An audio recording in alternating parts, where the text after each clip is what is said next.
Arunachala Shiva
Arunachala Shiva,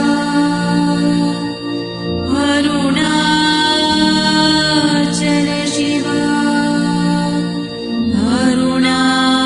Arunachala Shiva, Arunachala,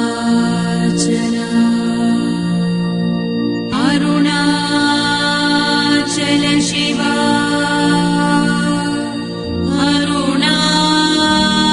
Arunachala Shiva,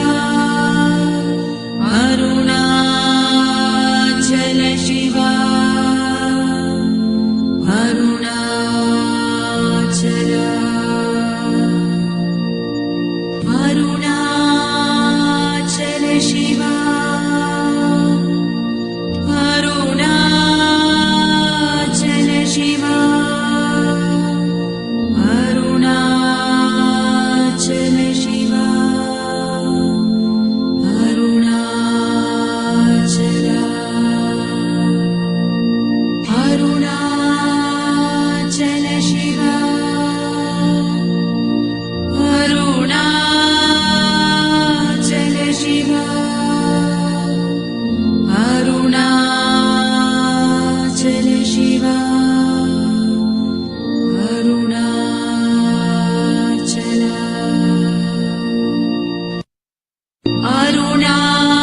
Arunachala Shiva, Arunachala Shiva, Arunachala Shiva, Arunachala, Arunachala Shiva, Arunachala Shiva, Arunachala Shiva, Arunachala, Arunachala Shiva, Arunachala Shiva, Arunachala Shiva, Arunachala, Arunachala Shiva, Arunachala Shiva, Arunachala Shiva,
Shiva.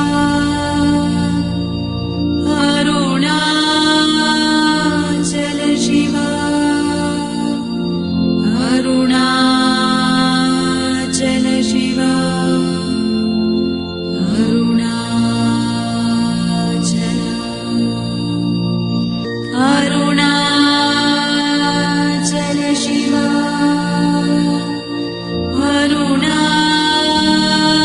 Arunachala Shiva. Arunachala Shiva. Arunachala. Arunachala Shiva. Arunachala Shiva. Arunachala Shiva. Arunachala.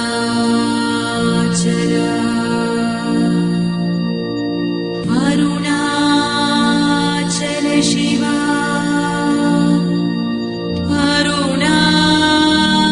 Arunachala Shiva.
Namo Bhagavate Shri Ramanaya. Welcome to the 126th Advent to Arunachala celebrations of Shri Bhagavan Ramana Maharshi. I am Mohan Ramaswamy from Arunachala Ashram, New York. Good morning to all of you on the eastern side of the United States. Now we are going to start this Satsang program from the United Kingdom. Michael James, please. Om Namo Bhagavate Sri Arunachala Ramanaya. Namaskaram. Today, the subject I want to talk about is Bhagavan Ramana, the flower of Vedanta. When I say the flower of Vedanta, what I mean is he is the full blossoming of Vedanta. I could equally call him, say, the cream of Vedanta, or the crest jewel of Vedanta. He is all those things, and he is also the source of Vedanta. He's the ultimate source from which all Vedanta comes. So this is what I would like to talk about today. To put this in context, we need to first understand the place of Vedanta in the broader family of Indic religions. That is Jainism, Buddhism, what is nowadays called Hinduism, Sikhism. These are all one family of religions. There is so much they share in common. The basic ideas of karma, dharma, samsara, this endless cycle of birth and death, and moksha, freedom from this cycle. And there are so many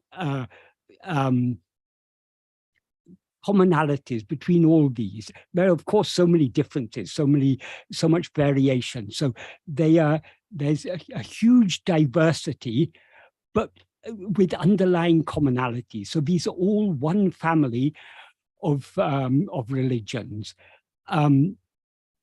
The first major divide among these religions is the divide between Astika and Nastika.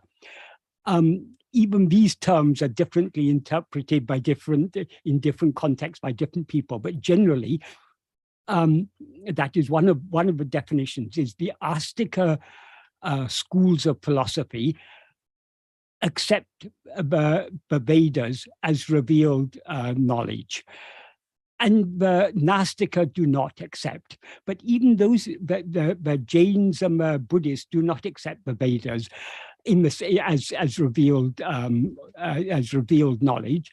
But even they have so much in common with all the Astika philosophies. So all these various divisions and distinctions, they are very fluid and they're not set in stone.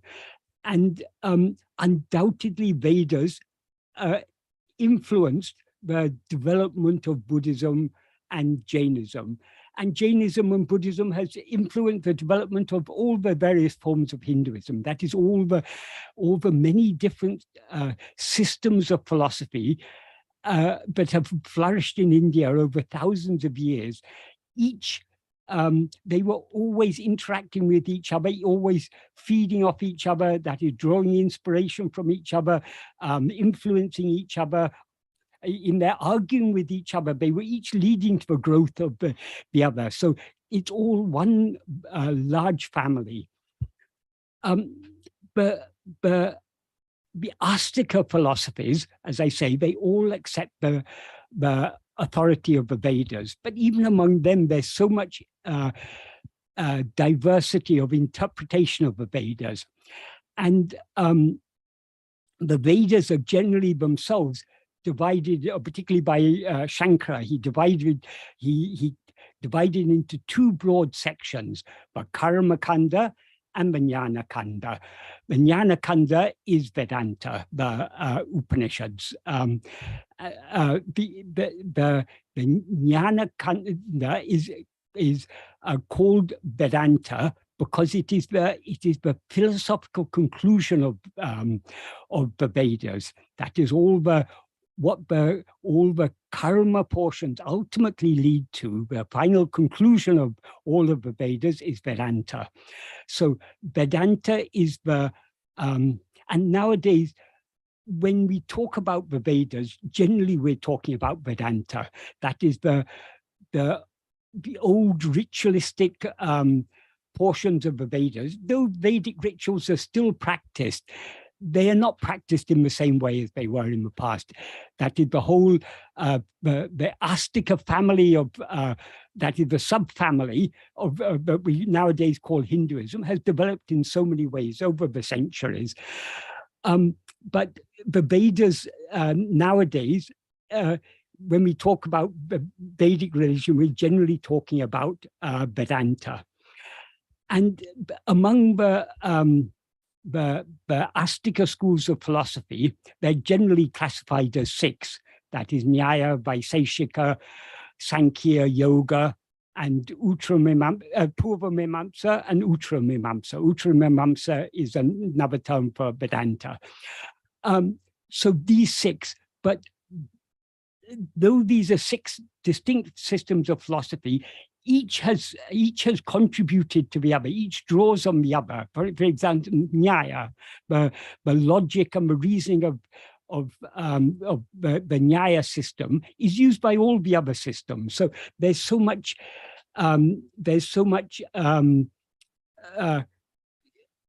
influence from all of these influencing each other, but it all culminates in Vedanta. Vedanta is, though Vedanta draws on all these others, ultimately Vedanta is the pinnacle of the Vedas, and all these other systems contribute to Vedanta. So what nowadays we call Hinduism is to a large extent Vedanta.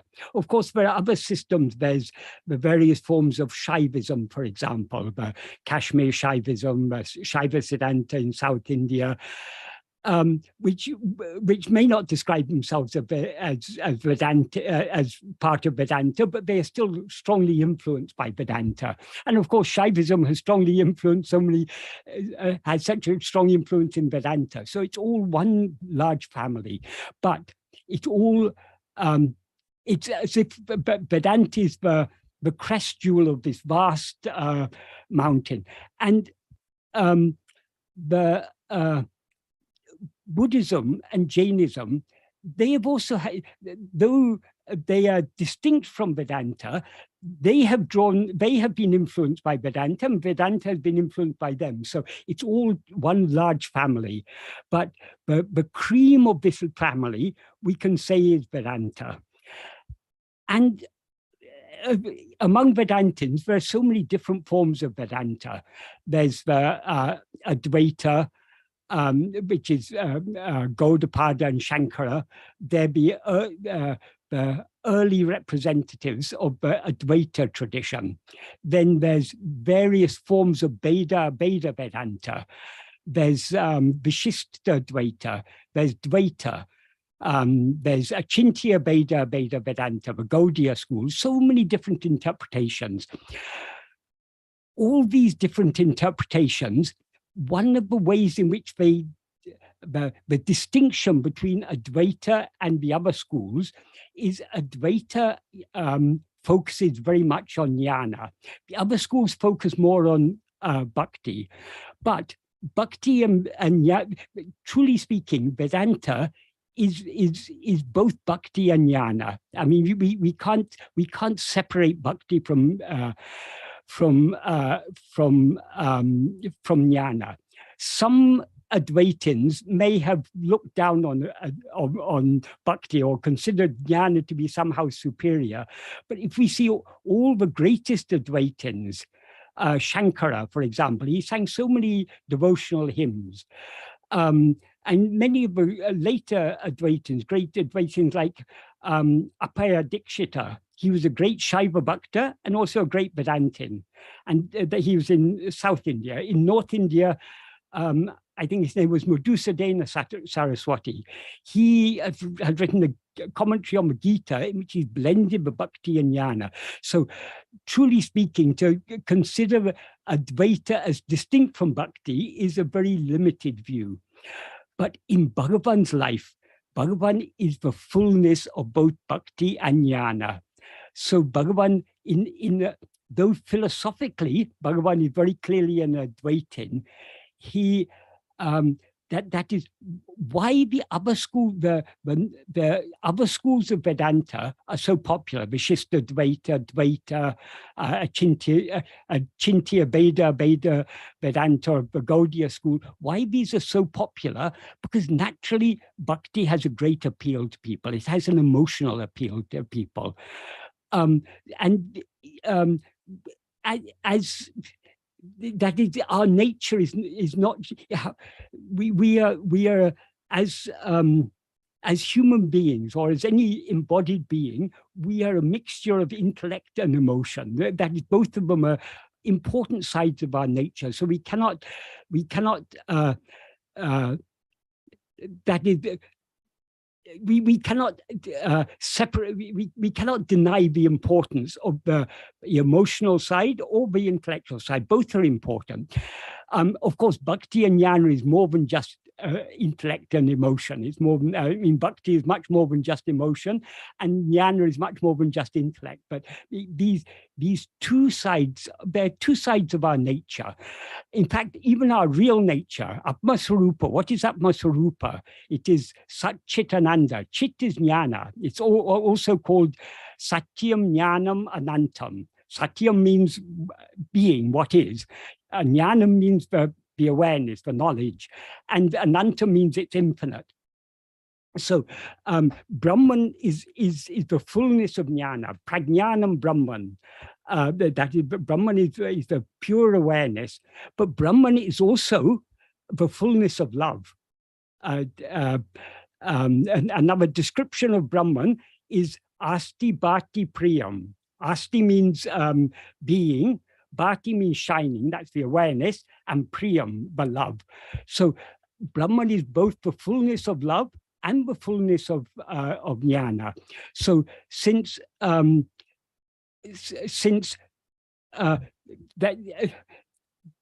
is according to Vedanta, Brahman is the one reality. So, and that one reality is the fullness of both Bhakti and Jnana, as we have seen exemplified in Bhagavan's lifetime, both in Bhagavan's life and in his teachings. That is, Bhagavan was his teachings about Advaita in the purest and of pure forms. That is, though there were so many, that is the literature on the Advaita philosophy is vast, from the Upanishads, the Brahma Sutra, the Bhagavad Gita, the commentaries on these by Shankara, Gaudapada's Mandukya Karika, and so many later commentaries and other texts on this. So there's a vast literature on Advaita in Sanskrit and Tamil and so many other languages. So there's a vast amount of literature. A lot of it is very complicated, but Bhagavan has given us the simple essence of all of that. Is, if we take Advaita as the essence of all of Vedanta, Bhagavan's teachings are the essence of all of Advaita. Bhagavan presented Advaita in a very simple but extremely profound form, and he also highlighted the oneness of Bhakti and Jnana. Bhagavan often used to say there are two ways: so investigate yourself or surrender yourself. But though he sometimes spoke of it as if it was two ways, he also made it very clear that ultimately we can surrender ourselves only by knowing what we actually are. That is, what is when we say Atma Samapanam, what is the Atma but we have to surrender? Yeah, that is ego. Ego is a false awareness of ourselves. So how can we surrender this false awareness of ourselves except by being aware of ourselves as we actually are? So it is only by investigating ourselves, but we can begin surrendering ourselves before coming to this path of jnana. We begin by trying to surrender our will to the will of God.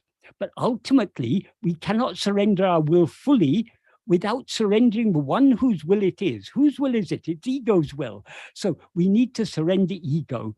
And we can surrender ego completely only by turning within and holding on to our own reality and thereby merging back into our source. That is why Bhagavan says in the first sentence of the 13th paragraph of Jnana, Arma chintane tavira, vera chintane kalamba vadaku, satram idum kodamal, apmanishta paranai iripte, tannai isanaku alipadam. That means Atma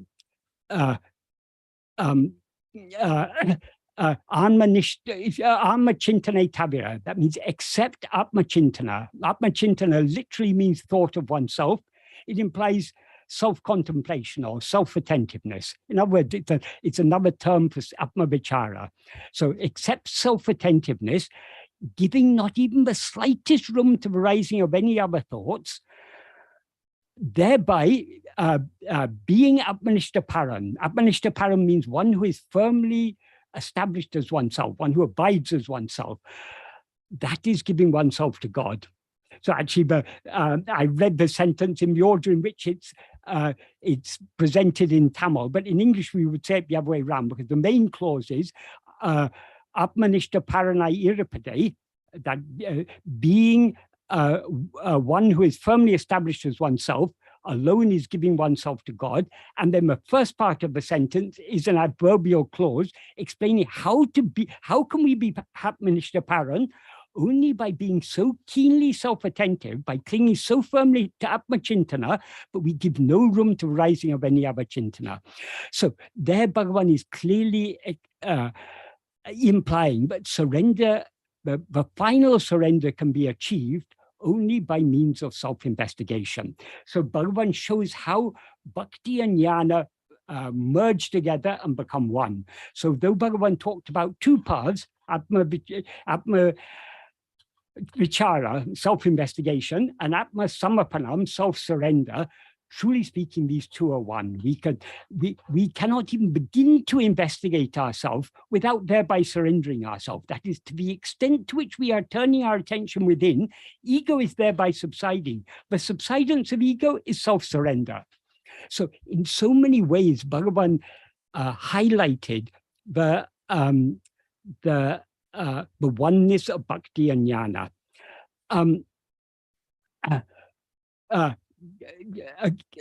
Returning to what I was talking about before, one other point I wanted to talk about was when I was talking about Vedanta in the broader context of the Indic family of religions. Vedanta, as there's a beautiful verse in Aksharammalai in which Bhagavan, what Bhagavan says in verse 99 of Aksharammalai, Bhagavan sings, Vedantate Verera Vilangum Veda Porol Arunachala. This is a prayer. What Bhagavan is praying in this verse is Arunachala. Arul means, here he's using Arul as a verb. So Arul means graciously give. Veda Porol. Porol is a word for which we have no adequate equivalent in English.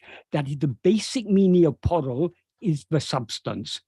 But it also, Porol means very much, is a Tamil word, but means very much the same as Vastu in Sanskrit. So it's the substance, the reality. But Porol also means the meaning or the import. So give me the Veda Porol, the substance or the import of Vedanta, Verara Vilangam, which shines without another, Vedantate, in Vedanta. So the meaning of the verse is, if we just take the bare meaning, Arunachala graciously give the substance of the Vedas, which shines without another in Vedanta. If we slightly if we slightly paraphrase that to bring out the implied meaning, what Bhagavan is praying here is, Arunachala, by revealing it in my heart as my own real nature, graciously give me the substance or import of Vedanta. In other words, the reality to which the substance or import of the Vedas, in other words, the reality to which the Vedas ultimately point, namely Brahman, the nature of which is pure awareness, I am, which, as declared in Vedanta, shines without another. That is, shines without anything other than itself. That is, in the Upanishads, it is Brahman is described as ekam eva advaitiyam. Ekam means one, eva means only, advaitiyam means without a second. So one only without a second. That is what Bhagavan is alluding to here when he says Verara Vilangam. So Bhagavan is clearly emphasizing here that the true import of Vedanta, or of the Vedas, is contained in Vedanta, and it shines without another. It is, in other words, it is Brahman. The ultimate import of the Vedas is only Brahman, and that shines without another as revealed in Vedanta. So Bhagavan, but Bhagavan here, this is a prayer. Bhagavan is praying for that. He's praying, Arul means grace. That is, Arul is both a noun but means grace, and a verb but means graciously give me, or bestow upon me, or grant me. So this is here Bhagavan is emphasizing the ultimate aim is the experience of otherlessness. In other words, Advaita. Advaita Anubhava is what he's praying for here. But he's praying for it's only by the grace of Arunachala that we can get this. So Bhagavan, I will come back to this a little later, because before I come back to Ashrama, I first want to talk about Upadesha Undya, Upadesha Saram, and show how Bhagavan brings all the various different practices and different forms of spiritual practice, how he brings them to get all together and shows how they all lead ultimately to Jnana. That is, in Upadesha Undya, Bhagavan has spoken about all the four margas, that is often the spiritual path described as four separate paths. That is the path of karma, which in this context means nishkarmiya karma, the path of desireless action, the path of bhakti or devotion, the path of yoga, that means potentially it's yoga, Raja Yoga, as it's also sometimes called, and the path of jnana. These are generally said to be the four paths. But unlike some who claim that each of these four paths is an independent means to our final goal, Bhagavan makes it clear in Upadesha Undya, all these lead indirectly to a final goal, but they take us to a final goal only by merging in jnana. So that is what I'll now talk about for a little. That is, in Upadesha Undya, and Upadesha Saram, what Bhagavan in the first two verses, because of the context in which Bhagavan wrote Upadesha Undya, that is Murugana was a genius. He found the perfect context to get to draw out these teachings from Bhagavan. When he was telling the story of the Dvarakavana rishis in his Tiruvundya poem in Ramana Sandi Morai, that is in much of Sanadi Morai is closely following Tiruvasakam. In Tiruvasakam, there's a poem called Tiruvundya, in which Manikavasaka talks about various Shiva Leelas. In Murugana's view, Bhagavan is all gods. All gods are only manifestations of Bhagavan. So in Murugana's Tiruvundya, he tells the stories of various gods. In fact, there are two Tiruvundya poems in Ramana Sandi Morai. There's a long one and a short one. The short one, the second one, is is just some 5 or so verses, the first 2 or 3 of which talk about Buddha, and the last 2 of which talk about Jesus. And so basically he's saying it was Bhagavan in the form of Buddha who started the wheel of Dharma rolling. So in other words, he's saying it's Bhagavan who appeared in the form of Buddha to give Buddhist teachings. And it was Bhagavan in the form of Jesus who died on the cross to save us from our sins. So that's one Tiruvundya. But the main part, he's talking about various the various gods of Hinduism. Rama and Krishna and Subramanya and all these, so various divine leelas he's talking about, but he says it's Bhagavan in the form of all these various gods that did all these various leelas. So the last leela he talks about in the main Tiruvundya, in the large Tiruvundya, is the story of the Dvarakavana rishis. Though they were called rishis, they were actually karma kandis. They were following the Purva Mimamsa. And according to the Purva Mimamsa, as Murugan says in one of the earlier verses of when he's telling the story, he says, but they became very proud, thinking, karma te andri kadavalile, except karma, there is no God. That is the philosophy of Purva Mimamsa. Purva Mimamsa puts the power of karma on such a pedestal, they think there's no need for any God. So Bhagavan selected that verse where we're going to say that as part of the Upadesha, part of one of the introductory verses to Upadesha Undya. So in that context, what Bhagavan says in the first verse of Upadesha Undya is karmam payantaral kartana danayal, karmam kadavalo undipara, karmam jadamadal undipara. That is kartaragnya palam, karma kimparam, karma tachadam in Sanskrit. So, but what this means is, I'll read the meaning of the Tamil version, action giving fruit is by the ordainment of God. Since action is non-aware, since action is jada, is action God? In other words, karma, when we do an action, that is, the action is done by us, but as soon as we've done the action, the fruit of the action is out of our hands.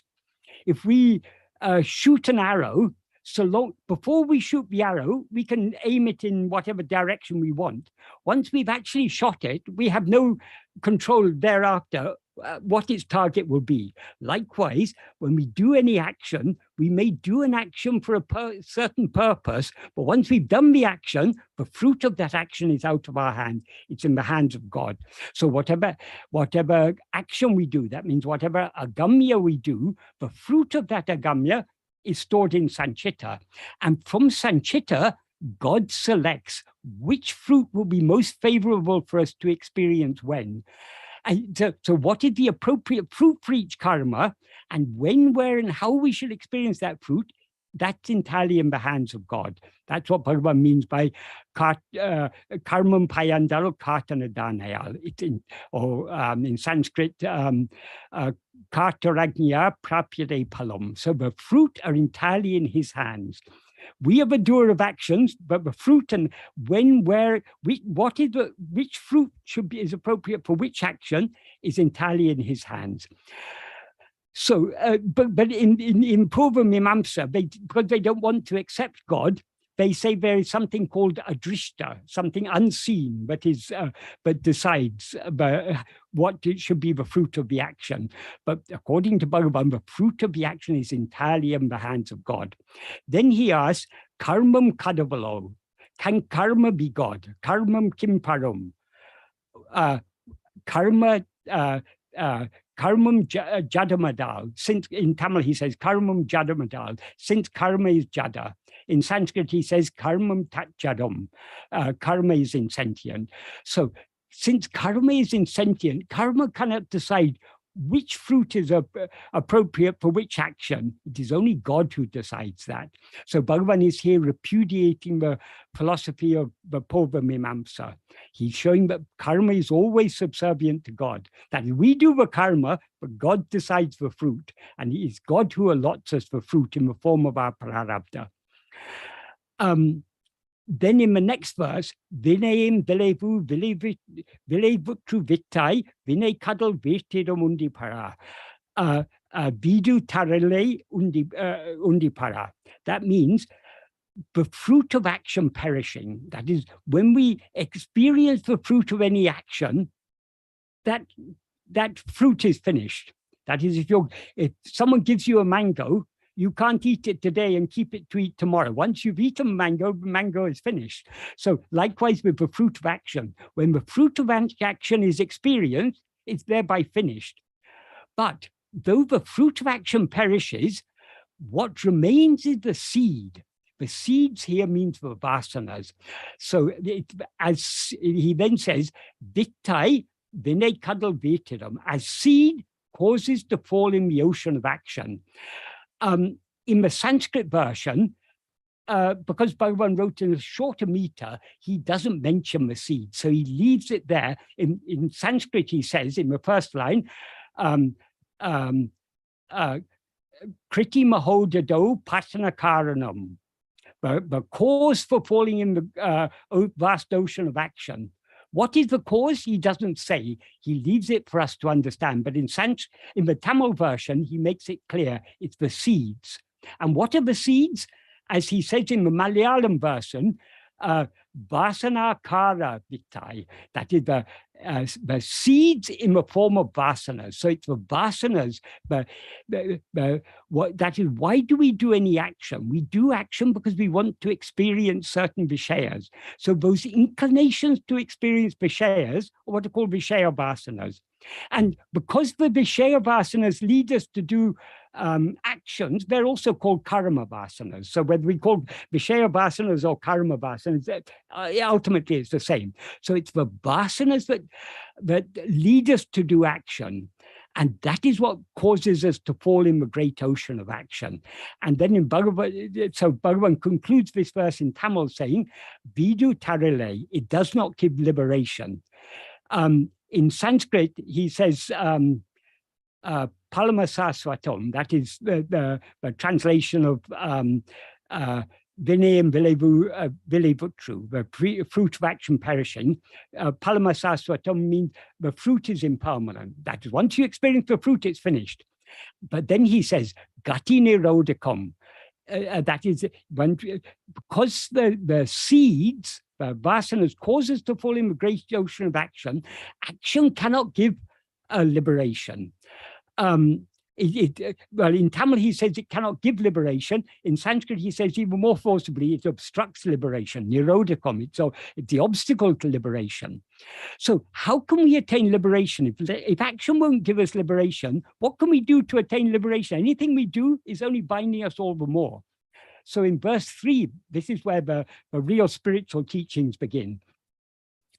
In verse 3, what Bhagavan says is, Katanu kakam nishkarmaya karmam, karate tirti aktundi para, gativari kambikum undi para. That means nishkarmaya karma is desireless action. That is action we do not for the sake of any, normally when we do any action, we do it for some purpose. All our actions are, as a general rule, driven by some aim. We do some action because we want to experience some result. So, but nishkarmiya karma is action done without any expectation of, without any desire for the results. We are doing the action. So how can we do action without any purpose? So Bhagavan says here, kartanu kakam, that is done for God. In the Malayalam version, he says, Ishwara Pritiyanai. That means done for the love of God. So it is, if we want to do nishkarmiya karma, we need to act just for the love of God, not for what we can get out of it, but just for the love of God. So here Bhagavan indicates, actually, though they talk about the karma marga, nishkarmiya marga, as if it's a separate path. Actually, Bhagavan takes the nishkarmiya karma marga as a part of bhakti. That is, bhakti begins with actions. So, because we without that love for God, how can we do nishkarmiya karma? Any action has to have some motivation. So if it's not motivated by love of God, it's going to be motivated by desire for some result. So Bhagavan takes nishkarmiya karma as a subsidiary part of the path of bhakti, as I'll explain in more detail. And he says, karati tirati,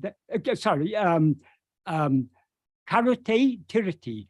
That means, or aktu karam, what is it? Yes. Karate here means the mind, or the chittam. Tirati means purifying, or literally tirati means rectifying, but it implies purifying the mind, or purifying the chittam. In Sanskrit, he says chitta sodakam, ishwarapitam, nechayakritam. What is offered to God, not done with desire, chitta sodakam, mind purifier, mukti sadakam, liberation accomplishing. In Sanskrit, he says mukti sadakam, but we have to understand it's not a direct means to liberation. In Tamil, he says it more clearly. He says it will show the way to liberation. What does this mean? That is, we cannot by any action attain liberation. But if we do the action just for the love of God, not for anything we can gain for it, that will purify the mind. And the purified mind will recognize the path to liberation. Can become means. We can translate it as show, but it's actually a causative, the causative form of kan, which means to see. So it will cause to see. So it will enable us to see what is the path to liberation.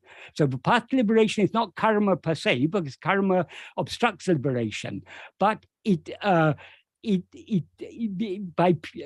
doing nishkarmiya karma for the love of God, that will purify the mind, and in the purified mind, we will then recognize what is the path to liberation. So that's what Bhagavan is saying in the third verse. Then in the fourth verse, he begins to talk about the different forms of nishkarmiya karma we can do. He says, didamidu, this is certain.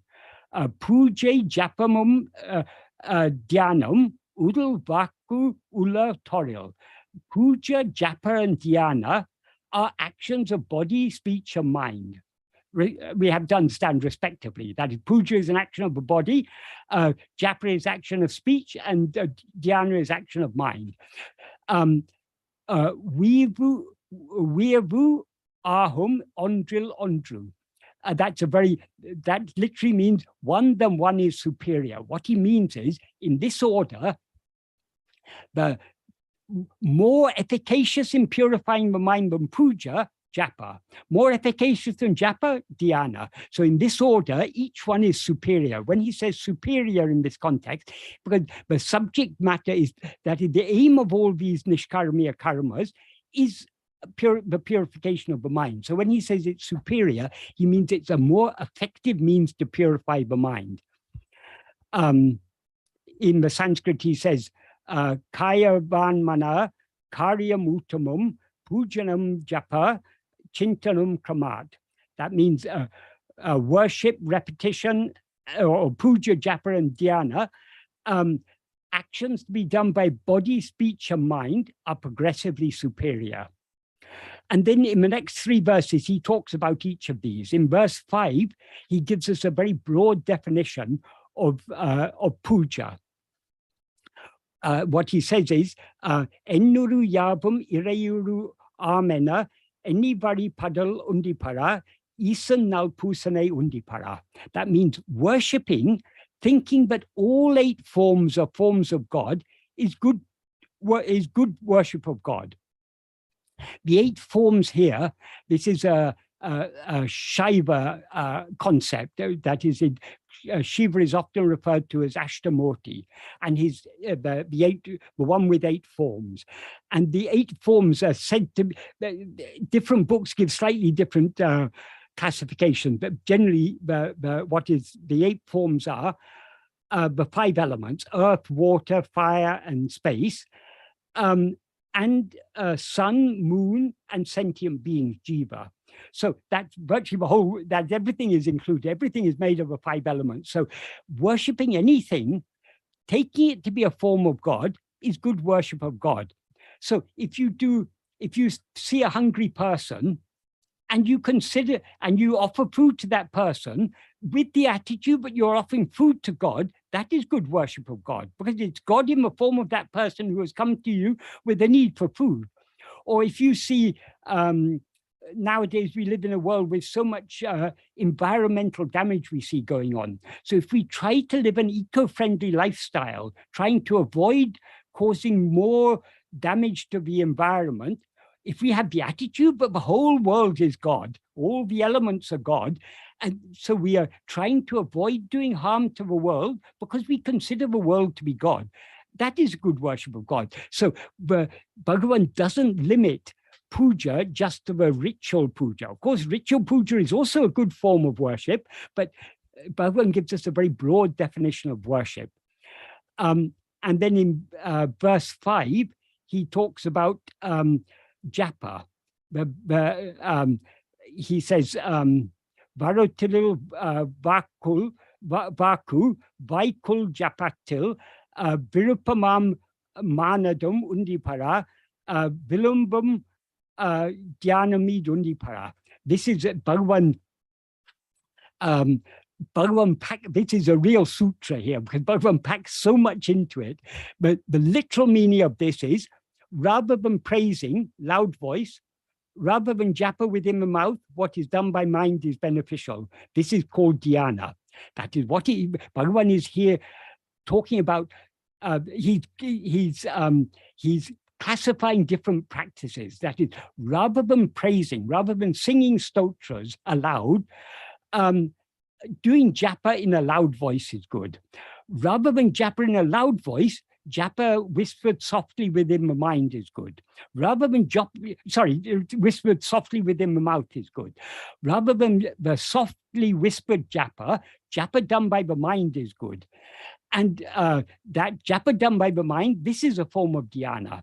So in all these, he's grading this. When he says it's beneficial or superior, he means it's more effective in purifying the mind. Why is japa more effective than puja? Because the speech is a subtler instrument than the body. So the actions done by body are relatively gross. The actions done by speech are subtler. And the actions done by mind are still subtler. So they're more effective means to purify the mind. We can be doing puja mechanically, for example, without our mind can be wandering here and there. We can just be mechanically going through the actions of puja. But if we are meditating, if our mind wanders off, we immediately know our mind has wandered off because we're no longer thinking of God. And japa is somewhere in between these two. It's possible to just continue repeating the mantra mechanically without really thinking about what the mantra denotes. If we are, for example, if we are singing in our mind, Namo Ramanaya or Arunachala Shiva or Namah Shivaya or any mantra, it's very easy for us to allow our mind to wander off to other things. The tongue or the mind, in the background, the mantra will be going on, but the mind is still wandering.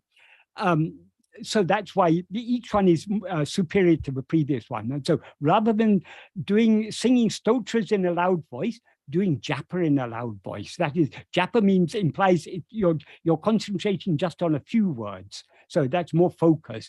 And rather than doing it in a loud voice, whispering it softly within your mouth. And rather than whispering it softly in your mouth, doing it mentally, that is good. So but here Bhagavan isn't saying all practices are equal. Bhagavan is showing how each practice can lead on to the further practices and how each successive practice is superior to the previous one. And then in verse 7, he talks about dhyana. he says,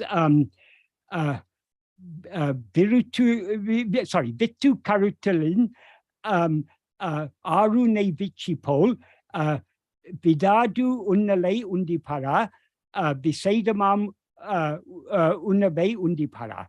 That means rather than meditating interruptedly, meditating uninterruptedly, like a river or like the continuous flow of a river or the falling of ghee, is superior. It's a superior way to meditate. So that is, when we are meditating on God, if our mind keeps on wandering off elsewhere, that means we are more interested in other things than we are in God. So the more our love, the greater our love for God, the less our mind will wander away from. Because why does our mind wander away to other things? Because other things seem to be more interesting than thinking about God. But the more we have love for God, the more interrupted our meditation will be. That's why Bhagavan said the uninterrupted meditation is superior to the meditation done interruptedly. Because the key to all these, remember, Bhagavan said in verse 3, done for God. That implies done for the love of God. So the key to all these practices, that is Bhagavan in these, when Bhagavan talks about puja, japa, and dhyana, he's not talking about kamya puja, japa, and dhyana. People do puja for gaining some result. They do japa for expecting some result, or meditation expecting some result. If I meditate on God, then God will bless me and he'll remove my difficulties and give me all I want. So long as we're doing that, that's not what Bhagavan's talking about here. Bhagavan is here talking about the Nishkama puja, japa, and dhyana. So because these are actions of mind, speech, and body, these preliminary practices of bhakti are the path of nishkarmiya karma. But after verse 7, Bhagavan switches from the karma to from doing to being. The switch is when that is, so long as we are taking God to be something other than ourselves, when we're meditating on him or doing puja to him or repeating his name, our attention is going out away from ourselves towards something else. That is, we're still taking God to be something other than ourselves. But is God other than ourselves? No, but I mean, so long as we rise as ego and seem to be this small person, then God seems to be something other than ourselves. But actually, God is that which is shining in our heart as I. Avanaham, he is I, soham. So what Bhagavan says in verse 8 is, rather than anya bhavatin avanaham ananya bhavame undipara anatinam utamam undipara. Rather than the meditating on God as Anya, something other than ourselves, meditating on him as not other than ourselves, as Ananya. We're meditating on what is not other than ourselves is only ourselves. And why do we meditate on him as not other than ourselves? Because we recognize that he is that which shines in our heart as I, Avanahamahum. So with that understanding that God is shining in our heart as I, meditating on nothing other than I, that is anatinam. That is the best among all. That means it's the most effective means to purify the mind. It's the best practice of bhakti. Sorry, I see I'm running out of time a little, so I'll just try and speed up a bit.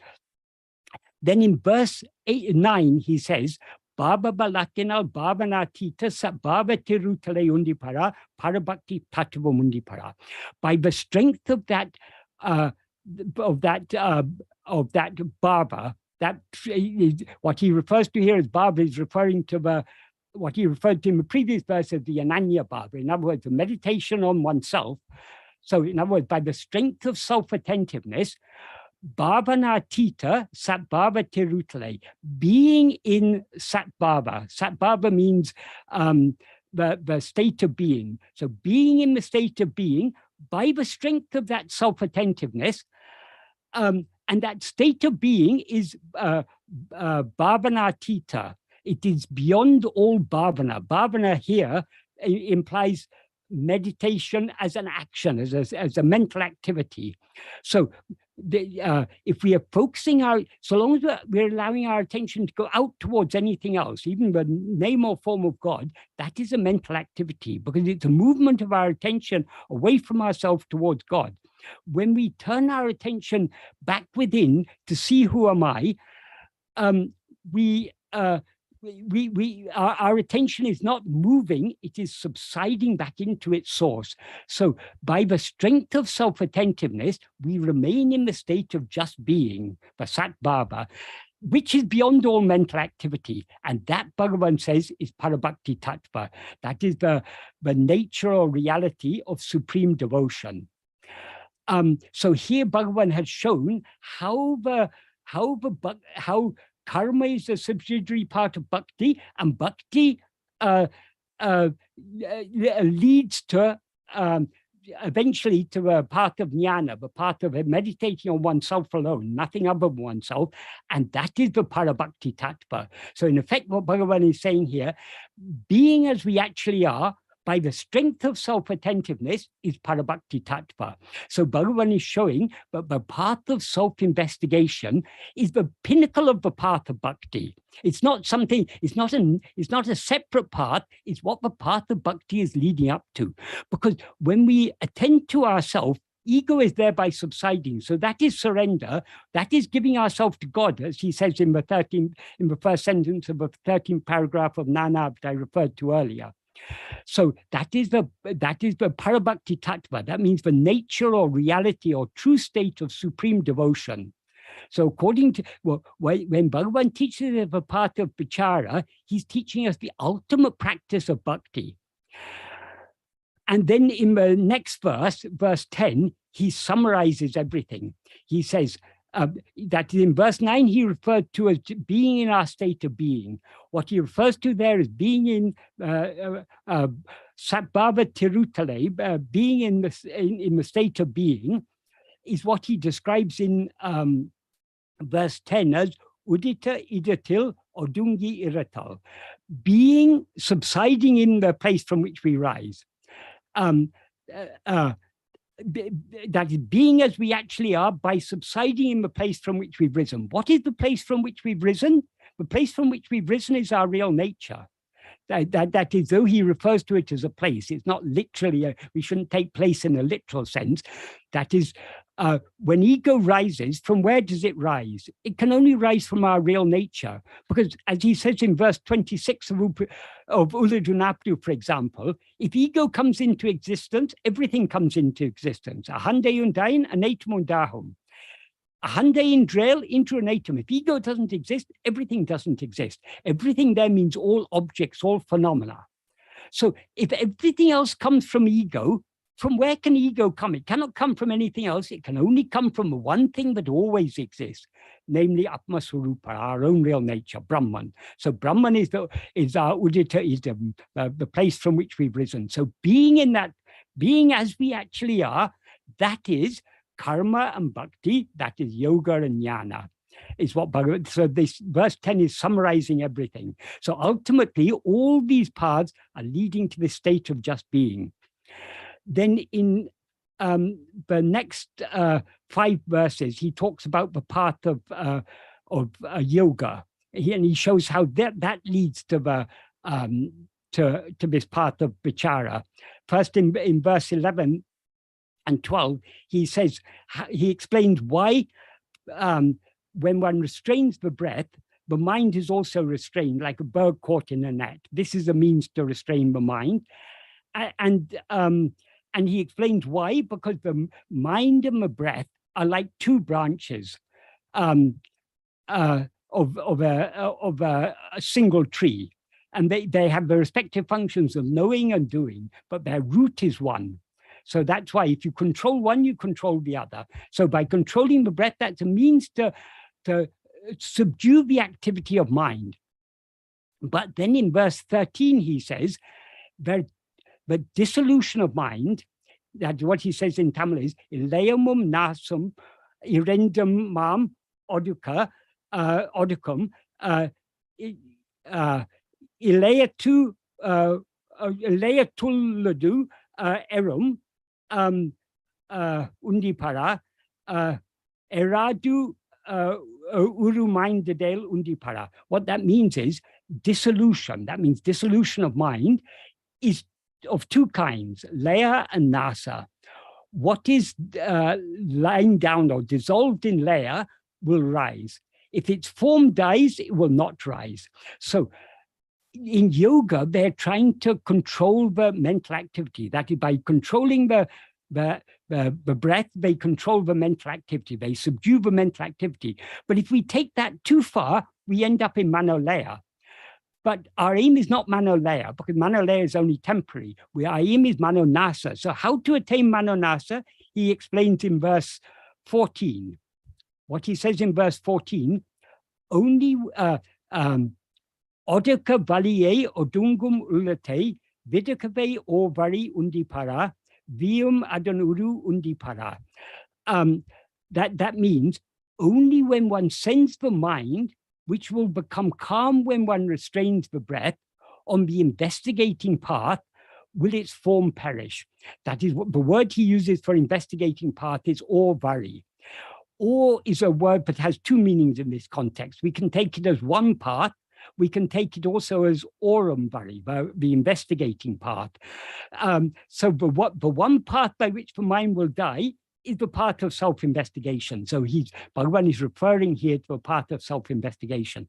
So Bhagavan often used to say, if people wanted to do pranayama, he would say, fine, if you find it beneficial to do pranayama, fine, but don't let it go to the extent where you subside in laya, because that's of no benefit. Before the mind subsides in laya, once you've achieved a certain degree of calmness of mind, then you should use that calmness of mind by turning your attention back within to see who am I. That looking within to see who am I is the investigating path that he refers to here. And he says, vidakave ovari, only when one sends the mind on the investigating path will its form die. So again, he's showing how yoga, ultimately, the ultimate aim of yoga can be achieved only by turning to this path of self-investigation. Sorry, I misestimated the time. I've got only a few minutes left. So I tried to cover too much ground. What I wanted to conclude by saying is, when Bhagavan talks about the oneness of Bhakti and Jnana, he's not just talking about it. That is his actual experience, and we can see that most clearly in all the 5 hymns, or all of Arunachala Stuti Panchakam, but most especially in Arunachala Ashtakam. That is the song of supreme love. That is the purest of pure bhakti we can find in Ashtakam. That is, Bhagavan sang Ashtakam in the what is sometimes called the Nayaka Bhava. That is the bhava of the bride and the bridegroom. That is the bride, the jiva. God is the bridegroom. The jiva is the bride. In the bhakti traditions of other parts of Vedanta, among the Vishista Dvaitins and the Dvaitins and the Gaudiya Sampradaya and other the more bhakti traditions of Vedanta, this I think they call it Matara Bhava. This Nayaka Bhava. It's considered the highest and purest form of love. That is it's exemplified in the love of the gopis for Krishna. That is the love. The gopis took themselves to be the brides of Krishna. Of course, it isn't to be taken as literally true. It's not about the carnal love. The carnal love is used as a metaphor for the true, deep inner love, the love of the soul for God, the love of the jiva for God. This is exemplified throughout. This bhava is so strong throughout Ashramla. It's a heart-melting song. But at the same time, if we study Ashramla deeply, it's got very deep Advaitic import. That is what Bhagavan is praying for. From the very first verse, he's talking about annihilation of ego. When ego is annihilated, everything is annihilated. Then then what remains is only Arunachala. And Arunachala, of course, is our own real nature. As Bhagavan says in, for example, in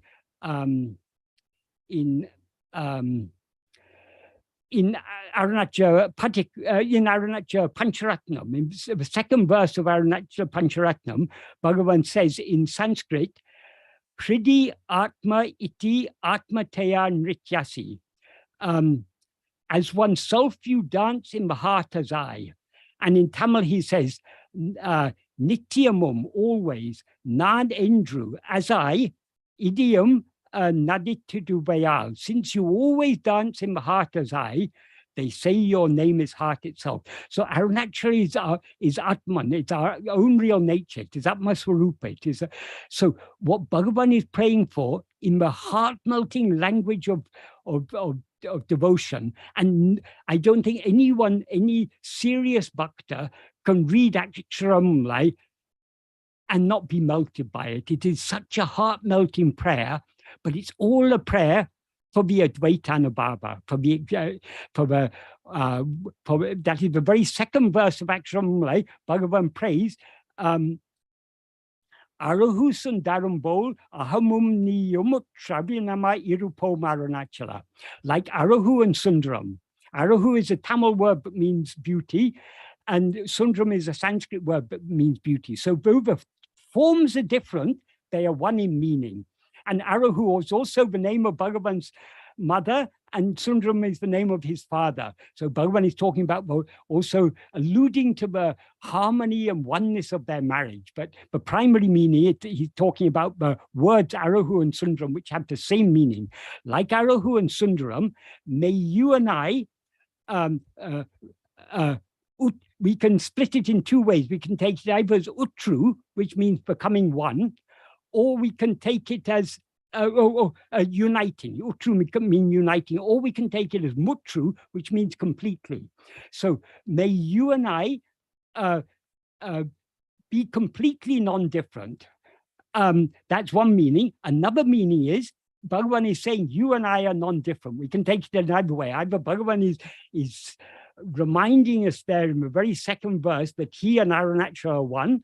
If we take it as a statement, if we take it as a prayer, it's a prayer for that oneness, so that state of complete non-difference. Abhinam means without any difference, and Muthu Abhinam means completely without any difference. So this is what Bhagavan is praying for in Aksharam. So he's praying for the Advaitanubhava, but he's praying in a language of bhakti. So Bhagavan is the fullness of both bhakti and jnana. I'm sorry I couldn't say more, but this is, I had so much more to say, but when we start talking about Bhagavan, there's no end to it. Bhagavan he is the flower of Vedanta. He's the flower of all human spiritual endeavor. He is the source and the goal of all of us. Om Namo Bhagavate Sri Arunachala Ramanaya.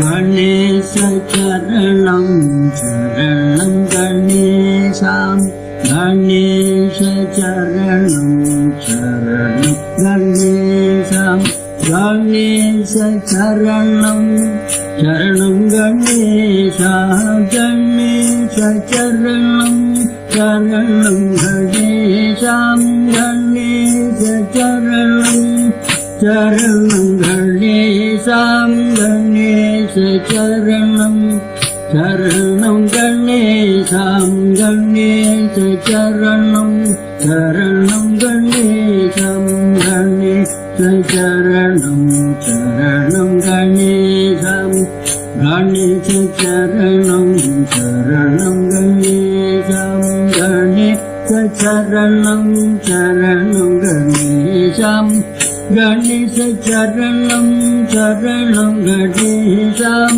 Ganesha Charanam Charanam Ganesham Ganesha Charanam Charanam Ganesham Ganesha Charanam Charanam Ganesham Ganesha Charanam Charanam Ganesham Ganesha Charanam Charanam Ganesham Ganesha Charanam Charanam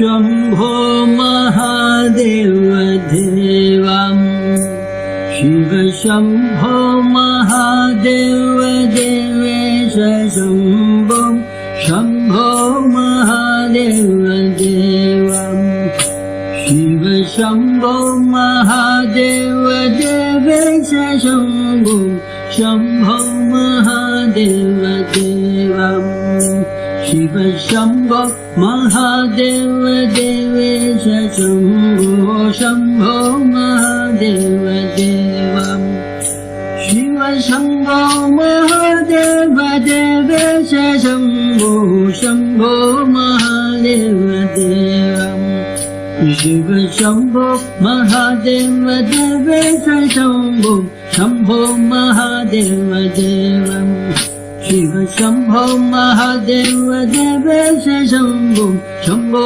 Mahadeva Devam Shiva Shambho Shiva Shambho Shiva Shambho Shiva Shambho Shiva Shiva Shiva Shiva Shambho Shambho Shambho Shambho Shiva Shiva Shiva Shiva Shambho Shambho Shambho Shambho Shiva Shiva Shiva Shiva Shambho Shambho Shambho Shambho Shambho Shiva Shiva Shambho Shambho Shiva Shambho Mahadeva Devam Shiva Shambho Mahadeva Devesha Shambho Shambho Mahadeva Devam Shiva Shambho Mahadeva Devesha Shambho Shambho Mahadeva Devam Shiva Shambho Mahadeva Devesha Shambho Shambho Mahadeva Devam Shiva Shambho Mahadeva Devesha Shambho Shambho Mahadeva Devam Shiva Shambho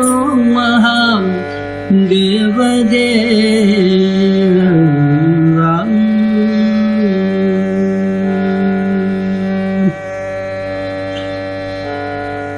Om Namo Bhagavate Sri Ramanaya Om Arunachala Shivaya Namaha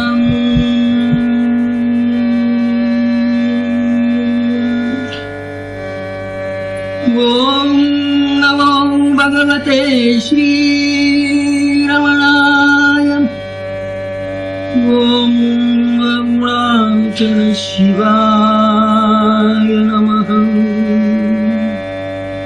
Om Namo Bhagavate Sri Ramanaya Om Arunachala Shivaya Namaha Om Namo Bhagavate Sri Ramanaya Om Arunachala Shivaya Om Namo Bhagavate Sri Ramanaya Om Arunachala Shivaya Namaha Om Namo Bhagavate Sri Ramanaya Om Arunachala Shivaya Namah. Om Namo Bhagavate Shri Ramanaya. Om Arunachala Shivaya Namah. Om Namo Bhagavate Shri Ramanaya. Om Arunachala Shivaya Namah. Om Namo Bhagavate Shri Ramanaya. Om Arunachala Shivaya Namah. Om Namo Bhagavate Shri Ramanaya. Om Arunachala Shivaya Namah. Om Namo Bhagavate Shri Ramanaya. Om Arunachala Shivaya Namah. Om Namo Bhagavate Shri Ramanaya. Om Arunachala Shivaya Namah. Om Namo Bhagavate Shri Ramanaya. Om Arunachala Shivaya Namah. Om Namo Bhagavate Shri Ramanaya. Om Arunachala Shivaya Namah. Om Namo Bhagavate Shri Ramanaya. Om Arunachala Shivaya Namah. Om Namo Bhagavate Shri Ramanaya. Om Arunachala Shivaya Namah. Om Namo Bhagavate Shri Ramanaya. Om Arunachala Shivaya Namah. Om Namo Bhagavate Shri Ramanaya. Om Arunachala Shivaya Namah. Om Namo Bhagavate Shri Ramanaya. Om Arunachala Shivaya Namah. Om Namo Bhagavate Shri Ramanaya. Om Arunachala Shivaya Namah. Om Namo Bhagavate Shri Ramanaya. Om Arunachala Shivaya Namah. Om Namo Bhagavate Shri Ramanaya. Om Arunachala Shivaya Namah. Om Namo Bhagavate Shri Ramanaya. Om Arunachala Shivaya Namah. Om Namo Bhagavate Shri Ramanaya. Om Arunachala Shivaya Namah.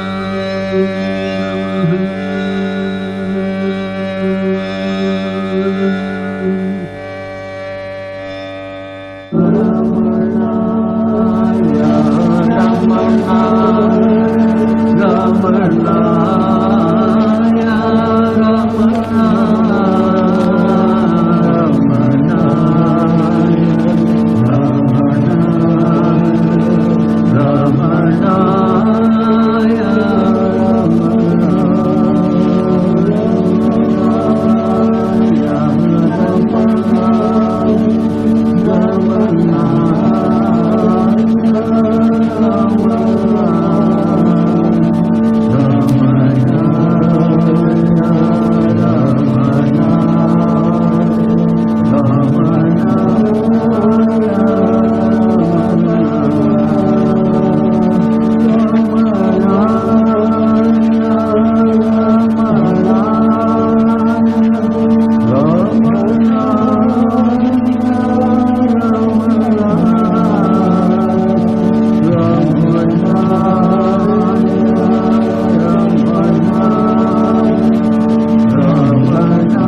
Om Namo Bhagavate Shri Arunachala Pancharatnam. Om Shanti, Shanti, Shanti.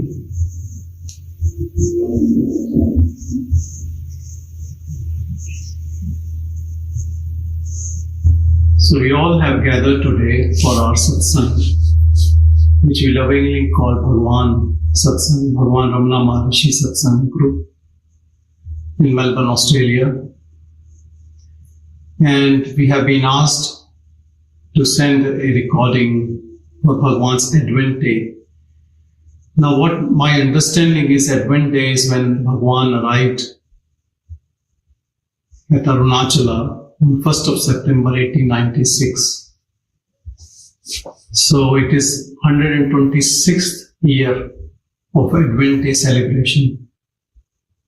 126 years back, Bhagavan Ramana Maharishi came from his hometown to his new abode, Arunachal, and he never left.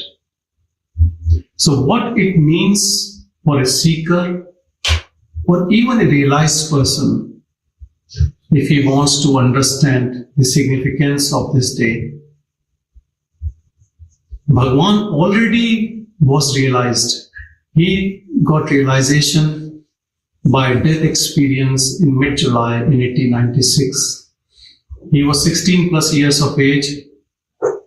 In his room, he was living at his uncle's place as his father died and the family was divided. They were living at different places.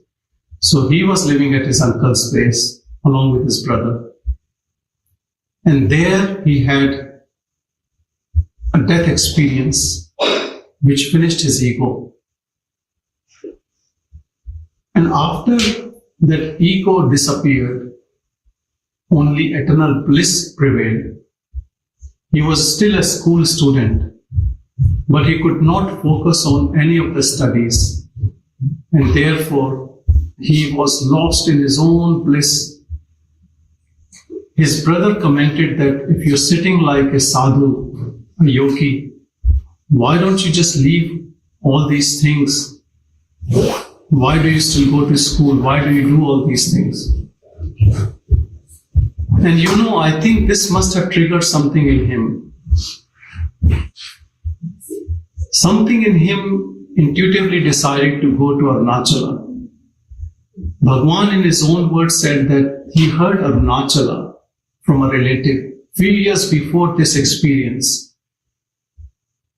And he always thought Arunachala is some place in heaven or in Puranas. Actually, he never thought it existed on earth. But when someone came back from Arunachala and told he went to Arunachala, he realized that there is a place known as Arunachala. So from his previous birth or whatever you can call it, he had this understanding about a place known as Arunachala. And that Arunachala, he went when he thought of leaving his home. And the day when he reached 1st of September, first thing he did was he went to Arunachaleshwara temple. And when he reached at night, somehow all the doors were open. He went up to the Shivling in the Sanctum Sanctorum. And Bhagavan said since he had that realization, he was having burning in his body, an intense energy, and that all got absorbed in that linga when he hugged it, and he felt peace. And from that day onwards, he lived in Tirunamalai. Initially around the temple, and then later he lived on Arunachala Hill. And then in foothills of Arunachala Hill, at his mother's Samadhi. He never left it. So the significance of Advent Day to me is that once you have that realization by which most of us call as experience, never leave that experience. Stay focused on that experience. Have intense longing for that experience. Abide in that experience. Understand that experience is reality. It's not an experience. Only our mind calls it experience. Because when the mind comes back again, when we have that realization, then mind comes back again, and for it, the after effect is an experience. But it is not experience, it is reality. And what life we lead with mind is only dream. And in this dream, that mind shows us others, which are only us in reality. There is no separate. Just like at night when we dream, we see people and we have arguments, we have friendship, we have different situations, and we are individual and they are separate. But when the dream is over, we realize that it was all through me. Same thing is happening right now. Everything is coming out of our mind as one body and other bodies. But when we realize the self, Atman, that Brahman, which is not this body, not this mind, not this world, though everything comes out of it, even mind comes out of it, ego comes out of it, but buck stops there. That is the source, and that is you. That is, all of us are that. So Advent Day means with that, whatever experience you had, or whatever grace has worked within you, be with that till your last breath. As Bhagavan did it, and you can see it was within him, but for people like us who don't understand, he stayed at Arunachala. So symbolically, he is showing that you stay in your heart. Once you find whatever practice brings you there, you just stay there. Then don't again slip back into Maya, in illusion, into your mind. Om Namo Bhagavate Shri Arunachala Ramana. What I think, we are a group of people that has something in common. We feel something in common. Yeah, but although we are using this body, we know, we feel that we are not this body. Yeah, we are the self. Ramana Maharshi did what is the more simple and the more truly thing he did. What I want to say is, I feel, when to say I'm talking about my experience, like body, but it's just one experience. I know it's not my reality. From that point, we are in one part of this country, Australia. What I would like you to share with me is, we are a small group, beautiful small group of brothers. But when we are together, we do more power, right? More truth. We are people who has understand what we are, what we really are. We know this is a dream, all this is a dream. But when you are dreaming.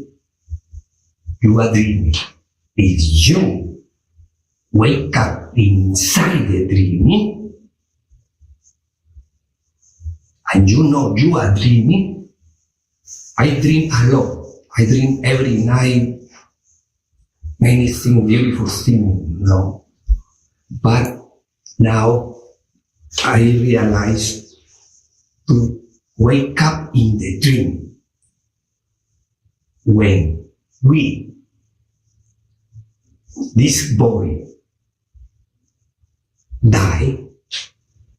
That is the wake up of this dream. I cannot explain very well. I feel inside. I understand inside, but I cannot do it with words. But I understand. Just put all this beautiful energy to level from Australia, from this part. I think in all the world, every body, every living being in this universe and the other universe, we are the same one. We connect our minds together with love and we pray. We pray with everyone with love. From here, from this point in Australia, we can start to the new conscientious become level. The change the time have changed a lot. We have to wake up and understand what the new conscientious is. The new conscientious. Please, always we pray individually, but we are in group, pray together. We are a part of our house, pray for everybody, for the world, the life. Until we wake up from this dream. Yeah, that is the reality. Thank you. I guess for me, being part of the satsang and becoming involved in listening to the teachings, it's hard for me to just put words on it, I guess, to describe, because I feel it's almost hard to describe. It's a sense of feeling, it's a sense of being in a presence of what fills my heart and makes me feel alive.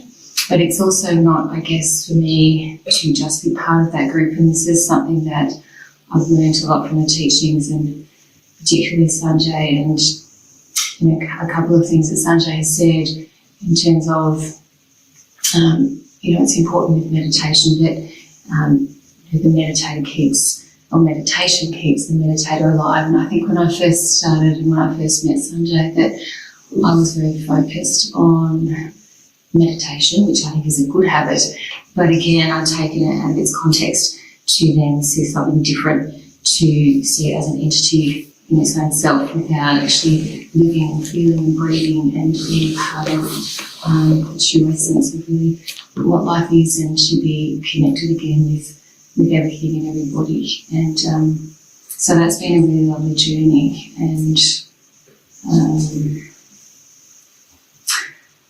as I say, it's hard to put words on it, because I guess when I participate in the satsang and just then take that outside into my world and what I do and my daily experience of just being, it is just a sense of just being and existing and feeling that warmth within the heart. So getting out of that headspace, being within and coming from within to be connected with all.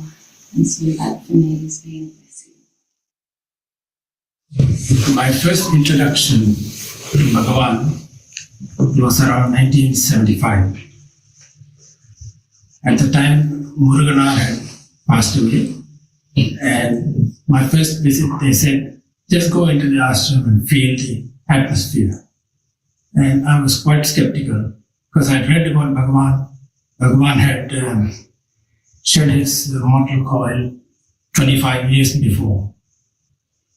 So I didn't expect much. Then I got to the ashram. Then I asked them, who are the direct disciples of Bhagavan that are still alive, that I could meet have a quick word with. And then someone pointed to Vishwanath Swami. He was living in a little men's accommodation, the gentleman's accommodation in the ashram. So I went there, and I didn't know what to expect, and it was as if like he kind of knew me. So I said, "Oh, come in, have a seat." Then we have a brief chat about Bhagavan and the spiritual path in general. And I didn't know what the formalities were to go and meet such a person. I knew he was a fully realized person at the time. And I didn't know what to do. I just said, I haven't brought you anything except my love. And he said, love is the only thing that's needed. Don't need to bring anything else. Just bring yourself with you. So that was my first introduction to the Bhagavan's philosophy. And since then, it's been a big turning point. And I've been practicing. My first introduction to the books were Who Am I? Which still is the complete user manual, if you like. And it's got everything in it. And even if you read it now, like I've been reading it for the last 25, 40 years or so, even if I read it once more, I'll find one little minor point that I was doing wrong or I could do better, that kind of thing. So Bhagavan he has put all his power into this book. And anyone that picks up this book and reads it any number of times, they always get either pointed to the right path, or you can actually even get pointed to a mistake that you're doing in your meditation. It just shows up. So it's the most powerful manual or teachings of Bhagavan. And he's still there, and we can feel it, and he's there to correct whatever mistakes we make and push us along the right path. So on the Bhagavan's Advent Day, it's a great pleasure for me and an honor to come and meet all of you fellow devotees. And I'm hoping to Bhagavan and praying to Bhagavan that all of us be taken to him ultimately as soon as possible. Thank you. Not quite 20 years ago, I was doing a yoga training in Sedona, in Arizona. And I hadn't heard of Ramana Maharshi back then or any of his teachings. And I was actually quite drawn to Amma at this time. And I was in a shop and I was twirling around this carousel of all these photos of these beautiful beings, and I was looking for a picture of Amma to take home with me. And this picture of Ramana Maharshi just entered my view, and I didn't even know who he was. And I just felt such a strong call to him. It was like he was I don't know, beckoning me to take his picture home with me. So Ramana Maharshi, I don't know even in what way he's been, but I've always felt like a strong calling that he's guiding, his presence is guiding us all in some way. And over the years, you know, there's been many people that I've listened to, but his teachings just pierce right through to a place beyond the mind, beyond thoughts. It's like they just speak of truth, and that has been such a gift over this time, and even in many, many challenging times when you just sometimes feel like for myself, like sometimes I'll be going in a spiral and I'll be feeling like, where is the way out of this this crazy mind of mine or ours.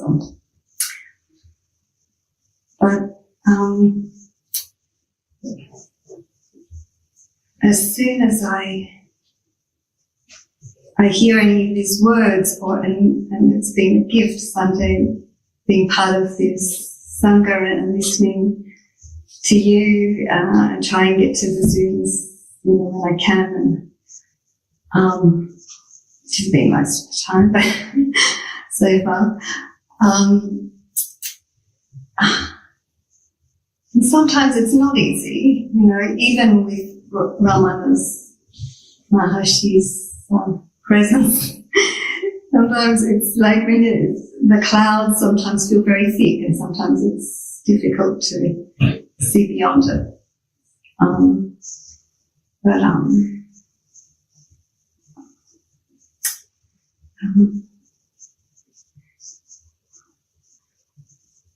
When you feel into the silence,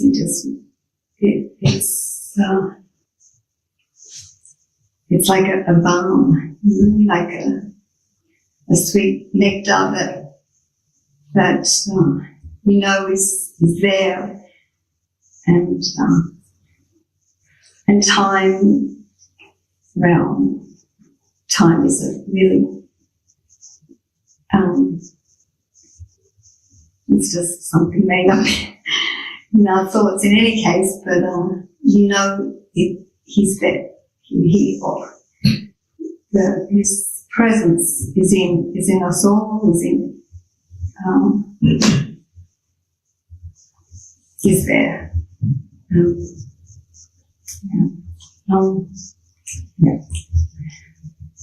Thank you for I guess what originally attracted me to Ramana was that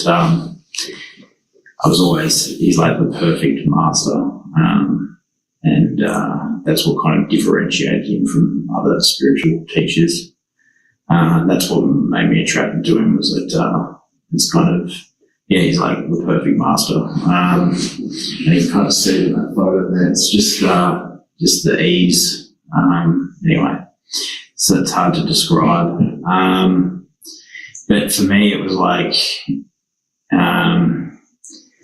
the Advent Day. I was reading up about the Advent Day this morning, and I got into like just hearing his story or watching. I started watching just repetitiously like the documentaries on. There's like documentaries on YouTube about his life, and I just find it. So it's kind of a bit of a reflection for me just on, I guess his life and sort of like how amazing it was. Like he was only 16 and he walked out of his family home. Like it's just massive. Like you never see that today. Or you don't see that like in Australia. I guess I was always kind of a bit dumbfounded that like 16-year-old would just walk out of his home, and based upon like some inspiration that was like, they had some inspiration to go to Arunachala. Like, what does Arunachala mean to me? It's like, Arunachala like completing the task. It's like finishing the job. It's almost like he's, like when he went there, that was like him completing the job, becoming one with like Arunachala. I guess that's kind of why we're all here. For me, like Satsangs and everything like that, it's definitely helped with all that, just being in this group. And it's definitely, that's been, so like my journey's been like getting involved with this Satsang, going to the Satsangs online, coming to these face-to-face Satsangs. I guess in a small way, like that's been kind of my spiritual journey. It's, different to his, but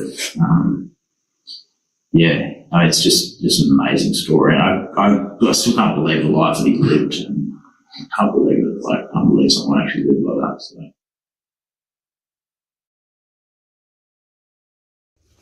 Sri Ram Jaya Ram Jaya Jaya Ram Janaki Jeevan Ram Sri Ram Jaya Ram Jaya Jaya Ram Janaki Jeevan Ram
Arunachala Shiva, Arunachala Shiva, Arunachala Shiva, Arunachala, Arunachala Shiva, Arunachala Shiva, Arunachala Shiva, Arunachala, Arunachala Shiva, Arunachala Shiva.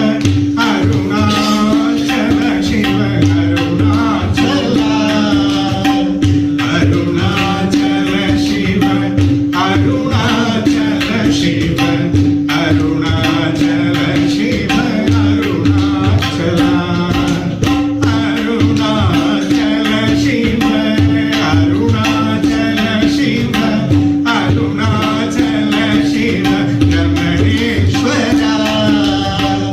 Arunachala Shiva, Arunachala Shiva, Arunachala Shiva, Hridayeshwara.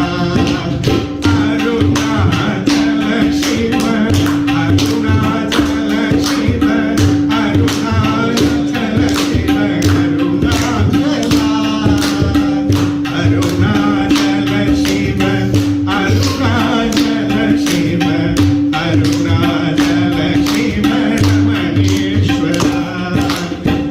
Arunachala Shiva, Arunachala Shiva, Arunachala Shiva, Arunachala, Arunachala Shiva, Arunachala Shiva, Arunachala Shiva, Arunachala. Om Namah Shivaya, Om Namah Shivaya, Om Namah Shivaya. ஓம் நமோ பகவதே ஸ்ரீ ரமணாய. தென்னாடுடைய சிவனே போற்றி, என் நாட்டகர்க்கும் இறைவா போற்றி. தருணாருணமணி கிரணாவலி நிகர் தருமக்ஷரமண மகிழ்மாலை திருநாடிய திருவடியார் திருமர் தெளிய பரவுதல் பொருளாக கருணாகரமுனி ரமணாரியனுவ கையினார் சொல்லியது கதியாக அருணாசலமென அகமே அறிவு ஆழ்வா சிவனுலகாழ்வாரே. அருணாசல வரக்கேற்றம் அக்ஷரமண மாலை சாற்றம் கருணாகர கணபதியே கரமருளி காப்பாயே. அருணாசல சிவ அருணாசல சிவ அருணாசல சிவ அருணாச்சலம் அருணாசல சிவ அருணாசல சிவ அருணாசல சிவ அருணாச்சலம் அருணாசலமென அகமே நினைப்பவர் அகத்திலே அருப்பாய் அருணாச்சலம் அழகு சுந்தரம் போல் அகமும் நீயும் முற்றும் அபிநமாயிருப்போம் அருணாச்சலம் அகம் புகுந்தீர்த்தும் அகக்குகை சிறையாய் அமர்வித்ததென் கொல் அருணாச்சலம் ஆறுக்காயனை ஆண்டனை அகற்றிடி அகிலம் பழித்திடும் அருணாச்சலம் இப்பழி தப்புனை ஏன் உனை நினைப்பித்த இனி யார் விடுவார் அருணாச்சலம் ஈன்றிடும் அன்னை பெரிதருள் புரிவாய் இதுவோ உனதருள் அருணாச்சலம் உன்னையே மாற்றி ஓடாதுள்ளத்தின் மேல் உறுதியாயிருப்பாய் அருணாச்சலம் ஊர் சுற்றுளவிடார் உன்னை கண்டடங்கிட உன்னழகை காட்டருணாச்சலம் என்னை அழித்தி போதினை களவாவிடில் இதுவோ ஆண்மை அருணாச்சலம். ஏன் இந்த உறக்கம் என்னை பிறர் இழுக்க இது உனக்கழகோ அருணாச்சலம். ஒருவன் ஐம்புலக் கள்வர் அகத்தினில் புகும்போது அகத்தில் நீலையோ அருணாச்சலம். ஒருவனாம் உன்னை மொழித்தேவர் வருவார் உன் சூதே இது அருணாச்சலம். ஓங்கார பொருள் ஒப்புயர்வில்லோய் உரையார் அறிவார் அருணாச்சலம். அவ்வை போல் எனக்கும் அருளை தந்தேனே ஆளுவதும் களன் அருணாச்சலம். கண்ணுக்கு கண்ணாய் கண்ணின்றி காணுனை காணுவதிவப்பார் அருணாச்சலம். காந்தம் இரும்பும் போல் கவர்ந்தேனை விடாமல் கலந்தென்னோடி இருப்பாய் அருணாச்சலம். கிரிகுரு ஆகிய கிருபை கடலை கிருபை கூர்ந்தருளுவாய் அருணாச்சலம். கீழ்மேலெங்கும் இளவொளி மணியின் கீழ்மையை பாழ் செய் அருணாச்சலம். குற்றமுற்றறுத்தென்னை குணமாய் பணித்தார் குரு உருவாய் ஒளிர் அருணாச்சலம். கண்ணிய கொடுமைப்பட கூர்ந்தினை சேர்ந்தருள் அருணாச்சலம். கெஞ்சியும் வஞ்சியாய் கொஞ்சம் இறங்கிலே அஞ்சேல் என்றே அருள் அருணாச்சலம். கேளாதளிக்கும் கேடில் புகழை கேடு செய்யாதருள் அருணாச்சலம். கையினில் கனிவும் நீரசம் கொண்டு உவகை வெறி கொள அருள் அருணாச்சலம். கொடியிட்டடியரை கொள்முனை கட்டி கொண்டென் வாழ்வேன் அருணாச்சலம். கோபமில் குணத்தோய் குறியாய் என்னை கொல குறையன் செய்தேன் அருணாச்சலம். கௌதமர் போற்றும் கருணை மாமணியே கடைக்கணி தாழ்வாய் அருணாச்சலம். சகலமும் விழுங்கும் கதிர் ஒளியினமன சலசமலத்தீடு அருணாச்சலம். சாப்பாடுன்னை சாந்துணவா சாந்தமாய் போவேன் அருணாச்சலம். சித்தம் குளிர கருணத்தம் வைத்து அமுதவாயை திற அருள்மதி அருணாச்சலம். சீரை அழித்து நிபானமாய் செய்தருள் சீரை அழித்தருள் அருணாச்சலம். சுகக்கடல் பொங்க சொல் உணர்வடங்க சும்மாய் பொருந்திடு அருணாச்சலம். சூது செய்தென்னை சோதியாதினி ஜோதி உரு காட் அருணாச்சலம். செப்படி வித்தை கற்றிப்படி மயக்கு விட்டு உருப்படு வித்தை காட் அருணாச்சலம். ஆயினில் மேல் நீராயுருகி கண்ணீராற்றழிவேன் அருணாச்சலம். சையன தள்ளி செய்வினை சூடுமலர் உய்வகையே துரை அருணாச்சலம். சொல்லாது சொல்லி நீ சொல்லறனில் சும்மா இருந்தாய் அருணாச்சலம். சோம்பியாய் சும்மா சுகம் உண்டு உறங்கி சொல்வேரேன் கதி அருணாச்சலம். சௌரியம் காட்டினை சலக்கற்றதென்றே சலியாதிருந்தாய் அருணாச்சலம். யமளியில் கேடா நான் என் உறுதியா நாடினின் உருவேன் அருணாச்சலம். ஞானமில்லாதும் ஆசைய தலைவர் ஞானம் தெரித்தருள் அருணாச்சலம். யம நிமிரு போல் நீயும் மலர்ந்திலை என்றே நேர் நின்றனை என் அருணாச்சலம். தத்துவம் தெரியா தத்தனையுற்றாய் தத்துவம் இரியேன் அருணாச்சலம். தானே தானே தத்துவம் இதனை தானே காட்டுவாய் அருணாச்சலம். திரும்பி அகந்தனை நமக கண்கால் தெரியும் என்றனை என் அருணாச்சலம். தீரமில்லகத்தீர் தேடி உந்தனையால் திரும்ப உற்றேன் அருள் அருணாச்சலம்.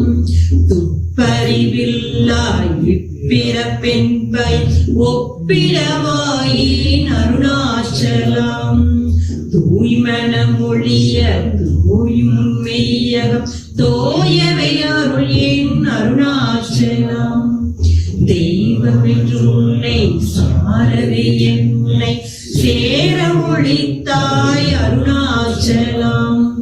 தேடாதுற்றல் நல்திருவருள் நிதி அகத்தியக்கம் தீர்த்தருள் அருணாச்சலம்.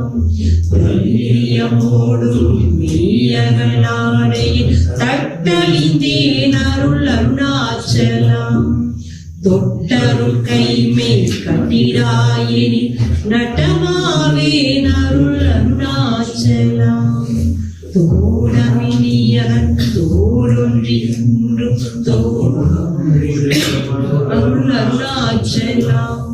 நகைக்கிடமில்லை நாடிய இணையருள் நகையிட்டு பார் நீ அருணாச்சலம்.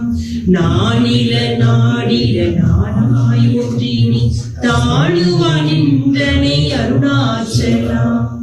நின்னெறி எரித்தனை நீராக்கிடும் நின்னருள் மழை பொழில் அருணாச்சலம். நீ நான் நரப்புழிடும் களிமயமா நின்றிடும் நிலை அருள் அருணாச்சலம். நின்னுரு உமையான் நின்னுரு நன்னீர் என்னலை இருமென்றருணாச்சலம். நூலறிவறியா பேதையின் எந்த மாலறி வருத்தருள் அருணாச்சலம். குறியான் கிட உனை புற நக்கணா நின்றனை அருணாச்சலம். நேசமிருக்கும் ஆசையை காட்டி மோசம் செய்யாதருள் அருணாச்சலம். நைந்தளி கனியால் நிலை பதத்தில் நாடி உட்கொள் நலம் அருணாச்சலம். நொந்திராகுந்தனை தந்தனை கொண்டே அந்த நீ என கருணாச்சலம். நோக்கியே கருதிமை தாக்கியே பக்குவம் ஆக்கினி ஆண்டருள் அருணாச்சலம். பற்றிமால் விடந்தரை சிறுமணமருள் பற்றிட அருள் புரி அருணாச்சலம். பார்த்தரும் மாளர பார்த்திலே எனினருள் பார்த்தரும் சுழித்து விட்டுனை நேர் பித்தனாக்கினை அருள் பித்தம் மருந்தருணாச்சலம். பீதியில் உனை சேர் பீதியில் எனை சேர் பீதி முட்டனக்கேன் அருணாச்சலம். உள்ளறிவே துரை நல்லறிவே துரை உள்ளிடவே அருள் அருணாச்சலம். பூமணம் மாமணம் பூரண மணம் கொள பூரண மணம் அருள் அருணாச்சலம். இளைய நினைத்திடவே பிடித்திழுத்தனையும் பெருமையாக அறிவார் அருணாச்சலம். பெய்தனம் விடாவிடா பேயா பிடித்தெனி பேனாகினேயும் அருணாச்சலம். வெண்கொடியானால் பற்றின்றி வாடாமல் பற்று கோடாய்க்கா அருணாச்சலம். பொடியால் மயக்கியின் போதத்தை பறித்து போதத்தை காட்டினை அருணாச்சலம். வரவுமில் புதுவெளியில் அருள் போராட்டம் காட்டருணாச்சலம். மொழிகமாமுடல் சற்று நாளும் பவிசு கண்டுர அருள் அருணாச்சலம். மலை மருந்திட நீ மலைத்திடவோ அருள் மலை மருந்தாய் ஒளிர் அருணாச்சலம். மானம் கொண்டுருபவர் மானத்தை அழித்த அபிமானம் இல்லாதொழில் அருணாச்சலம். நெஞ்சில் கொஞ்சரிமணியான் வஞ்சியாதருள் ஏனே அருணாச்சலம்.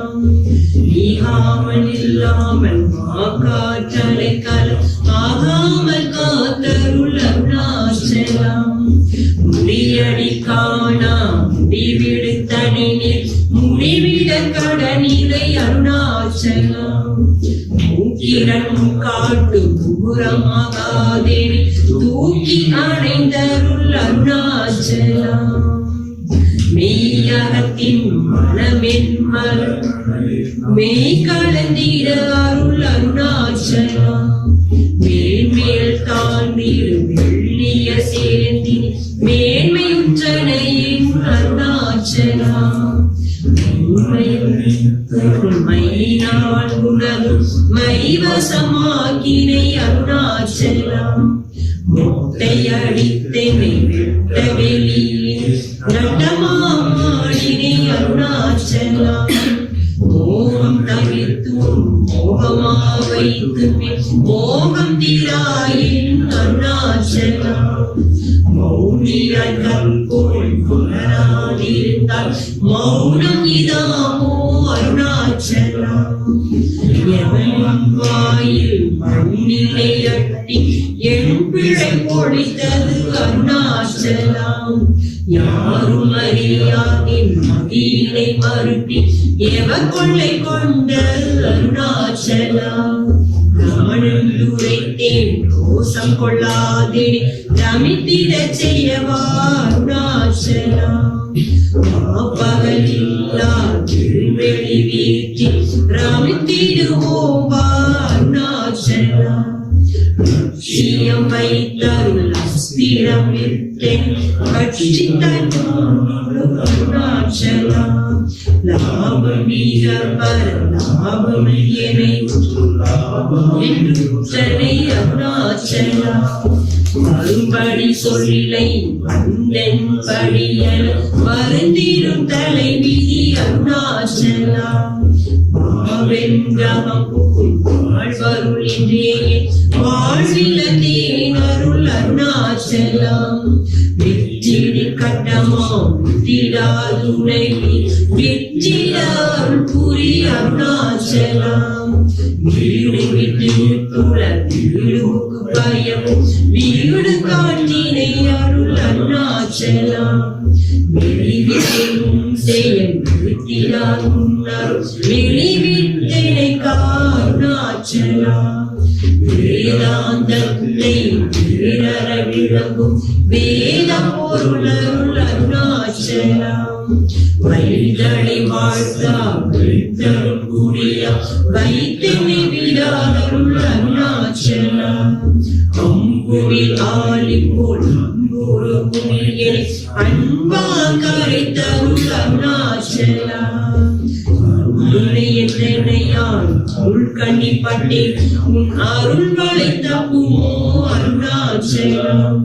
சிந்தி தருள் பட சிலந்தி கொட்கட்டி கொண்டனை அருணாச்சலம். அன்போடு நாமம் கேம்பர்தம் அன்பர் அன்பனாயிட அருள் அருணாச்சலம். எங்கோடும் தீனரை இன்புற காத்தினிய நாளும் வாழ்ந்தருள் அருணாச்சலம். எங்குரு அன்பர்தம் சொற்கள் செவி உண்மொழி போல அருள் அருணாச்சலம். ஒருமயம் உதரம் சொற்களை சொல்ல ஒருத்தருள் இஷ்டமின் அருணாச்சலம். மாலை அளித்தருள் மாலை அணிந்தருள் அருணாச்சலம். மாலை அளித்தருள் அசல ரமணையில் மாலை அணிந்தருள் அருணாச்சலம். அருணாச்சல சிவ அருணாச்சல சிவ அருணாச்சல சிவ அருணாச்சலம். அருணாச்சல சிவ அருணாச்சல சிவ அருணாச்சல சிவ அருணாச்சலம். அருணாச்சலம் வாழி அன்பர்களும் வாழி அக்ஷரமண மாலை வாழி.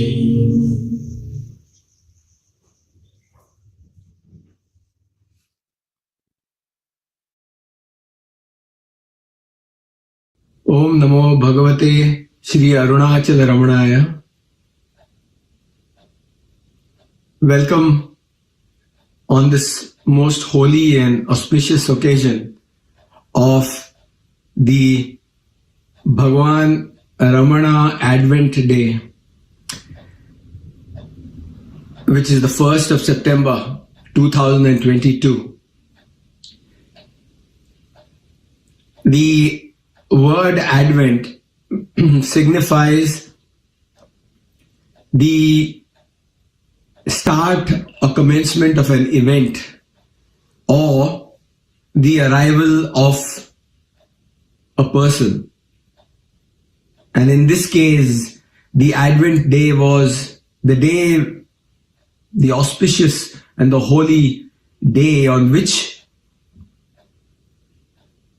Ramana Maharshi, Bhagavan Ramana, came to Tiruvannamalai, arrived in Tiruvannamalai at the feet of the Lord. And when he arrived there,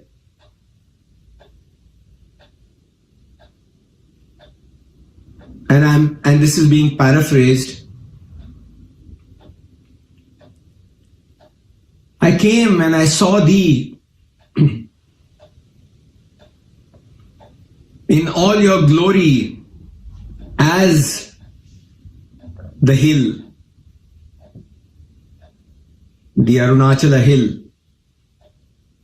But there was no seer, because the seer had disappeared. The mind had dissolved.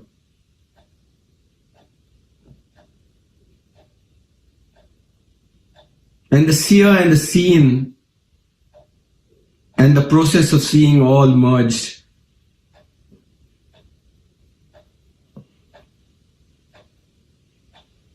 This is paraphrased in Bhagavan Ramana's words.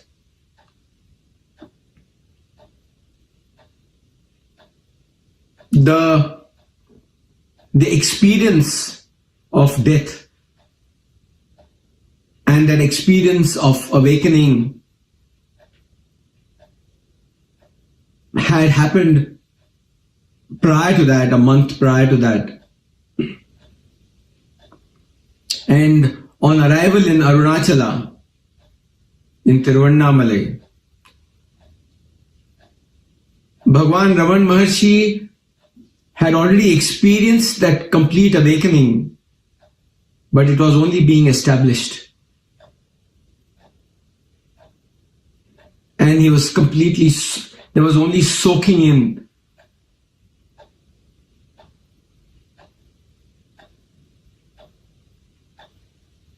And there was that complete absorption in that abidance. The abidance was there, ongoing, but the absorption took place completely and totally in Arunachala and Tiruvannamalai. This Advent Day is celebrated throughout in Ramana Ashram, in Tiruvannamalai, as well as all over the world, as one of the most holy and auspicious occasions to be utilized in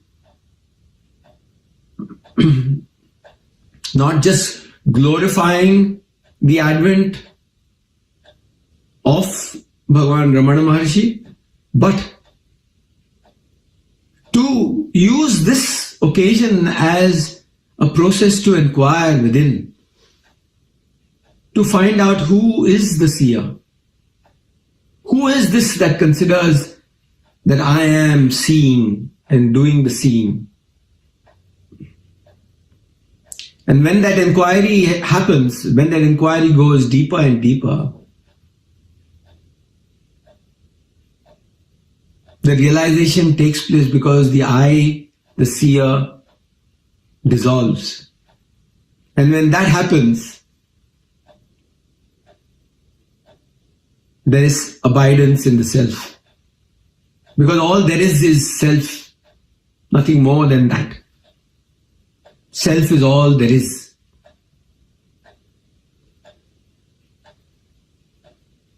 And then the continuation of the process into complete and total absorption ensues. Bhagavan Ramana Maharshi has said on many occasions that work has to go on, but the inquiry has to be simultaneously progressed to find out who is this? What is this mind that we keep talking about? My mind. Is there any such thing at all? Inquire, find out.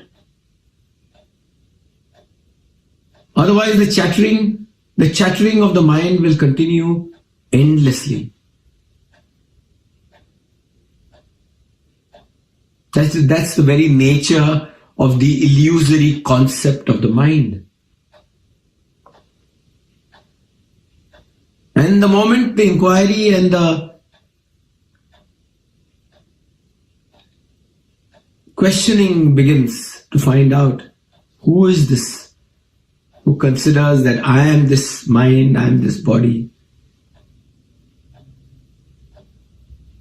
immediately the realization dawns, because duality dissolves, the mind dissolves, activity dissolves.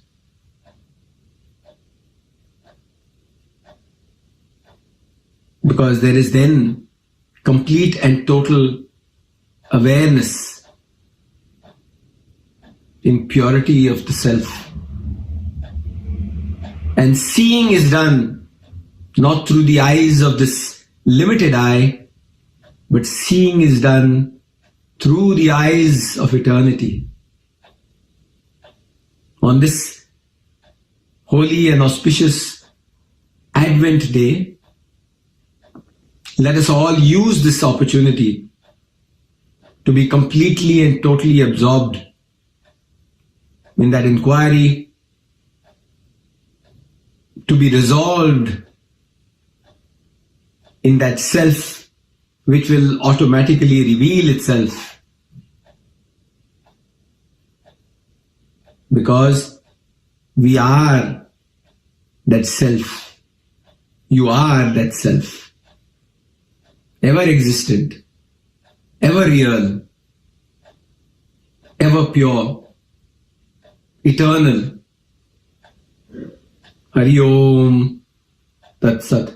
Om Namo Bhagavate Shri Arunachala Ramanaya. Om Namo Bhagavate Shri Arunachala Ramanaya. Om Namo Bhagavate Shri Arunachala Ramanaya. Om Namo Bhagavate Sri Ramanaya. At the Father's feet, B.V. Narasimha Swami. Alighting at Tiruvannamalai station on the morning of 1st September 1896, Venkataraman beheld his promised land in the starry pointing towers of Arunachaleshvara's temple from afar. As with the Saint Nanda, the very sight of the towers filled his soul with joy, arising not merely from the sense of achievement, but also from the close proximity to bliss itself. With quick steps and a pounding heart, he proceeded straight to the great temple. The gates of the 3 high compound walls and the inner doors were open. There was not a soul beside him there, and it looked as though the Father was thus preparing to welcome his beloved Son, who marched straight to the inmost shrine. This was the supreme moment of his life. He stood a while there in ecstasy and then left the sanctuary. He had sealed his future and delivered it over to God. When he saw the stone lingam, he felt that it was not merely an external physical object, but the omnipresent, all-pervading spirit that had drawn him and was still drawing him away from his old life. When Venkataraman, or the young Swami, as we may henceforth call him, left his father's presence, where did he go? His choice was his father's immediate presence, that is, the premises of the great temple. According to the scriptures, Shastras, the proper residence for an anchorite, Parivrajaka, is a temple, a hill, a cave, the foot of a tree, or the banks of holy waters. And the young Swami found the temple, as many others before and after him found, to be the most convenient. The very atmosphere of it is pure and laden with spiritual power. The constant peals of the temple bells, the frequent streams of pious visitors approaching their god with Devaram, Tirupugar, and other hymns, the processions of the sacred images followed by youths chanting the sacred Vedas, with the very accent and intonation which the rishis, the seers of the forest, employed thousands of years ago. If, however, one wished to get away from external contacts and to commune in solitude with himself or his god, the precincts were particularly suitable. There were the flower garden, the plantain garden, the higher chambers of the numerous towers, especially the skyscraping eastern tower of 13 stories, and many a nook and corner of this vast temple measuring over 2 furlongs in length and 1 in breadth, and the numerous minor shrines in it. All these provided adequate solitude. The ascetic has no need for secrecy, and he has nothing to keep or lock up. Foxes have holes, and birds of the air have nests, but the Son of God hath no place to call his own. Every place is his. The earth's surface everywhere is his bed. The trees are his umbrellas, the moon his lantern, and all the folk he meets are his brothers and sisters, father and mother, providing him with food. Was the young Swami ever troubled by the thought of his next meal? Never. Never has he troubled himself to think, what should he drink, what should he eat, and how should he be clothed? His Father knows his needs of these things, and he thinks only of his Father and his self, which is the kingdom of God.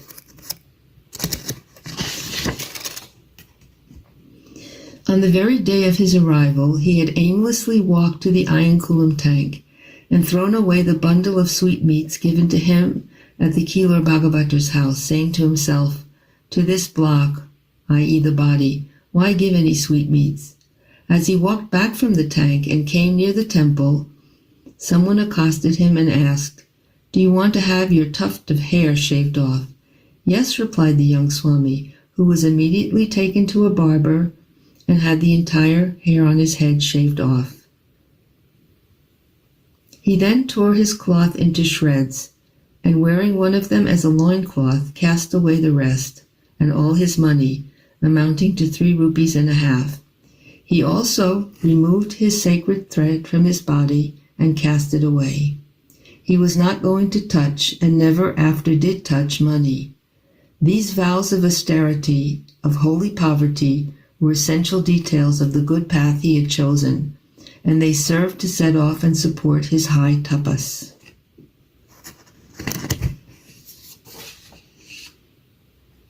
After his shave, he did not bathe, but addressed his body thus, mentally. Should this block be accorded the comforts of a bath? And passed on towards the temple. However, on the way there was a heavy downpour of rain, which soaked him from head to foot. So what he had thought to deny himself was granted to him by the divine protector at whose shrine he was going to worship. Om Namo Bhagavate Sri Ramanaya. Om Namo Bhagavate Sri Ramanaya. From Face to Face with Sri Ramana Maharshi, number 180. In French first. Raja Lakshmi était la petite fille de Venu Amal, qui était elle-même la plus jeune sœur d'Etchamal, une remarquable dévotée. Elle vivait à Chennai avec son fils. À la mort de ma mère, ma grand-mère fut complètement dévastée, incapable de supporter la perte de sa fille unique. À 11 heures, elle marcha du centre-ville de Tiruvannamalai jusqu'au Sri Ramanashramam de l'époque, qui était très éloigné, seule dans la nuit sombre. Elle pleurait de façon incontrôlée et tomba aux pieds de Bhagavan. J'ai vu Bhagavan pour la première fois en 1923 quand j'avais 3 ans. Ma grand-mère, qui servait à l'ashram, m'emmenait avec elle tous les matins et rentrait tous les soirs. Une fois, je jouais à la cuisinière en offrant des petits cailloux comme si c'était du riz cuit à Bhagavan. Et je lui demandais de les manger. Bhagavan mit volontiers les cailloux dans sa bouche et fit semblant de les manger. Quand ma grand-mère protesta, Bhagavan répondit que l'enfant lui offrait joyeusement les cailloux en guise de nourriture et il ne voulait pas la décevoir. Une fois, alors que j'étais assise à côté de Bhagavan dans la salle à manger, j'ai demandé à ma grand-mère de me servir un peu plus d'un certain plat. Elle refusa. Quand elle s'apprêtait à servir un peu plus de ce plat à Bhagavan, il refusa pour la raison que les règles applicables à un enfant étaient aussi applicables pour lui.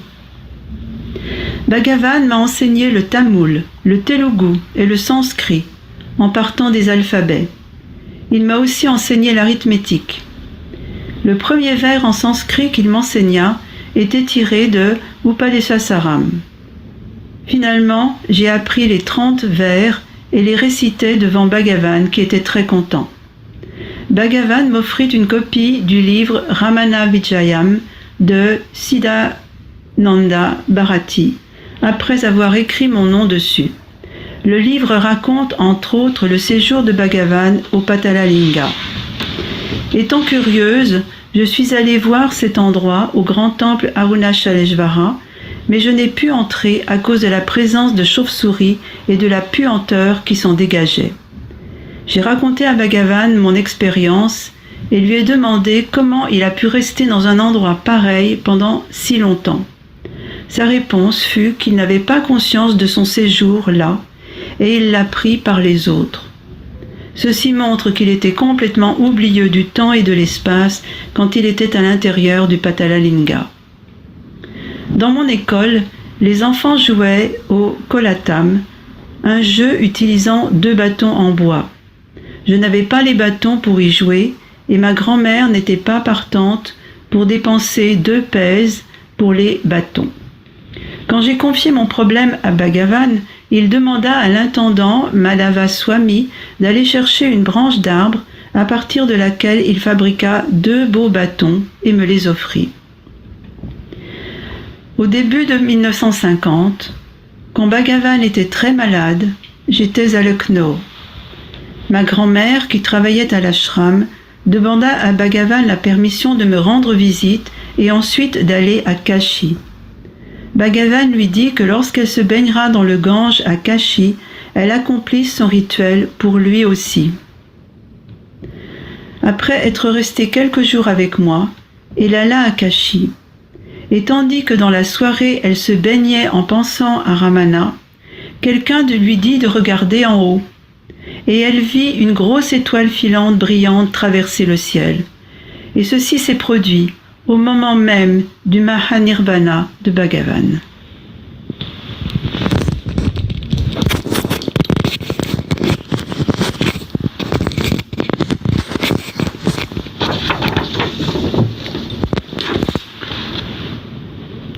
Raja Lakshmi was the granddaughter of Venu Amal, who was the younger sister of an outstanding devotee, Echamal. She lives in Chennai with her son. On the death of my mother, my grandmother was completely devastated, unable to bear the loss of her only daughter. She walked all the way from Tiruvannamalai down to the distant Ramanashramam at 11 p.m. on a dark, lonely night. She cried uncontrollably and fell at Bhagavan's feet. I first saw Bhagavan in 1923 when I was 3 years old. My grandmother, who was serving at the ashram, took me along with her every morning, returning home in the evening. Once I was playing cooking game by offering small pieces of stones as cooked rice to Bhagavan, and I asked him to eat them. Bhagavan readily put those stones into his mouth and pretended to eat. When my grandmother objected to it, Bhagavan replied that the child was happily offering him the stones as food, and he did not want to disappoint her. Once, when seated next to Bhagavan in the dining hall, I asked my grandmother to serve me more of a particular preparation. She declined. When she was about to serve more of the same preparation again to Bhagavan, he refused, on the ground that what was applicable to the child was applicable to him. Bhagavan taught me Tamil, Telugu, and Sanskrit, starting from the alphabets. He also taught me arithmetic. The first Sanskrit sloka he taught me was from Upadesha Saram. Eventually, I learnt all the 30 slokas and recited them before Bhagavan, who was very pleased. Bhagavan presented to me a copy of the book Ramana Bhagavan by Sudananda Bharati after writing my name on it. The book also tells the story of Bhagavan's stay at Patalalinga. Being curious, I visited that place in Arunachala temple, but I could not go inside due to bats flying around and the stinking smell from inside. I told Bhagavan about my experience and asked how he could stay at a place like that for such a long time. He replied that he was not aware of his stay there and that he came to know it from others. This shows he was completely oblivious of time and space while inside Patalalinga.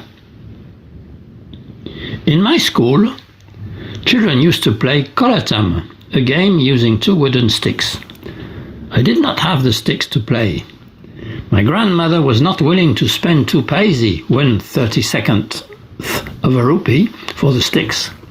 When I told Bhagavan of my problem, he asked his attendant, Madhava Swami, to get a branch from a tree, out of which he made 2 beautiful Kolatam sticks and presented them to me.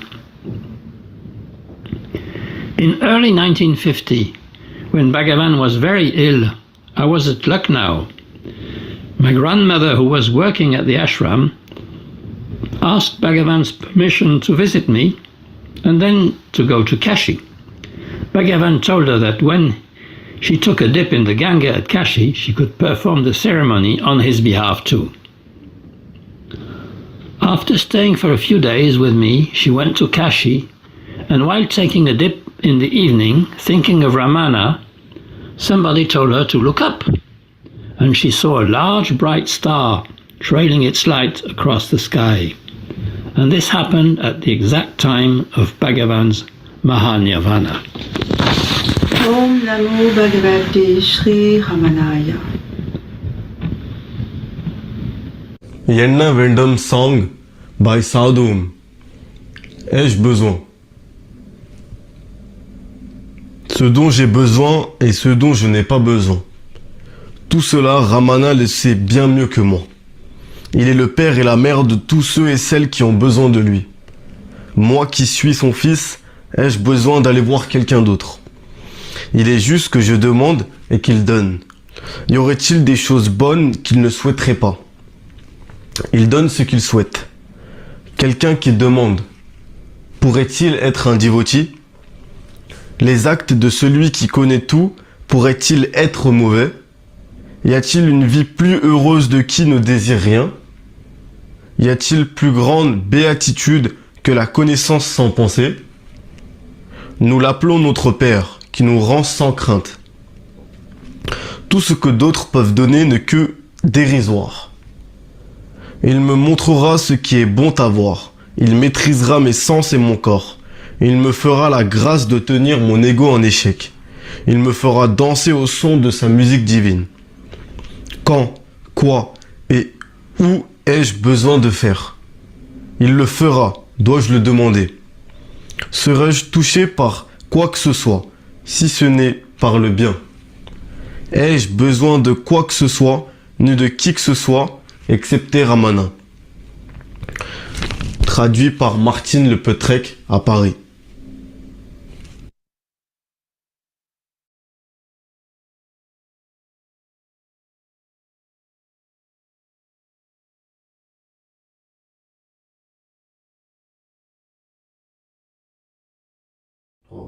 A conversation with Bhagavan. What is the value of the grace, Kripa, of a Sadguru in the spiritual field? How to obtain the grace? If sufficient quantity of grace is not received, what should one do? Which is the easiest way to permanent happiness? Is God really so merciful? These are some of the questions which arise in the mind, and the following replies of Ramana Bhagavan in this connection are very interesting and instructive. Question. It is stated that by the grace of a Guru, the highest state is reached in a moment. Is this true? Bhagavan. Yes. If the disciple is in a right state, the Ajnana will be removed only by the look of the Sadguru. Question. Is the Kripa flowing towards one proportional to one's merit? Bhagavan. If the vessel is small, the Kripa that he receives will be small. If the vessel is big, the Kripa will be proportionately more. Question. If the vessel is small, how to make it big? Bhagavan. The water in all vessels is the same. After a pause, there is no question of more Kripa or less Kripa for one who surrenders, Saranagata. Question. What is meant by surrender or Saranagati? One surrenders, there is no sense of agency in him. There will be Udasina Bhava, and he will not feel any anxiety about acts or results. He does not commence any work for his own sake, and he become a Sarva Aramba Partyagi. White Gita, chapter 14. He will have no ahamkara, feeling of I. The feeling of I, aham, bhava, will vanish either by Jnana Marga or by Saranagati. Question. In the books, it is stated that Bhagavan is an ocean of mercy. Is it a fact? Bhagavan. Ocean. Ocean, Sagara, has a limit, a boundary or coastline, but the Kripa of Bhagavan has no such limit. It is limitless. It knows no bounds.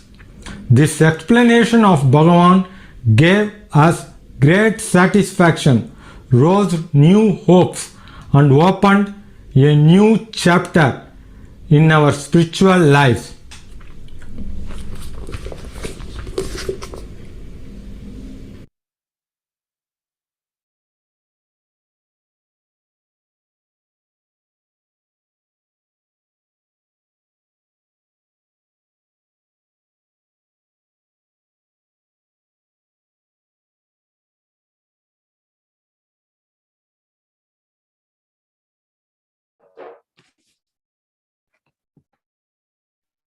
Om Namo Bhagavate Shri Ramanaya. Welcome to the Arunachala Ashrama group. I am Mohan Ramaswamy from Arunachala Ashram. Now we will start the program with the Arunachala Akshamalai by Lavanya and Harimurti. Om Namo Bhagavate Shri Ramanaya.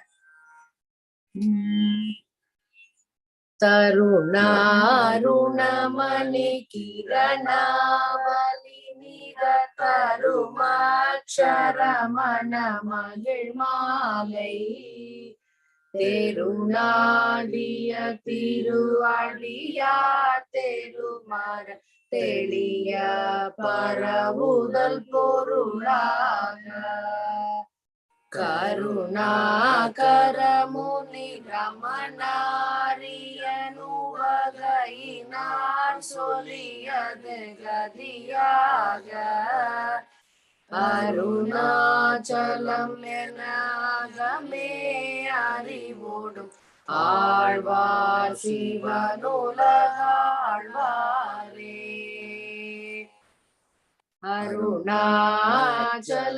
அருணாச்சலவரக்கேற்ற Aksharamanamalai சாற்ற Karunakara கணபதியே கரமருளி காப்பாயே அருணாச்சல சிவ அருணாச்சல சிவ அருணாச்சல சிவ அருணாச்சல அருணாச்சல சிவ அருணாச்சல சிவ அருணாச்சல சிவ அருணாச்சல அருணாச்சலம் என அகமே நினைப்பவர் அகத்தை வேறறுப்பாய் அருணாச்சலா அழகு சுந்தரம் போலகமும் நீயும் முற்றபினமாயிருப்போம் அருணாச்சலா அகம்புந்தீர்த்துன் அககுவை சிறையாய் அமர்வித்ததென் கொல்லருணாச்சலா ஆறு காயனை ஆண்டனை அகற்றினில் அகிலம் பழித்திடும் அருணாச்சலா இப்படி தப்புனை ஏன் நினைப்பெற்ற தாயினி யார் விடுவார் அருணாச்சலா ஈன்றிடும் அன்னையின் பெரிதருள் புரிவோய் இதுவோ உனதருள் அருணாச்சலா உனையே மாற்றி ஓடாதுளத்தின் மேல் உறுதியாயிருப்பாய் அருணாச்சலா ஊர் சோற்றுடம்பிடாதுனை கண்டடங்கிட உன்னழகை காட்டருணாச்சலா என்னை அழித்து போதனை கடவாவிடில் இதுவோ ஆண்மை அருணாச்சலா ஏனிந்த உறக்கம் என்னை பிறர் இழுக்க இது உனக்கழகோ அருணாச்சலா ஐம்புல கள்வர் அகத்தினில் புகும் போதகத்தில் நீலையோ அருணாச்சலா ஒருவனாம் உன்னை ஒழித்தவர் வருவார் உன் சூழே இது அருணாச்சலா அருணாச்சல சிவ அருணாச்சல சிவ அருணாச்சல சிவ அருணாச்சலா அருணாச்சல சிவ அருணாச்சல சிவ அருணாச்சல சிவ அருணாச்சலா ஓங்கார பொருள் ஒப்புயர்வில்லோயுனையார் அறிவார் அருணாச்சலா அவ்வை போலெனக்குன் அருளை தந்தனை ஆளுவதும் கடன் அருணாச்சலா கண்ணுக்கு கண்ணாய் கண்ணின்றி காணுனை காணுவதேவர் பார் அருணாச்சலா காந்தம் இருந்து போல் கவர்ந்தனை விடாமல் கலந்தேனோடிருப்பாய் அருணாச்சலா. கிரி உருவாகிய கிருபை கடலே கிருபை கூந்தருளுவாய் அருணாச்சலா. கீழ்மேலெங்கும் கிளரொளி மணியன் கீழ்மையை பாழ் செய் அருணாச்சலா. குற்றமுற்றறுத்தனை குணமாய் பணித்தாள் குரு குருவாய் ஒளி அருணாச்சலா. கூழ்வாட்கண்டியர் கொடுமையை படாதருள் கூர்ந்தனை சேர்ந்தருள் அருணாச்சலா. கெஞ்சியும் வஞ்சியாய் கொஞ்சமும் இறங்கிலை அஞ்சலன்றே அருள் அருணாச்சலா. கேளாதளிக்கும் முன் கேடில் புகழை கேடு செய்யாதருள் அருணாச்சலா. கையினில் கனியுன் மெய்ரசம் கொண்டு வகை வெறி கொளாருள் அருணாச்சலா. கொடியேட்டடியரை கொல்லுனை காட்டி கொண்டெங்கன் வாழ்வேன் அருணாச்சலா. அருணாச்சல சிவ அருணாச்சல சிவ அருணாச்சல சிவ அருணாச்சலா. அருணாச்சல சிவ அருணாச்சல சிவ அருணாச்சல சிவ அருணாச்சலா. கோபமில் குணத்தோய் குடியாயனை கொள்ள குறையன் செய்தேன் அருணாச்சலா. கௌதமர் போற்றும் கருணை மாமலையே கடை கழித்தாழ்வாய் அருணாச்சலா. சகலமும் விழுங்கும் கதிரொளி நமன ஜல ஜமல தீரருணாச்சலா.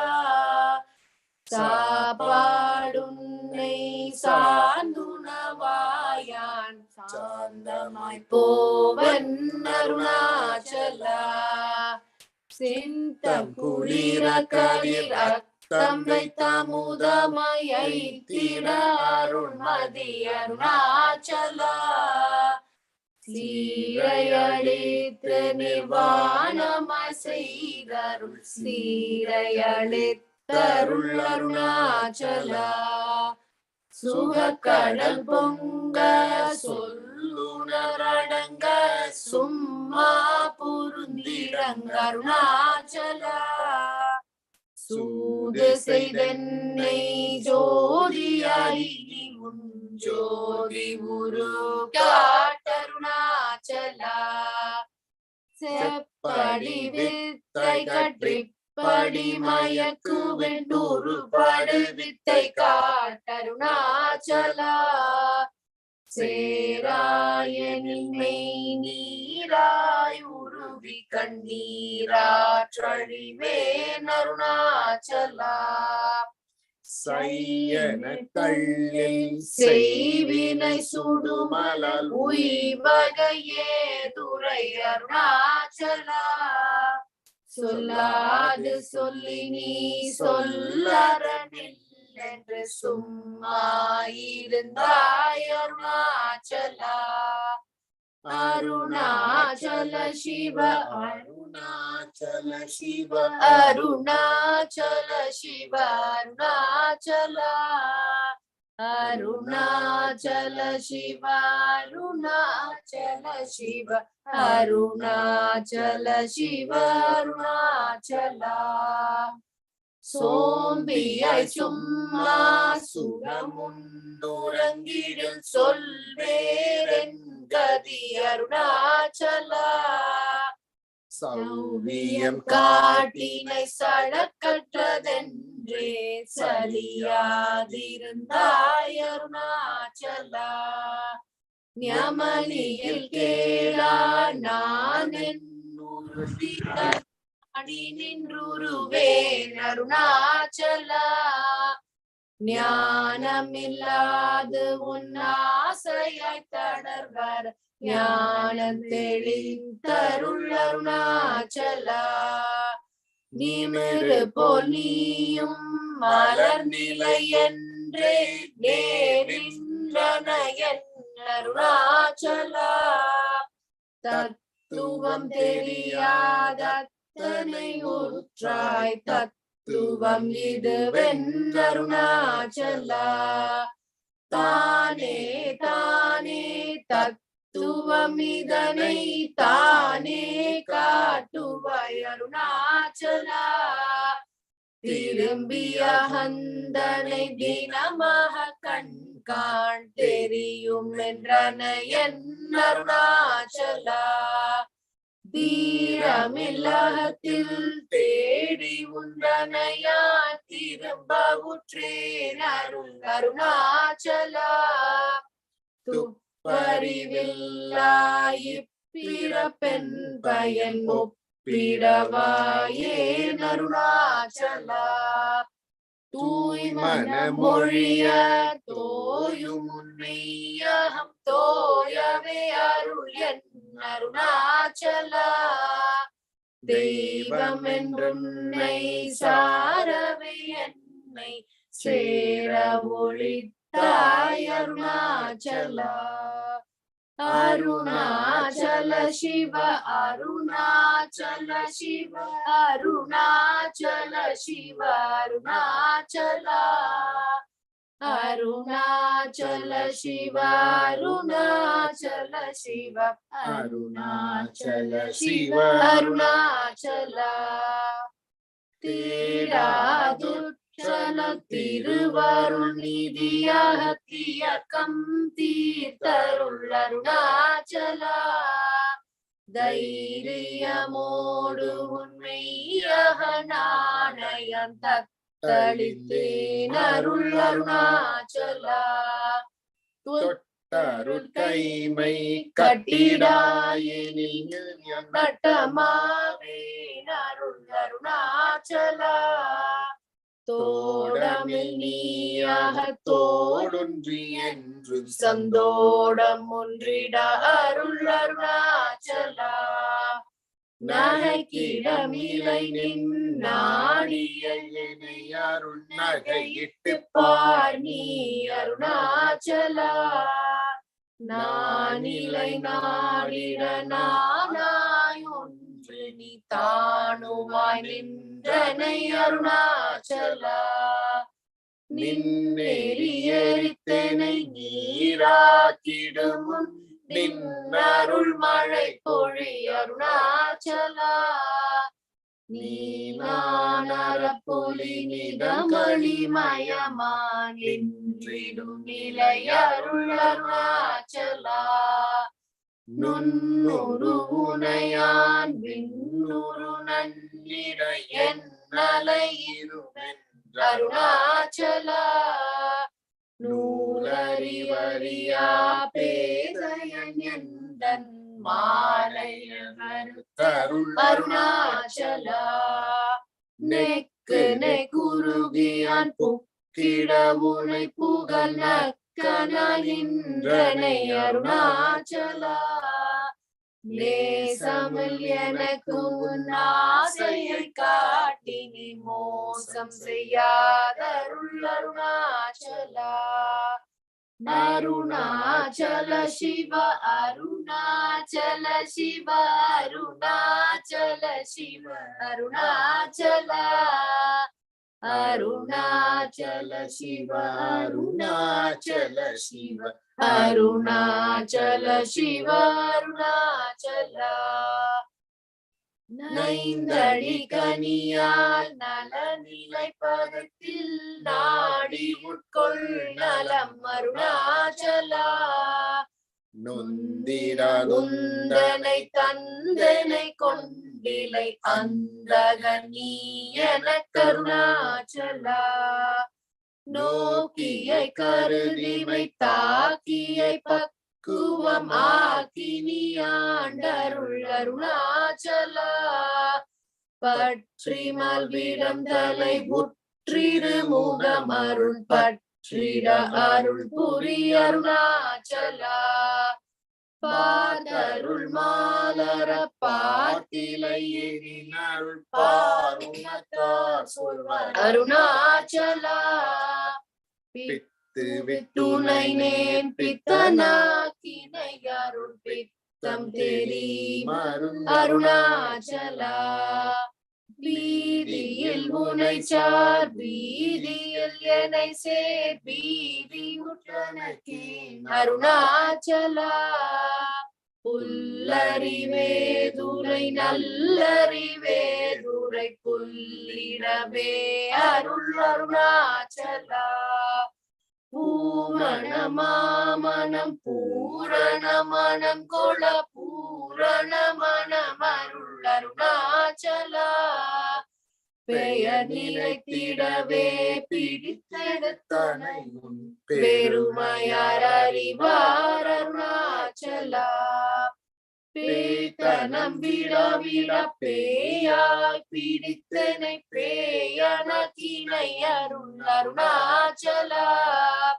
பைங்கொடியானால் பற்றின்றி வாடாமல் பற்று கொளாய் அருணாச்சலா.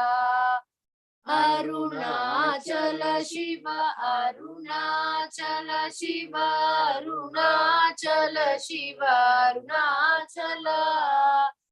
அருணாச்சல சிவ அருணாச்சல சிவ அருணாச்சல சிவ அருணாச்சலா. புடியான் மயக்கியன் போதத்தை பறித்து உன் போதத்தை காட்டினை அருணாச்சலா. போக்கும் வரமுல் பொதுவெளி போராட்டம் காட்டருணாச்சலா. பௌதிகமாமுடல் பற்றற்று நாடு உன் பரிசு கண்டுட அருள் அருணாச்சலா. மலை மறந்திட நீ மலை திடவோ அருள் மலை மறந்தாயோ அருணாச்சலா. மானம் கொண்டுருபவர் மானத்தை அழித்த விமானம் இல்லாதொழி அருணாச்சலா. நெஞ்சில் கெஞ்சிடும் கொஞ்சமறிய வஞ்சியாதருள் என்னை அருணாச்சலா. மீயாமல் இல்லாமல் மாகாற்றலை களம் ஆகாமல் காத்தருள் அருணாச்சலா. முடியடி காணா முடிவிடுத்தனை சேர் முடிவிடத்தனை நினை அருணாச்சலா. மூக்கிலன் முன்காட்டும் முருரமகாதனை தூக்கி அணைந்தருள் அருணாச்சலா. மெய்யகத்தின் மனமெல் மலரணையில் மெய் கலந்திட அருள் அருணாச்சலா. மேன்மே தாழ்ந்திடும் மெல்லிய சேர்ந்து நீ மேன்மையுற்றனையன் Arunachala.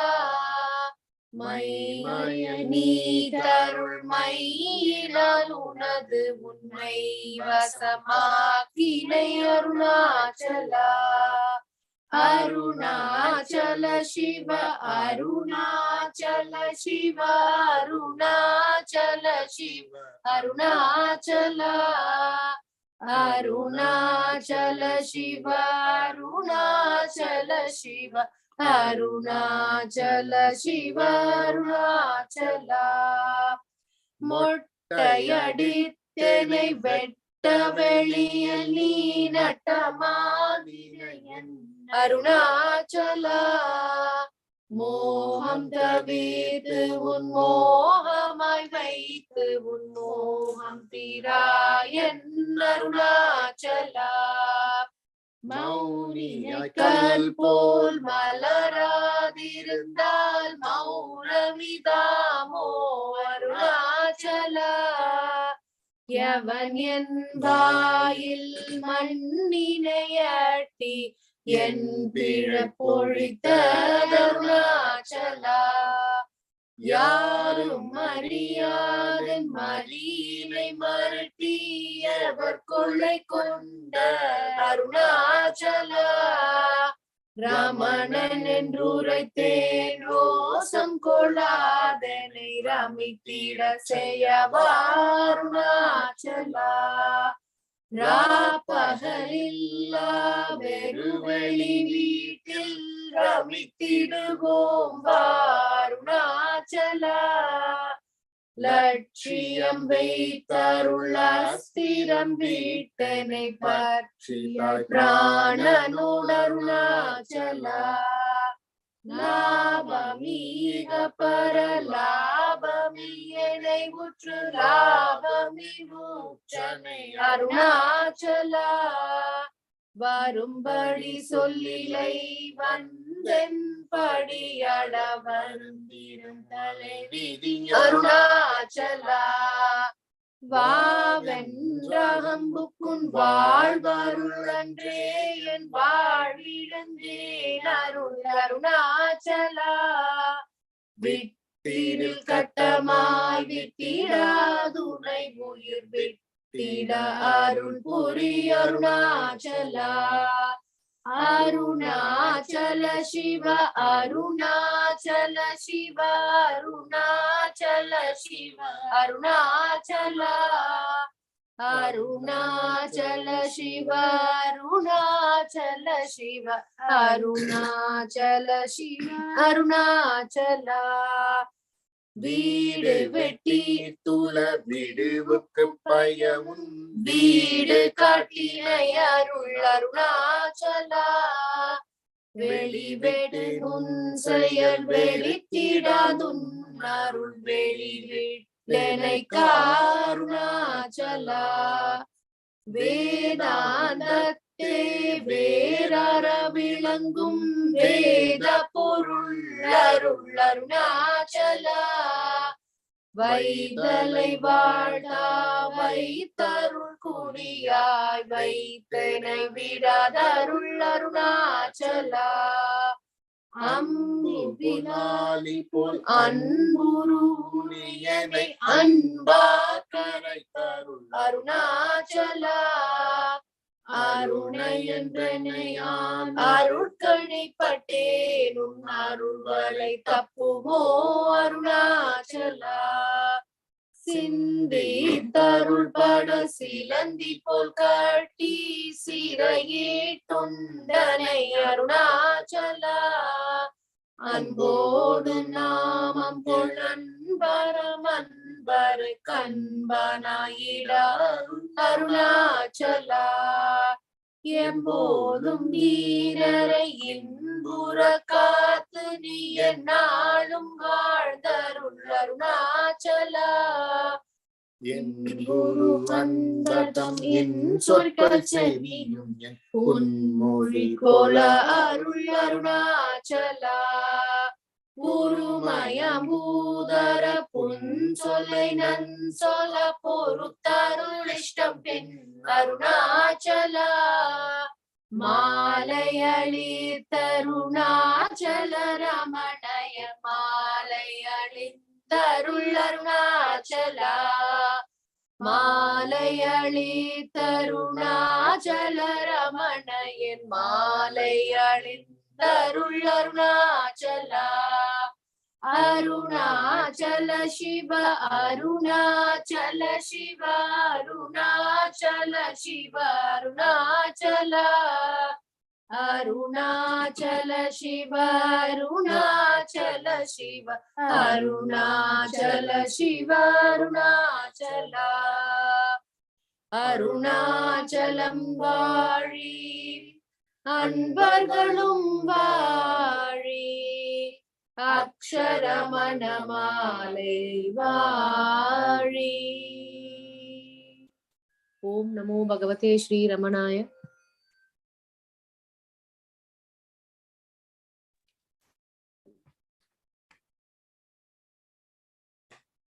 Thank you, Lavanya, Harimurthy, and Ananya. Welcome to the Advent 126th Advent celebrations of Sri Bhagavan Ramana Maharshi. I know it's a long day, but there are so many enthusiastic devotees who wants to contribute and to be part of this. As we all know, the different satsang groups from United Kingdom, Australia, France, and satsang groups from North America, including Canada, are participating. Already we heard the wonderful program from Australia,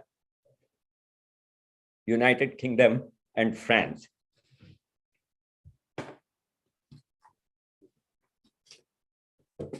I am going to read from Ramana Leela by Krishna Bhikshu, chapter 10, The Great Journey. The sun was setting. A Maulvi seated in the compartment was narrating the stories of different sages to his fellow passengers. This is obviously Bhagavan has left his home and he was sitting in the train heading towards the father's place, the Arunachala. But this young man was indifferent, did not even open his eyes. Curious, the Maulvi approached him and asked, Swami, where are you going? Venkataraman, Tiruvannamalai, Maulvi. I'm also going there. Venkataraman. It is so, Maulvi. Not exactly, but to Tirukollur, the station adjacent to it. Venkataraman. Surprised, is there a train to Tiruvannamalai? Maulvi. Of course. To which station did you buy your ticket then? Venkataraman. To Tindivanam. Maulvi. Oh my, why to Tindivanam? You had to get off at Villapuram and take another train that goes to Tirukollur, and Tiruvannamalai.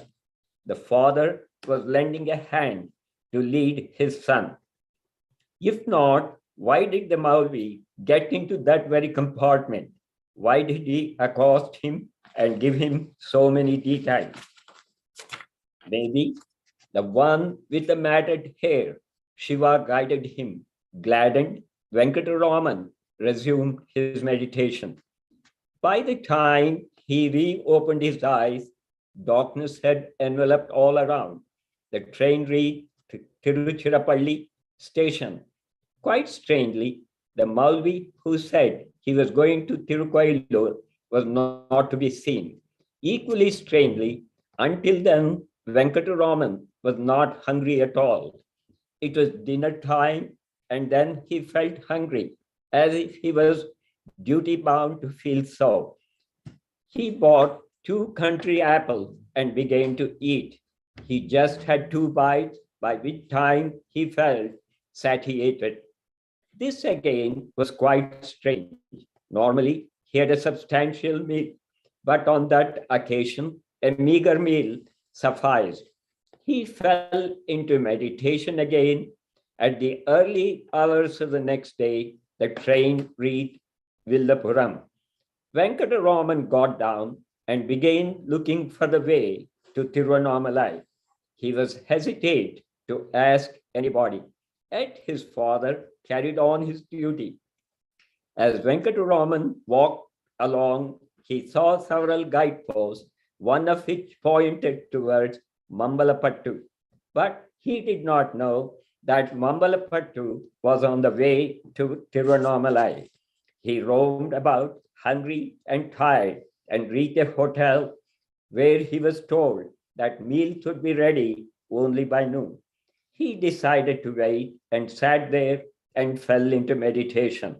The owner of the hotel was observing the lad, who was bright, very fair, with thick dark hair, earrings, without any luggage, and lost to the world. Who could it be? By noon, the food was ready. The hotel owner woke up Venkataraman and served him.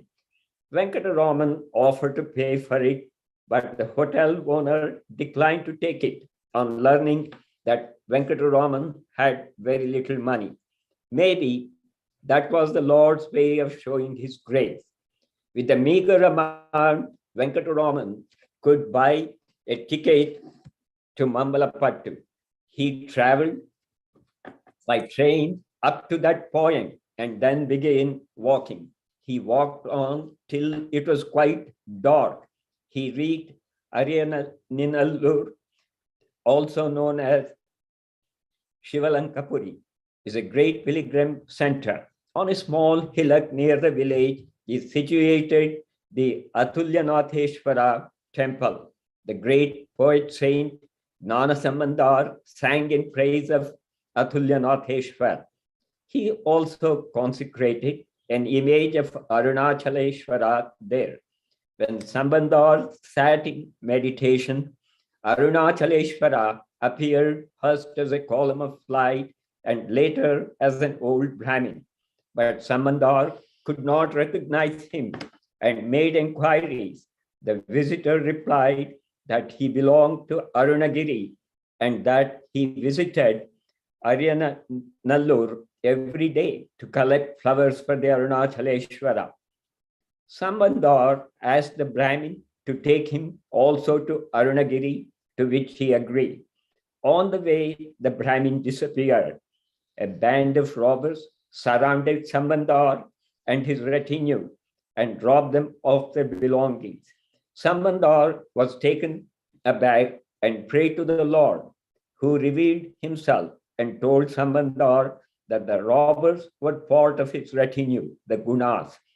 He promised to take him across if Sambandar stayed back as his guest for dinner, and also offered to return all the articles stolen. Normally, Sambandar never ate without serving some guest, but on that occasion, himself became a guest of Ishvara. How Sambandar reached Arunachala and sang in praise of Arunachala Ishvara is a different story. Venkataraman returned from the dark sanctum to his former place in the corridor and resumed his meditation. The temple priest completed his puja and called out, "Who is there? It is time to close the doors of the temple. Get up and go." Venkataraman came out of his meditation and pleaded for a little prasad. The priest said brusquely, "There is no food ready for you here." "All right, at least let me rest here this night," asked Venkataraman. The staff of the temple intervened and said, "Kilur is about a mile from here. You have a Virateshwar temple there. Maybe you can get some prasad there. Come along." Venkataraman accompanied them. At the temple, he fell into meditation as long as the puja was going on. After the puja, the priest who was distributing prasad flatly refused to offer him any. One of the temple musicians took pity on the boy who was tired and suggested to the priest that his share of prasad might be given to the lad. The following day was the Gokulashtami, the August 31st, 1896. He was hungry and still had to go 20 miles. As Venkataraman was walking down the street, he saw the door of the one house ajar, but nobody was to be seen inside.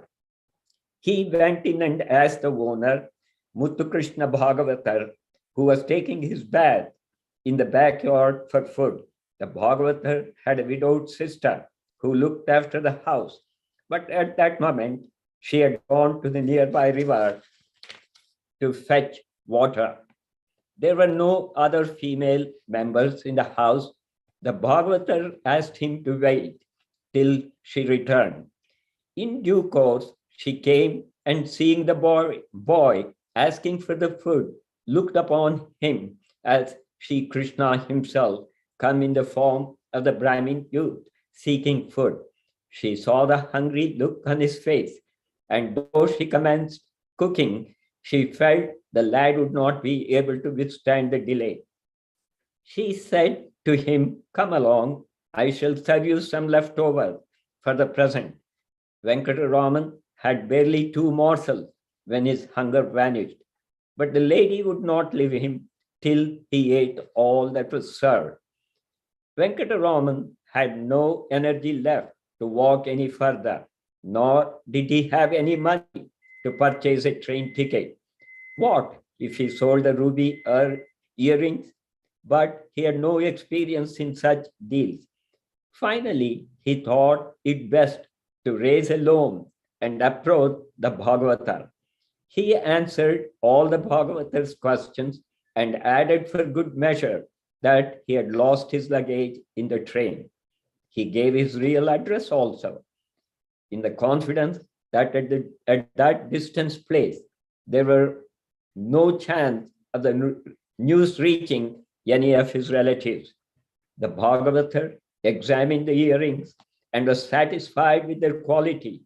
He estimated that the earrings would cost 20 rupees at least, whereas the lad was asking for only 4 rupees. He saw no reason to suspect anything wrong and gave Venkataraman the money he wanted.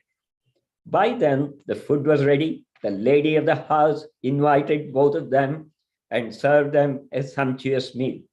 It being the festival day, her joy knew no bounds, as she thought her guest was none other than Sri Krishna himself. She also prepared several sweets to offer Krishna that evening. She gave a packet of them to her guest even before offering the sweets to Krishna. How blessed she was.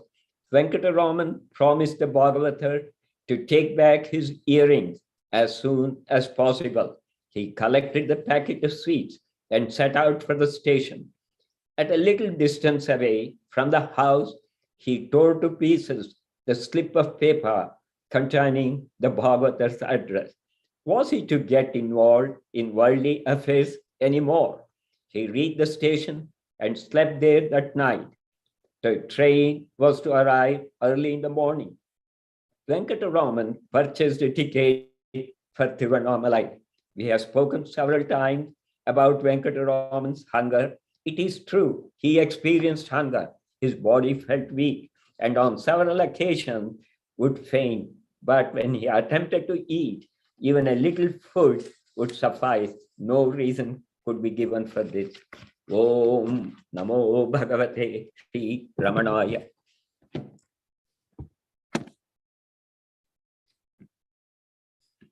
Now, Ramana Bhalachandran is going to sing.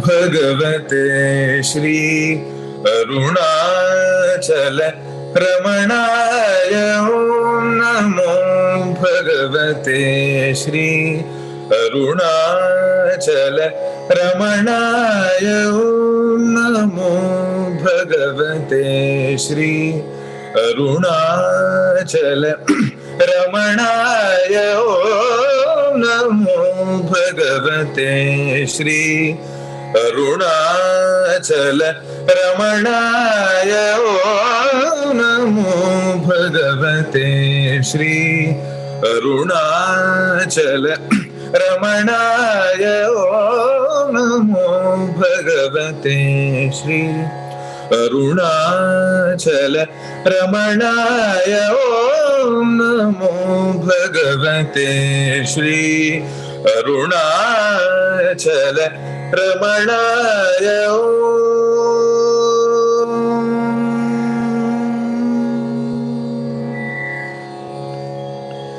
Jnana Guruparaaya Namo Namo Girivaraya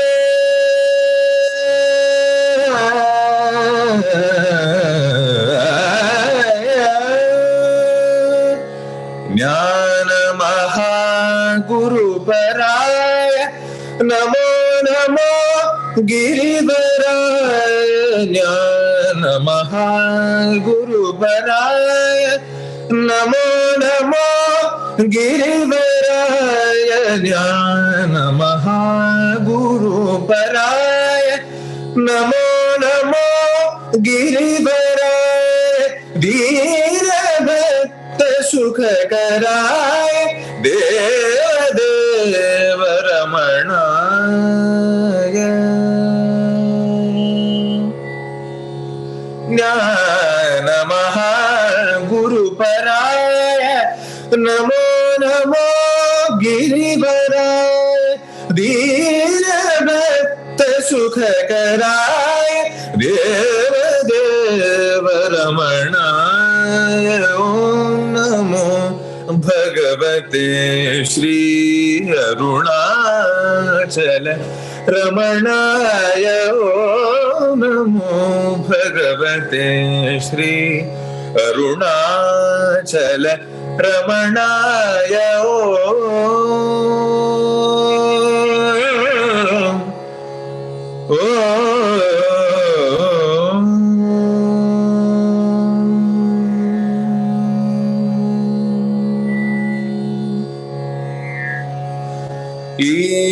Dev Loka Abhiman Me Nanyanadagi Dev Loka Abhiman Me Nanyanadagi Yedumunmai Ariyade Yelnilla Piraviyagi Deha Loka Abhimaname Nanyanadagi Yedumunmai Ariyade Yelnilla Piraviyagi Jnana Deshika Jnana Deshika Mudivil Padame Yelgadiyagi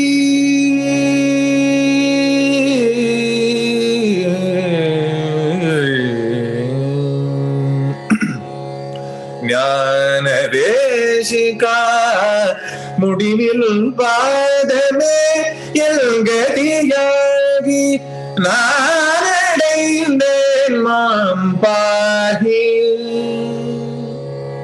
Jnana Deshika Mudivil Padame Yelgadiyagi Naradainden Mam Pahi Ramana Jnana Shiva Yogi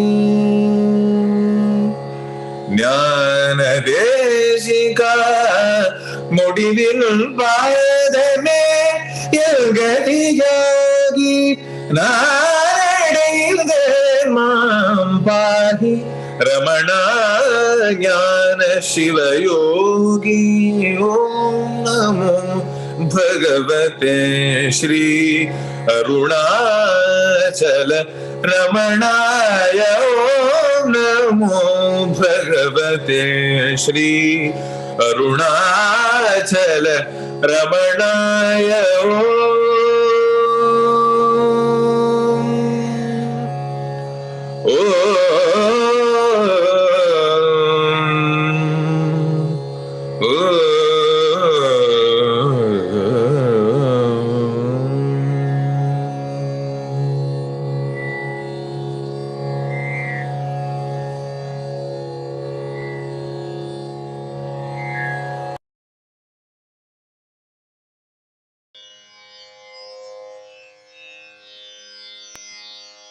Thank you, Balachandran. As usual, he always agrees to sing for us. Now, Aditi Iyer is going.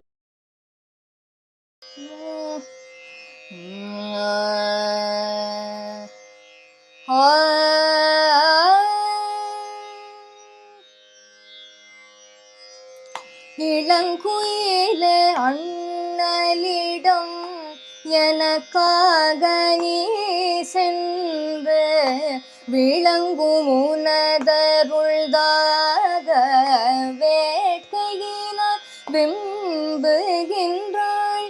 இளங்குயிலே அண்ணலிடம் எனக்காக நீ சென்று விளங்கும் உனதருள்தாக வேட்கையினால் வெம்புகின்றாள். களங்கமில்லா அருள் பிழம்பே கண்ணேஷி ரமணேஷா வளங்கனிந்த மலை மருந்தே வாவென்று கூவாயோ. அண்ணாமலை நினைந்தே அழன்மெழுகாயுருகி உள்ளம் புண்ணாகி புலம்புகின்றாள். போயொருக்கால் பாராயோ. எண்ணாத மனத்தார்க்கும் நிறங்குபைய ரமணேஷா கண்ணாள வாவென்றே கனிவோட கூவாயோ. திருச்சுழியின் செல்வரடி தீண்டாமல் திருநாள் போல் இரு கமலம் சகியாமல் ஏதேதோ புலம்புகின்றாள். உருக்கிய செம்பொன் போன்ற ஒளிமலைய ரமணேஷா சுருக்கெனவே வாவென்றே சொல்லெடுத்து கூவாயோ. சுருக்கெனவே வாவென்றே சொல்லெடுத்து கூவாயோ. கரம் பூண்ட வலை கழல கண்ணையற கால் தளர மரம் போன்ற கிடக்கின்றாள். மன்னவனி மலரடிகள் சிரம் போன கொடுப்பீரேல் ஜீவன் வரும் ரமணேஷா வரம் வேண்டும் வரல் வேண்டும் வாவென்று கூவாயோ. சிரம் போன கொடுப்பீரேல் ஜீவன் வரும் ரமணேஷா வரம் வேண்டும் வரல் வேண்டும் வாவென்று கூவாயோ. வரம் வேண்டும் வரல் வேண்டும் வாவென்று கூவாயோ. வாவென்று கூவாயோ. வாவென்று கூவாயோ.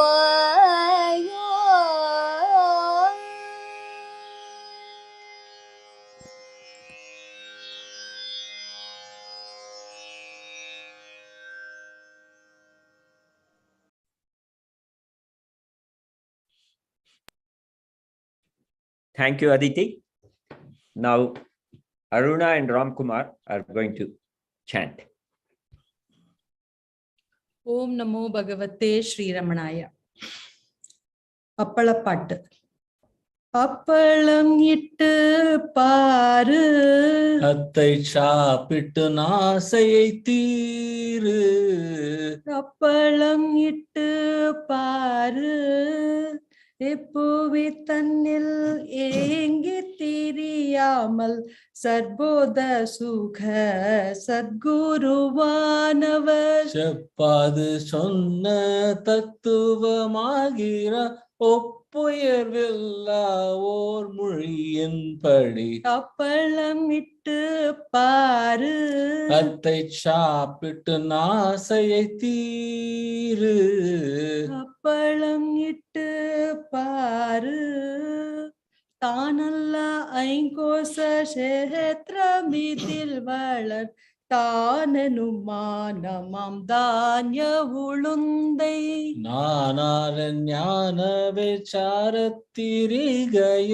நானல்ல என்றே உடைத்து பொடித்து அப்பளம் இட்டு பாரு அத்தை சாப்பிட்டு நாசையை தீரு அப்பளம் இட்டு பாரு சத்சங்கமாகும் பிரண்டை ரசத்தோடு சமதமமாகின்ற ஜீரகமிளகுடன் உபரதியாகும் அவ்வுப்போடுள்ளன வாசனையாம் பெருங்காயமும் சேர்த்து அப்பளம் இட்டு பாரு அத்தை சாப்பிட்டு நாசை தீரு அப்பளம் இட்டு பாரு கல் நெஞ்சில் நான் என்று கலங்காமல் உள்முக உலக்கையால் ஓயா தீடித்து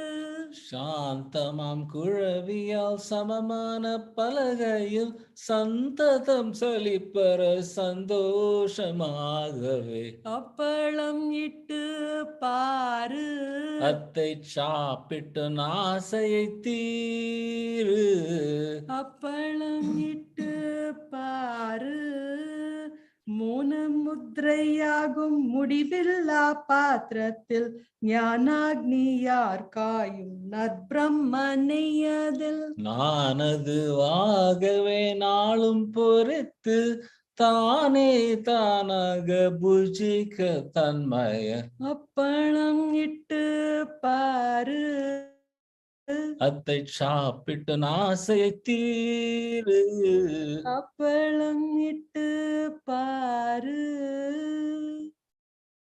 ஓம் நமோ பகவதே ஸ்ரீ ரமணாய.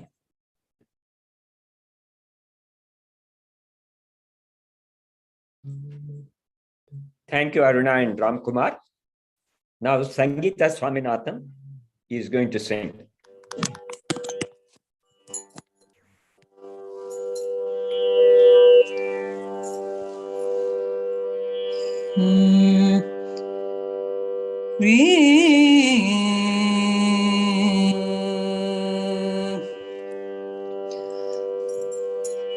आनंद स्वरूप आपद बांधव आश्रित पालक अरुणाचल आनंद स्वरूप आपद बांधव आश्रित पालक अरुणाचल अरुणाचल शिव अरुणाचल शिव अरुणाचल शिव अरुणाचल अरुणाचल शिव अरुणाचल शिव अरुणाचल शिव अरुणाचल आनंद स्वरूप आपद बांधव आश्रित पालक अरुणाचल विधि माधव वंदित चरण प्रत्यक्ष परम अरुणाचल विधि माधव वंदित चरण प्रत्यक्ष परम अरुणाचल जगदीथ कारण विराजद चल रूप जगदीथ कारण विराजद चल रूप विमल श्री अरुणाचल जगदीथ कारण विराजद चल रूप Vimala Sri Arunachala, Arunachala, Arunachala, Arunachala, Arunachala, Arunachala Shiva, Arunachala Shiva, Arunachala Shiva, Arunachala. Ananda Swarupa Apad Madhava Ashrita Padaka Arunachala Samsara Arnava Taraka Murti Samsara Arnava Taraka Murti Smarane Sakshat Moksha Karna Samsara Arnava Taraka Murti Smarane Sakshat Moksha Karna Apita Kuchamba Sameda Murti Apita Kuchamba Sameda Murti Tejo Maya Shri Arunachala Agapita Kuchamba Sameda Murti Tejo Maya Shri Arunachala Arunachala Arunachala Arunachala Arunachala Arunachala Shiva Arunachala Shiva Arunachala Shiva Arunachala Ananda Swarupa Apad Bandhava Ashrita Padaka Arunachala Arunachala Shiva Arunachala Shiva Arunachala Shiva Arunachala Arunachala Shiva Arunachala Arunachala Shiva Arunachala Arunachala Shiva Arunachala.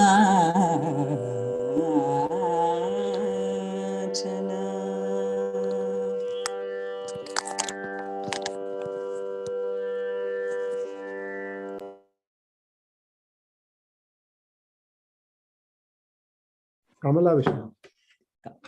Thank you, Sangeeta Swaminathan. Now, Ravi Ramaswamy is going to chant Saddarshana Bhashya. Om Namo Bhagavate Shri Ramanaya. Satpratyaya kim vihaya santam hrudyesha chintarahito hrudakyah katam smaramastamameyamekam tasya smrutistatra drudhaiva nishta mrutyunjayam mrutyubhiyashitanam aham maten mrutyumupaiti purvam atasvabhavatamruteshu teshu katham punar mrutyudhiyo vakashah sarvainidanam jagatohamascha vacha prabhukaschidapara shaktihi Chitretra lokyam cha vilokita cha pata prakashopya bhavatsa ekaha arabhyate jiva jagat paratma tatvabhidhanena matam samastam idam trayam yavadaham mati syat sarvottamaham mati shunya nishta satyam vrushava chididam jadam va दुःखं सुखं वेति मुधा विवादः अदृष्टलोकानिरहं प्रतीतिः निष्ठा विकल्पा परमाखिलेष्टा स्वरूपबुद्धिर्जगदीश्वरे च स्वरूपधीरात्मनि यावदस्ति अरूप आत्मा यदि क प्रपश्येत् सा दृष्टिरेका नवधिर्हि पूर्णा यत्पञ्चकोशात्मकमस्ति देहं तदन्तरा किं भुवनं चकास्ति देहं विना पञ्चविधं तदेतत् पश्यन्ति के वा भुवनं भणन्तो शब्दादिरूपं भुवनं समस्तं शब्दादिसत्तेन्द्रियवृत्तिभास्य सत्तेन्द्रियाणां मनसो वशे स्यात् मनोमयं तद्भुवनं वदामः धिया सहोदेति धियास्तमेति लोकस्तथोधि प्रविभास्य येषः धीलोकजन्मक्षयधाम पूर्णं सद्वस्तु जन्मक्षयशून्यमेकम् भवन्तु सद्दर्शन साधनानि परस्य नामाकृतिभिः सपर्याः तद्वस्तु निप्राप्त तदात्मभाव निष्ठैव सद्दर्शनमित्यवेहि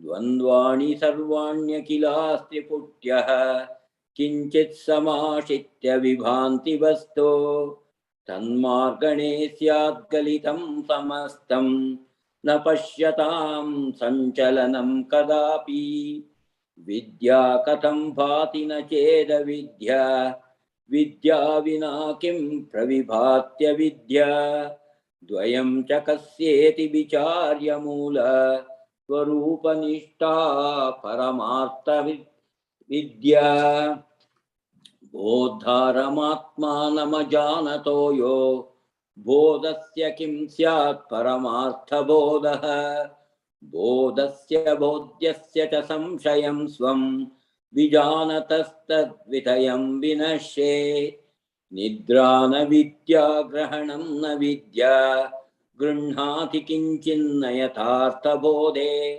निद्रा पदार्था ग्रहणेतरा स्यात् चिदेव विद्या विलसन्त्यशून्या सत्यश्चिदात्मा विविधाकृतिश्चेत् सिद्धेत् पृथक् सत्यचितो न भिन्ना भूषा विकार किमु सन्ति सत्यं विना सुवर्णं पृथगत्र लोके तद्युष्मदोरस्मदि सम्प्रतिष्ठा तस्मिन् विनष्टे स्मनि भूलबोधा तद्युष्मदस्मन्मतिवर्जितैका स्थितिज्वलन्ती सहजात्मना स्यात् भूतं भविष्यश्च भवत्स्वकाले तद्वर्तमानस्य विहाय तत्त्वं हास्यान किं स्यात् गतभावि चर्चा विनैकसंख्यां गणनेव लोके वभाति दिक्कालकथा विनास्मान्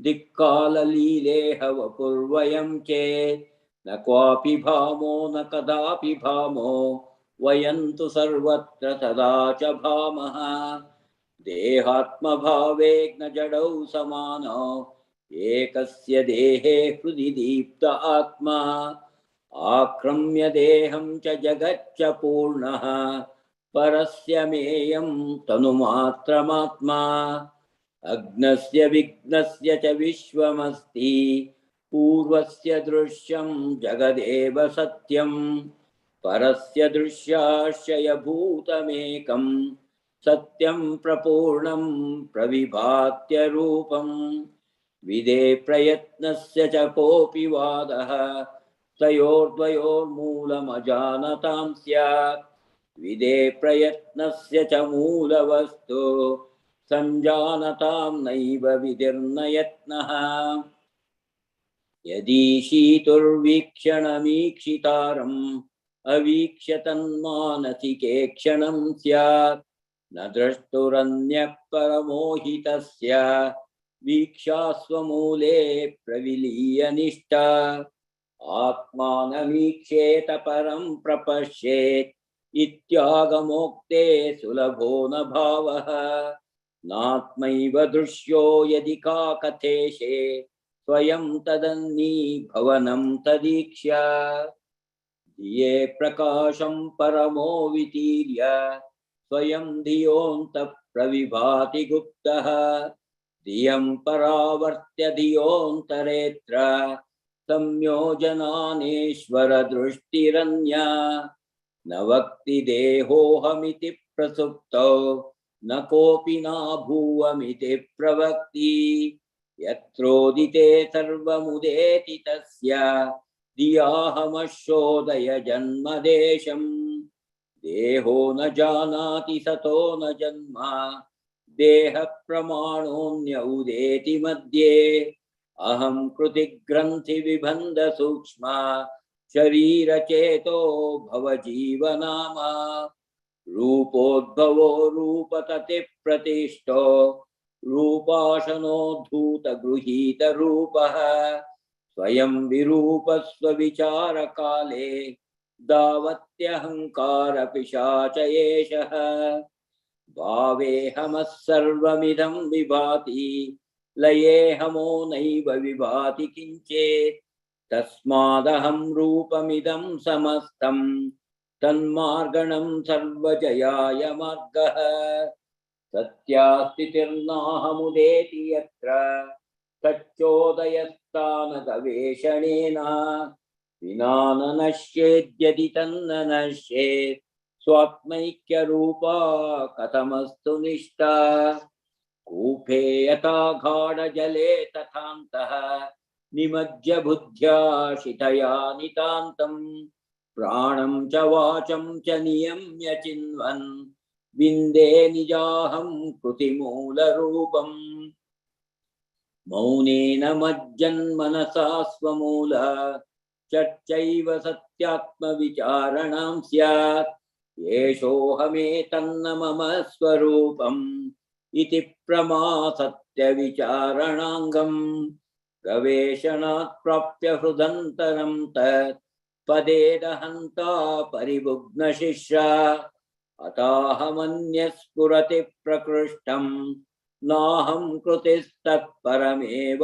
पूर्णम् अहं कृतिम्यो लसति ग्रसित्वा किं तस्य कार्यं परिशिष्टमस्ति किञ्चित् विजानाति सनात्मनोऽन्यत् तस्य स्थितिं भावयितुं क्षमकः अह स्फुटं तत्त्वमसीति वेदः तथाप्यसम्प्राप्य परात्मनिष्ठां भूयो विचारो मतिदुर्बलत्वं तत्सर्वदा स्वात्मतया हि भाति न वेत्महं मामुत वेत्महं माम् इति प्रवादो मनुजस्य हास्यः दृग्दृश्यभेदात्तिमयं द्विदात्मा स्वात्मैकतायां हि धियां न भेदाः हृत्प्राप्य सद्धाम निजस्वरूपे स्वभावसिद्धेनुपलभ्य निष्ठां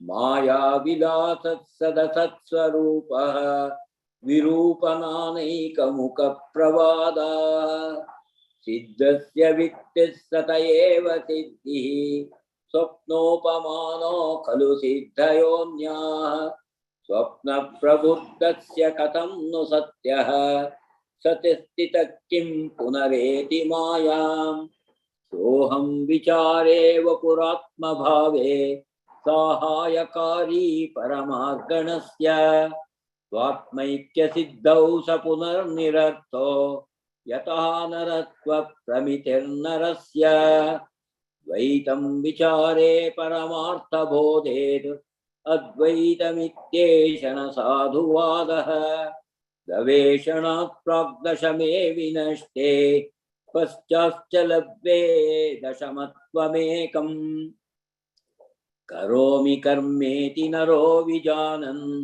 बाध्यो भवेत् कर्मफलं च भोक्तुम् विचारधूता हृदि कर्तृता चेत् कर्मत्रयं नश्यति सैव मुक्तिः बद्धत्वभावे सति मोक्षचिन्ता बन्धस्तु कस्येति विचारणेन सिद्धे स्वयं स्वात्मनि नित्यमुक्ते क्व बन्धचिन्ता क्व च मोक्षचिन्ता रूपिण्यरूपिण्युभयात्मिका च मुक्तिस्त्रिरूपेति विदो वदन्ति इदं त्रयं या विविनत्यहन्दिः तस्या प्रणाशा परमार्थमुक्तिः सद्दर्शनं द्राविडवाङ्निबद्धं महर्षिणा श्रीरमणेन शुद्धं प्रबन्धमुत्कृष्टममर्त्यवाण्याम् अनूद्य वासिष्ठमुनिर्व्यतानि सत्तत्त्वसारं सरलं दधाना मुमुक्षुलोकाय मुदं ददाना अमानुष श्रीरमणीयवाणी मयूखभित्तिर्मुनिवाग्विभाति। ओम नमो भगवते श्रीरमणाय।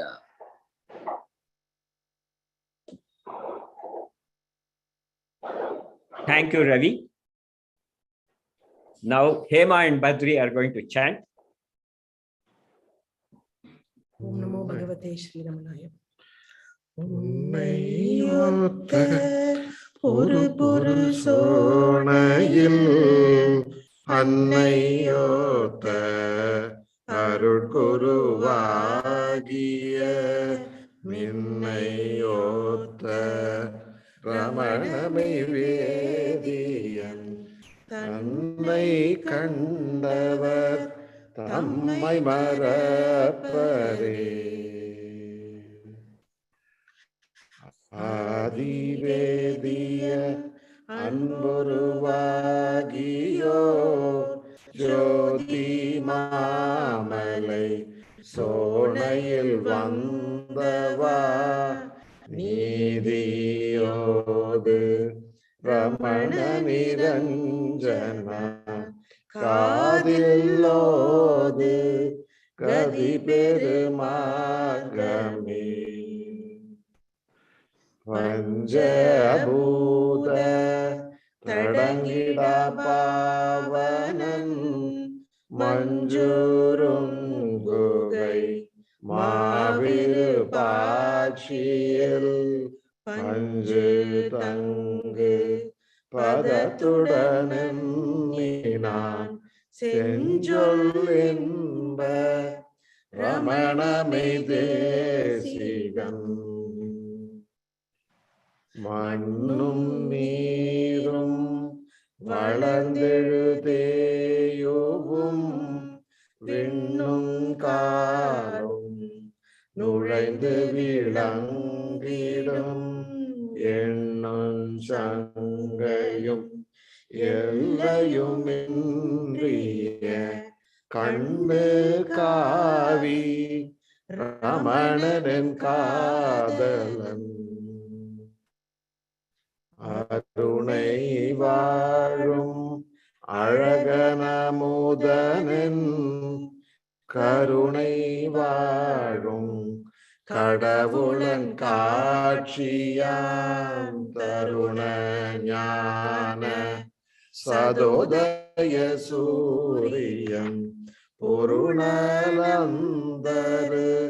பூரண போதகன்.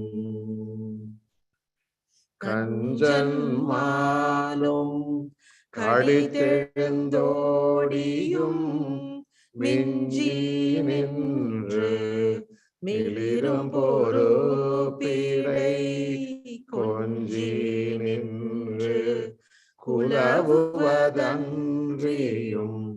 நெஞ்சின் உள்ளம் ரமண நிறைந்தனன்.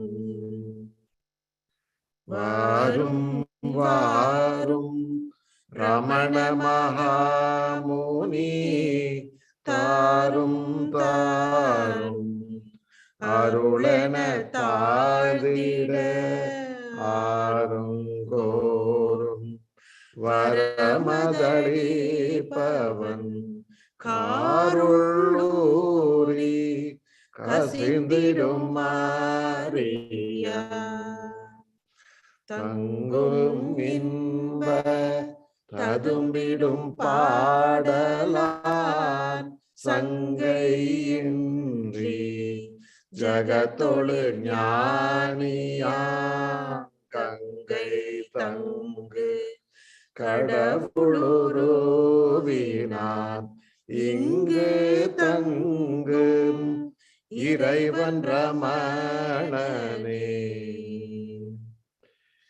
எத்திசையரும் அன்பரும் மெய்தியே அத்தனத்தன் என தொழுதேத்துவார் முத்தனானந்த மோனரமணனை சத்து சித்தன தாவி தொழுவரே. வாழி வாழி ரமண மகாகுரு வாழி வாழி அருண மகாகிரி வாழி வேங்கடன் வாய் சொல்லும் பாடல்கள் வாழியோழிதோ அன்பர்கள் வாழியே. வாழி வாழி ரமண மகாகுரு வாழி வாழி அருண மகாகிரி வாழி வேங்கடன் வாய் சொல்லும் பாடல்கள் வாழியோழிதோ அன்பர்கள் வாழியே. Om Namo Bhagavate Sri Ramanaya. Thank you, Hema and Badri. Now, Swaminathan Venkatraman is going to chant.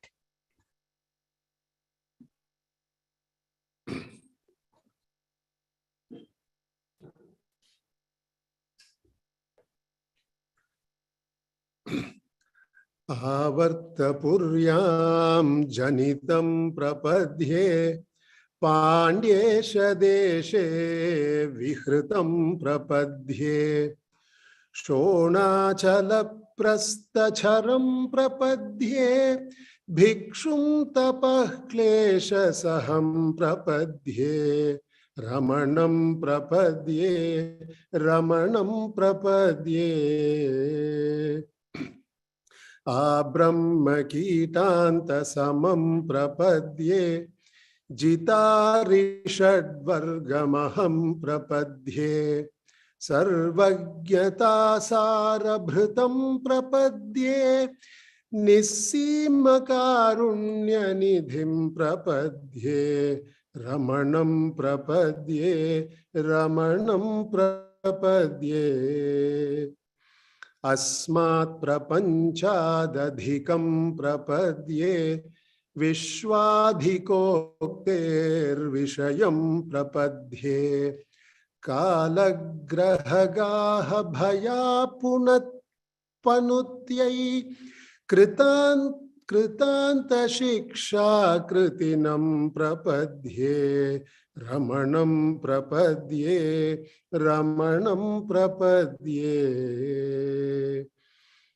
विनेतुमार्तिं विषयाद्वजन्यां विज्ञानमूर्तिं दधतं प्रपद्ये कन्दर्पदर्पज्वरवारणाय कामारिलीलावतरं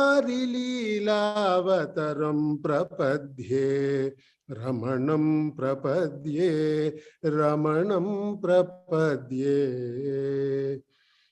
आजन्मवर्णिर्व्रतिनं प्रपद्ये कुण्डीभृतं दण्डधरं प्रपद्ये ब्रह्मासनध्यानरतं प्रपद्ये ब्रह्मात्मभूयं यतिनं प्रपद्ये रमणं प्रपद्ये रमणं प्रपद्ये हरं प्रपद्ये विजरं प्रपद्ये स्वतन्त्रताया सधनं प्रपद्ये अमेय सामर्थ्यवहं प्रपद्ये विशुद्ध विज्ञानिवरं प्रपद्ये रमणं प्रपद्ये रमणं प्रपद्ये दौर्भाग्यतापत्रयकर्म मोह संतापहन्तारमहं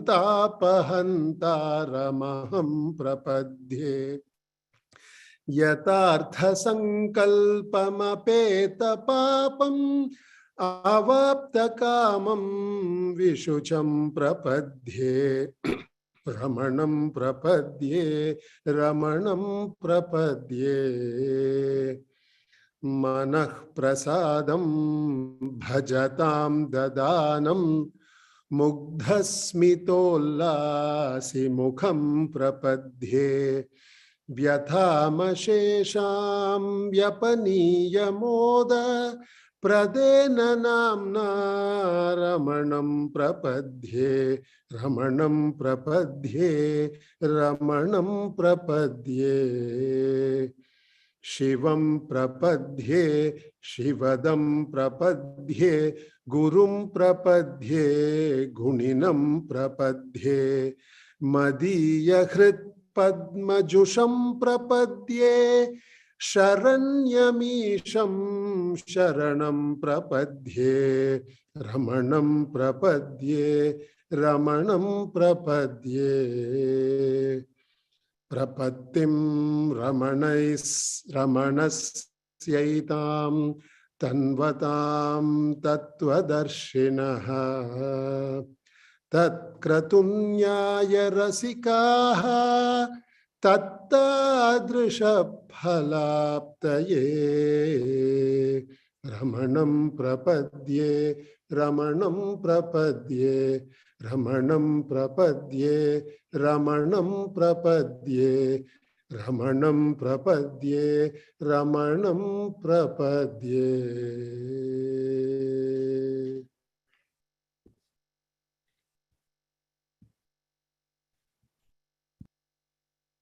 Thank you, Swaminathan. Now, Jeffrey is going to chant.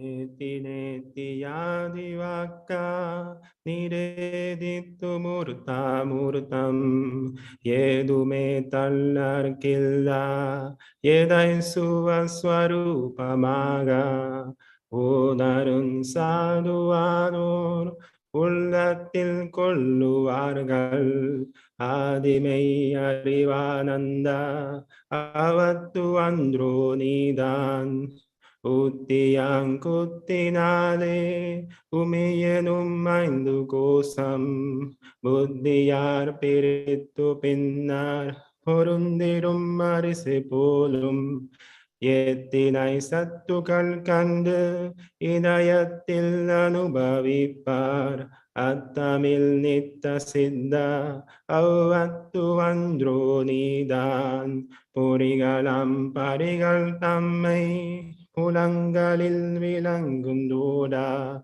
arivenum kasayaritte agamuga kayitra nirtau arivari arinyariyettil Anaitondrai pirittirupar ariborut kadidamana avattu andro nidan Pukali nindruverai purundirun suttirambol jakiramadiyana sarvattum veradana Sakkiyanukkiyanai sattukkallagattanaivar akkamunikkamilla avattu andro nidan kadagamadadiyavum kanagameyakumabol jadachitta-mulagam yavun chatrume binnamindri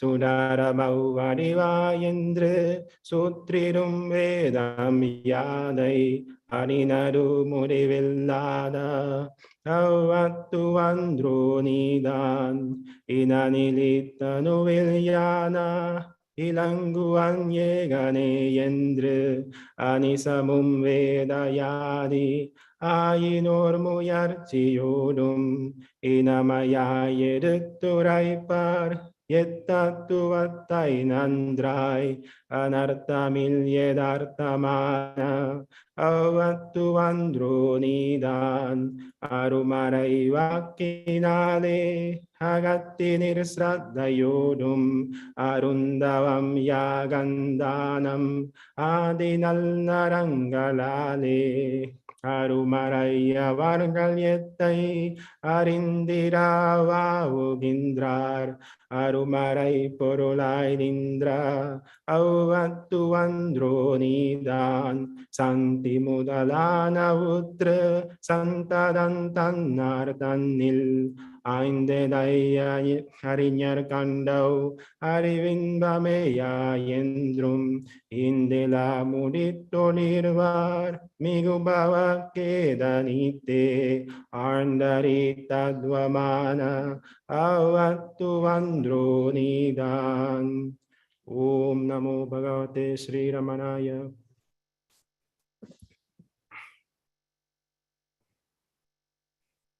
Thank you, Jeffrey. This comes to the end of morning session of the Arunachala Ashram program. Now, we are going to hand it over to the Washington, D.C. Satsang group. Naga? Om Namo Bhagavate Sri Arunachala Ramanaya. Welcome to every one of you, Bhagavan's devotees, to Washington, D.C. Slot for today's Advent Day. So we are going to kick off today's Advent Day from Washington, D.C. by having a talk from Sri Ram Mohanji. He's going to talk about Descent of the Divine, so which is aptly named, and it is more coinciding with our topic of the day. Without any delay, let me play this reading.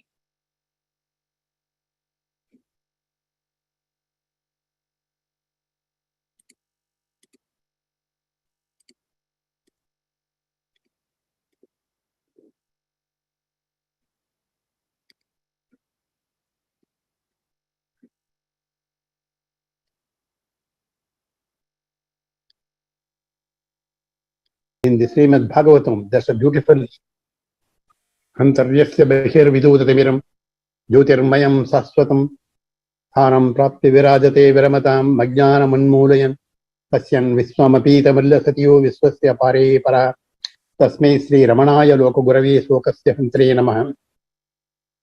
This is the great occasion, the descent of the divine in our midst in human form to guide us.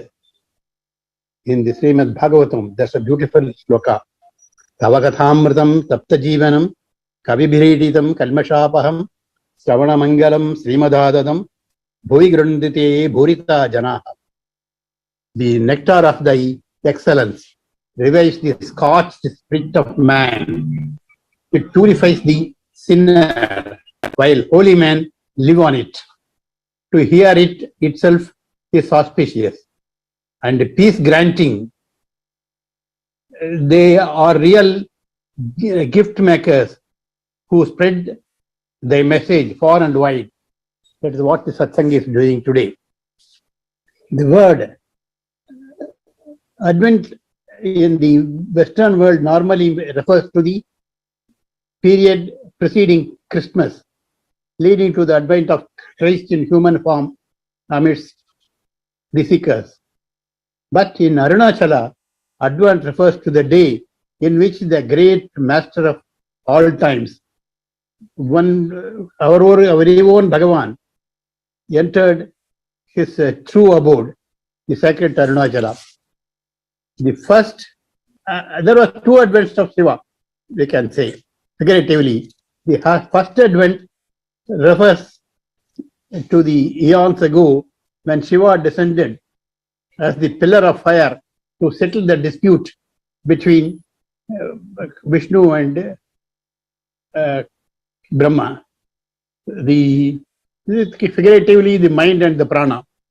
The second advent on the 1st of September in the year 1896, when a small lad, young lad of 16 years, entered at the portals of his earthly abode, the Arunachala temple, to settle not the dispute of ego between Brahma and Vishnu, but to settle forever the dispute as to who am I, to give lucid direction to toiling humanity, how to find answer to the vexing dispute. Who am I? Am I body, mind, or spirit? About a month earlier, he had already had answer to this. He has gone through what is called the death experience or simulated death experience, trying to find out what is death. The lad of 16, with very little spiritual learning of lore, he embarked on a harrowing enterprise of discovering the truth behind death. For this, very interestingly, he chose hitherto uncharted path, which was not mentioned in any Upanishad or Veda or Shastras. The path, experimenting directly with himself. The entire experiment was performed with such precision that even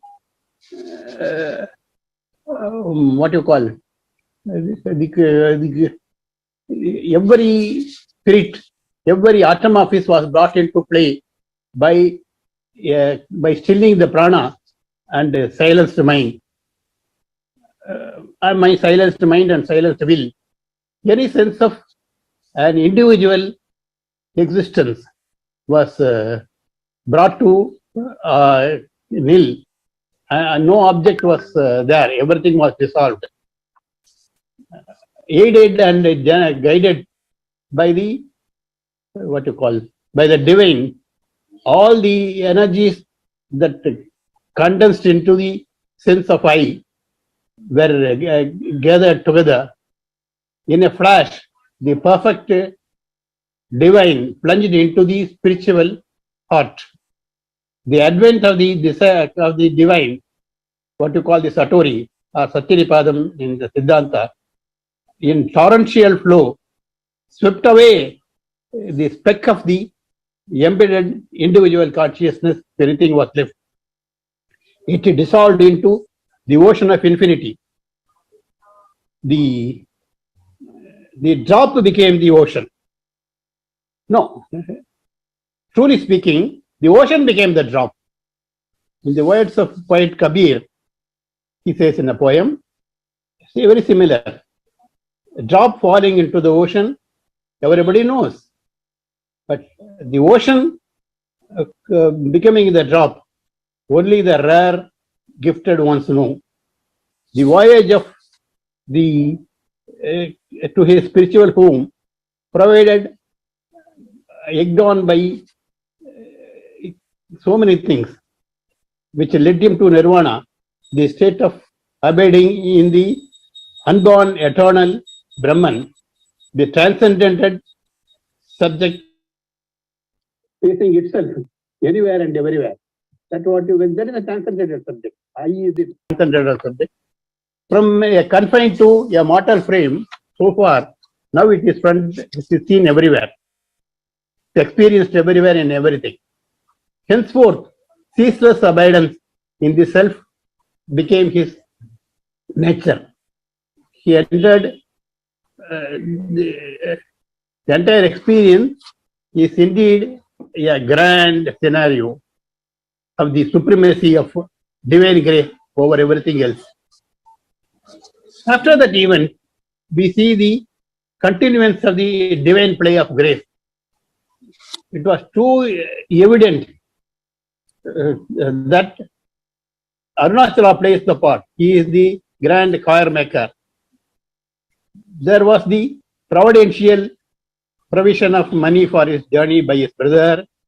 the delayed arrival of the train, the unsought for course correction by the Maulvi in the train, free meals provided by the hotelier, a drummer, and a Bhagavatar. Everybody comes, unsought for. Arunachala clearing the temple of all others, doors of the sanctum sanctorum opening on its own accord, as happened to Abbar and Jnana Samandar centuries later in the Vedaranyam temple. Bestowed of clear, Vyakatma Darshanam. He was alone. He and Bhagavan were only, Arunachala were only present. Nobody else was. Then the boy merged into the mountain. Then comes the free transfer, the offer of free transfer by a barber. The chance rain providing the customary bath, ritual bath. Then the list goes on and on. The play of the divine grace on the boy on the Advent. After a stay of 22 years on the hill, he comes down to what is now known as Sri Ramana Arunachala, Sri Ramana.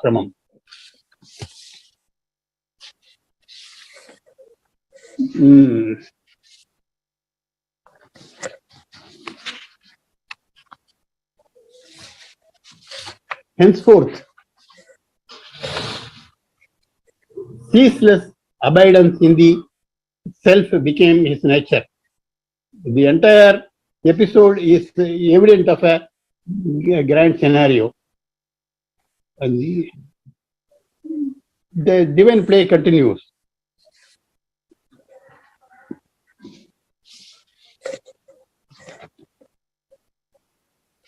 He was to radiate the splendor of knowledge.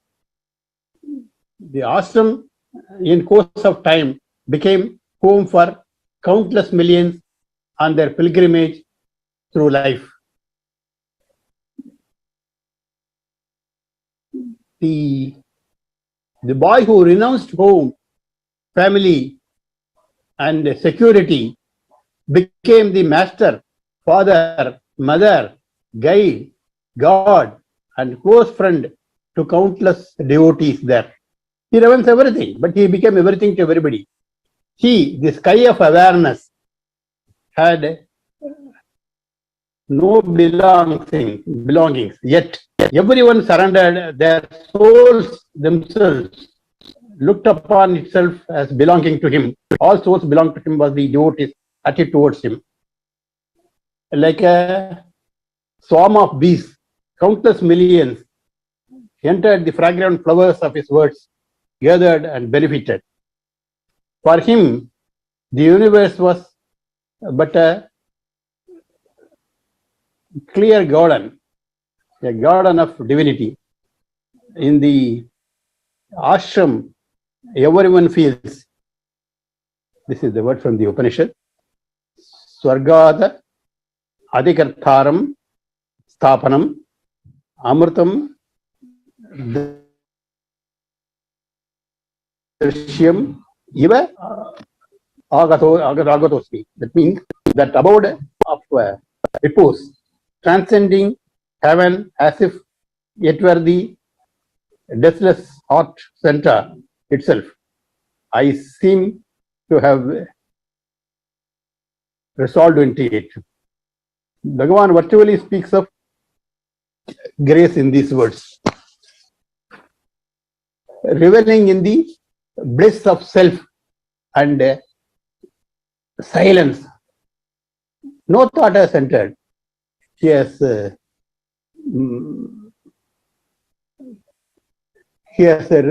renewed his presence repeatedly, everywhere, every moment.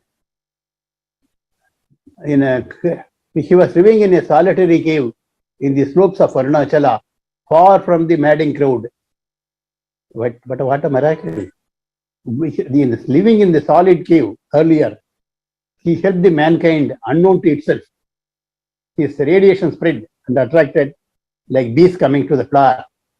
Kapali Shastri, in his diary entries, mentions about Bhagavan trying to probe the way of dissolving body in the component elements. But it happens that Bhagavan at times he feels bored. He says, I will give up my body. I will dissolve it into elements and dissolve in the universe. But the great mother, the divine mother intervenes. He is ultimately acquiesced to the divine will with a total abandonment. First he wanted to dissolve his body. I felt the mother does not want me. She wants me to serve. So with the total abandonment, just an absolute acceptance. Ninnishtam, yennishtam, he himself says. I don't want to decide anything. Whatever you decide, that is my desire. I have merged into you. Your will is my pleasure. Such a jnani, his every act performed he feels every act which is willingly done is less than the perfection of stillness of being, but proving the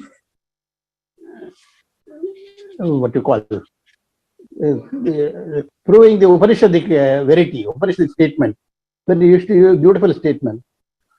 Ardhram jvalati, very small word. It has a very profound meaning.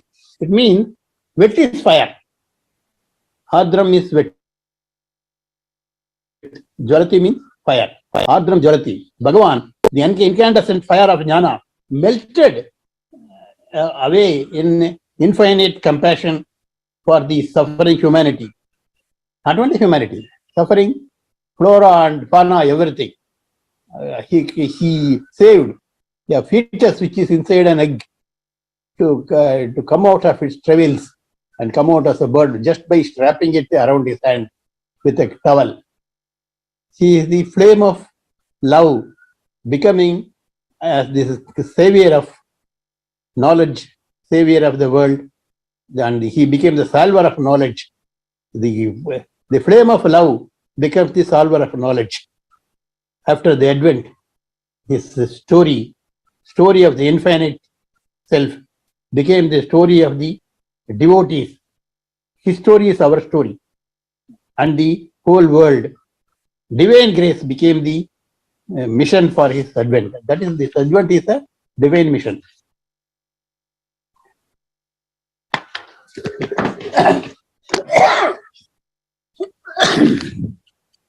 Bhagavan's death experience, a remarkable event of Sadhya Jyoda Mukti we have mentioned. So, it bestowed on him the spiritual opulence, his total withdrawal and sitting in self-absorption in various places in and around the temple were just to naturalize his fathomless experience he gained in the advent into the Arunachala temple. The fathomless experience of the Absolute, the Infinite, the most poignant experience being in the Patala Ganga, where he was not even aware of vermin eating into his body. He was the embodiment of what Upanishad described as Bhuma. Nalpe Sukhamasti, Yove Bhuma Tatsukam. In Bhuma, the infinitude alone lies the bliss. Nave Bhuma Tatsukam. He is revealing and reveling in the depths of silence. The famous statement we make at the end of every prayer, every puja, na karmana na prajaya dhanena tyagena ke amritatva manasuhu. What does it mean? It means, it affirms, what it says? He has attained that Sat, which is greater than heaven and shining all alone in the heart. Ramrutat parimuchyanti sarve. The Purusha Sukta declares, it is a famous statement, while one part of him, very curious statement, talked about the Purusha, while one part of him constantly creates the universe. 3/4 of that remain in the high heavens unseen and unaware, other being unaware of it. Bhagavan's life after the Advent became the testimony to the interpretation of the three parts of his existence. They also come and dissolve in the world to help the universe to evolve. This is the message of the Advent. Om Namo Bhagavate Sri Ramanaya.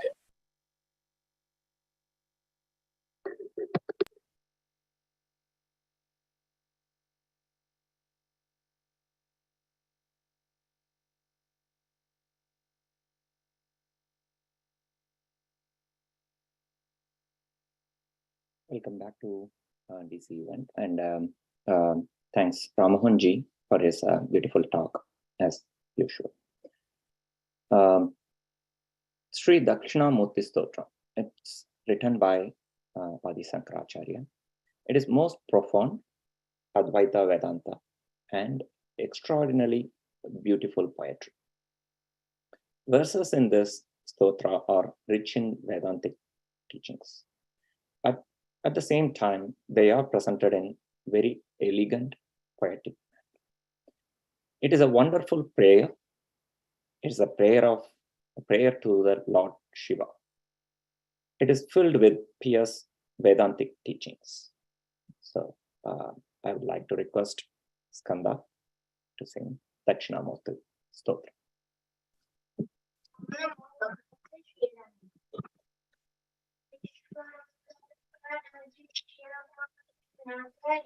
Tulyam nijandarkatam pasyanatmani mayaya baharibot utam yata nidraya yashakshat kurude prabodha samaye swatmanam evadvayam Tasmai Shri Guru Murtaye Namayedam Shri Dakshina Murtaye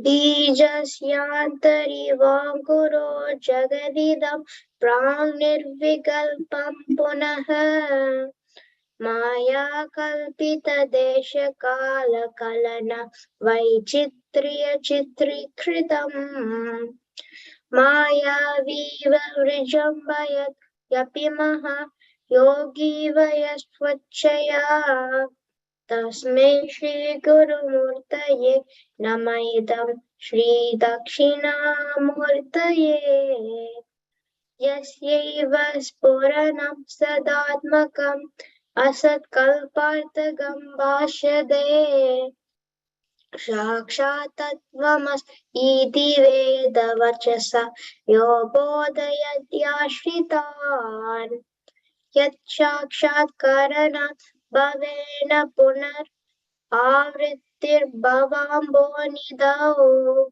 tasmai Shri Guru Murtaye namayedam Shri Dakshina Murtaye Nana Chitra Gadodara Sthiti Maha Deepa Prabhavaswaram Jnanam Yasya Tu Chakshuradikarana Dwara Bahisvantate Janamiti Tameva Bantam Anubhati Yetat Samastam Jagat Tasmai Shri Guru Murtaye Namayedam Shri Dakshina Murtaye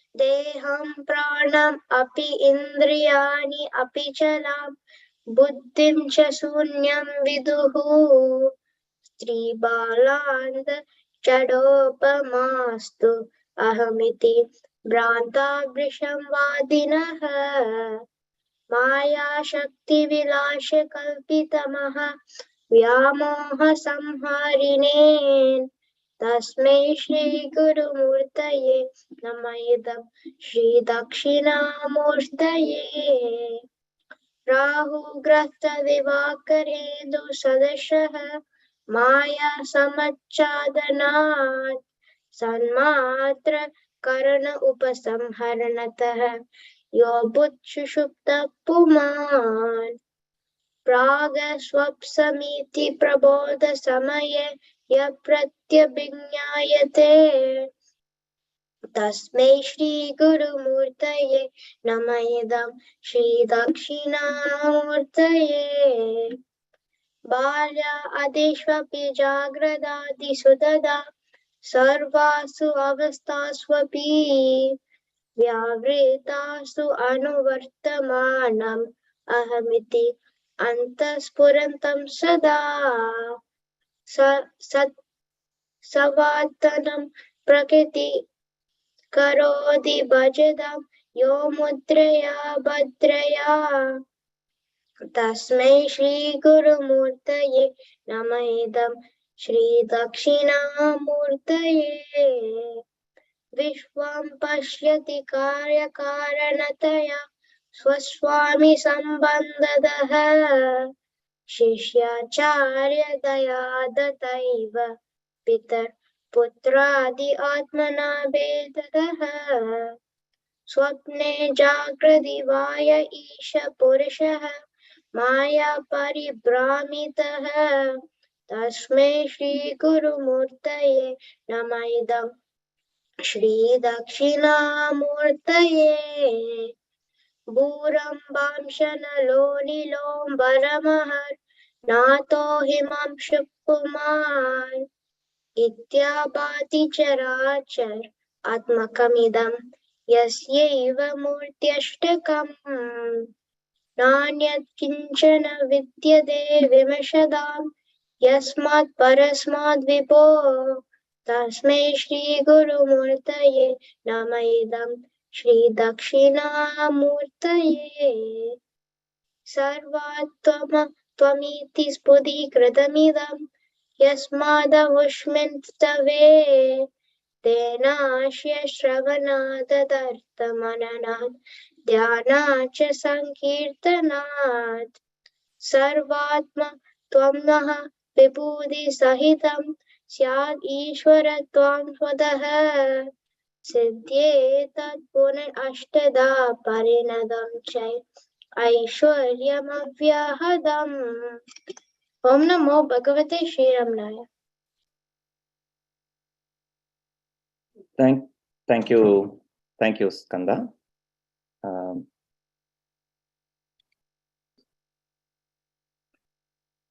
The next is Devi Kalotara by Barbara G.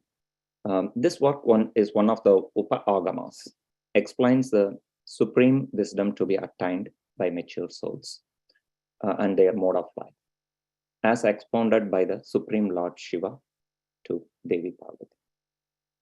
It is the essence of all Agama Sastras on matters of spiritual knowledge.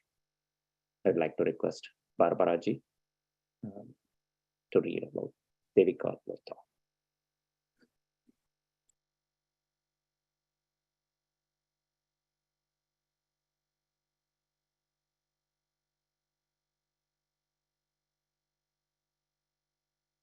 Can you hear me? Yes, we can hear you. Please. Om Namo Bhagavate Shri Ramanaya. The reading is selections from the Devi Kalotara, which Bhagavan translated from Sanskrit into Tamil while he was residing in the Virupaksha cave. He wrote the following introduction. This work is one of the Upa-agamas and explains the supreme wisdom to be attained by mature souls and their mode of life, expounded by the Supreme Lord Shiva to Devi Parvati. It is the essence of all Agama Shastras on matters of spiritual knowledge. This is verily the boat which can rescue the mortal struggling hard, sinking and rising in the sorrowful ocean of samsara, and takes them by the direct path to the shore of liberation. Let all earnest seekers after truth, instead of groping in the dark, bewildered and losing their way, adopt the aid of this direct path and reach the supreme state of bliss and peace. Devi Parvati. O Lord of all celestial beings, I yearn to know that path of supreme wisdom and the means by which one can attain liberation, so that all the people in the world may attain salvation. Out of your compassion, I beg you to teach it to me. Lord Shiva, O Queen among women, so that everyone may attain knowledge, I shall clearly explain to you today the highest knowledge and the discipline to be followed by which discerning seekers will attain liberation, which is free from any blemish and is difficult to describe. The means by which the mind, which is restless and moves about quicker than the wind, can be brought under control is indeed the means to liberation and is good for those who seek the permanent reality. It is pure consciousness and the state of firmness. It alone is the righteous duty to be observed by discerning seekers. It alone is the pilgrimage to holy waters. It alone is charity. It alone is austerity. Know that there is no doubt about this. When the mind moves even a little, that is samsara. When the mind abides firmly and motionlessly, that is mukti. This is certain. Therefore, know that the wise man must hold his mind firm by supreme self-awareness. For those whose minds are constantly externalized and clinging to objects, the seeds of bondage invariably take root. If the outward wandering mind is turned inwards to stay in its natural state, one overcomes suffering in the world.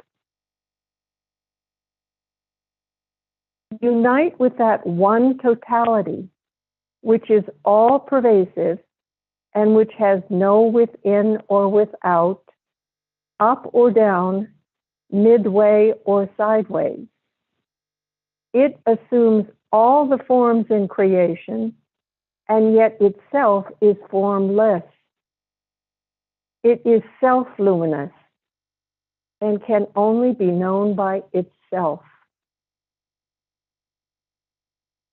In reality, there is neither cause nor effect, nor any action, nor does anything actually ever happen. There is neither a world nor a dweller in it. The individual and his attachments are in fact non-existent. The one who fails to meditate on this great all-pervading void, formless and vast like the sky, gets entangled in samsara like the silkworm caught in its own cocoon. Understand this. Living beings of whatever sort undergo misery over and over again. Hear it from me. In order to avert all this suffering and sorrow, one should meditate constantly and without any break on the great void. Good conduct, various rituals, and the disciplines associated with them have been prescribed in order that knowledge might be born in the seeker. One should abandon all paths which are based on external supports and meditate solely on that reality which is beyond the world. The mind, hankering after things of the world, is more restless than a monkey. If one controls it from wandering after external things, and holds it in the void of non-matter, one will attain liberation directly.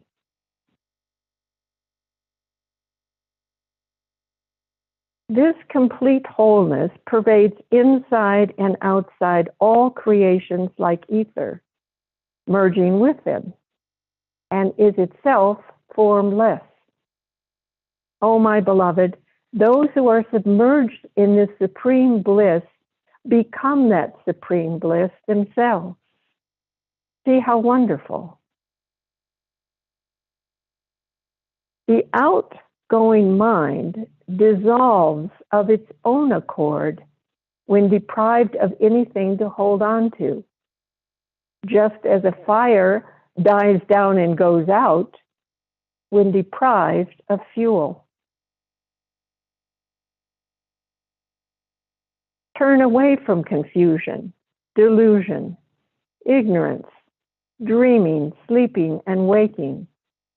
For the Supreme is different from the gross body, different from subtle prana, different from the mind, intellect, and ego. Meditate on that consciousness and become one with it. Due to sleep and due to thought, the mind always loses its sharpness, its foolishness increases, and it goes to ruin. Awakening this mind with effort and without allowing it to wander, establish it in the state of self. Persevere in this effort by fixing the mind again and again in its natural state. When once the mind becomes steady, it should not be disturbed in any way. There is no need to think of anything else. One should fix the mind firmly in that state and keep it still. By stilling one's mind, restless like the wind, one fulfills life's highest purpose, the aim of all spiritual study. Dispelling all attachments and fixing the mind firmly in the heart, pure, clear awareness arises. Persist in the practice of that awareness. Those who meditate on the supreme void and become established in it through constant practice will reach the supreme abode. It is beyond birth and death. I am pure awareness, immaculate, perfectly liberated, and forever present everywhere. I am unlimited. No one can grasp me or leave me. I am not determinable by logic or reasoning. I am free from sorrow and always of the nature of Brahman. Beginningless consciousness is unborn, whole, formless, pure, and beyond the world. It resides forever in its natural home in the cave of the heart. It is beyond any comparisons and completely unattached. It cannot be comprehended by the mind, nor can it be seen or felt by the senses. Repeatedly see thus, I am He, the eternal, omnipresent reality which is Brahman. Meditating thus for a long time, whoever abides imperturbably will become the Supreme Brahman, thereby attaining immortality. Om Namo Bhagavate Sri Ramanaya.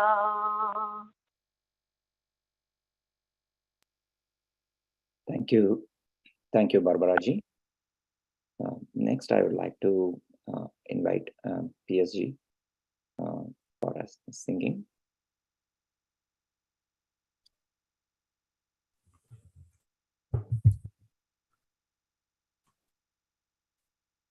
Om Namo Bhagavate Sri Ramanaya. Today I am going to sing a small song that I composed and also set to music in the rag Behag. At least that's what I think.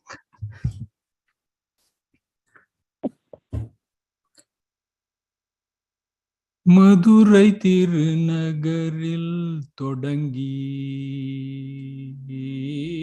Madurai திருநகரில் தொடங்கி தீரு அண்ணாமலை க்ஷேத்திரத்தில் முடிந்த பயணம் மதுரை திருநகரில் தொடங்கி தீரு அண்ணாமலை க்ஷேத்திரத்தில் முடிந்த பயணம் மதுரை திருநகரில் தொடங்கி தீரு அண்ணாமலை க்ஷேத்திரத்தில் முடிந்த பயணம் மதுரை திருநகரில் தொடங்கி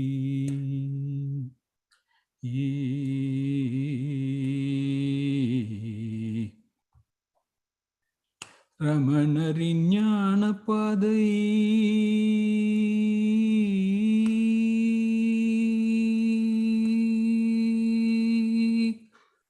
ரமணரின் ஞான பாதை அகிலோர் அனைவருக்கும் ரமணரின் ஞான பாதை அகிலோர் அனைவருக்கும் வகுத்து கொடுத்த வழிமுறை நாம் பற்றி வகுத்து கொடுத்த வழிமுறை நாம் பற்றி அடைந்திடுவோம் பரமானந்தம்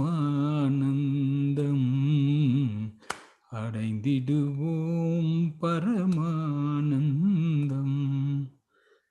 அவர் பெயர் நினைந்து அவர் புகழை பாடி அவர் பெயர் நினைந்து அவர் புகழை பாடி அவரால் நாம் அடைந்த அறிவினை கொண்டு அவரால் நாம் அடைந்த அறிவினை கொண்டு மறுபிறப்பென்னும் தலையினை துண்டிக்க மறுபிறப்பென்னும் தலையினை துண்டிக்க அவர் பதமே சரணடைவோமே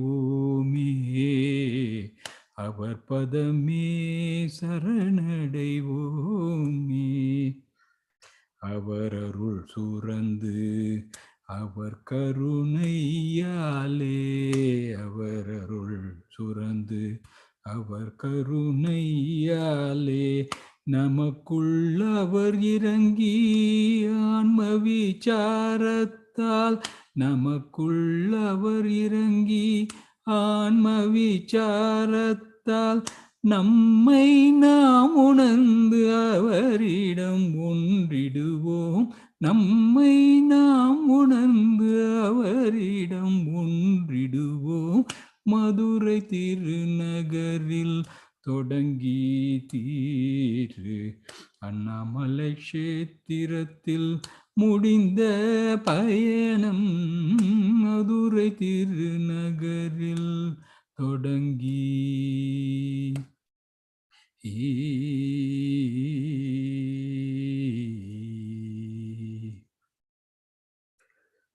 ஓம் நமோ பகவதே Sri ரமணாய.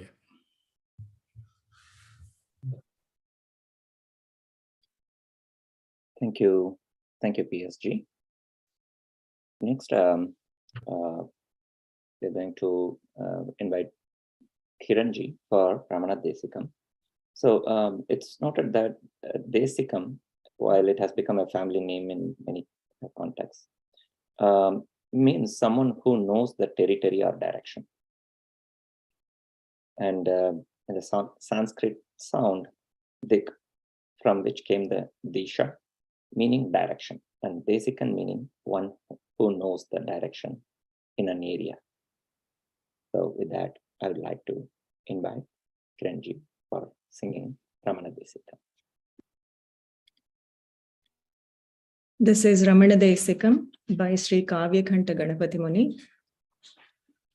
Ekameva hridi santatam sakala nama rupa gunavarjitam bhavahinamiva madbhutam manasi bhavaye Ramana Desikam sattva buddhi faladayakam sakala chitta moha bhavanasakam Jnana modakaramishwaram manasi bhavaye Ramana Desikam mohamithamiha santatam nishita chitta moola parimahnikam samvide karana rupinam manasi bhavaye Ramana Desikam Vedasara parimarvitam sakala yoga chitta suma pujitam tattvarupamai bhasate manasi bhavaye Ramana Desikam chitta santidamadayakam jhuditi atma tattvara bodhakam Isharupamai bhasate manasi bhavaye Ramana Desikam Panchakosa pariveshtitam vishaya pancha sarpa vishabheshajam Panchabana balanasakam manasi bhavaye Ramana Desikam Tatsadeva bhuvi sampratam ruchiramarcha rupamai dharayam Drishyate sakala yoginam manasi bhavaye Ramana Desikam Mauna tattvara sabodhakam rahasi modamanava pusham param Manarosha pudahakam manasi bhavaye Ramana Desikam Kavyakantha kavisurina stutibhirisa sonuriti ghoshitam Sonasaila tatavasinam manasi bhavaye Ramana Desikam Bhasate hridaya mandale mahita bodha bhanuriha sampratam Moharupa ghanamachakam manasi bhavaye Ramana Desikam manasi bhavaye Ramana Desikam manasi bhavaye Ramana Desikam. I'm going to read a chapter 12 from Mahatapasvi, biography of Ganapati Muni, which tells us how Desikam was created. Vande Sri Ramanarshe Acharyasya Padabjam Yo me darshayadisham Bhantam Dvantamatitya. I bow to the lotus feet of the Master, Rishi Sri Ramana, who showed me God, who shines beyond the darkness of ignorance. From Sri Ramana Chatvarimsat. Ramanopadesa, Ramana's teaching, was imparted to Ganapati on the Arunachala hill. Ramana Maharshi was the Acharya and the Sishya was the great scholar Kavyakantha Ganapati Sastri. When Sri Ramana Maharshi taught the direct path to enlightenment, the Hindu race was steeped in foolish orthodoxy and moving away from the sacred knowledge of the self. Manaswami blessed Kavyakantha and taught him with ever so soft words the essence of tapas. Ganapati's heart was filled with unparalleled joy. Sitting in Virupaksha cave, he meditated on this superb teaching of his master and rendered it into a Sanskrit sloka for the benefit of mankind. Aham ahamiti kuta ayatiti vicharayannudayasthane linam manaha tadeva tapaha जप्यमानस्य मन्त्रस्य ध्वनिः कुत उदेतीति विचारयन् यस्थाने लीनं भवेत् मनः तदेव तपः. Search within for the place where the I thought rises. The mind will subside there. That is tapas. Repeating a mantra, search for the source of the sound of the mantra and the mind will subside. That is tapas. In verse, Ganapati Muni described the reason of the advent of Sri Ramana Maharshi.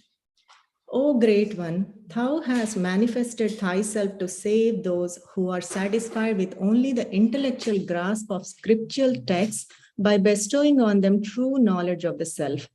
From Ramana Gita. Ganapati had told Mauna Swami that he performed mantra japa. Therefore, the Swami's instructions were framed as a means to experience the splendor of the self by tracing the source of both the I thought and the sound of the mantra. Ganapati was thrilled. Waves and waves of bliss rose up and soaked his frame. He sat there at the feet of the sage and meditated until evening. He was completely satisfied. He was convinced that no ordinary person could have imparted to him such a message. He made inquiries about the name of the Swami from the attendant. Finding it was Venkatraman, he made it brief and beautiful as Ramana and acclaimed the Mauna Swami as Maharshi, the great seer.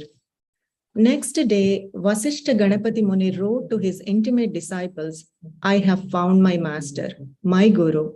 He is the sage of Arunachala known as Brahmana Swami. He is no ordinary Swami. He is a great seer, a mighty spiritual personality. To me and to you all, he is Bhagavan Sri Ramana Maharshi. Let the whole world know him as such. When Ganapati Sastri was staying with Bhagavan, Bhagavan would address him in this respectful manner in which elders are addressed. Bhagavan used to address even monkeys in a respectful way. Ganapati was 1 year senior to Bhagavan. But this practice pained Ganapati and he pleaded with Bhagavan to desist from this practice and begin to call him by name using thou instead of you. Bhagavan then thought of addressing him as Nayana, which could be used to mean both a father or a child. The solution satisfied both the disciple and the guru. Bhagavan, however, refrained from using thou. End of chapter 12.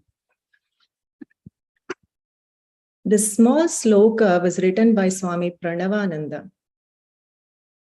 Omkara Rupudai, Omkara Vachudai, Omkara Bodhiyai Opuvani, Tatvardha Vediyai, Tattvaswarupudai, Tatvardha Munujappadanaruvani, Nityudai, Suddhudai, Nirmala Jnanudai, Satya Swarupudai, Sakshi Aguchu, Brahmamai, Brahmaku Brahmambu Telupu, Subramanya Devudai, Prabaluvani, Arunagiri Yandu Vasamai, Amaruvani, Seranumani Edi Bhaktula Sakuvani, Ramana Muninadu Mrukkudu Vimala Charitu, Nityuda Tadunamadi Nilachugaka. Om Namo Bhagavate Sri Ramanaya. Thank you, Ranji. Ananda is bliss. Ananda is happiness. The happiness that's sought in all feelings and desires. That happiness is not a passing state of mind. That I would like to invite Arjit for singing Ananda Swarupa.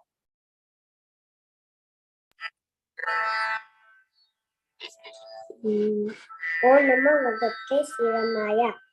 Ananda Swarupa Pandava Ashrita Palaka Arunachala. Ananda Swarupa Pandava Ashrita Palaka Arunachala. Arunachala Siva Arunachala Siva Arunachala Siva Arunachala. Arunachala Shiva, Arunachala Shiva, Arunachala Shiva, Arunachala. Vidhimadava Vandita Charana. Vidhimadava Vandita Charana. Pratyaksha Parama Arunachala. Pratyaksha Parama Arunachala. Jagadita Karana Virajada Chalarupa. Jagadita Karana Virajada Chalarupa. Vimala Sri Arunachala. Vimala Shri Arunachala. Arunachala. Arunachala. Arunachala. Arunachala. Ananda Swarupa Pat Bandava Ashrita Palaka Arunachala. Ananda Swarupa Padbandava Ashrita Palaka Arunachala. Arunachala Shiva Arunachala Shiva Arunachala Shiva Arunachala. Arunachala Shiva Arunachala Shiva Arunachala Shiva Arunachala. Samsara Navatarakam Samsara Navatarakam Smarane Sakshat Mokshakara. Smarane Sakshat Mokshakara. Apita Kuchamba Sameta Murte. Apita Kuchamba Sameta Murte. Tejo Maya Shri Arunachala. Tejo Maya Shri Arunachala. Arunachala. Arunachala. Arunachala. Arunachala. Arunachala Shiva Arunachala. Arunachala Shiva Arunachala. Arunachala Shiva Arunachala. Pat Bandava Ashrita Palaka Arunachala. Ananda Swarupa Padbandava Ashrita Palaka Arunachala. Arunachala Shiva Arunachala Shiva Arunachala Shiva Arunachala. Arunachala Shiva Arunachala Shiva Arunachala Shiva Arunachala. Arunachala. Arunachala. Arunachala. Arunachala. Arunachala. Arunachala. Arunachala. Arunachala. Arunachala. Arunachala. Arunachala. Arunachala. Arunachala. Arunachala.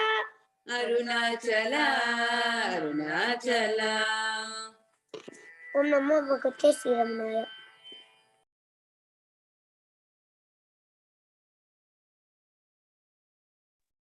Thank you, Arjit. That was very good. Next, I would like to invite PSG for Arunachala Ashtakam. Arunachala Ashtakam is an 8-stanza stotram praising Lord Shiva or Arunachala Shiva. PSG, please.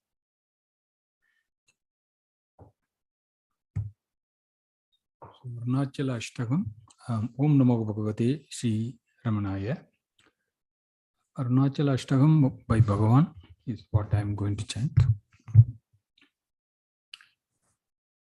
Arivarum giriyana amartarum amma adisayam idan seyal arivaridarkum arivaru siruvayadadu mudal aruna chalamiga peridana arivinilanga arigilan porul adu tiruvanna மலையன உருவரால் அறிவுற பெற்றும் அறிவினை மருளுரு தருகினில் ஈர்க்க அருகுறும் அமயமித சலமக் கண்டேன். கண்டவன் எவன் என கருத்தினில் நாட கண்டவன் இன்றிட நின்றது கண்டேன். கண்டனன் என்றிட கருத்தெழவில்லை கண்டிலன் என்றிட கருத்தெழுமாறேன். விண்டிது விளக்கிடு விரலுருவோனார் விண்டிலை பண்டு நீ விளக்கினை என்றால் விண்டிடாதும் நிலை விளக்கிடவென்றே. விண்டலம் அச்சலம விளங்கிட நின்றாய்.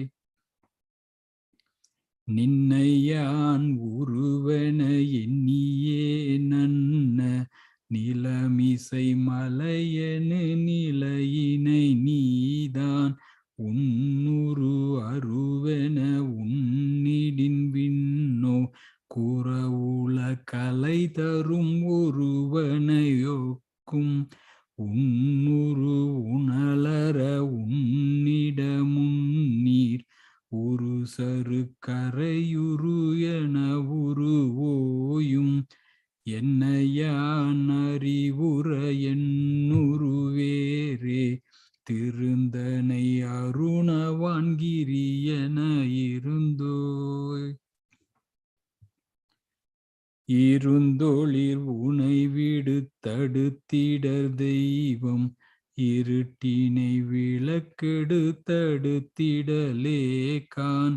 இருந்தொளிர் உனை அறி உறுத்திடற்கென்றே இருந்தனை மதம் தோறும் விதவித உருவாய். இருந்தொளிர் உனை அறிகிலரெனில் அன்னோர் இரவியின் அறிவரு குருடரேயாவார். இருந்தொளிர் இரண்டர எனதுல தொன்றாய் இணையரும் அருணமமலையெனும் மணியே. மணிகளில் சரடன உயிர் தொரு நானா மதம் தொறும் ஒருவனமருவினை நீதான். மணி கடைந்தென மனமெனும் கல்லின் மறுவர கடைய நின்னருள் ஒளி மேவும். மணியொளி என பிரிதொரு பொருட்பற்று மறுவுரலிலை நிழற்படித கட்டின்பின் மணியொளி பட நிழல் பதியுமோ உன்னின் மறுபொருள் அருண நல் ஒளிமலை உண்டோ. உண்டொரு பொருளறி ஒளியுளமே நீ உலதுனில் அலதில அதிசய சக்தி நின்றனு நிழநிறை நினைவறிவோடே. நிகழ்வினைச் சுழலில் அந்நிலை ஒளியாடி கண்டன நிழற்சக விசித்திரம் உள்ளும் கண்முதற் பொறி வழி புறத்தும் முற்றில்லான். நின்றிடு நிழல் பட நிகரருட்குன்றே நின்றிட சென்றிட நினைவிடவின்றே. இன்றகம் எனு நினைவெனிற்பிற ஒன்றும் இன்றது வரை பிற நினைவெழிலார்க்கர். கொன்றகம் உதிதலம் எதுவென உள்ளாழ்ந்து துளத்தவி சுரினொரு குடை நிழற்கோவே. இன்றகம் புறமிரு வினையிரல் சன்மம் இன்பு துன்பிருள் ஒளி எனும் கனவிதயம். அன்றகம் அசலம நடமிடும் அருண மலையெனும் மலையருமருள் ஒளி கடலே.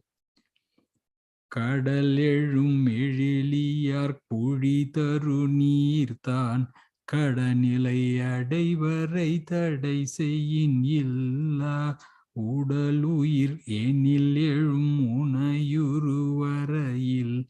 உரு பல வழிகளில் உழலினு நில்லார் இடவெளி அலையினு நிலையிலை புல்லு கிட நில மலதிலை வருவழி செல்ல கடனுயிர் வருவழி சென்றிட இன்ப கடலுனை மறுவிடும் அருணபுதரனே கடலுனை மறுவிடும் அருணபுதரனே. ஓம் நமோ பகவதே Sri ரமணாய. Thank you, PSG. Next is, it is important for us to hear again and again the essence of Bhagavan's teachings, which is packed into something called Upadesha Saram. So I would like to invite Devika to sing Upadesha Saram next. Om Namo Bhagavate Shri Ramanaya. Karturanyaya prapyate palam karma kim param karma tajadam kriti mahodado patana karanam phalamashashvatam gati nirodhakam ishwararpitam nechaya kritam chitta sodakam mukti sadakam kayavan mana कार्यमुत्तमं पूजनं जपास् चिन्तनं क्रमात् जगदहीष्यति युक्तसेवनम् अष्टमूर्तिभृत् देवपूजनम् उत्तमस्तवत् उच्चमन्तदा चित्तजं जपा ध्यानमुत्तमम् आजदारया स्त्रोतसासमम् सरलचिन्तनं विरलतपरं भेदभावनात् सोऽहमित्यसौ भावनाभिता पावनीमता भावशून्यसत् भावशुस्थिति भावनाबलात् भक्तिरुत्तमा हृत्स्थले मना स्वस्थता क्रिया भक्तियोगभो दाश्चनिष्ठितम् वायुरोदनात् लीयते मना जालपक्षिवद् रोदसाधनं चित्तवायवस् चित्क्रियायुता शाकयोर्द्वयी शक्तिमूलक विनाशने उभयरोदने लेगतं पुनर्भवति नोमृतं प्राणबन्धनान् लीनमानसम् एकचिन्तनान् नाशमेत्यत नष्टमानसौ कृस्तयोगिना कृत्यमस्ति किं स्वस्तितिं यथा दृश्यवारितां चित्तमात्मना चित्वदर्शनं तत्त्वदर्शनं मानसं तु किं मार्गनीकृते नैव मानसं मार्गाजवत् वृत्तयस्वहं वृत्तिमाश्रिता वृत्तयो मनो विद्यहं मन अहमयं कुतो भवति चिन्वत ऐपतत्यहं निजविचारणम् अहमिनाशपा जहम् अहं तया स्फुरतिहृत्स्वयं परमपूर्णसत् इदमहं पदात् भिक्ष्यमन्वहम्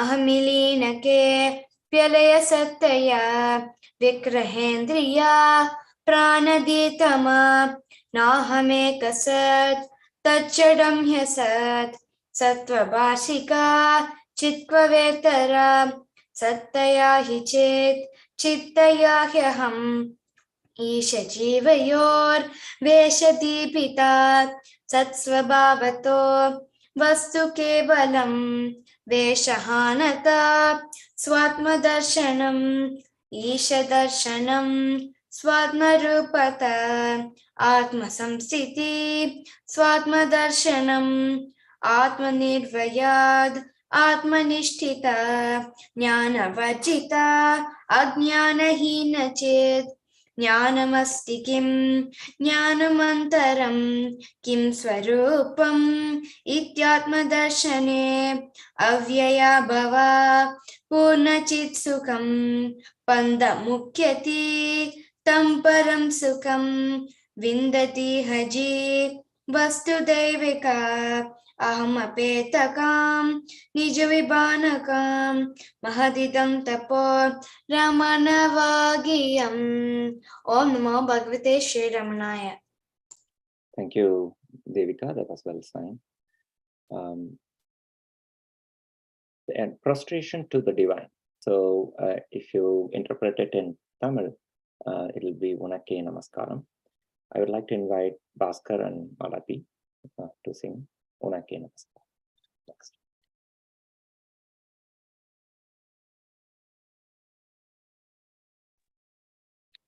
And Naga, can we skip this? Sure, yeah. So the next one is the to the luminous one, one full of grace, the Supreme Person. Poem has been written. It's called Jyoti Swarupa. I would like to request Subraja to sing Jyoti Swarupa next. Jyoti Swarupa Punavatara Jyoti Swarupa Punavatara Pavako Jwala Ramaneshwara Pavako Jwala Ramaneshwara Atma Rama Mahabhaga Atma Rama Mahabhaga Purushottama Ramaneshwara Purushottama Ramaneshwara Tapomaya Timirahara Tapomaya Timirahara Mahotsaha Ramaneshwara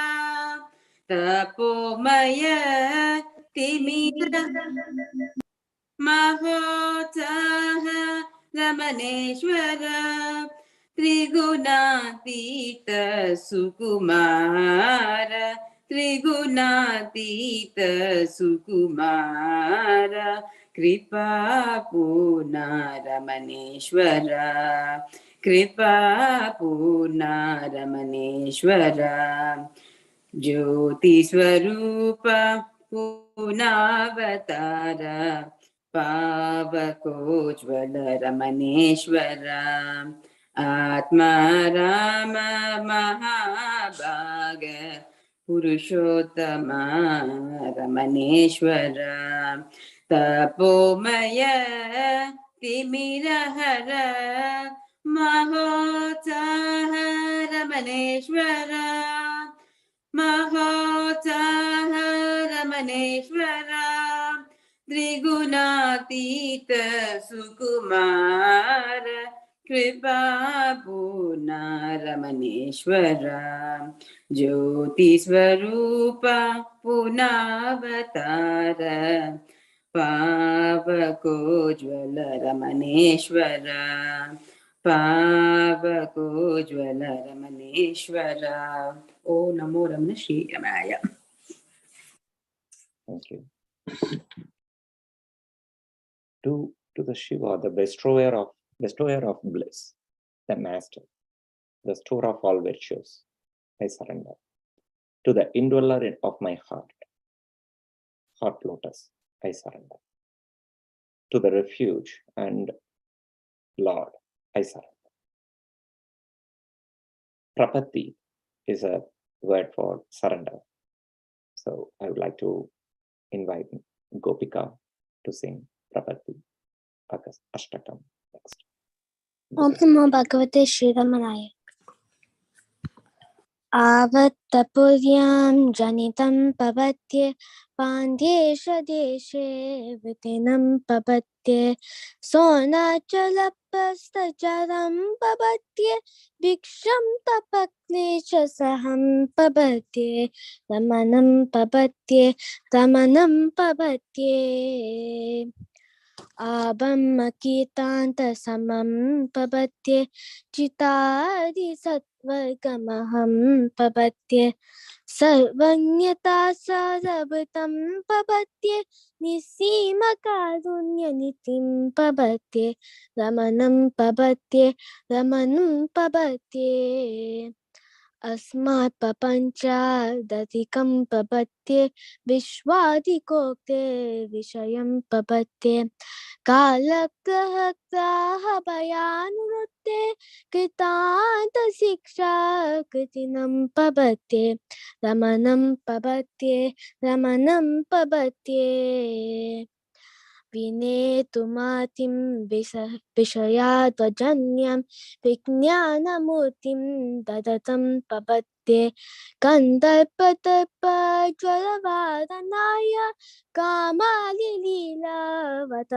पवत्ये रमणं पवत्ये रमणं पवत्ये आजन्मवन्निवतनं पवत्ये कुन्दीपदं दन्तदहरं पवत्ये ब्रह्मासनत्यानदतं पवत्ये ब्रह्मात्मभूयं यतनं पवत्ये रमणं पवत्ये रमणं पवत्ये हरं पवत्ये विचरं पवत्ये स्वतान्तराय सदनं पवत्ये अमेयसामर्थ्यवहं पवत्ये विश्रुतविज्ञानिवरं पवत्ये रमणं पवत्ये रमणं पवत्ये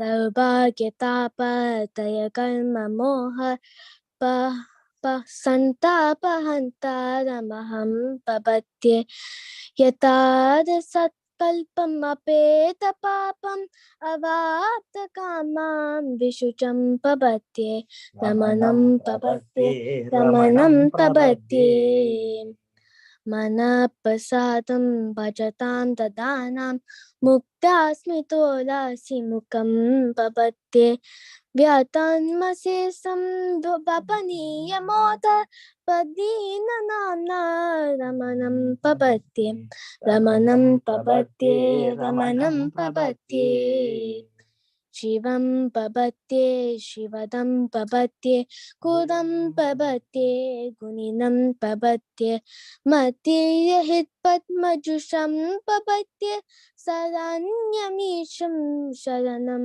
पवत्ये रमणं पवत्ये रमणं पवत्ये पवतिं रमणस्वैतां तन्वतां तत्त्वदर्शिनः तत्कतुन्याय रसिका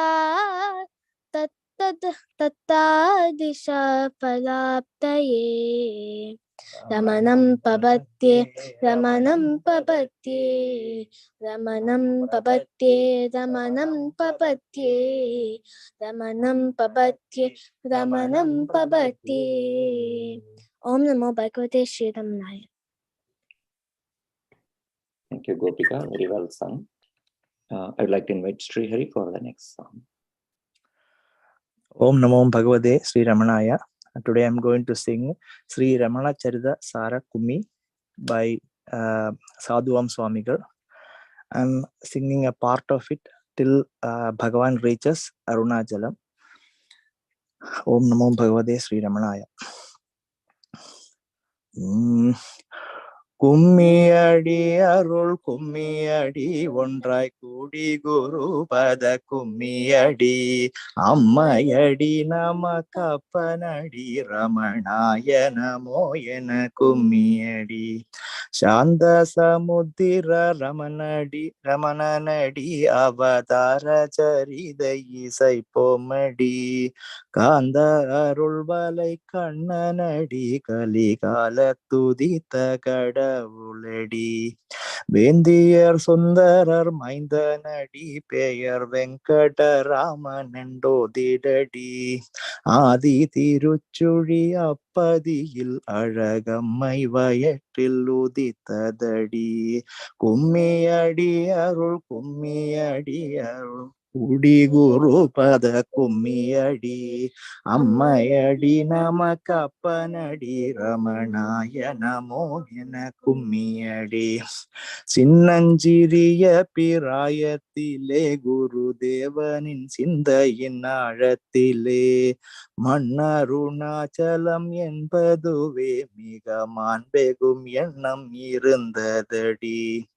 அன்று மதுரையில் கற்றானடி 16 பிராயம் முற்றானடி. பின்பொரு நாளில் திடீரெனவே சாவின் பீதி எழுந்திட பெற்றானடி. கும்மியடி அருள் பூடி குருபத கும்மியடி. அம்மையடி நமக்கு அப்பனடி ரமணாய நமோ என கும்மியடி.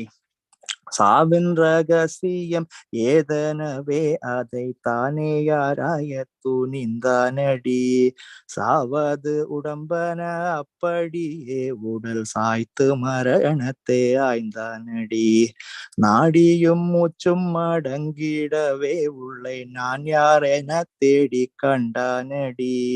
கூடிய ஆன்ம குகையினிலே இனி கூற்றனில்லா வாழ்வு கொண்டானடி. கும்மியடி அருள் கும்மியடி ஒன்ற குடி குரு பத கும்மியடி. அம்மையடி நமக்கு அப்பனடி ரமணாய நமோ என கும்மியடி. உள்ளது நான் அருணாச்சலமே என்னும் உண்மை கண்டெல்லாம் மறந்தானடி. கள்ளாமல் உள்ளம் கவர்ந்த அருணாச்சலம் காதல் அளித்தே நிறைஞ்சானடி. 8 படிப்பினில் என்ன சுகம் என்றே ஏகான்ம நிஷ்டையில் ஆழ்ந்தானடி.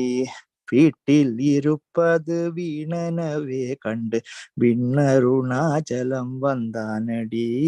கும்மியடி அருள் கும்மியடி ஒன்றாய் கூடி குரு பத கும்மியடி. அம்மையடி நமக்கு அப்பனடி ரமணாய நமோ என கும்மியடி. எந்தையை தேடி கிளம்பி விட்டேன் என்று எழுதி வைத்தான் பிரி வைத்தானடி. தந்தையிடம் தன்னை ஒப்புவிட்டே சிவ சாம்ராஜ்ய செங்கோலை ஏற்றானடி. கும்மியடி அருள் கும்மியடி ஒன்ற குடி குரு பத கும்மியடி. அம்மையடி நமக்கு அப்பனடி ரமணாய நமோ என கும்மியடி. அம்மையடி நமக்கு அப்பனடி ரமணாய நமோ என கும்மியடி. ஓம் நமோ பகவதே Sri ரமணாய. Thank you, Srimati and kids. This place is believed to have been the one where Shiva, God Shiva, diverted the floods away during the great deluge. Since Shiva swirled floods here, the place came to be known as Tiruchuli. Chuli, in Tamil, it means swirl. Our Bhagavan's physical body it started from Tiruchuli. This song is about Tiruchuli Nadani. I would like to invite Neha next to sing Tiruchuli Nadani. Om Namo Bhagavate Sri Ramanaya.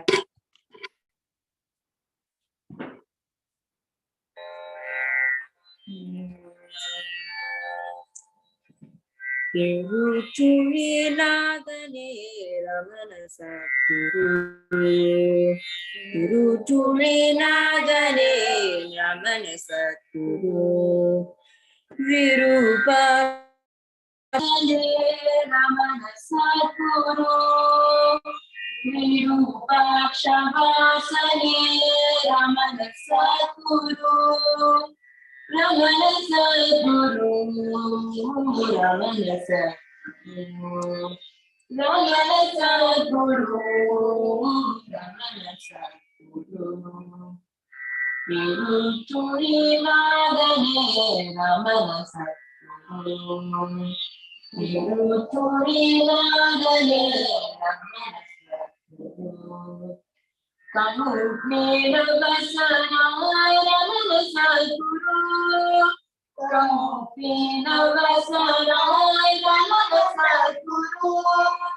Karuna Samudrane Ramana Satguru. Karuna Samudrane Ramana Satguru. Swarupane Ramana Satguru. Swarupane Ramana Satguru. Ramana Satguru. Ramana Satguru. Ramana Satguru. Ramana Satguru. Tiruchurinathane Ramana Satguru. Tiruchurinathane Ramana Satguru. Chitananda Rupane Ramana Satguru. Chitananda Rupane Ramana Satguru. Dakshinamurti Rupa Ramana Satguru. Dakshinamurti Rupa Ramana Satguru. Mauna Tattva Bodhakane Ramana Satguru. Mauna Tattva Bodhakane Ramana Satguru. Ramana Satguru. Ramana Satguru. Ramana Satguru. Ramana Satguru. Tiruchurinathane Ramana Satguru. Tiruchurinathane Ramana Satguru. Virupakshvasane Ramana Satguru. Virupakshvasane Ramana Satguru. Ramana Satguru. Ramana Satguru. Guru. Ramana Satguru. Ramana Satguru. Ramana Satguru. Ramana Satguru. Ramana Satguru. Om Namah Bhagavate Sri Ramanaya. Thank you. Thank you, Neha. I would like to invite Subraja for next song.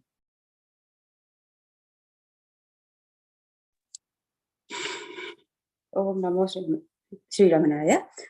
Bhagavan Tvadiya Charane Shraddhanatana Mamaha. Bhagavan Tvadiya Charane Shraddhanatana Mamaha. Sarvasya Jagataha Utpalakatvameva. Sarvasya Jagataha Utpalakatvameva. Lokasya Mahataha Sampalakatvameva. Vidinachakena Isha Bhagavan Tvamakshayama. Bhagavan Tvamakshayama. Bhagavan Tvadiya Charane Shraddhanatana Mamaha. Shakti Tadacha Bhaktihi Sarveshu Sampradeya. Shakti Tadacha Bhaktihi Sarveshu Sampradeya. Vairam Viduya Manasaha Kumati Tadapameya. Ekatrayena Pritya Sarve Vayam Vatama. Sarve Vayam Vatama. Bhagavan Tvadiya Charane Shraddhanatana Mamaha. Bhagavan Tvadiya Charane Shraddhanatha Om Namo Shri Ramanaya. Thank you. And this concludes today's satsang, today's Advent Day presentation from Washington, D.C.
अपार सच्चित् सुखवारिराशे यस्यो निर्मात्रं भुवनं समस्तं गुहाहितं तं रमणं गभीरं चिन्ताविहीनं हृदि चिन्तयामि.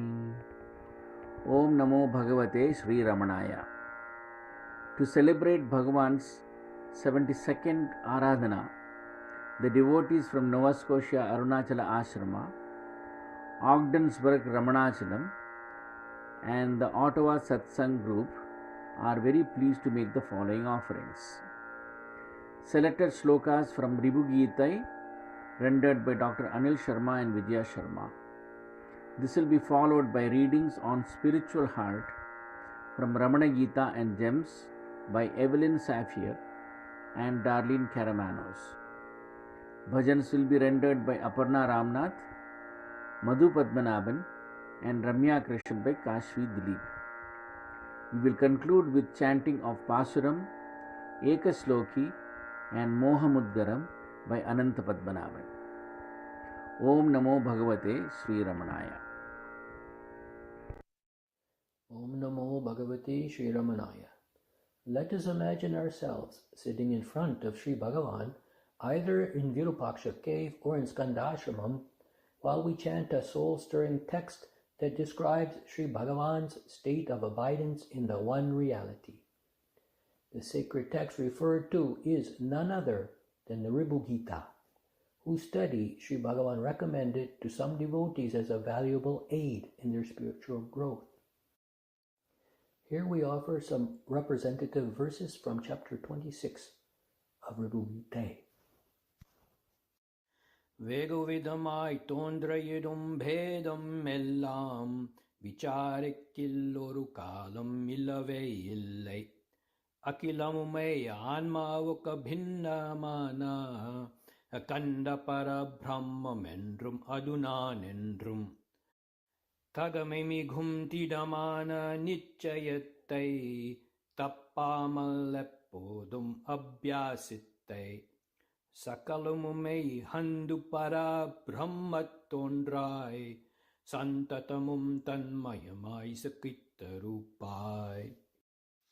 When inquired into deeply, all the multitude of differences will be seen to be never existent. All is the undivided Supreme Brahman, which is not different from the Self, and that am I.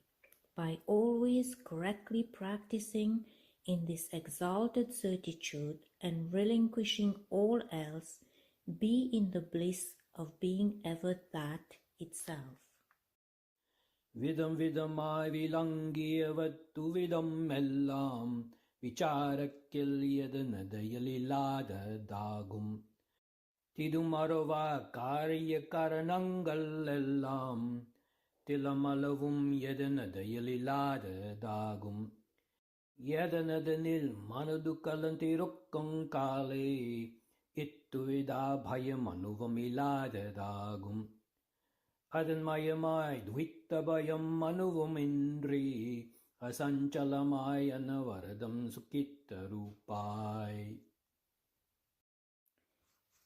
That in which all these apparent differences of duality cease to exist when inquired into, in which all cause and effect, even a trace thereof, cease to exist, and in which not a trace of this sphere of duality exists when the mind is merged therein, being that itself, ever abide in unwavering bliss. எதனிடையில் சங்கல்பம் விகல்பம் இல்லை, எதனிடையில் சாந்தி இல்லை தாந்தி இல்லை, எதனிடையில் மனதுமில்லை மதியும் இல்லை, எதனிடையில் மயலுமில்லை துணிவும் இல்லை, எதனிடையில் பாவமில்லை அபாவம் இல்லை, எதனிடையில் இத்துவித அறிவை இல்லை, அதன் மயமாய் துவித்த பயம் அனுபவமின்றி அசஞ்சலமாய் அனவரதம் சுகித்தரூபாய்.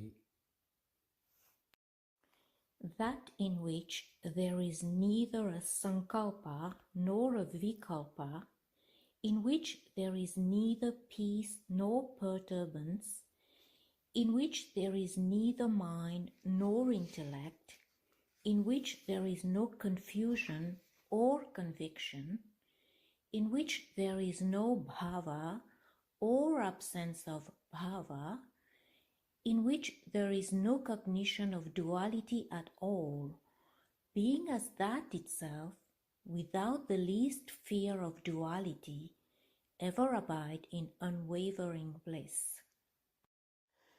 எதனிடையில் தோடமில்லை குணமும் இல்லை, எதனிடையில் துக்க சுகம் எவையும் இல்லை, எதனிடையில் மௌனமில்லை வாக்கும் இல்லை, எதனிடையில் துவந்தவமே தோன்றும் இல்லை, எதனிடையில் தேயம் அகம் எனலே இல்லை, எதனிடையில் திருசியமோர் அனுபவம் இல்லை, அதனிடையில் சங்கல்பம் அனுபவமின்றி அம்மயமாய் அனவரதம் சுகித்தரூபாய்.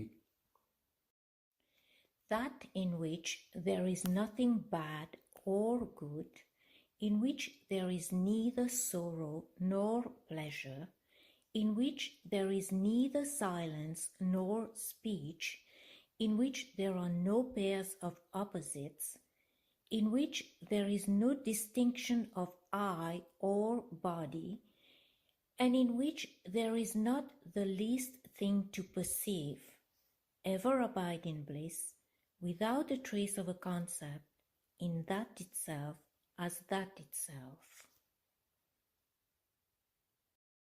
எதனிடையில் காயக்கமாஞ்செயலும் இல்லை, எதனிடையில் வாச்சிக்கமாஞ்செயலும் இல்லை, எதனிடையில் மானதமாஞ்செயலும் இல்லை, எதனிடையில் மற்றுமொரு செயலும் இல்லை, எதனிடையில் பாவமரம் எவையும் இல்லை, எதனிடையில் பற்று பலன் அனுபவம் இல்லை, அதனிடையில் சங்கல்பம் அனுபவமின்றி அம்மயமாய் அனவரதம் சுகித்தரூபாய்.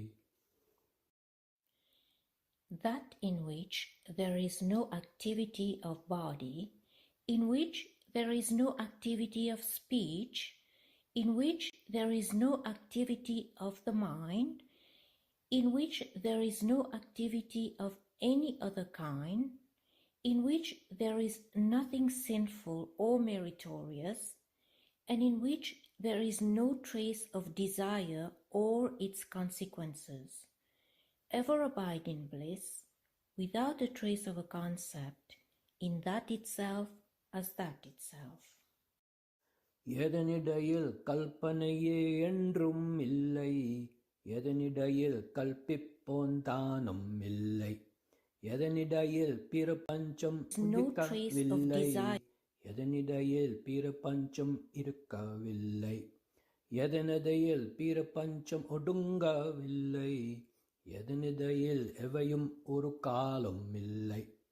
அதனிடையில் சங்கல்பம் அணுவுமின்றி அம்மயமாயன வரதன் சுகீத ரூபாய். That in which there is never any imagination, in which எதனிடையில் there is no one பிரபஞ்சம் who imagines, in which the universe has not arisen, in which the universe does not exist, in which the universe does not get dissolved, and in which nothing exists at any time, ever abide in bliss, without a trace of a concept, in that itself as that itself. எதனதையில் மாயையுடை தோற்றம் இல்லை. எதனதையில் மாயை செய்யும் செயலும் இல்லை. எதனதையில் வித்தையிலே அவித்தை இல்லை. எதனதையில் ஈசனிலை ஜீவர் இல்லை. எதனதையில் சத்துமில்லை சத்தும் இல்லை. எதனிடையில் ஜகத்தோற்றம் இறையும் இல்லை.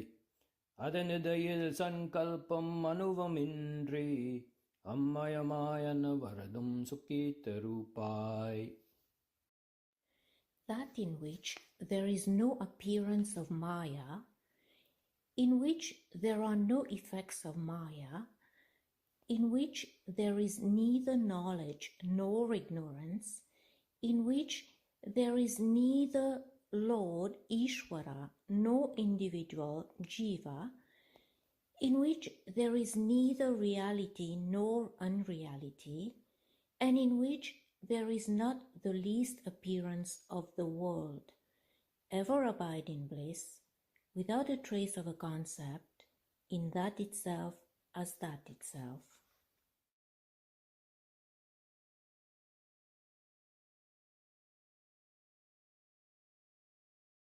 This is chapter 5 from Sri Ramana Gita, The Science of the Heart.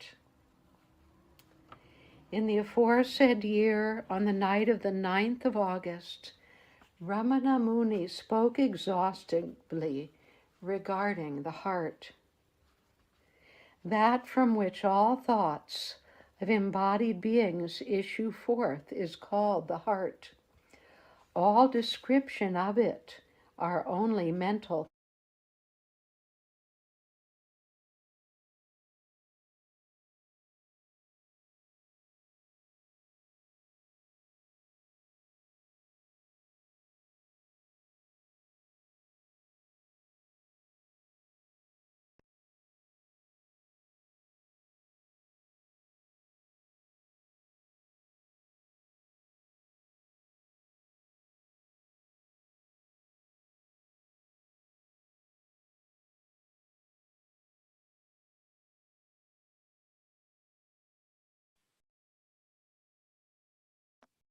Sorry for the interruption.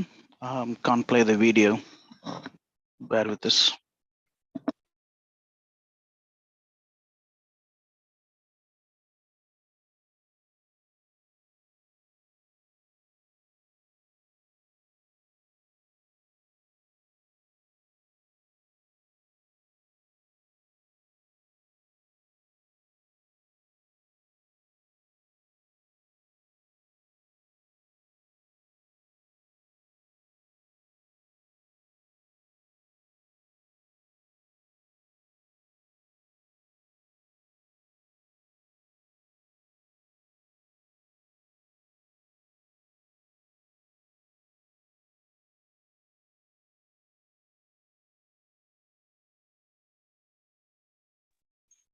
Ohio, can you please continue? We have technical difficulties with Ottawa.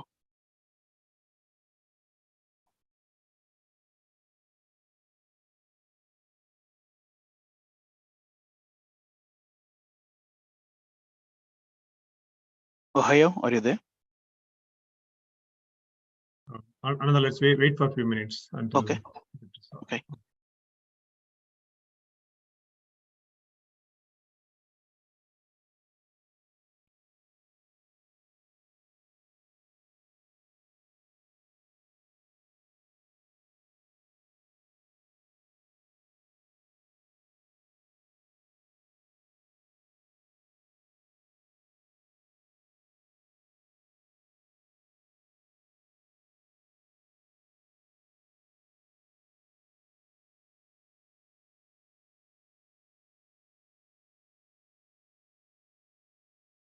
Ananda, can you check the new one from Global? Advande, please play that video.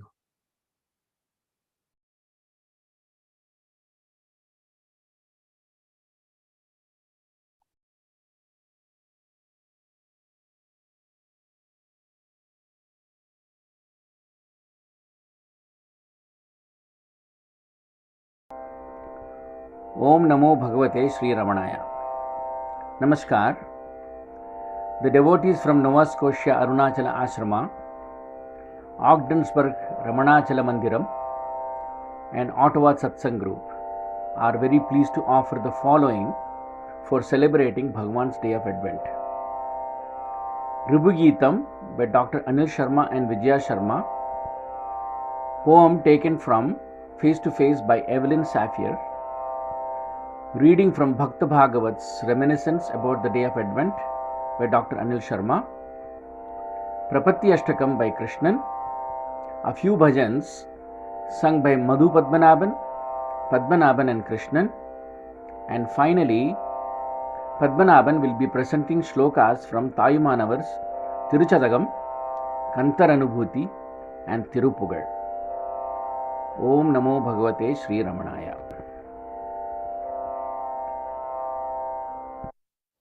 Om Namo Bhagavate Sri Ramanaya. Let us imagine ourselves sitting in front of Sri Bhagavan, either in Virupaksha cave or in Skandashramam, while we chant a soul-stirring text that describes Sri Bhagavan's state of abidance in the one reality. The sacred text referred to is none other than the Ribhu Gita, whose study Sri Bhagavan recommended to some devotees as a valuable aid in their spiritual growth. Here we offer some representative verses from chapter 26 of Ribhu Gita. எதனிடையில் அநேக வித அமரர் இல்லை, எதனிடையில் இவருடைய செய்வை இல்லை, எதனிடையில் திருமூர்த்தி பேதம் இல்லை, எதனிடையில் திருமூர்த்தி தியானம் இல்லை, எதனிடையில் பரமசிவ வடிவம் இல்லை, எதனிடையில் பரமசிவ தியானம் இல்லை, அதனிடையில் சங்கல்பம் அணுவுமின்றி அம்மயமாயன வரதம் சுகித்தருப்பாய். That in which there are no manifold gods, in which there is no worship or service to these, in which there is no differentiation as the triad of forms Brahma, Vishnu, Shiva, in which there is no meditation on the triad of forms, in which there is no form of the Supreme Shiva, and in which there is no meditation on the Supreme Shiva, ever abide in bliss, without a trace of concept, sankalpa, in that itself as that itself. எதனிடையில் பாகமுறும் கரமும் இல்லை, எதனிடையில் பக்தியிலே ஞானம் இல்லை, எதனிடையில் பற்றியதும் பயனும் இல்லை, எதுவலது பரமபதம் தானம் இல்லை, எதனிடையில் சாதனமே தோன்றும் இல்லை, எதனிடனில் சாத்தியமோர் அணுவும் இல்லை, அதனிடனில் சங்கல்பம் அணுவுமின்றி அம்மயமாயன Varadhan சுகித்தருப்பாய். That in which there is no action suggesting differentiation, in which there is neither devotion nor knowledge, in which there is no result to be obtained, bereft of which there is no supreme abode, in which there is nothing of means for attainment, in which there is nothing to be attained, ever abide in bliss, without a trace of sankalpa, in that itself as that itself.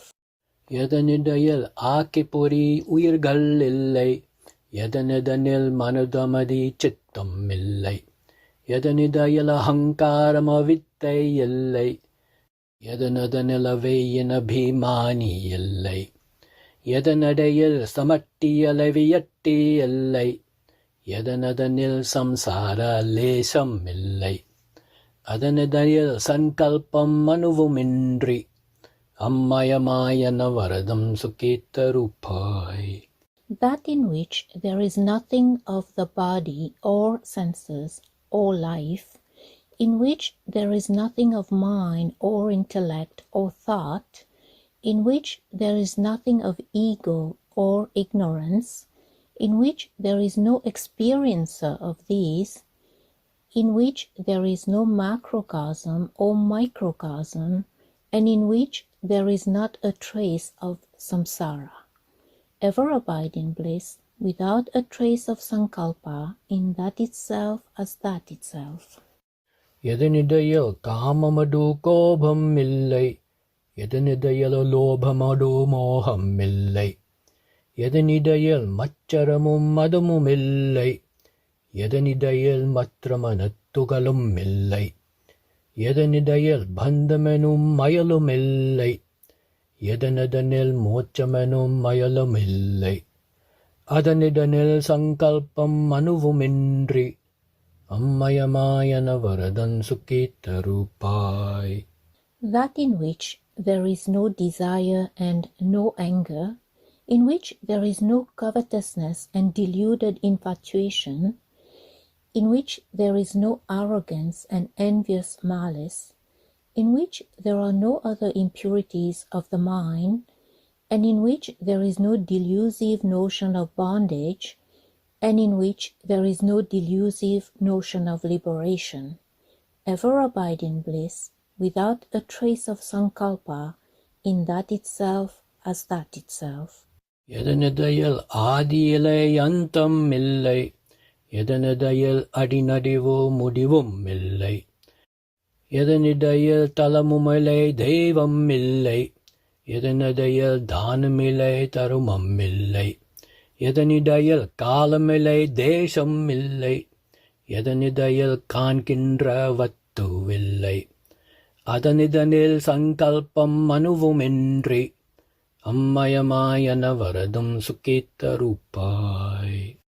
That in which there is neither beginning nor end, in which there is no bottom or middle or top, in which there is neither shrine nor deity, in which there is neither charity nor righteous conduct, in which there is neither time nor space, and in which there is no object to be perceived. Ever abide in bliss, without a trace of sankalpa, in that itself as that itself. Yadanidayal sadhanamor nangum millai, Yadanidayal sadguru narchidan illai, Yadanidayal verupada jnanam illai, Yadanidayal vilangiyudum jnani illai, Yadanidayal upayavida mutti illai, Yadanidayal orukalam ondrum illai, Adanidayal sankalpam manuvumindri, Ammayamayana varadam sukita rupai. That in which the fourfold means for realization of Brahman do not exist, in which there is no Sadguru, no diligent disciple, in which there is no illustrious Jnani, in which there is neither of the two kinds of liberation, Jivan Mukti and Videha Mukti. Ever abide in bliss, without a trace of sankalpa, in that itself as that itself. Yadanidayal vedamudal noolam illai, Yadanidayal vicharikkum purutan illai, Yadanidayal sangai samadhanam illai, Yadanidayal sadikkum patcham illai, Yadanidayal tallayidum patcham illai, Yadanidayal tannayala devayum illai, Adanidayal sankalpam manuvumindri, Ammayamayana varadam sukita rupai. That in which there are no scriptures like Vedas and such, in which there is no inquiring individual, in which there is no confusion and clarification, in which there is no position to be established, in which there is no position to be rejected, in which there is nothing at all except oneself. Ever abide in bliss, without a trace of sankalpa, in that itself as that itself. Yadanidayal sekindra vadam illai, எதனிடையில் ஜெயாபஜயம் எவையும் இல்லை, எதனிடையில் வாசிய வாசகமும் இல்லை, எதனிடையில் வசனிக்கும் வாக்கும் இல்லை, எதனிடையில் ஜீவ பராபேதம் இல்லை, எதனிடையில் செறையும் உபாதிகளும் இல்லை, அதனிடையில் சங்கல்பம் அணுவுமின்றி அம்மயமாயன வரதம் சுகித்தருபாய். That in which there is no disputation, in which there are no victories or defeats, in which there is no text or its meaning, in which there are no words with which to give expression, in which there is no differentiation of individual and the supreme, and in which there are no conditionings, ever abide in bliss, without a trace of sankalpa, in that itself as that itself. Om Namo Bhagavate Sri Ramanaya. This is a lyric to Sri Ramana found in Face to Face with Bhagavan. You are the light that never pales, the beacon light that never fails nor flickers in the ruddiest gales blowing across life's darkened slope.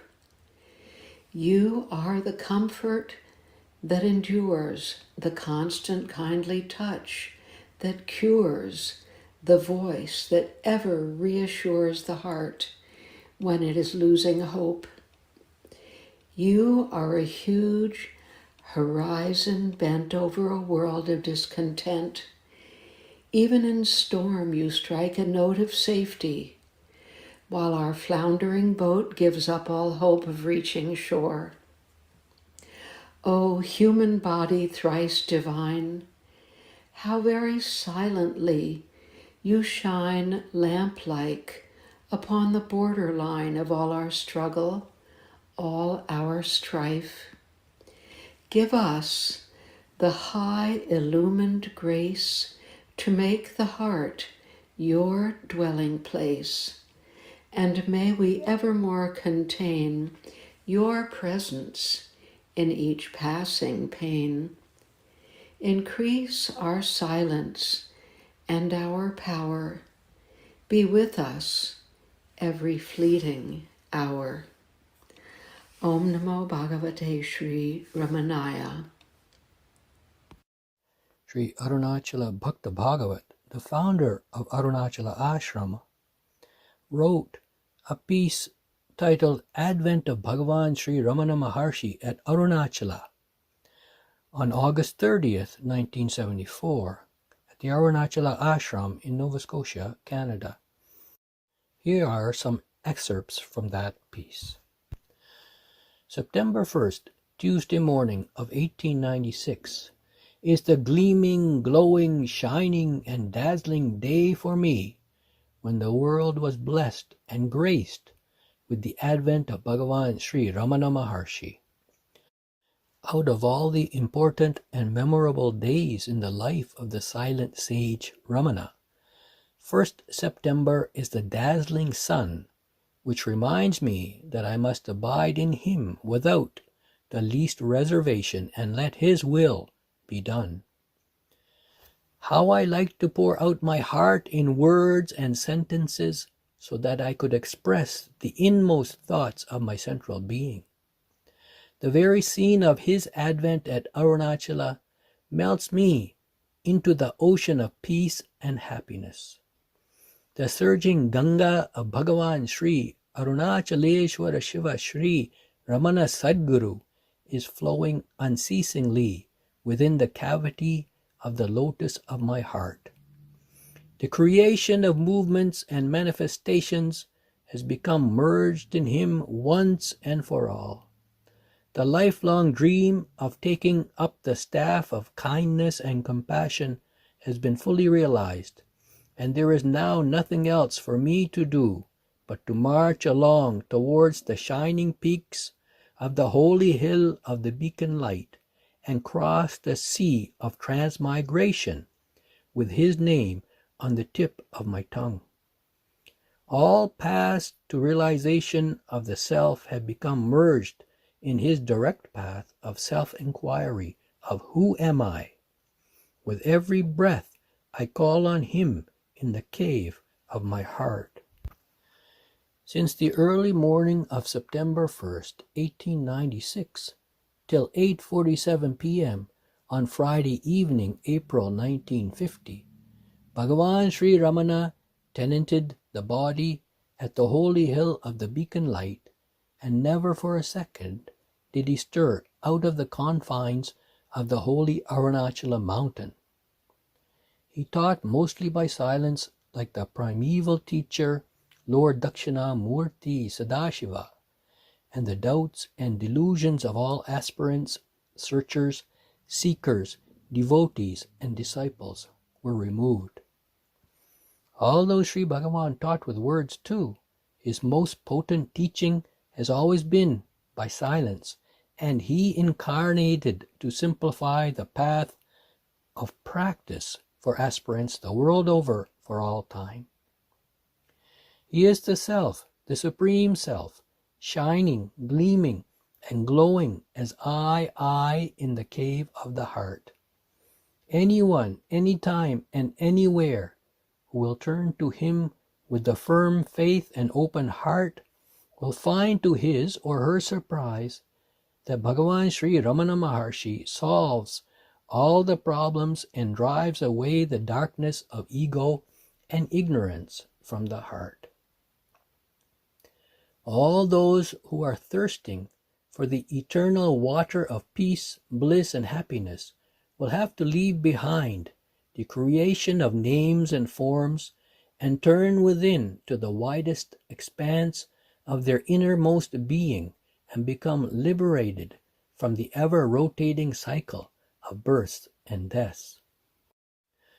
Sri Bhagavan Ramana Maharshi says that the true and real happiness is within the heart, and everyone will have to rise above the limitations of movement and manifestation and merge himself into the widest expanse of the self.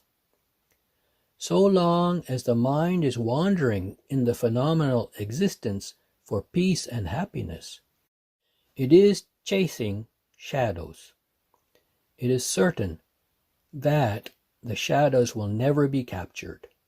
Hence, the person shall have to turn his back on the forces of ego and ignorance and merge himself in the self, nothing but the self, and then drink deeper and deeper in the nectar of being, consciousness, and bliss of the Supreme Self.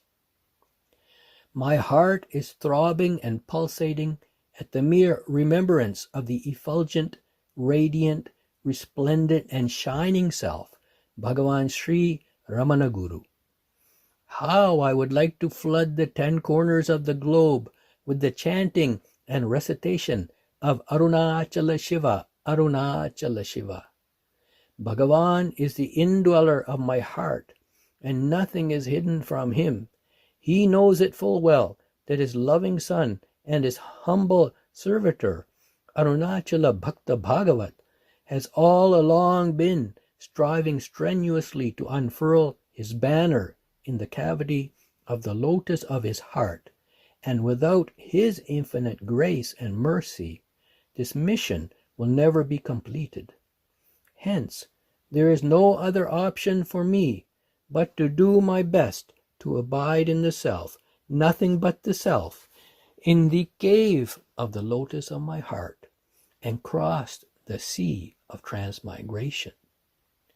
Sri Bhagavan is the substratum behind all movements and manifestations in this world. Day and night, I am repeating his name with each and every exhalation and inhalation of my breath, and I become merged in the holy Arunachala hill. Om Namo Bhagavate Sri Ramanaya. Om Namo Bhagavate Sri Ramanaya. Prapatti Ashtakam, the 8 verses of surrender, was composed by Sri Jagadisha Shastri in praise of Ramana Maharshi just at the 11th hour when he was diagnosed with terminal stomach cancer.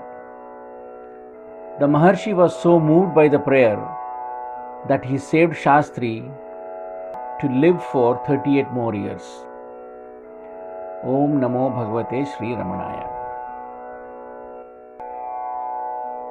Avartapuryam jatinam prapadhye Pandyesha deshe vrihtam prapadhye Shonachala prastacharam prapadhye Bhikshum tapaklesha saham prapadhye Ramanam prapadhye Ramanam prapadhye Abrahma kitanta samam prapadhye Jitarishadvargamaham prapadhye Sarvajyata sarabhritam prapadhye Nissima karunyanidhim prapadhye Ramanam prapadhye Ramanam prapadhye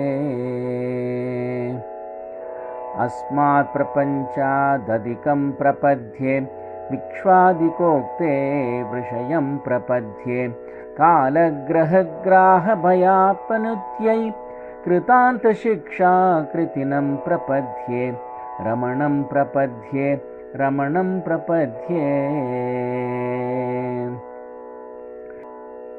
Vinetumartim vishayadhyajanyam Vijnanamurtim dadatam prapadhye Kandarpadarpa jvaravaranaya Kamari Leela vataram prapadhye Ramanam prapadhye Ramanam prapadhye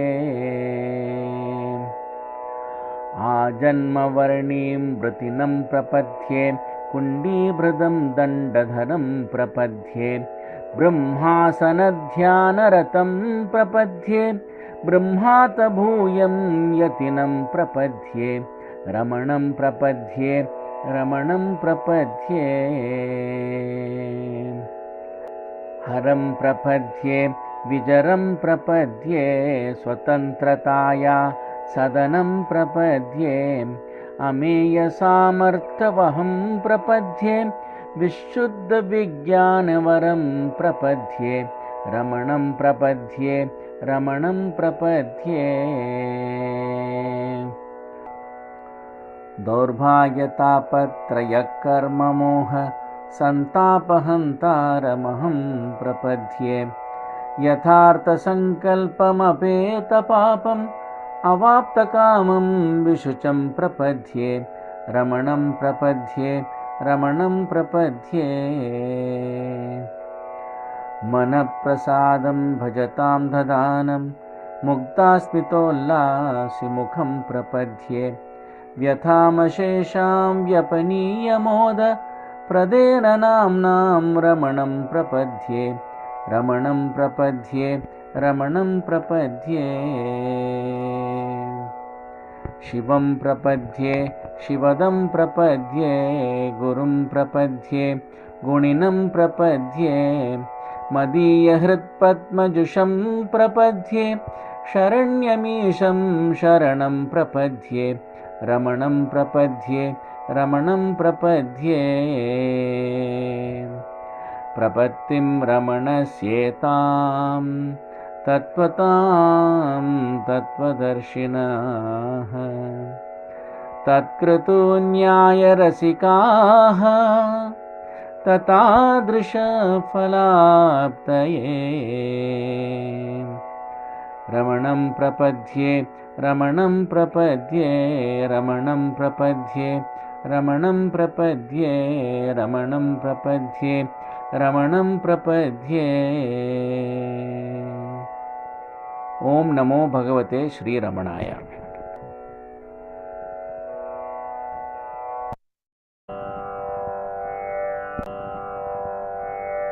Daya karo Bhagavan Shankar, Daya karo Bhagavan, Daya karo Bhagavan Shankar, Daya karo Bhagavan, Daya karo Bhagavan दया करो भगवान, दया करो भगवान शंकर, दया करो भगवान। त्रिनेत्रधारी त्रिशूलधारी, त्रिनेत्रधारी त्रिशूलधारी, गंगाधारी दया करो, गंगाधारी दया करो।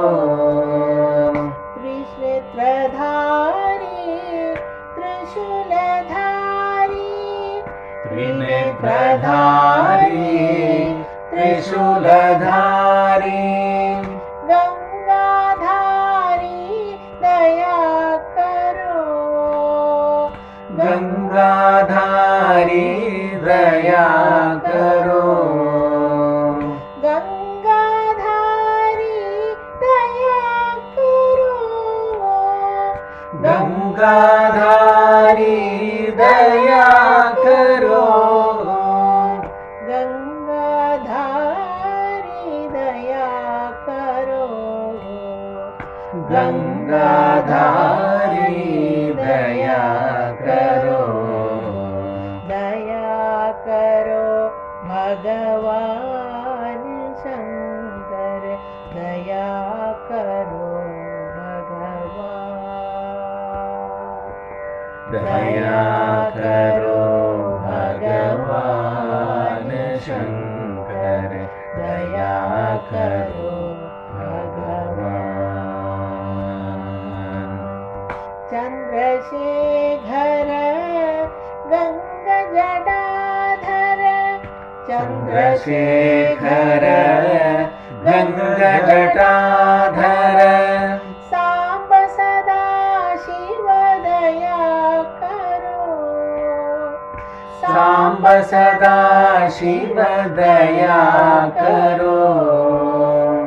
चंद्रशेखर गंगा जटाधर, चंद्रशेखर गंगा जटाधर, सांब सदा शिव दया करो, सांब सदा शिव दया करो, सांब सदा शिव दया करो, सांब सदा शिव दया करो, सांब सदा शिव दया करो, सांब सदा शिव दया करो, दया करो भगवान शंकर, दया करो भगवान, दया करो भगवान शंकर, दया करो भगवान, दया करो भगवान।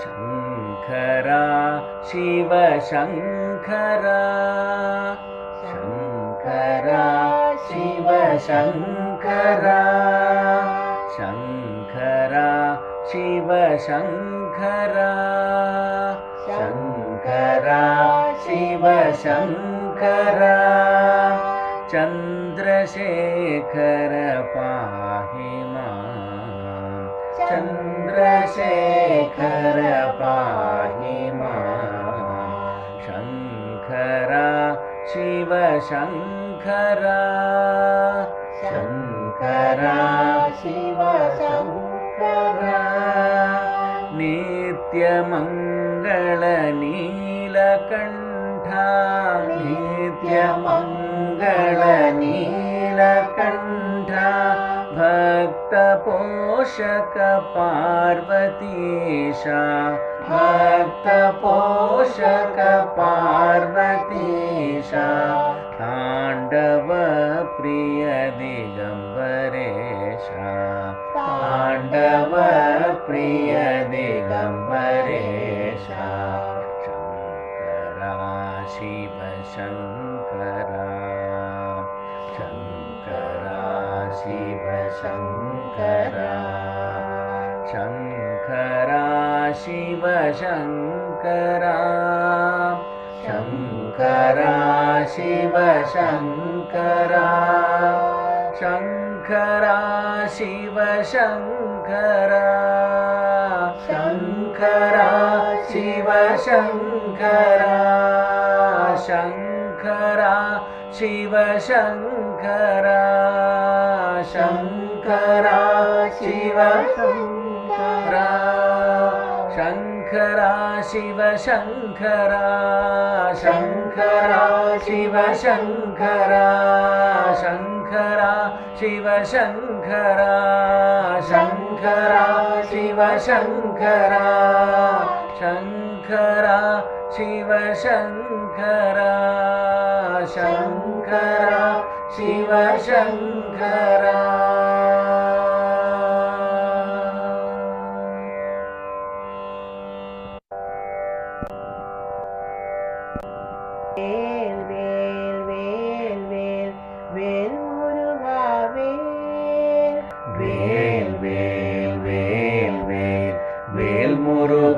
வேல் வேல் முருகா மால் மருகா வேலாயுதா வேல் வேல் முருகா மால் மருகா வேலாயுதா வேல் வேல் வேல் வேல் வேல் வேல் முருகா வேல் வேல் வேல் வேல் வேல் வேல் முருகா வேல் வேல் முருகா மால் மருகா வேலாயுதா வேல் வேல் முருகா மால் மருகா வேலாயுதா வேல் வள்ளி மணவாளனே நீ வேல் முருகா வேல் வள்ளி மணவாளனே நீ வேல் முருகா வேல் புள்ளிமயில் வாகனனே வேல் முருகா வேல்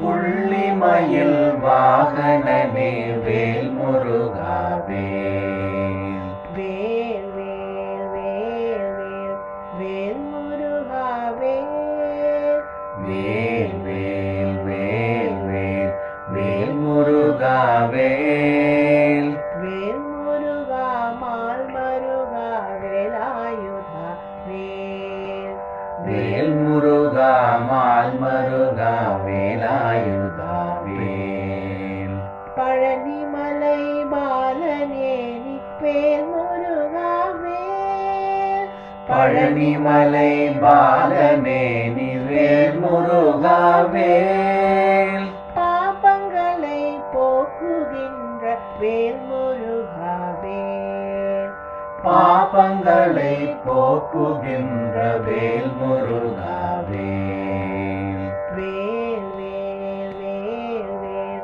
வேல் முருகா வேல் வேல் வேல் வேல் வேல் வேல் முருகா வேல் வேல் முருகா மால் மருகா வேலாயுதா வேல் வேல் முருகா மால் மருகா வேலாயுதா வேல் வேலாயுதா வேல் வேலாயுதா வேல்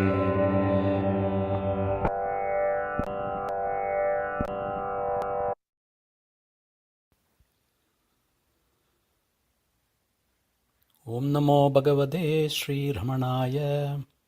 Namaskar. I will read a small incident number 116 from Face to Face with Ramana Maharshi. Once, Subbalakshmi Ammal, a long-standing devotee and a cook at the ashram, was indiscriminately plucking flowers from a bush. Sri Bhagavan asked, "What are you doing, Lakshmi?" She replied, I am plucking flowers for puja, pointing to the towel which she had spread on the ground to collect flowers. Bhagavan said, "You already have so many flowers, why pluck more?" The lady artlessly replied, "There are so many flowers on this bush. I thought it would be better to gather them rather than let them go waste." Bhagavan retorted, "You have already seen and enjoyed the sight of the bush laden with beautiful flowers. Now you do not care whether anybody else gets a chance to enjoy the same heartwarming sight. Or maybe you have some exclusive right over this bush. Did you plant it and nurture it yourself, thus making it your personal property?" Subbulakshmi Ammal told us that after the incident, she was reminded of Bhagavan's words every time she saw a flowering bush. The same was experienced by Sri Thayumanavar, a great realized saint, often quoted by Sri Bhagavan. One day, Sri Thayumanavar went to pluck flowers for his daily puja. When he was about to pluck a flower from the plant, he got a striking flash that there is no one God, there is only God everywhere. He realized that the very God he prays is in the flower too, and how then he could pluck the flower? Cosmic divine consciousness lies within plants and flowers. We will sing this portion of Thayumanavar's Tiruchadagam number 6 under the title of Karunagara Kadavul. Namaskar. பண்ணேன் உனக்கான பூசை, பண்ணேன் உனக்கான பூசை, பண்ணேன் உனக்கான பூசை, ஒரு வடிவிலே பாவித்திரைந்தாங்கே,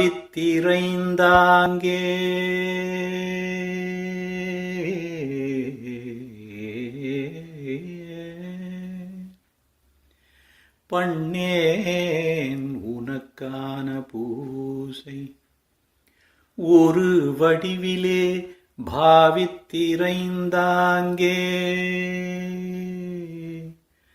பார்க்கின்ற மலரோடு பார்க்கின்ற மலரோடு நீயே இருத்தி, பார்க்கின்ற மலரோடு நீயே இருத்தி, அப்பனி மலர்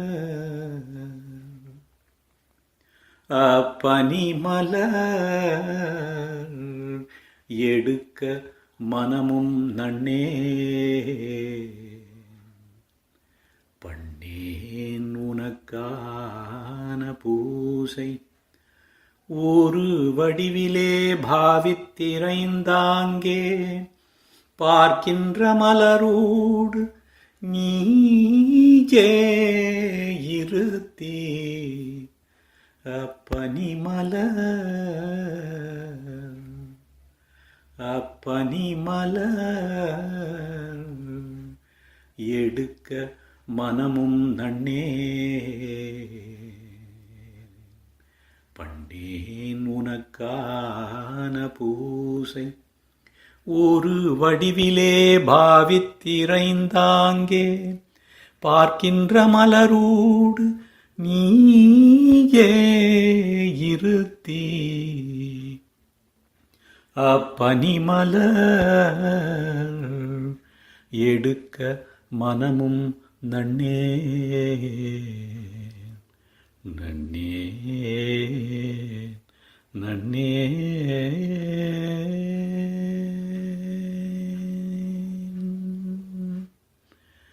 கருணாகர கடவுளே திருச்சிற்றம்பலம், திருச்சிற்றம்பலம்.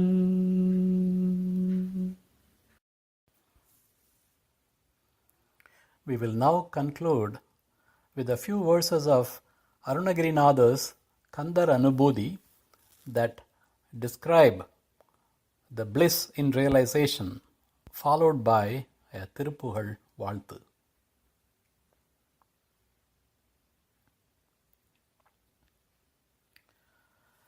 நெஞ்சக்கனகல்லு நெகிழ்ந்துருகத் தஞ்சத்தருள் சண்முகனுக்கியல் சேர் செஞ்சோல் புனை மாலை சிறந்திடவே பஞ்சக்கரவானை பதம் பணிவாம் செம்மான் மகளை திருடும் திருடன் பெம்மான் முருகன் பிறவான் இரவான் சும்மாயிரு சொல் அற என்றலுமே அம்மா பொருள் ஒன்றும் அறிந்திலனே. யாம் ஓதிய கல்வியும் எம் அறிவும் தாமே பெறவேலவர் தந்ததனால் பூமேல் மயல் போய் அறம்மை புணர்வீர் நாமே நடவீர் நடவீர் இனியே. ஆதாரமிலேன் அருளை பெறவே நீதான் ஒரு சற்றும் நினைந்திலையே. வேதாகமஞான வினோத மனோ அதீதாசுரலோக சிகாமணியே. எந்தாயுமெனக்கருள் தந்தையும் நீ சிந்தாகுலம் ஆனவை தீர்த்தியனையாள் கந்தா கதிர்வேலவனே உமையாள் மைந்தா குமரா மறைநாயகனே.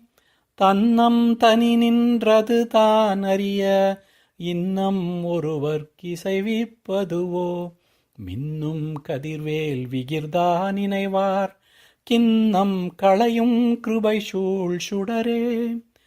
உருவாய் அருவாய் உளதாய் இலதாய் மறுவாய் மலராய் மணியாய் ஒளியாய் கருவாய் உயிராய் கதியாய் விதியாய் குருவாய் வருவாய் அருள்வாய் குஹனே. குருவாய் வருவாய் அருள்வாய் குஹனே. குருவாய் வருவாய் அருள்வாய் குஹனே. ஆறிரு தடந்தோள் வாழ்க ஆறுமுகம் வாழ்க வெற்பை கூறு செய்தனிவேல் வாழ்க குக்குடம் வாழ்கச் செவ்வேள் ஏறிய மஞ்சை வாழ்க யானைதன் அணங்கு வாழ்க மாறிலா வள்ளி வாழ்க வாழ்க சீரடியாரில்லா. திருச்சிற்றம்பலம். ஓம் நமோ பகவதே ஸ்ரீரமணாய. With thanks from the Arunachala Ashrama, Nova Scotia, Ogdensburg, and Ottawa Satsang groups, we now pass it over to the Toronto devotees. Namaskar.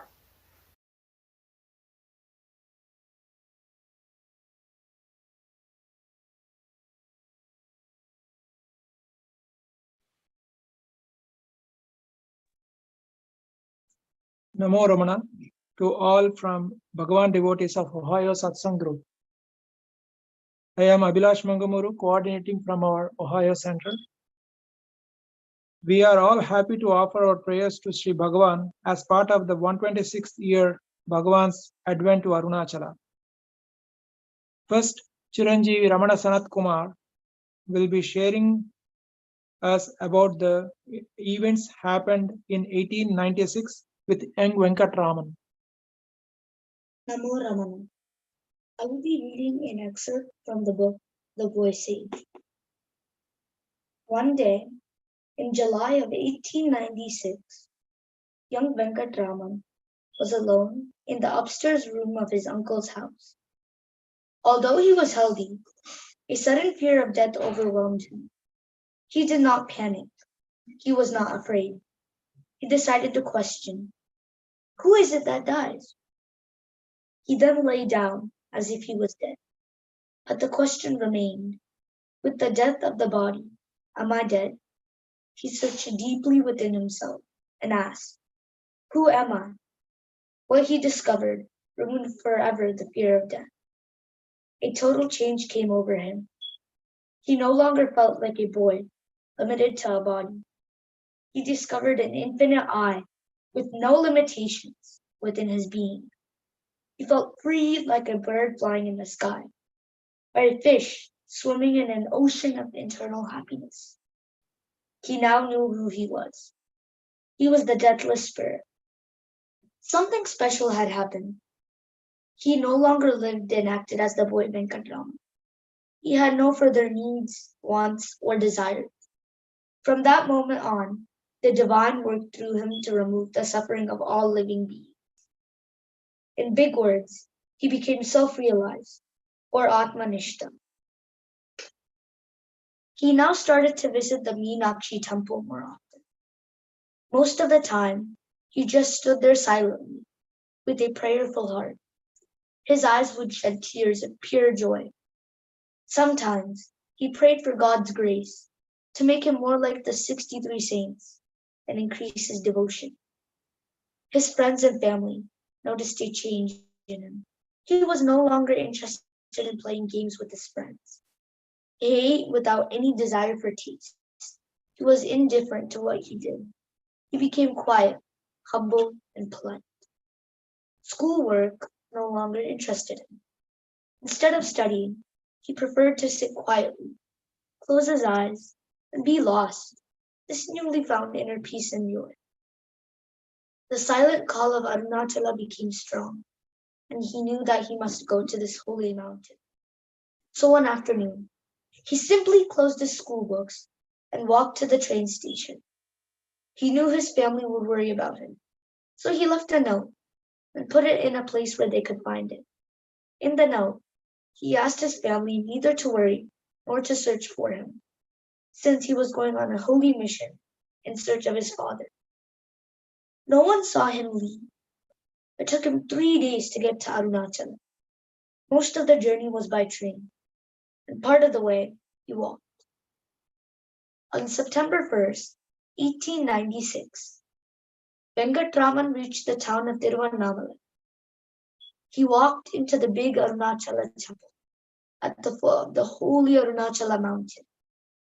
In a nearby tank, he threw away the packets of food he was carrying and the clothes he was wearing. He had no further need to nourish or cover his body. His heart was full of silence and pure joy. He truly felt at home and to be near the holy mountain. Om Namo Bhagavate Sri Ramana. Thank you, Sanat. Now we will hear a song on Arunachala, composed by Sri Muthu Krishna Bhagavatar from Chiranjeevi Ramana Vasini.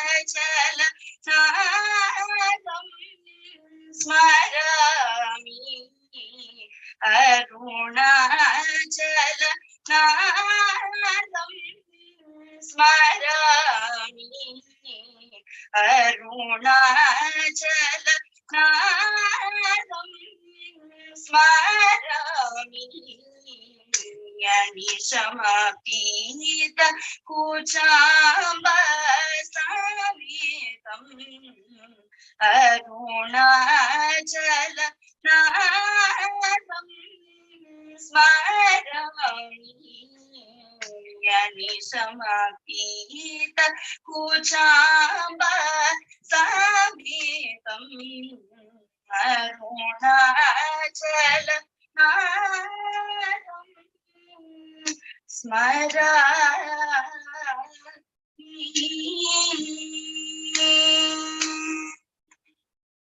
Smarana Kaivalya Prachana Ravindam Tarunadipya Koti Samkashati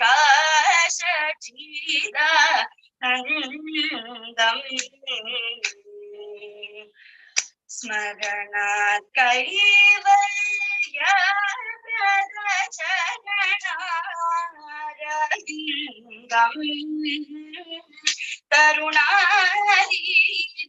कोटिसंकाशचिदानन्दम् करुणारसादिगन्धम् शरणागत सुरवृन्दम् करुणारसादिगन्धम् शरणागत सुरवृन्दम् अरुणाचल नादम् स्मरामि Neesham पीतकुचाम्बसमेतम् Arunachal नादम् स्मरामि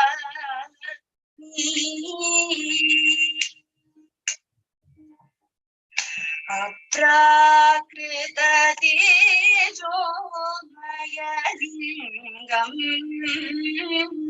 अत्याद्भुतकरकृतसारङ्गम् अप्राकृत तेजोमयलिङ्गम्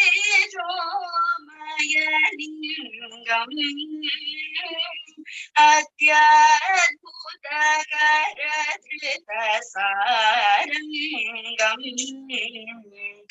अप्रमेयमपार्णाब्जभृङ्गम् आरूढोत्तुङ्गवृषतुरङ्गम् अप्रमेयमपार्णाब्जभृङ्गम् आरूढोत्तुङ्गवृषतुरङ्गम् विप्रोत्तमविशेषान्तरङ्गम् विप्रोत्तमविशेषान्तरङ्गम् वीरगुरुगुहतारप्रसङ्गम् स्वप्रदीपमौलिविधृतगङ्गम् स्वप्रकाशजितसोमद्रिपतङ्गम् विप्रोत्तमविशेषान्तरङ्गम् वीरगुरुगुहतारप्रसङ्गम् स्वप्रदीपमौलिविधृतगङ्गम् स्वप्रकाशजितसोमद्रिपतङ्गम् अरुणाचल नादम् स्मरामि Neesham पीतकुचाम्बसमेतम् Arunachal नादम् स्मरामि.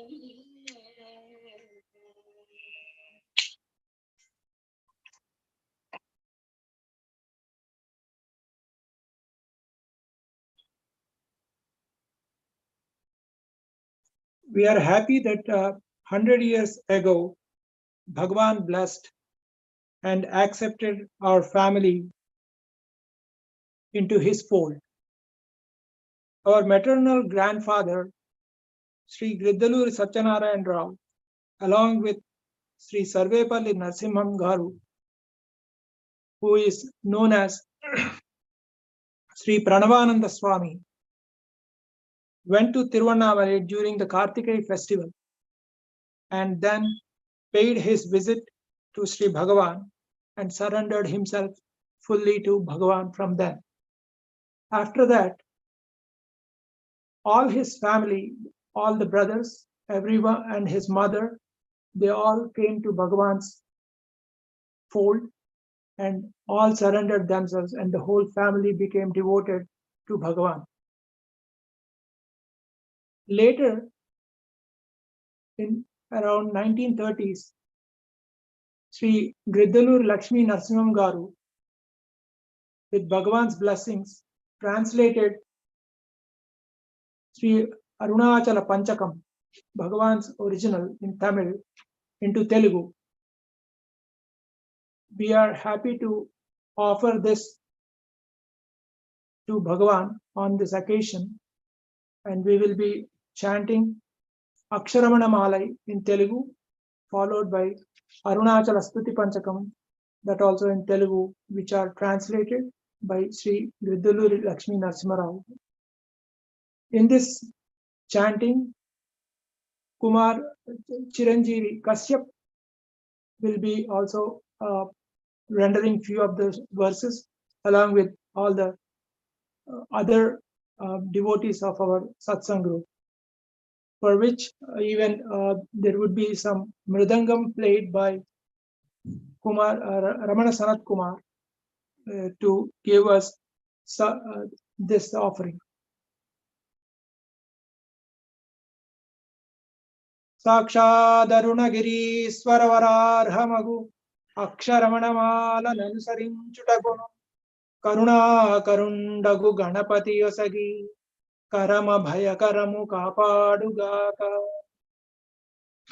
Arunachala Shiva Arunachala Shiva Arunachala Shiva Arunachala Arunachala Shiva Arunachala Shiva Arunachala Shiva Arunachala Arunachala Shiva Arunachala Shiva Arunachala Shiva Arunachala Arunachala Shiva Arunachala Shiva Arunachala Shiva Arunachala Arunachala Shiva Arunachala Shiva Arunachala Shiva Arunachala Arunachala Manuchu Smarinchu Varala Ahamu Nirmulimpu Arunachala Alagu Sundaramula Vale Cheri Nenu Nivundama Binnamai Arunachala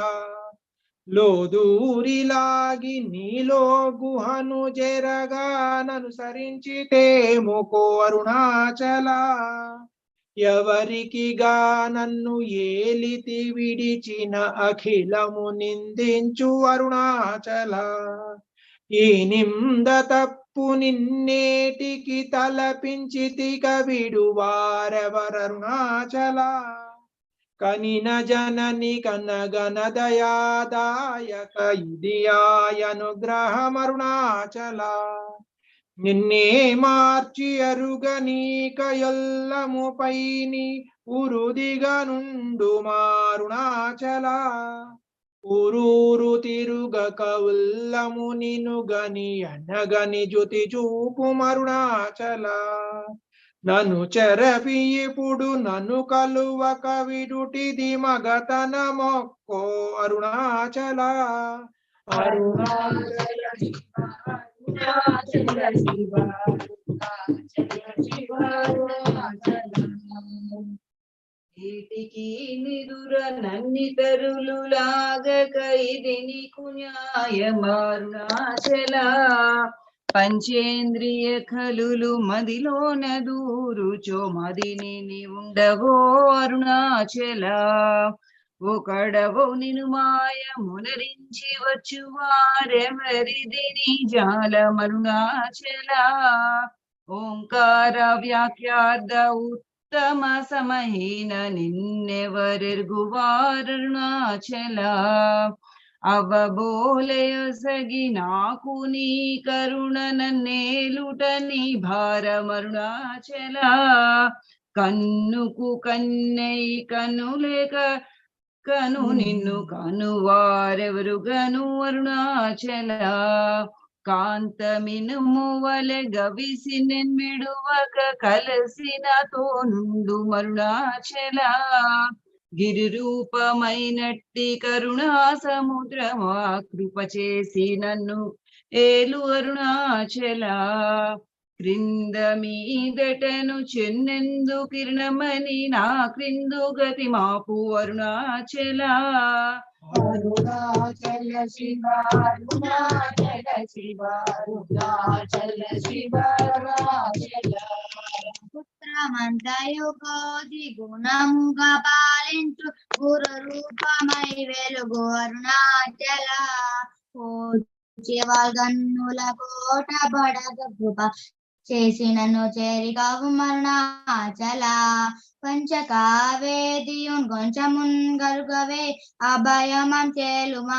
Arunachal అడుగకి చెడు నీదు అకలంకమగు కీర్తి హాని సయ్యక బ్రోవు అరుణాచల హస్తాంగ కని నీదు సద్రసము నల్చుకోన్మాద ముందగయేలు అరుణాచల వాళ్ళ నుంచి భక్తుల పరిమాచి నిన్ను గొట్టు కొని ఎట్లు జీవింతును అరుణాచల కోపరహిత గుణ గురి గగనను గొను కొర ఏమి చేసి అరుణాచల గౌతమ పూజిత కరుణా గణన గమ పదగంత ఏలు అరుణాచల సకలము కబలించు కరకాంతిను మను జల జమలత్పు అరుణాచల అరుణాచల శివ అరుణాచల శివ అరుణాచల శివ అరుణాచల తిండి నిన్నించేరి తిని తిన్ననా నేను శాంతమైపోవుదును అరుణాచల మది చల్లబడ భద్రకరముంచి అమృతను తెరుమనుగ్రహ చంద్ర అరుణాచల వన్నెను చెరపి నిర్వాణమునచి కృపావన్నెనిడి ప్రోభు అరుణాచల సుఖ సముద్రము పొంగ వామనములడంగ ఊరక అమరు మందు అరుణాచల వంచింతు వేల నన్ శోధింపకిక నీదు జ్యోతి రూపము చూపు అరుణాచల పర విద్య గరపి భూమి మైకము వీడి రూపగు విద్య చూపు అరుణాచల చేరకున్నను మేను నీరుగా కరగి కనిదెరయిన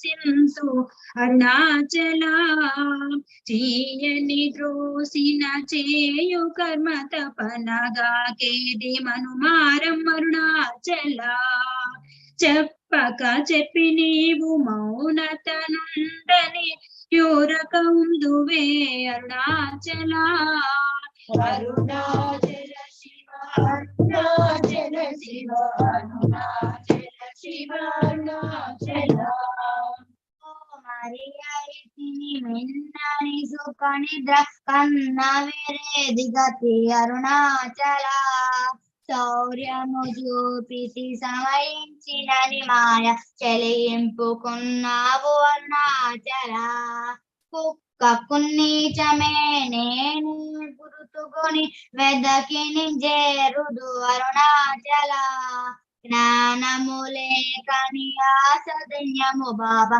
జ్ఞానము దల్పి ప్రభు అరుణాచల తేతి వలను నీవు వికసింపలేదని ఎదుట నిలుతు వేల అరుణాచల తత్వమెరుగ జాలను అంతను నిలుతునే ఇది ఏమి తత్వమో అరుణాచల తానేను తానను తత్వమిదానిని తానుగా చూపింతు అరుణాచల తెప్పి హంతను ఎప్పుడు లోదుసి ఘన తెలియనండువే అరుణాచల తీరముండనియద వెదకియతను నేను తిరిగి పొంది అరుణాచల అరుణాచల శివ అరుణాచల శివ అరుణాచల శివ అరుణాచల సత్య జ్ఞానములేని జన్మ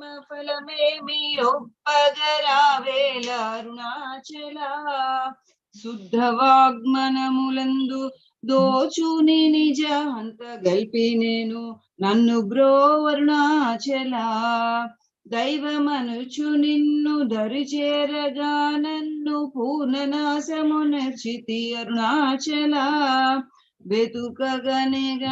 వెతుగగనైన సచ్చి అనుగ్రహమిది మది తెగుల్ తెర్చి బ్రో అరుణాచల ధైర్యము పరుగడు నీ నిజా మరయు నీ నాశమై బ్రో అరుణాచల తాకి కృపాకరమునను కలయుకున్నను నిజమున సింతు బ్రోవర్ణాచల దోషరహితవు నీవు నాతో నైక్యమై నిత్యానందమయమునకు అరుణాచల నగకు ఎడము కాదు నిన్వెతకిన నన్ను గనుకృప కనవేసి అరుణాచల నానలేదే వెతుక నేనై నీ వంటి స్థాణువై నిలిచితి అరుణాచల అరుణాచల శివ అరుణాచల శివ అరుణాచల శివ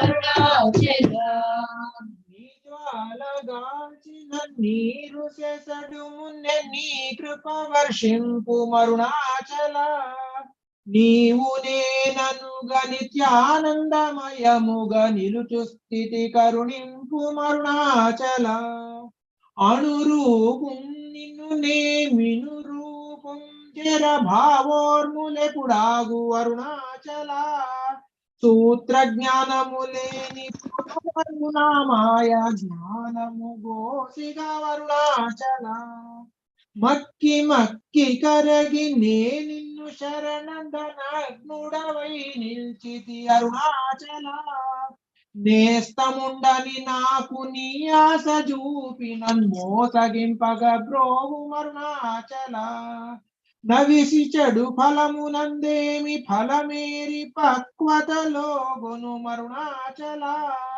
నవ్వగింపగ నిన్ను నొసగి నన్గొనలేదే అంత కుడవు నాకు అరుణాచల చూచి చింతించి మేనుందాకి పక్వము చేసి నివేలి బ్రో అరుణాచల అరుణాచల శివ అరుణాచల శివ అరుణాచల శివ అరుణాచల మాయా విషము పట్టి తలకెక్కి చెడు మున్నె కరుణ పట్టొసగి బ్రోవు అరుణాచల ఘను కృపన్ మాయాంతముగ కృపగనవేమి ఘనుడికెవరు చెప్పుటరుణాచల పిచ్చి విడ నిన్ను బోల్ పిచ్చి చేసితే దయన్ పిచ్చిని మాన్పుము అరుణాచల నిర్భీతి నిను చేరు నిర్భీతు నను చేర భీతిని కేలకు అరుణాచల అల్ప జ్ఞానమదేది సుజ్ఞానమే దయాైక్యమంద కరుణింపు అరుణాచల భూగంధమగుమది పూర్ణగంధము గొన పూర్ణగంధము సంగు అరుణాచల పేరు తలపగనే పట్టిలాగితి విని మహిమ కను దురెవరరుణాచల భోగభూతము పూని భూతమై పట్టినన్ భూతగ్రస్తుని చేసి తరుణాచల మృదుల తన్నే బ్రాపు లేక వడగనిక పచ్చుకొమ్మై కావు మరుణాచల అరుణాచల శివ అరుణాచల శివ అరుణాచల శివ అరుణాచల మైకపరిచి నా బోధ హరించి నీ బోధ కనుపించి తరుణాచల పోకరకలు లేని సమరంగ దివి చూపు మా కృపా పోరాట మరుణాచల భౌతికమౌ మేని పట్టార్చియపుడు నీ మహిమగన కరుణింపు అరుణాచల మలమందు నీవియ్య మలగుటయో కృపా మలమందు వై వెలుగరుణాచల మానము గొని చేరు వారి మానమును బాపి నిరభిమనత వెలుగరుణాచల మించకావేడెడు కించెగ్నుడనను వంచింపకను బ్రోవు మరుణాచల నావికుడుండగ పెనుగాలి నలయు నావను కాక కాచి బ్రోవరుణాచల ముడి మూలముల్గానమును గొంటివి సరిగా ముగుయు భారము లేదో అరుణాచల ముక్కిడి మును చూపు ముకురముగాక నన్ను హెచ్చించి కౌగిలింపరుణాచల Arunachala Shiva, Arunachala Shiva, Arunachala Shiva, Arunachala. సత్యాహమున మనోమృదు Pushpa శయ్యపై మేల్గనయ కరుణింపు మరుణాచల. మీదు మీదుగా మృక్కు భక్తుల జరిని వందితి మేలిమి అరుణాచల. మై దణచి కృపాంజనమున నీ సత్యవసమునర్చి అరుణాచల. మొగ్గ బరపి నన్ను బట్ట బయట నీవు నట్టాడుటేలకో అరుణాచల. మోహము దప్పి నీ మోహము నెర్చి నా మోహము దీరదా అరుణాచల. మౌని అయి రాయగనలరకనున్నచో మౌనమిదియగునో అరుణాచల. ఎవరు నా నోటిలో మన్నును గొట్టి నా బ్రతుకు హరించింది అరుణాచల. ఎవరు గనుక నాది మదిని మైకపరచి కొల్లగొనినదెవరు అరుణాచల. రమణుడను చునంటి రోషము గొనకనన్ రమింపగా జేయురమ్మరుణాచల. అరుణాచల శివ, అరుణాచల శివ, అరుణాచల శివ, అరుణాచల. రేయింబవలు లేని బచ్చ బయటి ఇంటరమింపగారమ్ము Arunachal.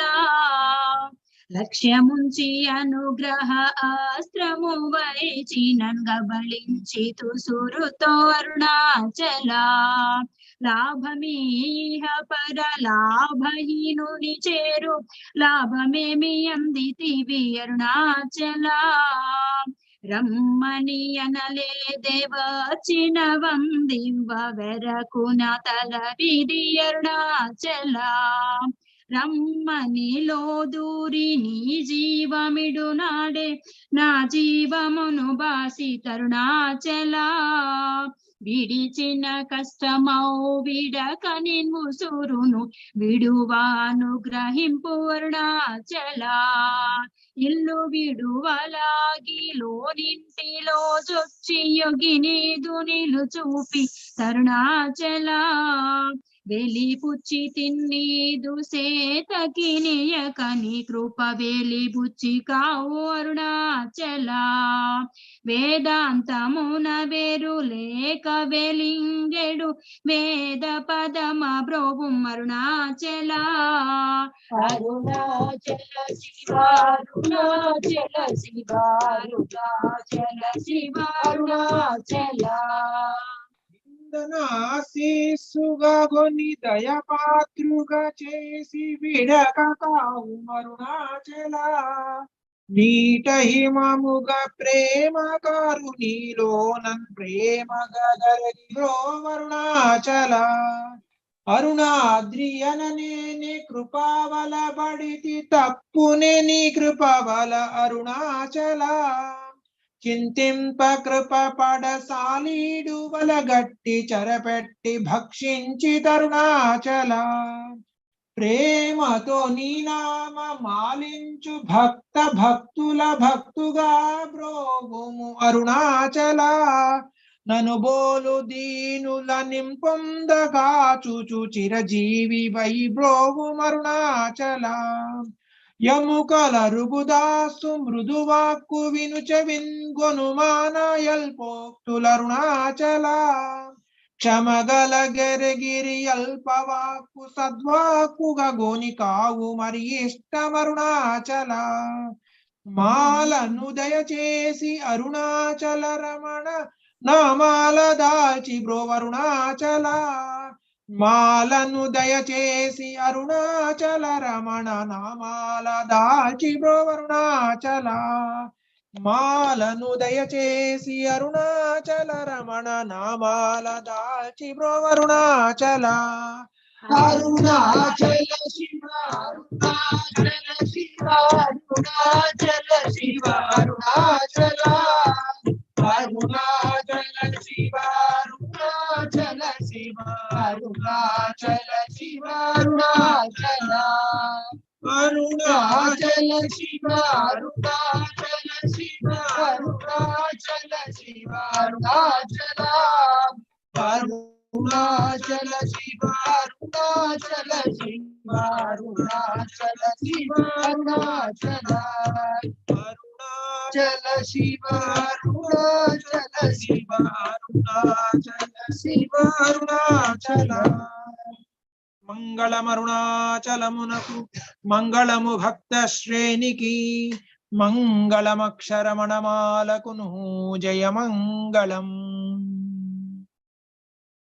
Karani karamuche nikilamu kabalinchaliyo Arunachala Paramatma Arunachala Paramatma Arununaguma Suvikasim Ambuja Manamunu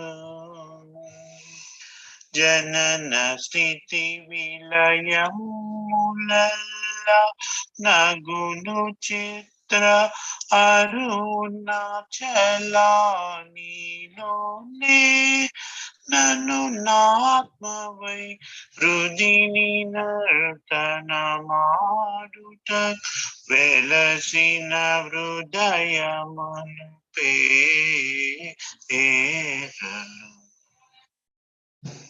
Ninani andu vedalina nilo naman manishiche vilokim pagam tana guru pabiru nilo arunadinani Ambilobalenayam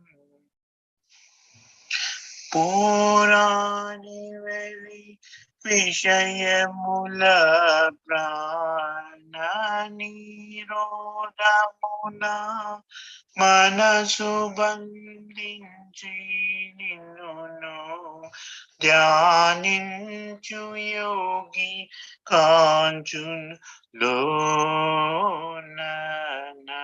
Sunamagu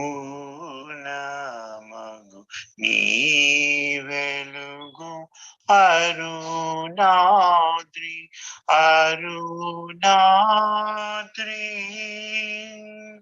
Sarvamuno Nidurupu Gane Pudunu Ganuchunananya Pritin Ninu Kolua Jayimpu Munigini Sukamandunu Ne Sukamandunu Arunagiri Ramana Krutamagu Arunachala Pancharatnamu Aryagitamu Arudaina Vedasaramu Arayanga Kandamulivi Anuvadamulanu. Now we will Nageswar Rao Garu will read a excerpt from Surinagama Garu Lekalu, and with that we will be concluding Ohio Satsang. Namo Ramana to everyone. This is letter number 90, titled as The Jnani's Mind is Brahman Itself. I went to the hall at about 7:30 this morning. It was all silent inside. The aroma of the burning incense sticks coming out of the windows indicated to the new visitors that Bhagavan was there. I went inside, bowed before Bhagavan, and then sat down. Bhagavan, who was all alone leaning on a pillow, sat up erect in the Padmasana pose.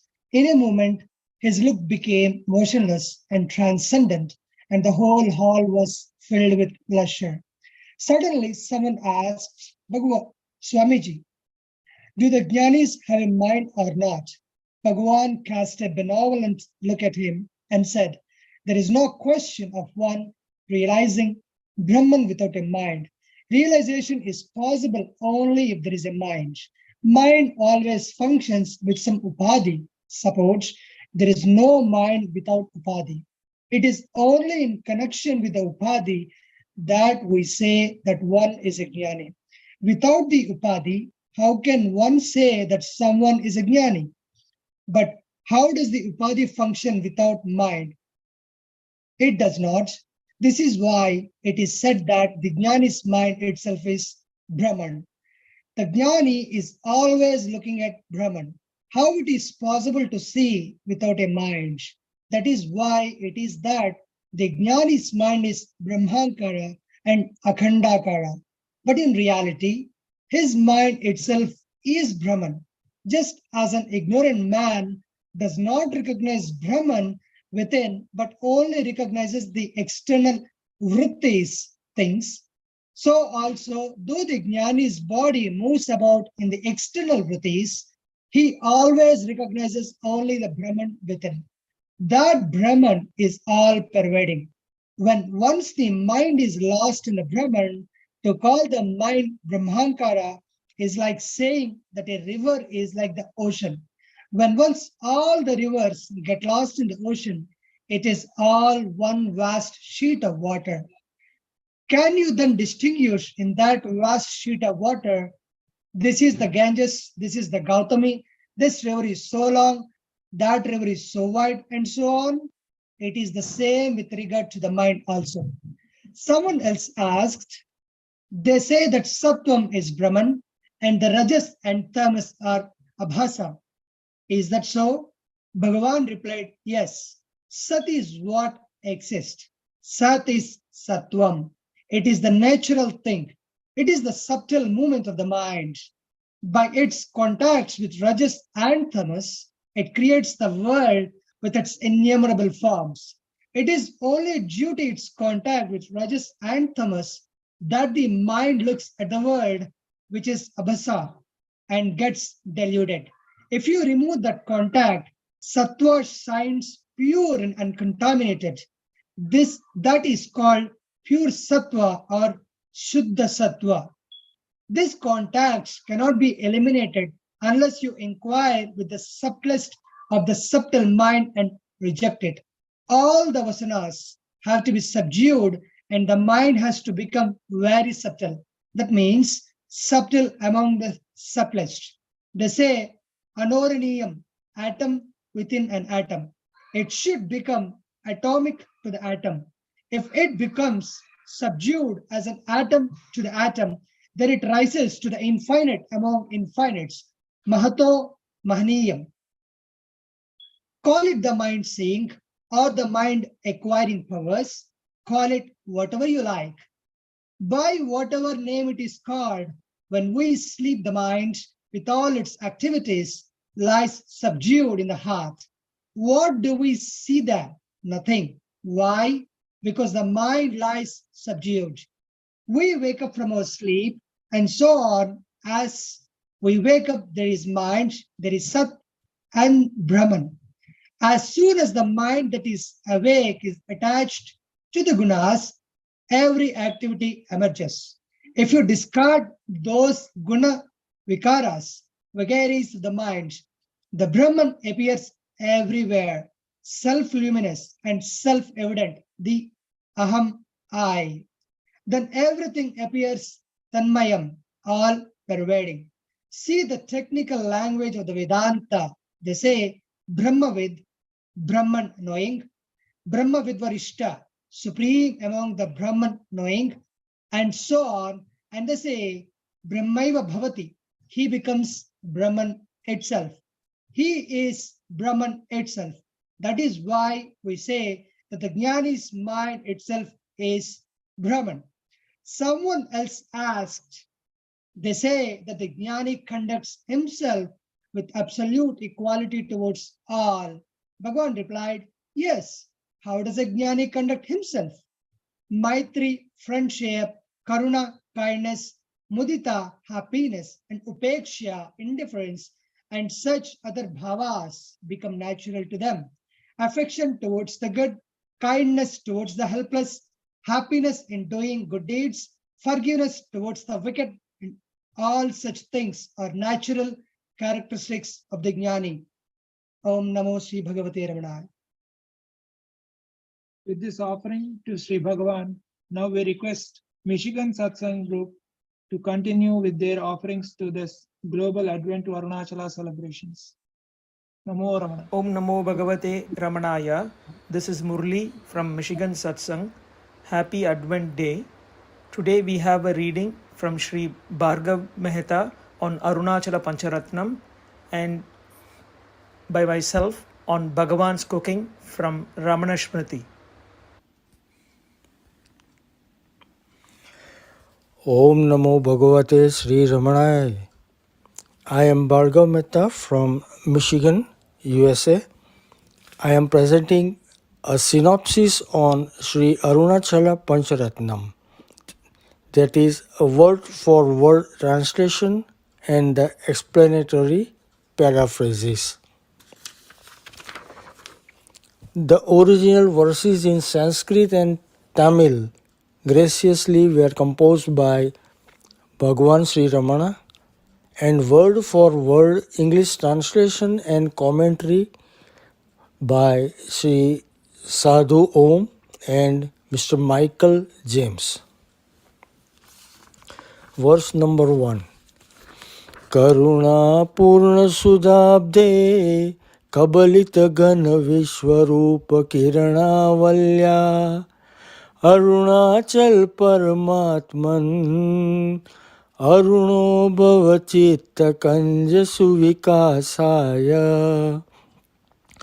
O ocean of ambrosia, the overflowing fullness of grace, O Arunachala, Supreme Spirit, by whose series of rays the solid form of the universe is swallowed. Be the sun for the complete blossoming of my mind lotus.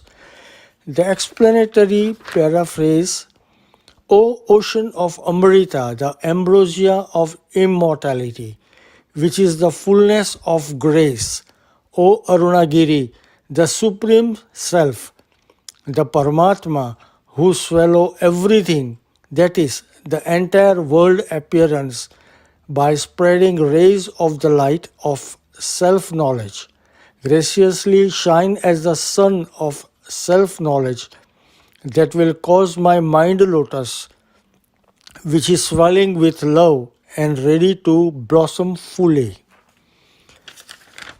Verse number 2. Tvai Arunachala sarvam bhutva sthitva pralinam chitram hridyahamityatmataya nrutyasi boste vadanti hridayam nama. O Arunachala, in you all this picture comes into existence, is sustained and is destroyed. You dance in the heart as self or the spirit, as I, and hence they say heart is named to you. The explanatory paraphrase, O Arunachala, the red hill, all this world appearance, which is a picture, rises, stands and subsides only in you. Since you dance eternally in the heart as the consciousness I, the real self, those who know the truth, that is the Jnanis, say that your name itself is heart or the Hridayam. Verse number 3. Ahamiti kut ayatiti anvishyanta pravishtayatma maladiya avagamyam swam rupam shamyatyarunachala tvainadi vabdau. O Arunachala, by a very blemishless mind, having sought thus, from where does it come as I? Having entered within and having known one's own form, one becomes still in you, like a river in the ocean. The explanatory paraphrase. O Arunachala, having scrutinized with that pure mind which is facing self-words, that is ahamukham, where this I arise, and having thereby clearly known the form, that is the real nature of I, one ceases to exist by merging in you like a river which merges and loses its form in the ocean. Know thus. Verse number 4. Tyaktva vishayam bahyam ruddha pranena ruddha manasantastvam dhyayan pashyati yogi diditi marunachala tvai mahiyam te. O Arunachala, having given up external objects and having meditated upon you within by a mind restrained by the restrained breath, the yogi sees the light. They are exalted in you. The explanatory paraphrase. O self-shining Arunachala, having given up attending to external, that is the second and third person objects, and having meditated upon you, the real self who shine as I, in the heart with a mind which has become still by restraining the breath, the yogi sees the light of self-knowledge and attains greatness in you by thus uniting with you, the embodiment of all greatness. Know this. Verse number 5. Tvai arpita manasa tvam pashyan sarvam tava krutitaya satatam bhajate nanya pritya sajayatyarunachala tvai sukhe magnaha. O Arunachala, seeing you by mind, surrendered in you, he who by otherless love always worships everything as your form, triumphs having drowned in bliss in you. Explanatory paraphrase. O Arunachala, he who, seeing you always by mind, which has been surrendered to you, without a sense of otherness, loves everything as your form, victoriously attains the goal of human birth, having merged his individuality in you, the real self, who are the form of bliss. The concluding verse. Srimad Ramana Maharshe Darshanam Arunachalasya Devagira Panchakumarya Gitau Ratnam Tvidamo Upanishadam Hi. These 5 verses in praise of Arunachala, which are a revelation, that is the darshanam of Srimad Ramana Maharshi by means of Sanskrit in Arya Gita. They are indeed Upanishadic gems. The Sanskrit version of this concluding verse was composed by a devotee named Daivarata, and the Tamil version was composed by Sri Bhagavan. Om Namo Bhagavate Sri Ramanaya. Ramana Smriti, Part 2, Chapter 6, Bhagavan's Cooking, Sundaram. Sundaram, later known as Sadhu Trivenigiri Swami, was very popular in the ashram because of his genial nature. At the shrine of Sri Subramanya at Tiruchendur, he heard the Lord say, "Here I am a God who does not talk. Go to Tiruvannamalai. There I am talking and walking." Thus he came to Sri Bhagavan, listened to his teachings about the heart, stayed in the ashram, and meditated in his presence. With the death of my wife, the bond between me and my family snapped. The desire to serve God had been in my mind for quite a long time. I gathered courage and gave up my job. At that time, I had heard a lot about Bhagavan and so decided to go to Ramanashramam. I found Bhagavan in a hall with only 2 or 3 people sitting near him. Soon the dinner bell was heard and Bhagavan got up and invited me for food. At that time, I did not take food at night, and so I told him. Swami Niranjanananda, Bhagavan's younger brother, was the ashram manager. Everybody called him Chinna Swami. He managed the ashram with great devotion and energy. Literally, he found an ashram of grass and made it one of solid stone. The amount of work he put into it was unbelievable. He knew my family very well. On hearing that I wanted to give myself to a life of service, the very next day he gave me some documents and sent me to Madras on ashram business. Thus, I was fortunate to be taken on the ashram staff immediately after my arrival. After my return from Madras, I was employed in the bookshop, and later I was looking after the ashram's correspondence. Still later, I was asked to work in the kitchen. There, I had the good fortune to work under Bhagavan's direct supervision. I had been suffering from asthma for many years. It gave me much trouble while cooking, but I did not even mention it to Bhagavan. I felt that my job was to endure to the very end and let things take their own course. Bhagavan used to prepare various kinds of chutney, usually made of coconut with fragrant herbs and condiments. He was very fond of using the cheapest and the most commonly found herbs and seeds, and was a wizard in making wonderful dishes from the simplest ingredients. When something unusual was ready, he would give everybody in the kitchen a pinch of taste, and we would take it with eyes closed, deeming it to be prasad. On one such occasion, he gave me a pinch of chutney and said, "This is medicine for you." Without giving much thought to it, I swallowed the tidbit and soon realized that I was completely cured of asthma. Once somebody complained to Bhagavan that the ashram food was very pungent, full of chilies and spices to the point of leaving a burning feeling in the stomach. He said, when sattvic, mild food is essential for spiritual practice, how is it that the ashram food is so heavily spiced?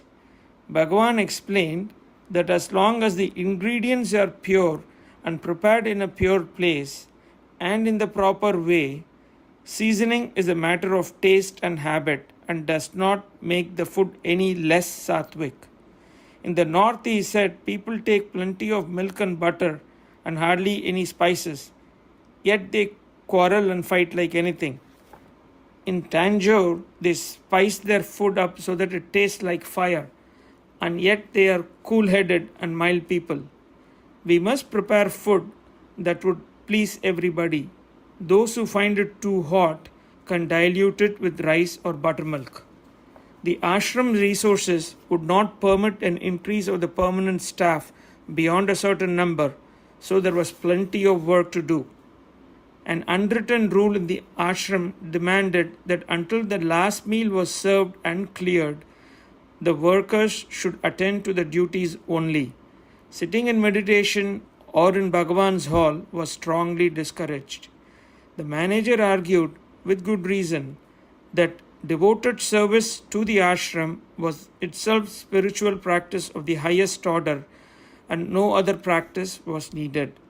He would not allow us to linger in the hall during working hours, which was often tantalizing because of the interesting discussions and happenings that were going on there. When we would sneak in and hide ourselves behind people's back, Bhagavan would look at us significantly, as if saying, "Better go do your work. Don't ask for trouble." At night, after dinner was over, we would all collect around Bhagavan. The visitors would have left by that time, and we had him all to ourselves. We felt like a big family collected after a day's work. During this short hour, Bhagavan would inquire about our welfare, chat with us, make us laugh, and also give instructions for the next day. It was strange how little I understood Bhagavan in the beginning. I thought him to be a good man, that was all. Slowly I came to understand that I was dealing with God himself, my supreme master, in whose hands lay my life and my salvation. With time, I realized that working with Bhagavan in the kitchen was not mere cooking, but definitely a form of spiritual training. The first lesson in spiritual education to learn, and to learn for good, is to obey the Guru implicitly without questioning or using one's judgment in the least. Even if we knew a better way of doing it, we had to do it exactly as the Master told us. It might have appeared that by obeying him the work would be ruined, but still one had to obey. One must master this art of instantaneous and unquestioning obedience, for the secret of realization lies in this utter surrender and renunciation of one's own judgment. A good object lesson in obedience was Bhagavan's strict instructions that no food should ever go to waste. In the good old days on the hill, all food collected during the day would be distributed amongst those present and consumed there and then, and nothing would be left for the next day, not even uncooked provisions. It was a beggar's life, pure and simple.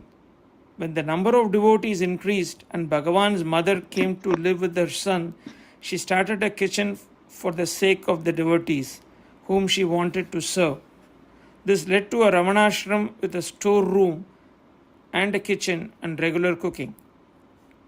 Bhagavan himself was an excellent cook and made a point of teaching us to cook properly. Cooking is the least rewarding work, for good cooks are usually poor eaters, and all profits go to others. That is why Bhagavan selected cooking as a training ground for some of his most devoted disciples. It was Bhagavan's order that the leftovers should be used as stock for next day's breakfast. Idlis with sambar being the standard breakfast at the ashram, the leftovers from the previous day would come in handy. Bhagavan would come into the kitchen in the early hours of morning, warm the leftovers, dilute it, and add some more ingredients for the morning sambar. The injunction against taking food from the previous day was very much respected amongst the higher caste.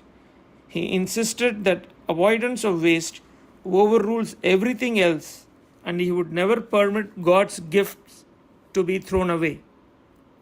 As to giving leftovers to beggars, it was not practicable, for he insisted that beggars be given the same food as everybody else and not some inferior stuff. Even the dogs had to be fed from the common meal, and first too. Every morning, just before breakfast, Bhagavan would enter the kitchen. The vessels containing coffees, idlis, and sambar were kept ready, covered and shining bright. He would lift the lid, look inside, and say, "This is coffee. These are idlis. This is sambar." We all felt that this consecrated the food before it was distributed to the visitors and inmates. Once he came to the kitchen before dawn and put some of the previous day's soup on the fire for heating. Some leaves were washed and cut, and he told me to mix them in the soup and continue mixing until they lost their bright green color. For a long time he did not return. The leaves would not change color. The soup was getting dry, and I was afraid there might be no sambar for breakfast. Bhagavan came in just before the breakfast. "What are you still mixing?" he asked me with a bright smile. He was pleased that I had implicitly obeyed him and asked him to continue mixing. The gravy was ready in time and was delicious. Once Bhagavan was frying a large quantity of condiments in a big iron pan over a strong fire. I was standing beside him when he quietly asked me to remove the pan from the fire at once. Probably he saw that more heating would burn the spices. There was nothing nearby to hold the pan with, so I caught the pan with my bare hands, lifted the heavy pan and put it on the ground. I was not at all afraid to touch the hot iron, nor was I surprised that I could lift it without feeling its weight. The surprise came later when I realized how utterly impossible was all that had happened. It was a striking instance of the power of obedience to one's guru. We can all do miracles at the command of the Master. We have only to obey. It looks as if what he cannot do himself, he can do through his devotees, provided their faith in him is absolute. One day, Mr. Chadwick was down with a fever. "How is he now?" asked Bhagavan. "I do not know. I have not seen him today," I replied. "Please go and see him at once." He left his country and traveled thousands of miles, staying with us and making us his own. Should we not take care of him and look to his needs? Said Bhagavan. At once I went to see Chadwick and found him free from fever. Sometimes I was fortunate enough to be able to serve food to Bhagavan with my own hands. I studied carefully how I should serve to please him and was very alert and careful. Yet he would be more alert than me and noticed the least mistake. Why did you serve me more than usual? Did I need more food today than yesterday? And why did I get more sweets and dainties than others? How do you dare to make distinctions? People nearby would plead for me. No, Bhagavan, they would say, Sundaram did not serve you more. Look, we got as much as you did. But Bhagavan would not be easily appeased. You do not know. The ego is strong in him. His giving preference to me is the working of his ego. I could not make out where I was at fault, but I took his scoldings as a kind of blessings and would not worry. The ladies would come in the morning to clean the kitchen and make it ready for the day's cooking. When they found Bhagavan there brewing the morning sambar from the previous day's leftover, they would be deeply distressed, but would not, of course, dare to admonish Bhagavan. Bhagavan watched them and waited. The distress was real and deep, for they were risking loss of caste. On the other hand, Bhagavan's instructions were clear. No waste of food in the ashram and the same food for all. It was a tug-of-war between the wisdom of the Guru and the mental habits of his followers. The ladies tried to be in the kitchen very early, but Bhagavan was always there first, cooking the sambar. Once some leftover sambar was taken to a devotee's house, and when it was realized that it was a leftover sambar, a special ceremony was ordered to purify the house. On hearing that, Bhagavan told the ladies, Call the purifiers and get your kitchen purified. I shall never more enter your kitchen. The women, for the sake of their orthodox customs, lost Bhagavan's constant presence, company and guidance. It was a real tragedy. Each devotee in the ashram believed that Bhagavan was God incarnate himself. Yet, when God himself went against their religious customs, they would rather cling to their customs than to God. Thus, again and again, we drive God out of our midst. A disciple is expected to choose between life and form, between truth and convention.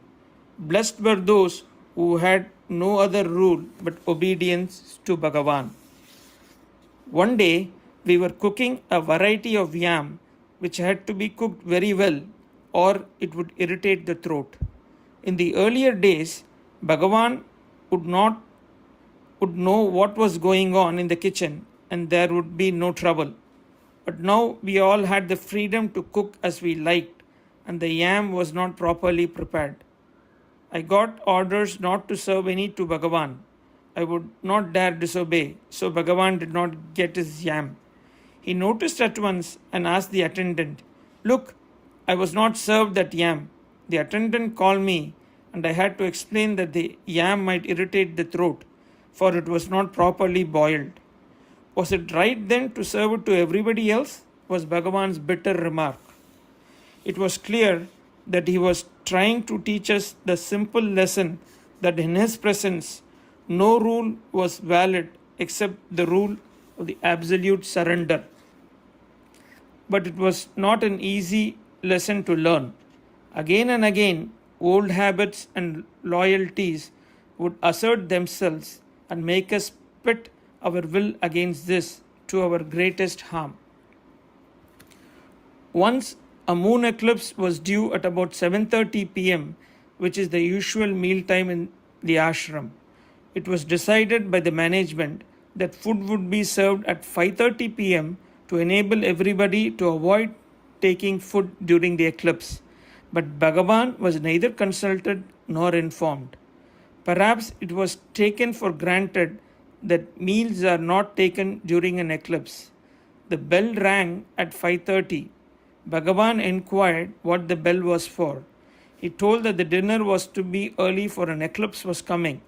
"Oh, is it so?" said Bhagavan, but he did not join others in the dining hall. No food was served.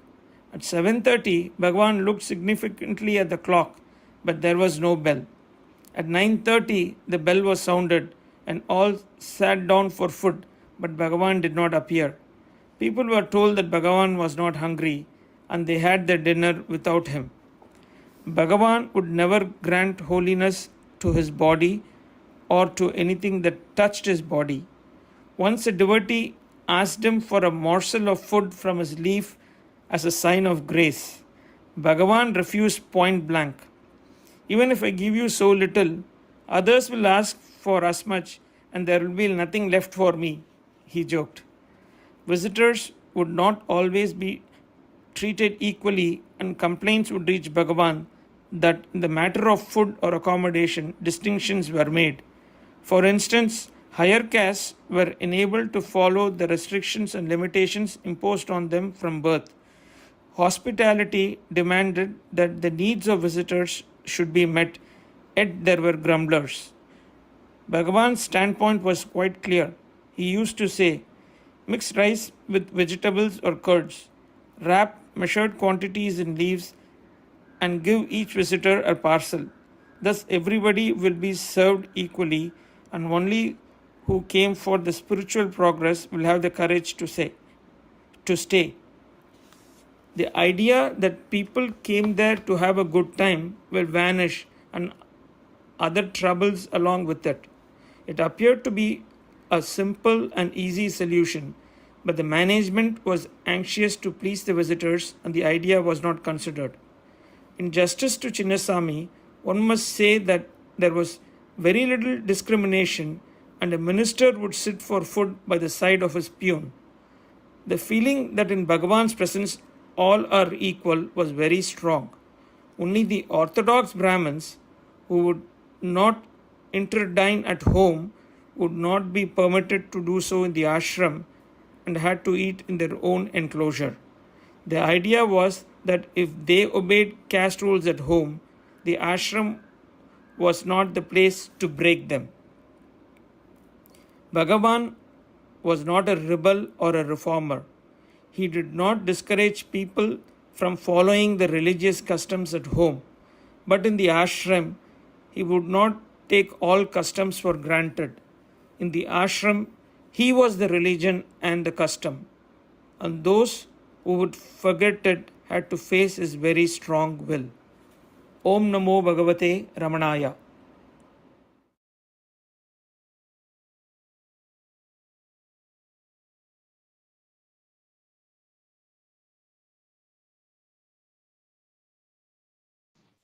Austin? Namaskar. Are you able to hear us? Yes, yeah. Okay. So, Om Namo Bhagavate Sri Ramanaya. So this is from Austin Satsang group. So today the kids are going to Austin. The kids from Austin are going to present some of the compositions from Sri Adishankara Bhagavad Acharya. So the kids who are offering at the lotus feet of Bhagavan are Siddharth Krishna, Adi Mahesh, Arya Mahesh, Sanjana Nagarajan, Krishna Srinivasan, Shruti Giridhar, and Shrishti Hari. So they would be starting with Dakshinamurti Stotram. This was one of the profound compositions of Adishankara Bhagavad Acharya on Dakshinamurti. Then followed by Dashashloki, which is incidentally the first composition of Acharya after he took sannyasam.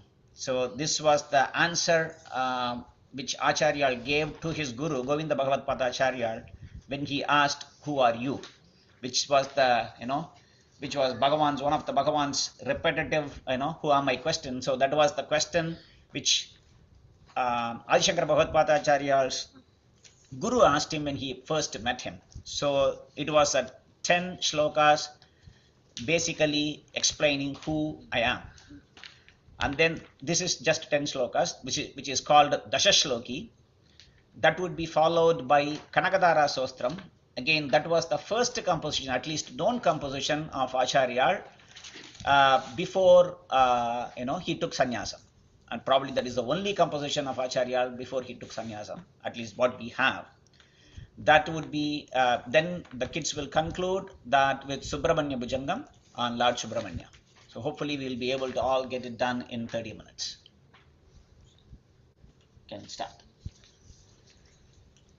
ॐ यो ब्रह्माणं विदधाति पूर्वं यो वै वेदांश्च प्रहिणोति तस्मै तमहदेवमात्मबुद्धिप्रकाशं मुमुक्षुर्वै शरणमहं प्रपद्ये भिद्यते हृदयग्रन्थिश्छिद्यन्ते सर्वसंशयाः क्षीयन्ते चास्य कर्माणि तस्मिन् दृष्टे परावरे सदाशिवसमारम्भां शङ्कराचार्यमध्यमाम् अस्मदाचार्यपर्यन्तां वन्दे गुरुपरम्पराम् नारायणं पद्मभुवं वसिष्ठं शक्तिं च तत्पुत्रपराशरं च व्यासं शुकं गौडपदं महान्तं गोविन्दयोगीन्द्रमथास्य शिष्यम् श्रीशङ्कराचार्यमथास्य पद्मपादं च हस्तामलकं च शिष्यं तं तोटकं वार्तिककारमन्यान् अस्मद्गुरु सन्ततमानतोऽस्मि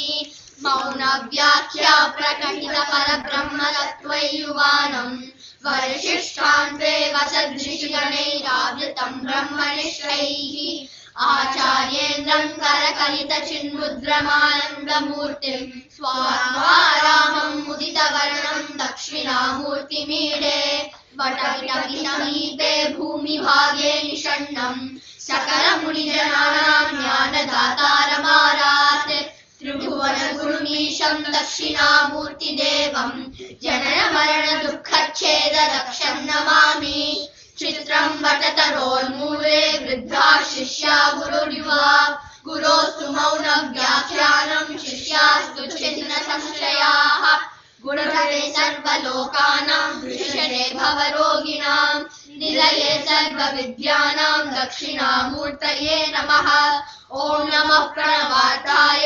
शुद्धज्ञानैकमूर्तये निर्मलाय प्रशान्ताय दक्षिणामूर्तये नमः चिद्घणाय महेशाय वटमूलनिवासिने सच्चिदानन्दरूपाय दक्षिणामूर्तये नमः ईश्वरो गुरुरात्मेति मूर्तिभेदविभागिने व्योमवद्व्याप्तदेहाय दक्षिणामूर्तये नमः विश्वं दर्पणदृश्यमाननगरी तुल्यं निजान्तर्गतम् पश्यन्नात्मनि मायया बहिरिवोद्भूतं यथा निद्रया यः साक्षात् कुरुते प्रबोधसमये स्वात्मानमेवाद्वयं तस्मै श्रीगुरुमूर्तये नमः इदं श्रीदक्षिणामूर्तये बीजस्यान्तरिवाङ्कुरो जगदिदं प्राणिर्विकल्पं पुनः माया कल्पितदेशकालकलना वैचित्र्यचित्रीकृतम् मायावीव विजृम्भयत्यपि महा योगी वयस्वेच्छया तस्मै श्रीगुरुमूर्तये नमः इदम् श्रीदक्षिणामूर्तये यस्यैव स्फुरणं सदात्मकमसत्कल्पार्थकं भासते साक्षात् तत्त्वमसीति वेदवचसा यो बोधयत्याश्रितान् यत्साक्षात्करणात् भवेन्न पुनरावृत्तिर्भवाम्भोनिधौ तस्मै श्रीगुरुमूर्तये नमः इदम् श्रीदक्षिणामूर्तये नानाछिद्रघटोदरस्थितमहा दीपप्रभाभास्वरम् ज्ञानय्यस्य तु चक्षुरादिकरणद्वारा बहिस्पन्दते जानामीति तमेव भान्तमनुभाति एतत् समस्तं जगत् तस्मै श्रीगुरुमूर्तये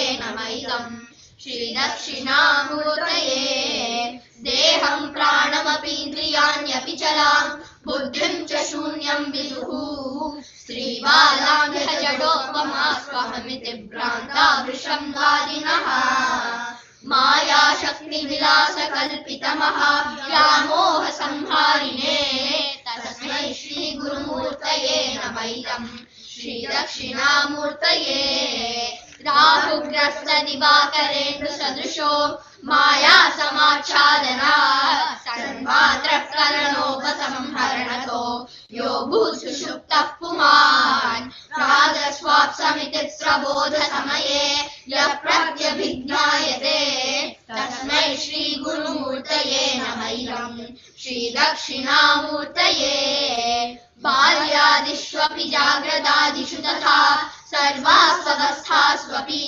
व्यावृत्तास्वनुवर्तमानमहमित्यन्तः स्फुरन्तं सदा स्वात्मानं प्रकटीकरोति भजतां यो मुद्रया भद्रया तस्मै श्रीगुरुमूर्तये नमः इदम् श्रीदक्षिणामूर्तये विश्वं पश्यति कार्यकारणतया स्वस्वामि सम्बन्धतः शिष्याचार्यतया तथैव पितृपुत्राद्यात्मना भेदतः स्वप्ने जागृति माय एष पुरुषो माया परिभ्रामितः तस्मै श्रीगुरुमूर्तये नमः इदम् श्रीदक्षिणामूर्तये भूरम्भांस्य नरो निलोम्बरमहर्णाथो हिमांशुः पुमान् इत्याभाति चराचरात्मकमिदम् यस्यैव मूर्त्यष्टकम् नान्यत्किञ्चन विद्यते विमृशताम् यस्मात् परस्मात् विभोः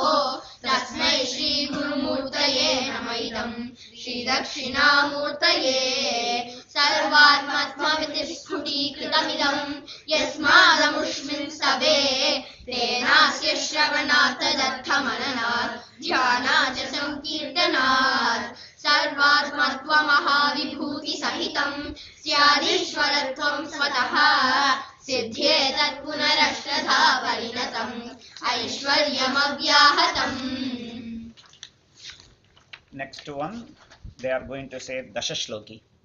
न भूमिर्न तोयं न तेजो न वायुः न खं नेन्द्रियं वा न तेषां समूहः अनैकान्तिकत्वात् सुषुप्त्येकसिद्धः तदेको वशिष्ठः शिवः केवलोऽहम् न वर्णा न वर्णाश्रमाचारधर्माः न मे धारणा ध्यानयोगादयोऽपि अनात्माश्रयोऽहम् ममाध्यासः नात् तदेको वशिष्ठः शिवः केवलोऽहम् न माता पिता वा न देवा न लोका न वेदा न यज्ञा न तीर्थं ब्रुवन्ति सुषुप्तौ निरस्ताति शून्यात्मकत्वात् तदेको वशिष्ठः शिवः केवलोऽहम् न साङ्ख्यं न शैवं न तत्पाञ्चरात्रं न जैनं न मीमांसकादेर्मतं वा विशिष्टानुभूत्या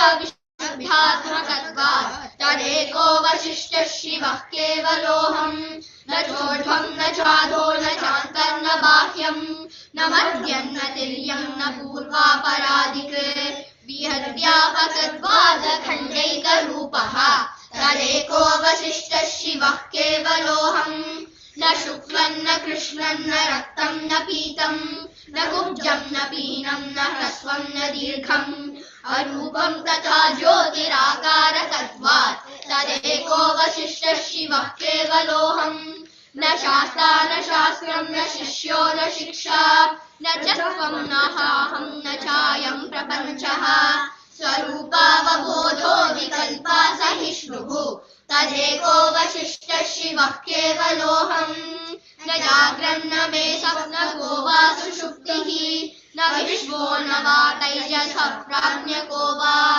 अविद्यात्मकत्वात् त्रयाणां तुरीयः तदेकोऽवशिष्टः शिवः केवलोऽहम् अविद्यात्मकत्वात् हि तद्वाप्रयोगात् स्वतः सिद्धभावादनन्याश्रयत्वात् जगत्तुच्छमेतत् समस्तं तदन्यते तदेकोऽवशिष्टः शिवः केवलोऽहम् न चैकं तदन्यद्वितीयं कुतः स्यात् न मा केवलत्वं न चाकेवलत्वं न शून्यं न चाशून्यमद्वैतकत्वात् कथं सर्ववेदान्तसिद्धं ब्रवीमि. So he concludes with Katam Sarva Vedanta Siddham Bravimi.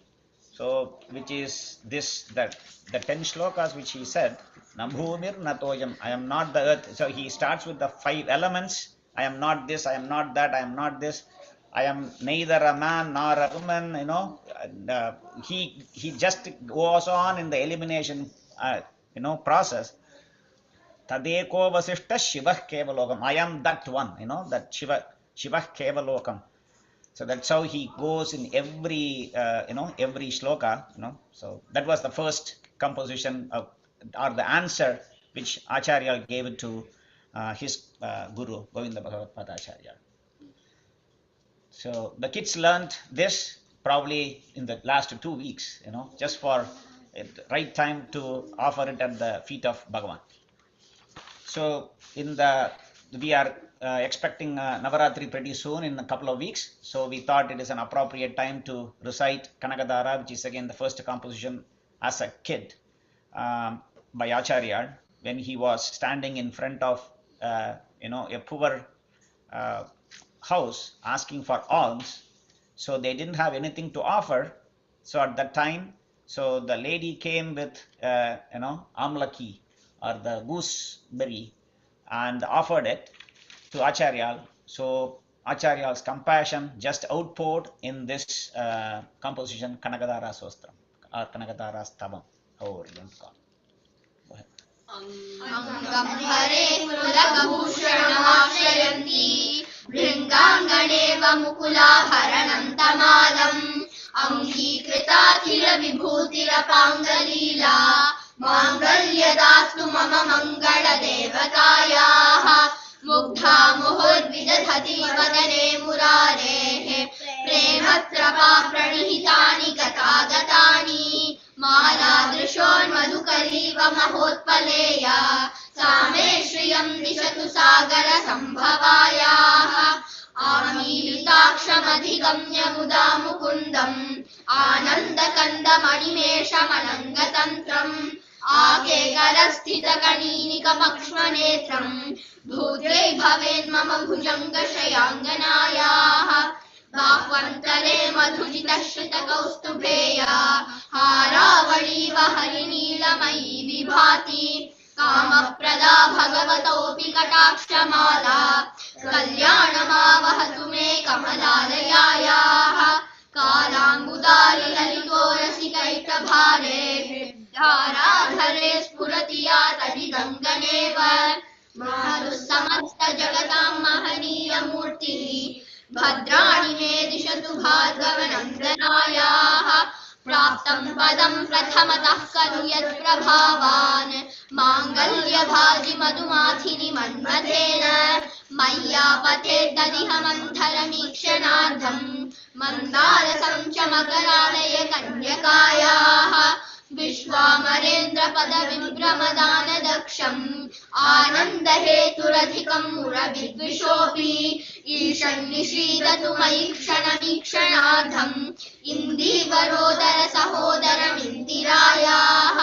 इष्टाविशिष्टमतयोऽपि ययादयाद्र दृश्यात्रिविष्टपदं सुलभं लभन्ते दृष्टिप्रहृष्टकमलोदरदीप्तिरिष्टां पुष्टिं प्रशिष्ट मम पुष्करविष्टरायाः दद्यादयानुपवनो द्रविणाम्बुधाराम् अस्मिन्न किञ्चन विहङ्गशिशौ विषण्णे दुष्कर्म धर्ममपनीय चिराय दूरम् नारायणः प्रणयिनी नयनाम्बुवाहः गिरिदेवतेति गरुडध्वज सुन्दरीति शाकम्भरीति शशिशेखरवल्लभेति सृष्टिस्थितिप्रणयकेषु संस्थितायै तस्यै नमः श्रीभुवनैकगुरोस्तरुण्यै नमोस्तुत्यै नमोस्तु शुभकर्मफलप्रसूत्यै रत्यै नमोस्तु रमणीय गुणार्णवायै शक्त्यै नमोस्तु शतपत्रनिकेतनायै पुष्ट्यै नमोस्तु पुरुषोत्तमवल्लभायै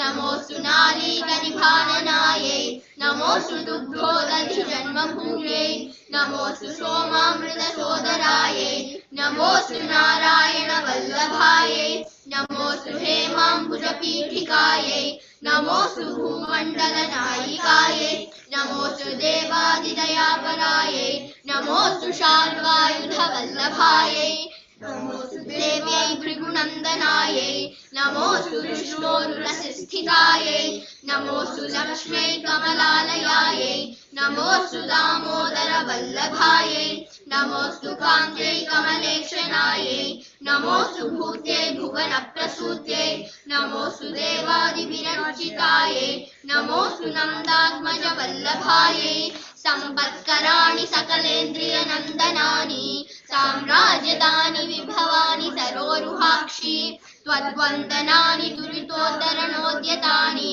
मामेव मान्तरनिशं कलयन्तु मान्ये यत्कटाक्षसमुपासनाविधिः सेवकस्य सकलार्थसम्पदः तं तनोति वचनाङ्गमानसैः त्वं मुरारिहृदयेश्वरीं भजे सरसिजनिलये सरोजहस्ते धवलतमां शुकगन्धमाल्यशोभे भगवति हरिवल्लभे मनोज्ञे त्रिभुवनभूतिकरि प्रसीद मह्यं दिग्हस्तिभिः कनककुम्भमुगावशिष्ट स्वर्वाहिनी विमलचारुजलप्लुताङ्गीं प्रातर्नमामि जगतां जननीं लोकाधिनाथगृहिणीममृताभिपुत्रीं कमले कमलाक्षवल्लभे त्वां करुणापूरतरङ्गितैरपाङ्गैः अवलोकय मामकिञ्चनानां प्रथमं पात्रमकृत्रिमं दयायाः स्तुवन्ति ये स्तुतिभिरमीभिरन्वहं त्रयीमयीं त्रिभुवनमातरं रमां गुणादिका गुरुतरभाग्यभागिनो भवन्ति ते भुवि भुजभाविताशयाः. The last one is going to be called Subramanya Bhujangam. It is the meter Acharya used was Bhujanga Prayagam. Basically, it is like a snake moving around. That's the meter, and appropriately he used it for praising Lord Subramanya. This was composed at Tiruchendur, which is one of the 6 abodes of Lord Subramanya, which is in Tamil Nadu, in the southern part of Tamil Nadu. So, Sada bala roopapi vignadrihantri mahadanti vaktrapi panchasya manya vidhindradi mridya ganeshabhikame vidhattam shriyam kapi kalyana murtihi न जानामि शब्दं न जानामि चार्थं न जानामि पद्यं न जानामि गद्यं चिरेकाषडास्या हृदि द्योतते मे मुखानि सरन्ते गिरश्चापि चित्रं मयूराधिरूढं महावाक्यगूढं मनोहारिदेहं महच्चित्तगेहं महीदेवदेवं महावेदभावं महादेव बालं भजे लोकपालं यदा सन्निधानं गता मानवामे भवाम्भोधिपारं गतास्ते तदैव इति व्यञ्जयन् सिन्धुतीरे य आस्ते तमीडे पवित्रं पराशक्तिपुत्रं यथाब्धे सरङ्गालये यान्ति तुङ्गास्तथैवापलः सन्निधौ सेवतां मे इति वोर्मि पङ्क्तिर्नृणां दर्शयन्तम् सदा भावये हृत्सरोजे गुहन्तम् गिरौ मन्निवासे नरायेऽधिरूढास्तदा पर्वते राजते तेऽधिरूढाः इति बभ्रुवन् गन्धशैलाधिरूढः स देवो मुदे मे सदा षण्मुखोऽस्तु महाम्भोधितीरे महापापचोरे मुनीन्द्रानुकूले सुगन्धाख्यशैले गुहायां वसन्तं स्वभासालसन्तं जनातिं हरन्तं श्रयामो गुहन्तं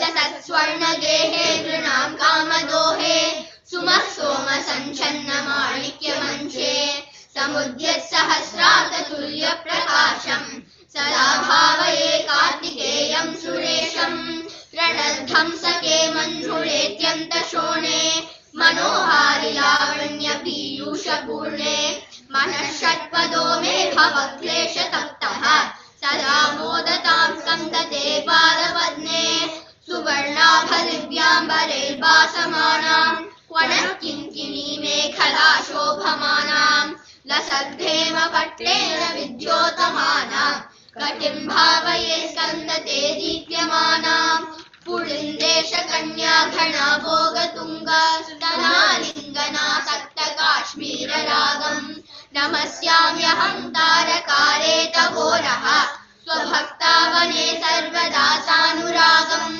विधौ क्लिप्तदण्डान् स्वलीलाधृताण्डान् विरक्ते भशुण्डान् द्विषत्कालदण्डान् हरेन्द्रारिषण्डान् जगत्रानशौण्डान् सदा ते प्रचण्डान् श्रये बाहुदण्डान् सदा शारदा षण्मृगाङ्काय दिस्युः समुद्यं त एव स्थिताश्चेत् समन्तात् सदा पूर्णबिम्बाः कलङ्कैश्चहीनाः तदा त्वन्मुखानां भ्रुवे स्कन्दसाम्यम् स्फुरन्मन्दहासैः सहंसानि चञ्चते कटाक्षावली भृङ्गसन्भोज्ज्वलानि सुधास्यन्ति बिम्बादराणि शसूनो तवालोकये षण्मुखाम्भोरुहाणि विशालेषु कर्णान्तदीर्घेष्वजस्रम् दयास्यन्तिषु द्वादशस्वीक्षणेषु महिषत्कटाक्षस्य कृत्वातितश्चेत् भवेते दयाशीलकानां महानिः सुताङ्गोद्धवो मेसि जीवेति श्रद्धा जपन्मन्त्रमीशो मुदा जिघ्रते यान् जगद्भारभृभ्यो जगन्नाथ तेभ्यः किरीटोज्ज्वलेभ्यो नमो मस्तकेभ्यः स्फुरद्रत्नकेयूरहाराभिरामश्चलत्कुण्डलश्रीलसद्गण्डभागः कटौ पीतवासाः करे चारुशक्तिः पुरस्तान्ममास्तां पुरारेस्तनूजः इहायाहि वत्सेति हस्तात् प्रसार्य आह्वयत्यादरात् शङ्करे मातुरङ्गात् समुत्पत्यदातं शयन्तं कुमारम् हराश्लिष्टगात्रं भजे बालमूर्तिम् कुमारेश सूनो गुहस्कन्दसेनापते शक्तिपाणे मयूराधिरूढ पुलिन्दात्मजाकान्तभक्तातिहारिन् प्रभोतारकारे सदा रक्ष मां त्वम् प्रशान्तेन्द्रिये नष्टसंज्ञे विचेष्टे कपोद्गारिवक्त्रे भयोत्कम्पिगात्रे प्रयाणोन्मुखे मय्यनाथे तदानीं कृतं मे दयालो भवाग्रे गुहत्वम् कृतां तस्य दूतेषु चण्डेषु कोपात् दहच्छिन्दिविन्धीति मां तर्जयत्सु मयूरं समारुह्य माभैरितित्वम् पुरःशक्तिपाणिर्ममाया हि शीघ्रम् प्रणम्यासकृत्पादयोस्ते पतित्वा प्रसाद्य प्रभो प्रार्थयेनेकवारम् न वक्तुं शमोऽहं तदानीं कृपाब्धे न कार्यान्तकाले मनागप्युपेक्षा सहस्राण्डभोक्ता त्वया शूरनामा हतः तारकसिंहवक्त्रस्य दैत्यः ममान्तर्हृदि स्थं मनक्लेशमेकम् दहंसि प्रभो किं करोमि क्वयामि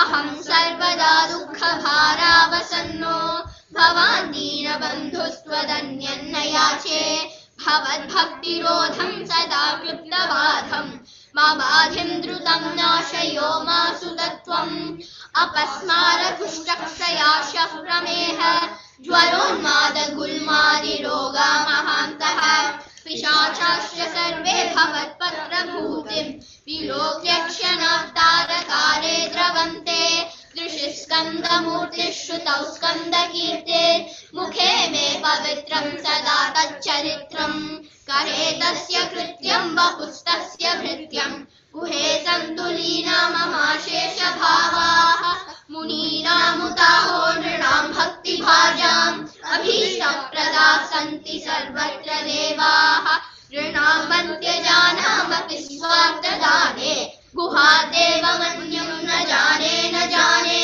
कलत्रं सुता बन्धुवर्गः पशुर्वा नरो वा धनारी गृहे ये मदीयाः यजन्तो नमन्तस्तुवन्तो भवन्तं स्मरन्तश्च ते सन्तु सर्वे कुमार मृगाः पक्षिणो दंशकाये च दुष्टा तथा व्याधयो वाहकाये मदङ्गे भवच्छक्तितीक्ष्णाग्रभिन्ना सुदूरे विनश्यन्तु ते चूर्णितक्रौञ्च शैल जनित्रीपिता च स्वपुत्रापराधम् सहेतेन किं देवसेनाधिनाथ अहं चाधिबालो भवान् लोकतातः क्षमस्वापराधं समस्तं महेश नमः केकिने शक्तये चापि तुभ्यं नमश्चागतुभ्यं नमः कुक्कुटाय नमः सिन्धवे सिन्धुदेशाय तुभ्यं पुनस्कन्दमूर्ते नमस्ते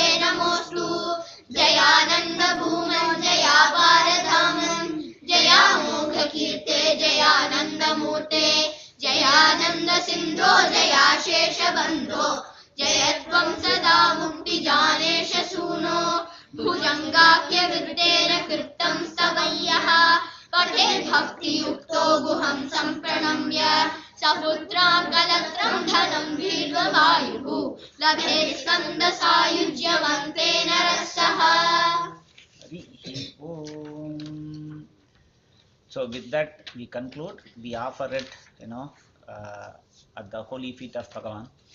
Thank you to the kids and their parents for working with them, and for the kids to put their effort in practicing this.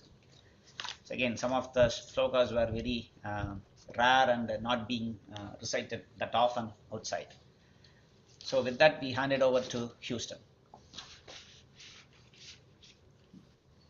This is Satyanarayana Chilukuri from Sri Ramana Center of Houston.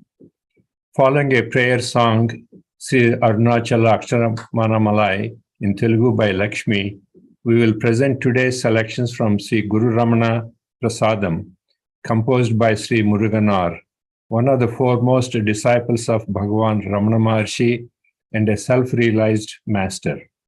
Sri Guru Ramana Prasadam is a devotional work by Muruganar, comprising 1039 verses in its final form. In it, he expresses his devotion to Sri Ramana, the teachings he received from him, and the nature of the experience he gained as a result of those teachings. Sri Muruganar's work is clear and without doubt leads us to understand the state he had attained. It gives us his eloquent and moving expression in many verses. In addition to this, there are sections such as imparting wisdom to the mind and the inquiry that leads to true Jnana, which give very pertinent instructions on the nature of the mind and on the technique of self-investigation advocated by Bhagavan. In 2008, Robert Butler published an English translation of this work. Today, Jani Butler will read a chapter titled Instructions to the Mind after our prayer song. For more advertisement-free videos, please link our video channel at vimeo.com/RAMANAHOU, Ramana How. Now we request Lakshmi to sing the song.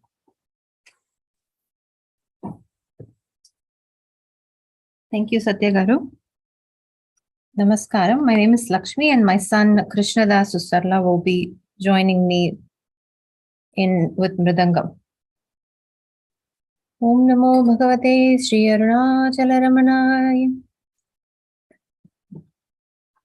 Arunachala Shiva, Arunachala Shiva, Arunachala Shiva, Arunachala, Arunachala Shiva, Arunachala Shiva, Arunachala Shiva, Arunachala, Arunachala Manuchu Smarinchu Varala, Ahamu Nirmulimpumu Arunachala.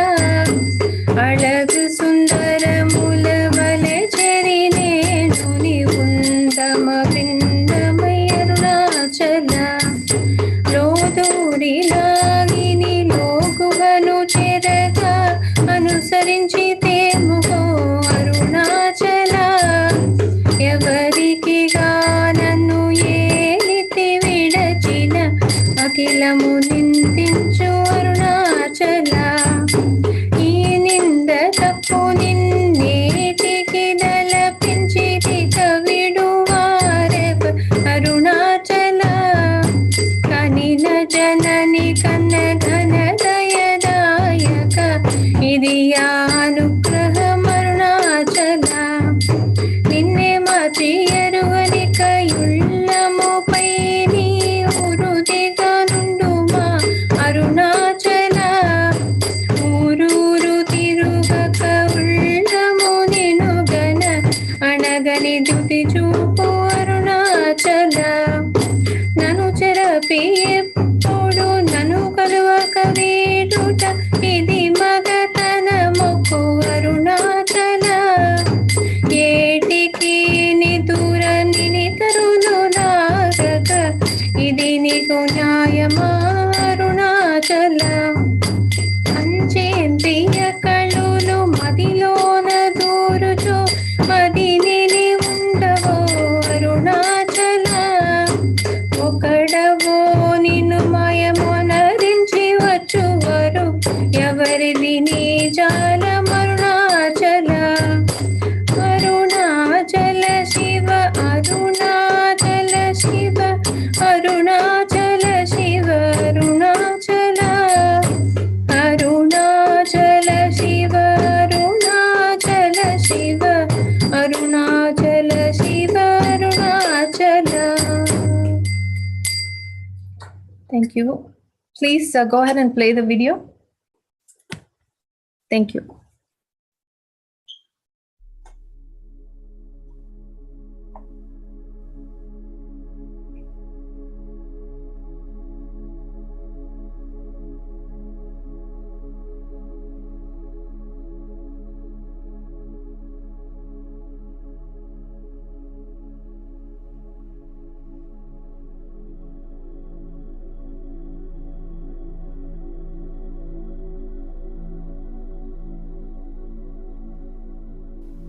Sri Muruganas, Sri Guru Ramana Prasadam. Chapter 11. Imparting Wisdom to the Mind. Translated by Robert Butler. Read by Jani Butler.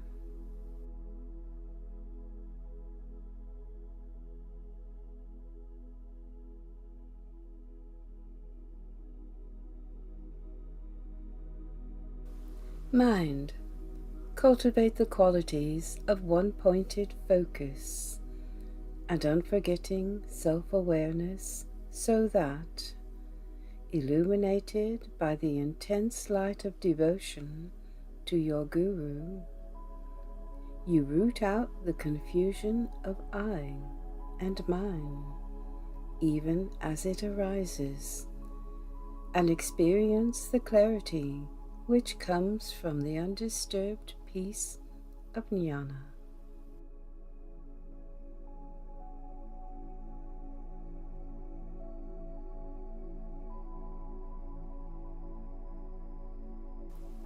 Mind, heed the profound truth of this teaching, for it is the first duty of all seekers. This is meditation, the yoga of union with the Supreme, that disciplines the mind so that all sense of doership is abolished.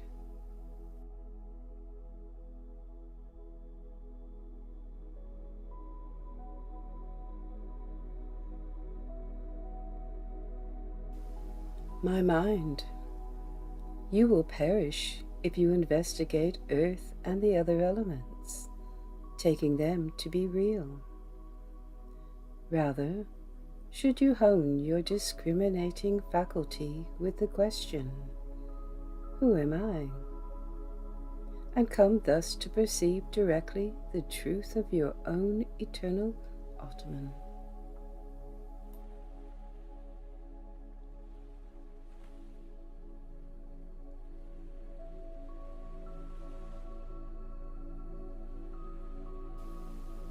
To dwell within the heart, making of it a burning ground where the eye sense is consumed in the fire of union with Lord Shiva through profound contemplation, will afford even greater delight than Indra's paradise.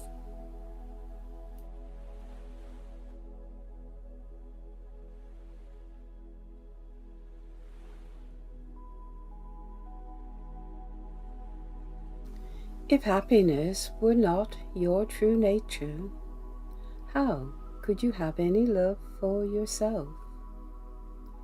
Therefore, laying hold of that Atman, which is the cause of love, you should realize your true nature in the bliss of the real.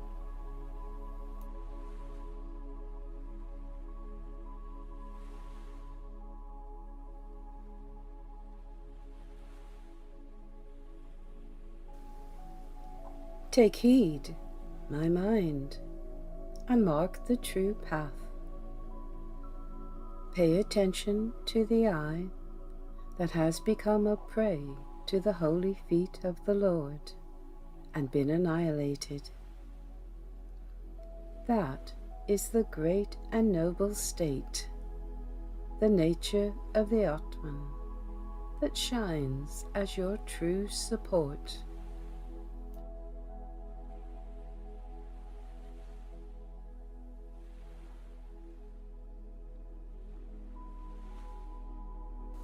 My soul, why do you labor in the senses' barren tracts, when there is such bliss to be had from tending the fertile fields of the heart, where grows the rich crop of Sri Ramana's glorious feet?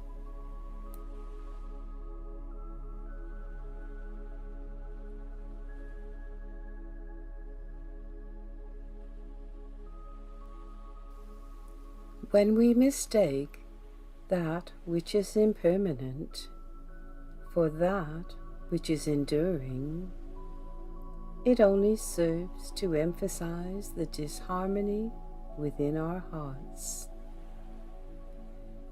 The true temperament is one that cleaves to the indestructible Atman, dwelling at the heart of our very existence as the immovable reality.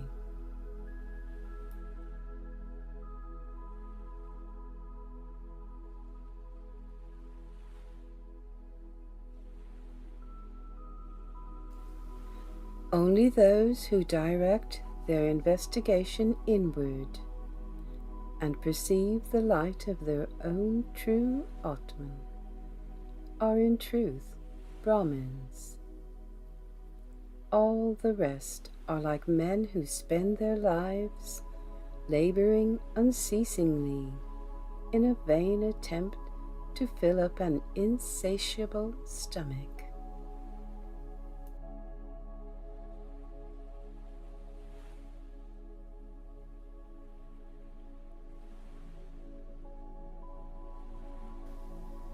Those who through the mental error of pramada, the forgetting of one's true nature, go about taking that which is other than consciousness to be the I,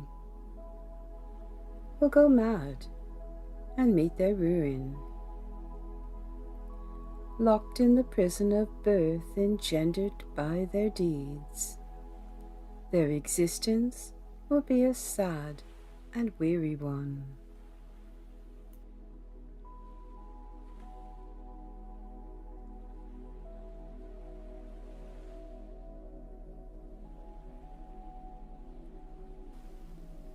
Since true existence is the I and not the body, and since the I is awareness and not delusion, eliminate the body-bound existence as just the body, and eliminate the deluded awareness as just delusion.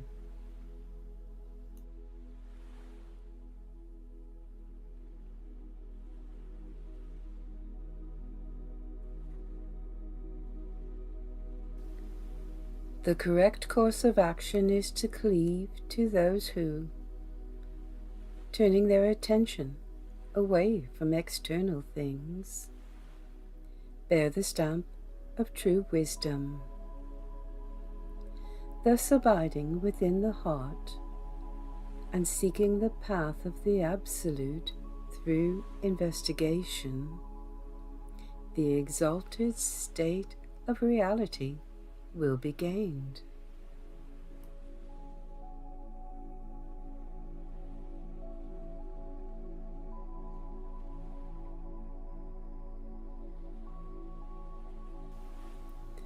The heart in which words and thoughts have subsided, and which remains as the all-pervading reality, in which there is no going, no coming, no contact with anything whatsoever, will overflow with the ambrosial clarity of the Supreme.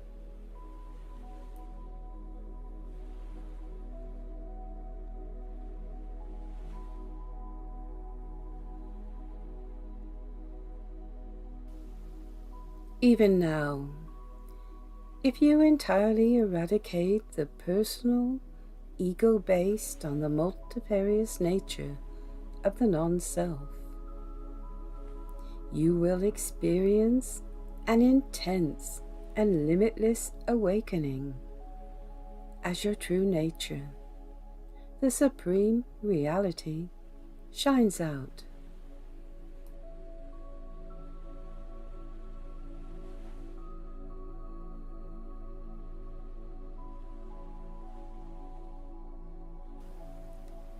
Only when there is a final end to that fallacious mode of perception, which manifests as the ego self through the delusive influence of the perishable body, will a new, harmonious mode of being arise within our hearts, wherein, in mana, divine silence, we experience the effortless state of union with Lord Shiva.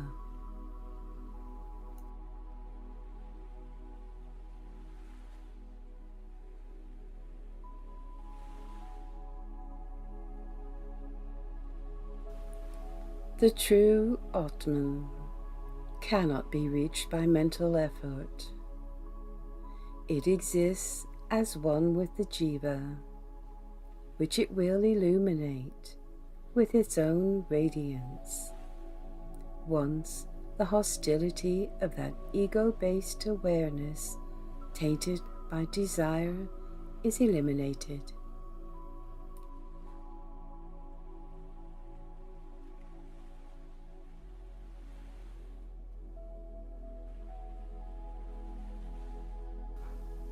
The mind, intoxicated by the delusion of the senses, is swept along in the torrent of painful birth.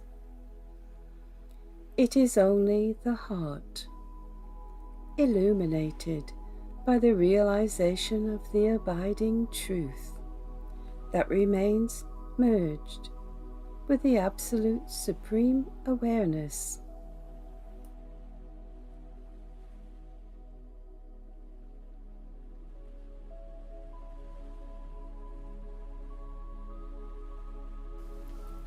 Unless the mind subsides into the heart, whose nature is consciousness, and experiences the deep peace of union with it, the mind, through separation from it, will fall into the trap of the sense organs, be whirled about in the world of the senses, and become scattered.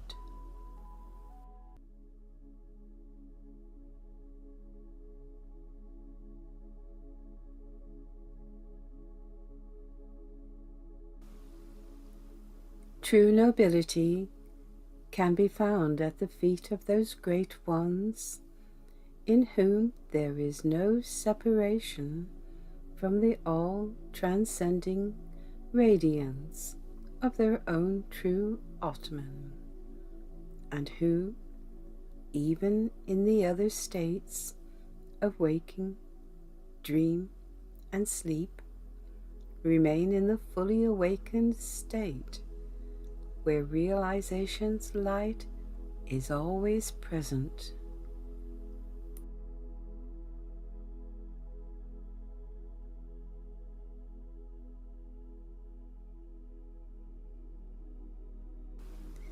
Even weak devotees of little attainment will be able to attain the holy state of Jnana if they constantly seek out the company of those eminent sages and supreme masters of spiritual discipline who dwell in the egoless condition of mana.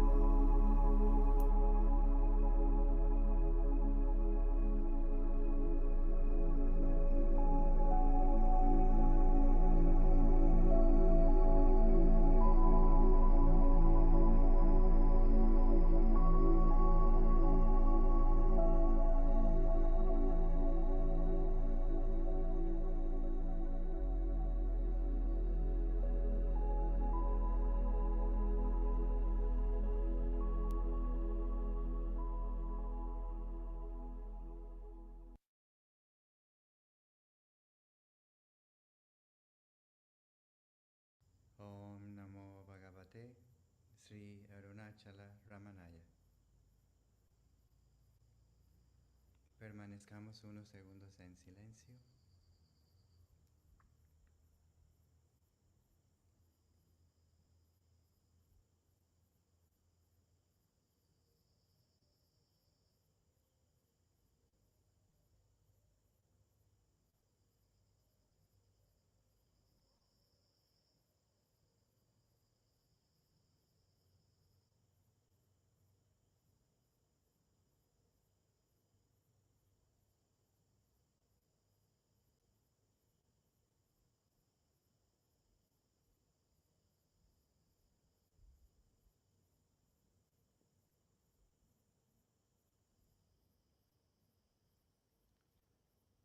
Om Shanti, Shanti, Shanti. Amén.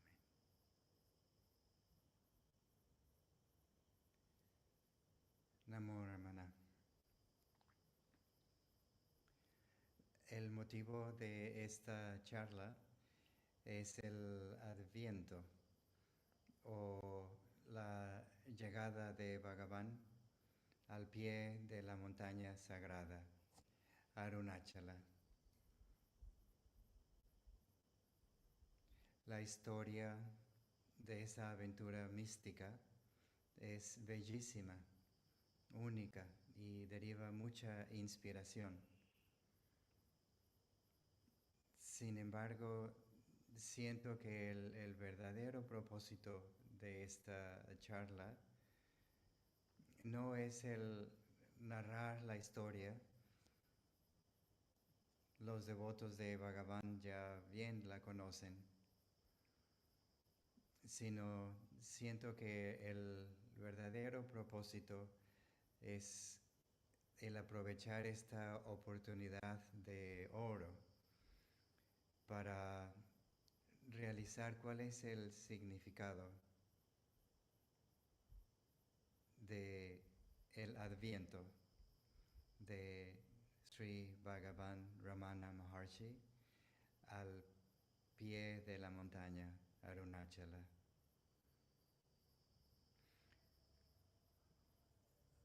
Hay que discernir de una manera profunda, no tanto con el don dudoso del intelecto, sino más bien con la inteligencia más alta y más sutil que surge de la tranquilidad interna, del silencio del corazón.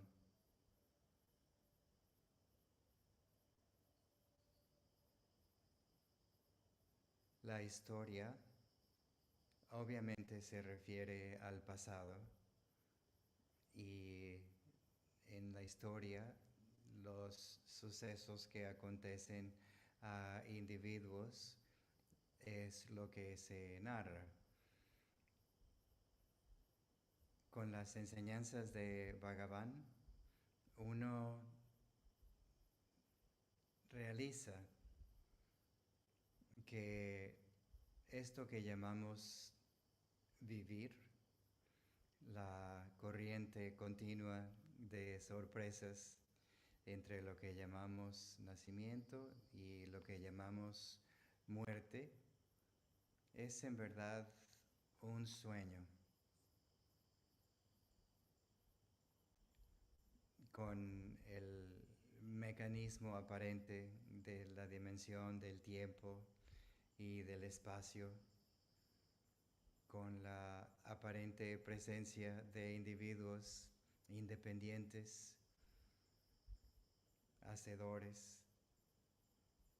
Al el sueño, uno realiza que todo eso es irreal. Bhagavan nos indica que profundicemos a descubrir cuál es el origen del yo. Al buscar la naturaleza de nuestro propio ser,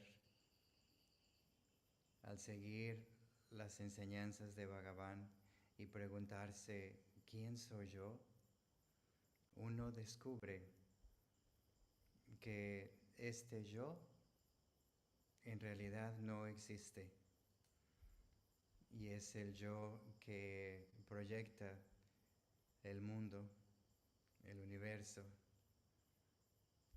Cuando este yo se desvanece, también la irrealidad del mundo se hace autoevidente, como un espejismo que deja de serlo cuando uno lo descubre. Así, el hablar de Bhagavan como si fuese en el pasado, o referirse a Bhagavan como si él fuese o hubiera sido una persona, no es necesario. Es incluso falso. Claro que es bueno y positivo el recordar los eventos que emanan tanta devoción y tanta inspiración, pero sabiendo que Bhagavan siempre está presente, que Él nunca fue ni regresó, que Bhagavan es el ser único, ilimitable, sin nacimiento, sin muerte, más allá de lo que pueda ser concebible o perceptible. y Bhagavan es nuestro propio ser.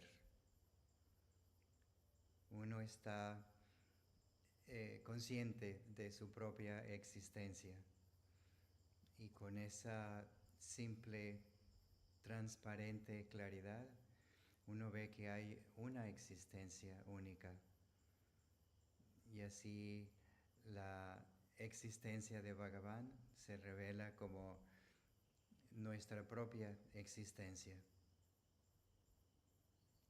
Y así la aventura mística tan fascinante de Bhagavan al regresar al santuario del corazón es nuestra propia aventura mística.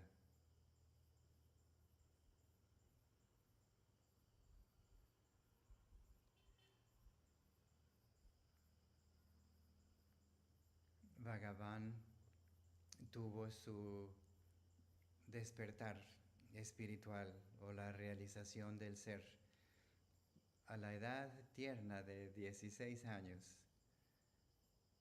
Y eso surgió con un intenso, espontáneo, inesperado miedo de morir. Y él quiso saber qué es esto que llamamos la muerte.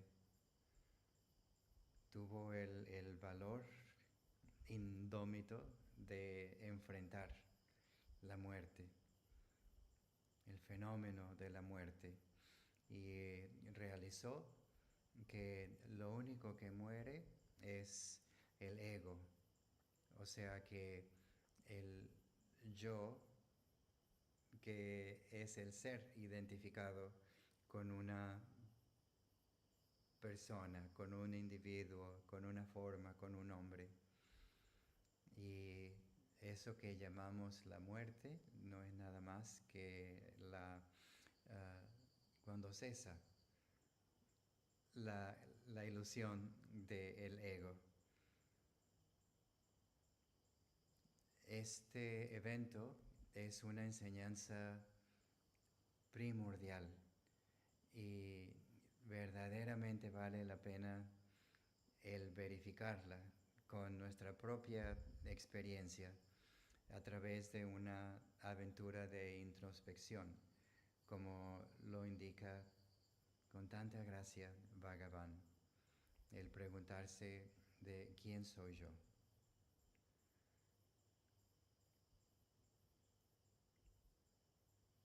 El miedo a la muerte obviamente refleja un apego a la vida. Pero uno puede preguntarse con la frescura y la inocencia de un niño, pero de una manera inteligente, madura, humilde, ¿qué es la vida?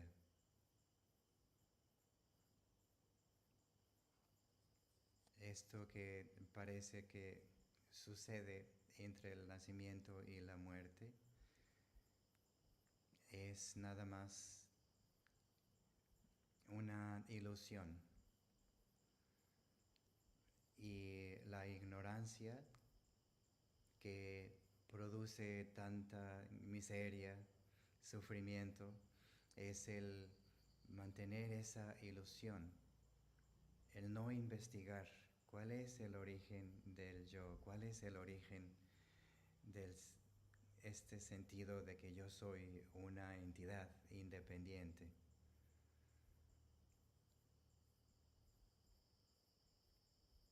Cuando eso se desvanece, entonces la realidad naturalmente surge espontáneamente, que yo soy el ser, que Bhagavan es mi propio ser, que el adviento de Bhagavan al Sancta Sanctorum del templo de Arunachaleswara, al pie de la montaña sagrada de Arunachala es la llegada de Bhagavan a nuestro propio corazón. Fue la gracia del ser el que hizo que surgiera este miedo en lo que antes era llamado Venkataraman, un joven de 16 años, que él, cuando enfrentó la muerte, despertó al ser, vio que la muerte ni el nacimiento son reales.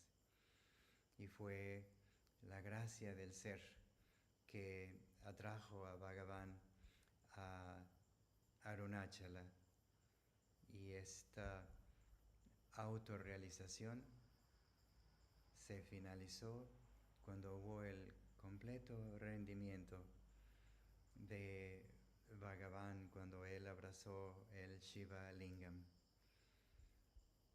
Y es por la gracia del ser que nosotros hemos estado expuestos a esta vida tan pristina de Bhagavan.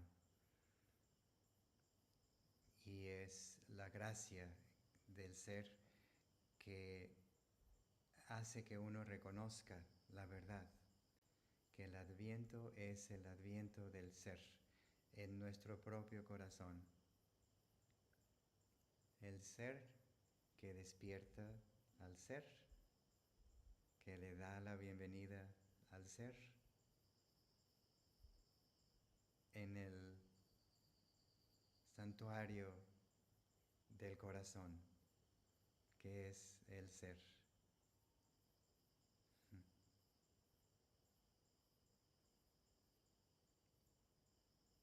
Obviamente lo que interfiere en esta simple realización de que no hay nadie que realice nada es la permanencia de esta identificación con el yo, que connota una entidad independiente y separada. ¿Y por qué sucede esto? ¿Por qué el miedo de morir? ¿Por qué el rehusar investigar completamente cuál es el origen del yo que fructifica con el descubrimiento de su ausencia? Es también el apego a la vida, el seguir los pensamientos, el seguir los deseos. La cultura nos induce a encontrar o tratar de encontrar la felicidad de una manera externa. Y con el paso del tiempo uno se da cuenta, obviamente, que el placer físico o el más sutil placer estético o mental no es la felicidad, es simplemente algo que cambia, que tiene un principio y un fin. Y Bhagavan nos decía que la felicidad es nuestra propia naturaleza, pero se debe de encontrar internamente al seguir esta aventura de introspección. Cuando hay un silencio que aparece cuando uno pregunta ¿quién soy yo? En el lapso, cuando uno pregunta ¿quién soy yo? Y el surgimiento de pensamientos, hay un silencio que cuando uno continúa esta práctica de Atma Vichara o de auto-inquirir, este silencio se convierte en una corriente que eventualmente lo permea todo, que eventualmente desvanece los límites entre lo que es la meditación formal y la no meditación. Hay una corriente de conciencia pura que no cambia. Los pensamientos, los modos de la mente, las experiencias, las emociones vienen a pasar y cambian. Pero aquello que está consciente de eso, la conciencia misma, no cambia. Y así uno naturalmente permanece en un momento presente, donde no hay lugar y cuando no hay tiempo, sin estar identificado con una persona, como una persona, con la posibilidad de ser el hacedor. Todo lo que parece suceder en este momento intemporal se atestigua como el ser. Lo que habita este momento sin tiempo es simplemente la manifestación del ser en lo que le llamamos la fenomenalidad. Y esto implica una actitud de apertura, de compasión, de amor incondicional, porque uno realiza que todo lo que es el ser, y uno ve que todo lo que se presenta en este momento es uno mismo, el ser único que existe.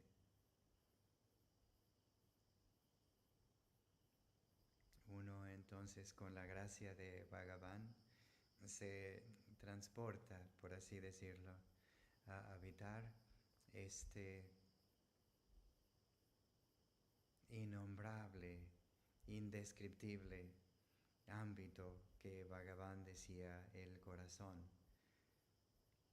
el silencio, donde el pensamiento del yo no surge. Celebremos así de una manera más profunda y más sencilla el adviento, la llegada de Bhagavan a nuestro propio corazón. Om Namo Bhagavate Sri Arunachala Ramanaya.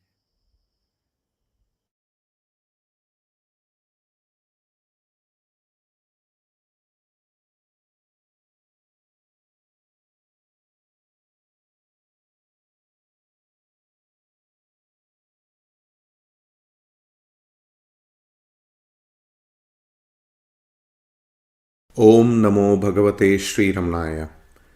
The Georgia Satsang group is delighted to participate in this global Advent Satsang. We will start our offering with an invocatory verse composed and sung by Sri Vikash Achyutaramaya.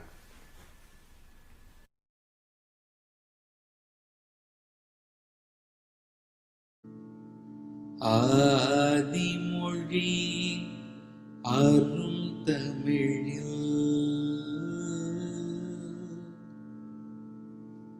ஆன்மவித்தை சுலபமென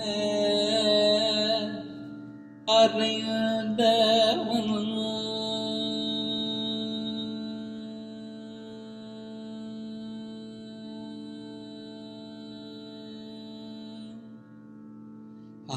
ஆதிமொழியே அருள் தமிழில் ஆன்மவித்தை சுலபமென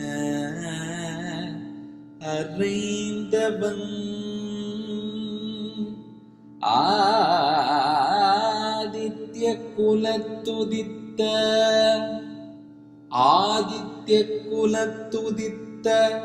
அருந்தாரகை புனர்பூச துதித்தவன்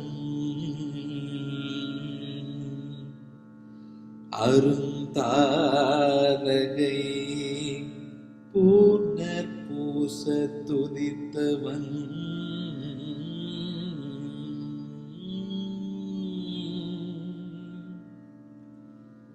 ஆதி அருணை உறையும் ஆதி அருணை உறையும் மோனமுனி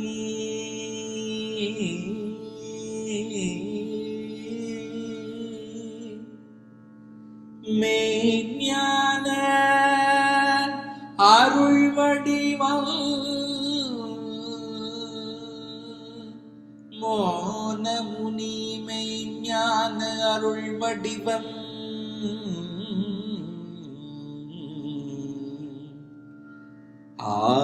ஆதியந்தமில்லா செஞ்சோதிபிரான் என் ரமண குருபரன்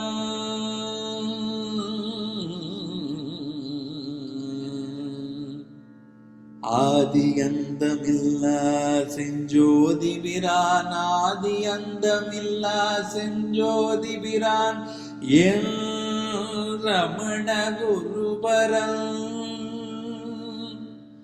ஆதியந்தமில்லா செஞ்சோதிபிரான் என் ரமண குருபரன்.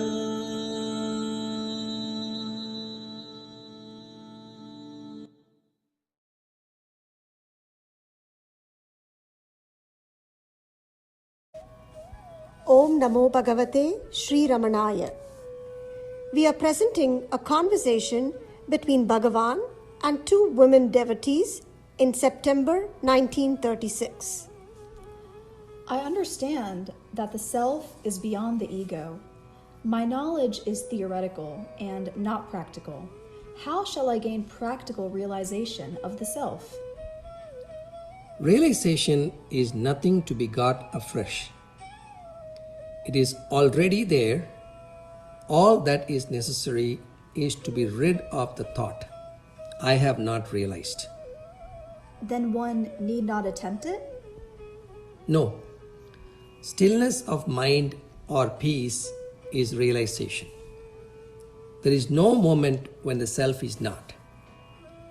So long as there is doubt or the feeling of non-realization, attempt must be made to rid oneself of these thoughts. The thoughts are due to identification of the self with the non-self. When the non-self disappears, the self alone remains. To make room anywhere, it is enough that things are removed from there. Room is not brought in afresh. Nay, more room is there even in cramping. Absence of thoughts does not mean a blank. There must be one to know the blank. Knowledge and ignorance are of the mind. They are born of duality. But the self is beyond knowledge and ignorance. It is light itself.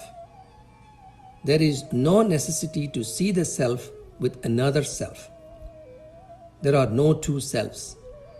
What is not self is non-self. The non-self cannot see the self.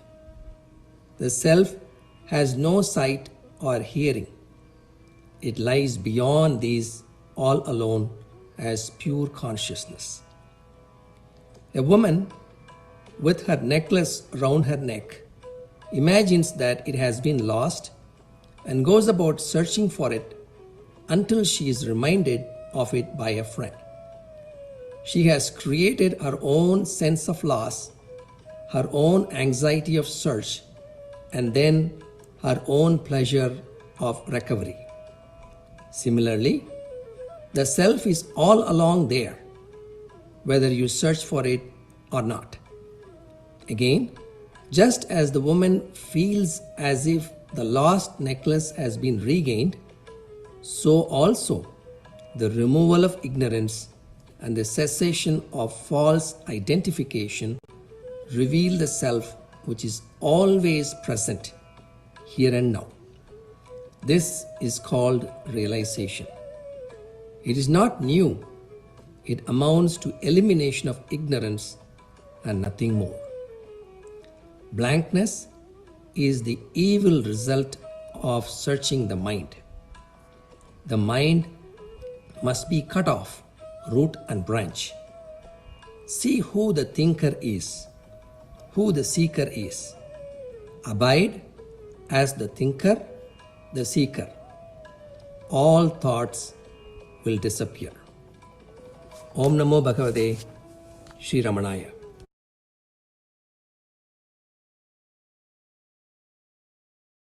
Arunagiri Ramananyane, Arunagiri Ramananyane, ஆளுகின்ற தெய்வம்.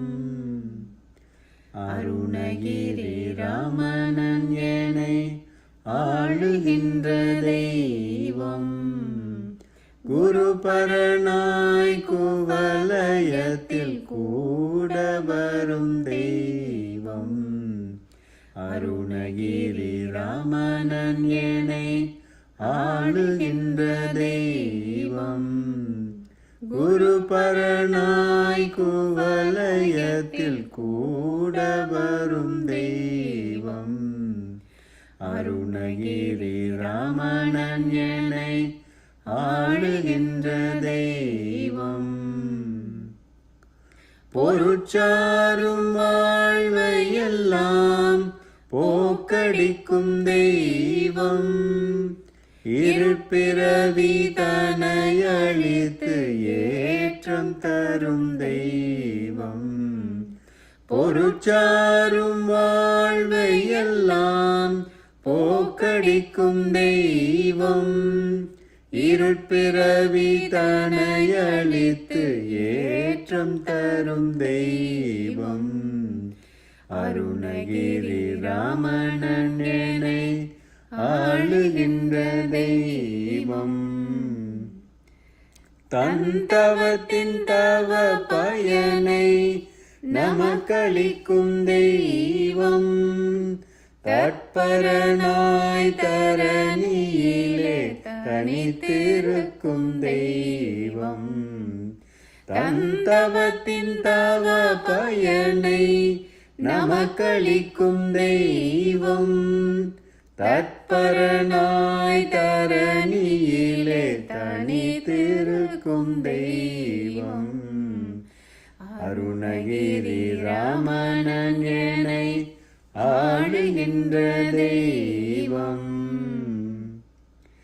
எளிமையேனும் உருவெடுத்து இறங்கி வந்த தெய்வம்.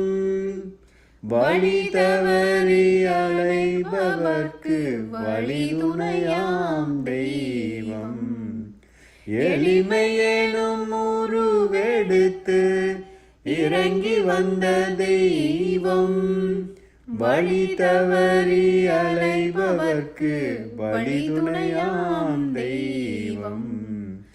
அருணகிரி ராமனன்யனை ஆளுகின்ற தெய்வம். மனித வடிவெடுத்து இங்கு மண்ணில் வந்த தெய்வம். இனியோர் தெய்வமில்லை என எமக்குணர்த்தும் தெய்வம். மனித வடிவெடுத்து இங்கு மண்ணில் வந்த தெய்வம். இனியோர் தெய்வமில்லை என எமக்குணர்த்தும் தெய்வம். அருணகிரி ராமனன்யனை ஆளுகின்ற தெய்வம். குருபரனாய் குவலயத்தில் கூட வரும் தெய்வம். அருணகிரி ராமனன்யனை ஆளுகின்ற தெய்வம்.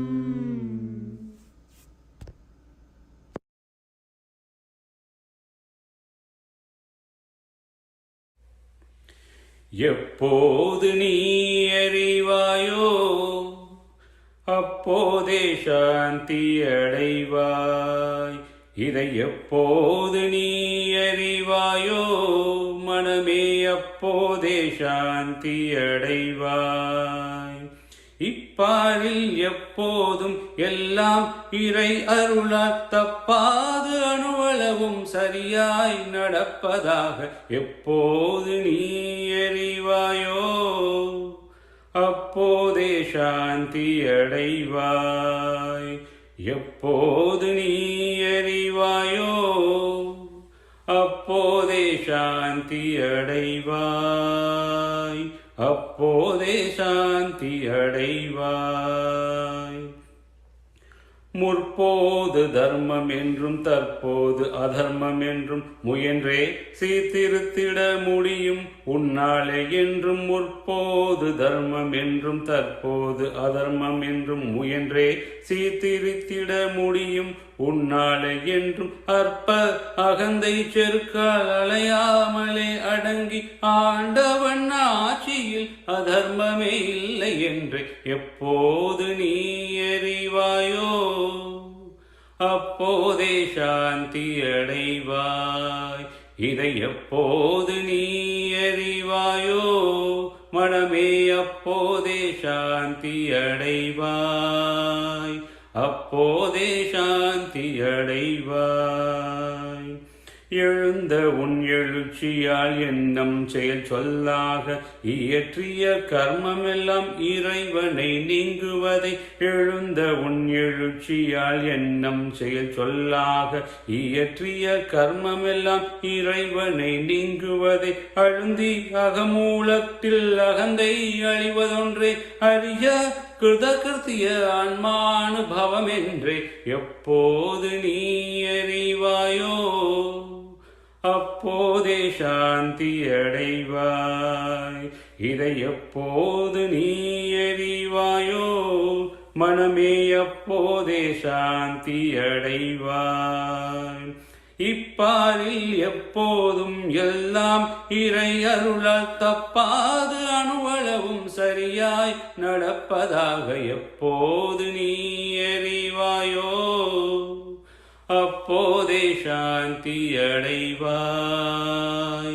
அப்போதே சாந்தி அடைவாய். ஓம் நமோ பகவதே Sri ரமணாய.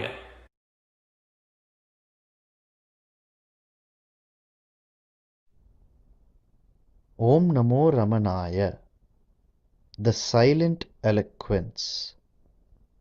Mauna Vyakhya. Hinduism always emphasized the need of a guru in the spiritual path of a devotee. In line with others, Sri Ramana also held that guru was necessary if one wished to attain liberation. Many devotees accepted him as guru and felt that powerful waves of spiritual vibrations emanated from him, and a vast peace, a flood of light descended on them.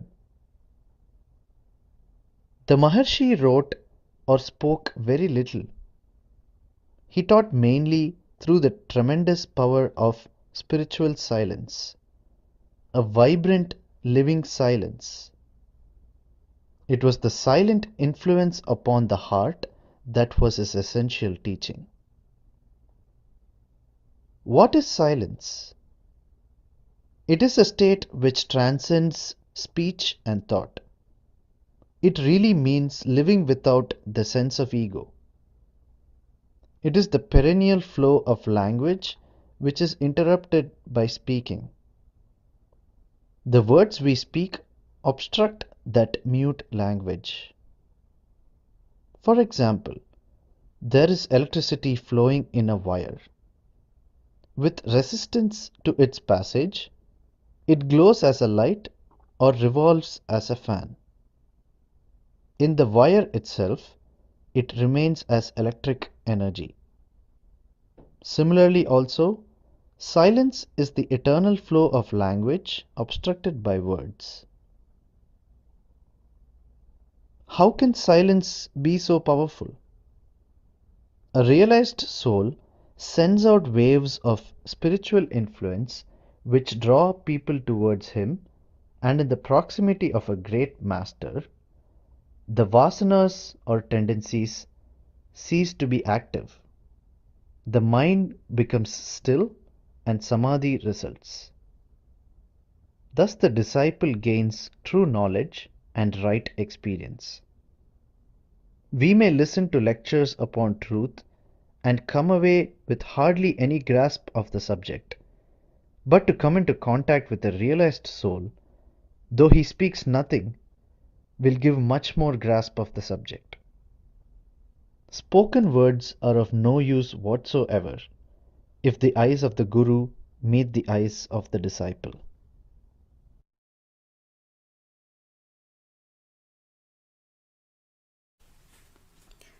This song is composed by Sri Sadhu Om. It is about Guru Ramana's grace that guides us through our inner journey. How chanting his name cleanses our mind. Just as the sweetness of the fruit is experienced as soon as it comes in contact with the tongue, so does our bliss. It happens at once in his presence. The song ends with an aspiration to find the omniscient Ramana within ourselves. Masarita Jnana Mahaguru, Masarita Jnana Mahaguru, Arunachalatin unmai apetamenroru Vasagatin vosai malindolitida வளர்வோனாய் பாதமுற்ற பேர்கள் பவம் கெட சிவபோதமுற்றளித்தே புகழ் தரும் குருநாதனுற்ற நாமம் நமோ நமோ நம நாதனுற்ற நாமம் நமோ நமோ நம ரமணாய நாவிலுற்ற போதே நரும் கணி சுவை நாவிலுற்ற போதே நரும் கணி சுவை ஆவி பற்றி இன்பம் அழைத்தளி தருள் பாவமற்ற வாழ்வே பாலித்திடதரும் பாவமற்ற வாழ்வே பலித்திடதரும் பகவானை வானகத்தில் மண்ணில் வரும் சுகம் தன்னை தான் நினைக்கில்லாதே தனுள் நடம் புரி தான் நினைக்கில்லாதே தனுள் நடம் புரி நானகத்து நாதன் இதோ இதோவென நானகத்து நாதன் இதோ இதோவென ரமிப்பேனோ நான் ரமிப்பேனோ அதில் ரமிப்பேனோ.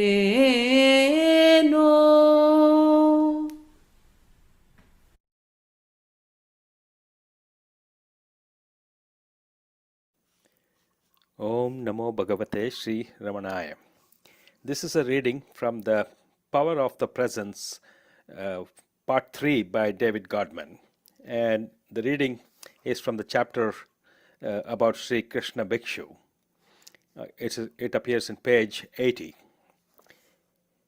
Most people would only approach Bhagavan for help if there was a dire emergency in their lives, but other people expected him to manage all aspects of their lives. Bhagavan himself told us about one such man who corresponded with him while he was still living on the hill. A postcard arrived addressed to Bhagavan, in which the sender wrote, "I am a poor elementary school teacher. My mother is old and my salary is so small, I cannot look after her properly. Kindly see that I get a raise."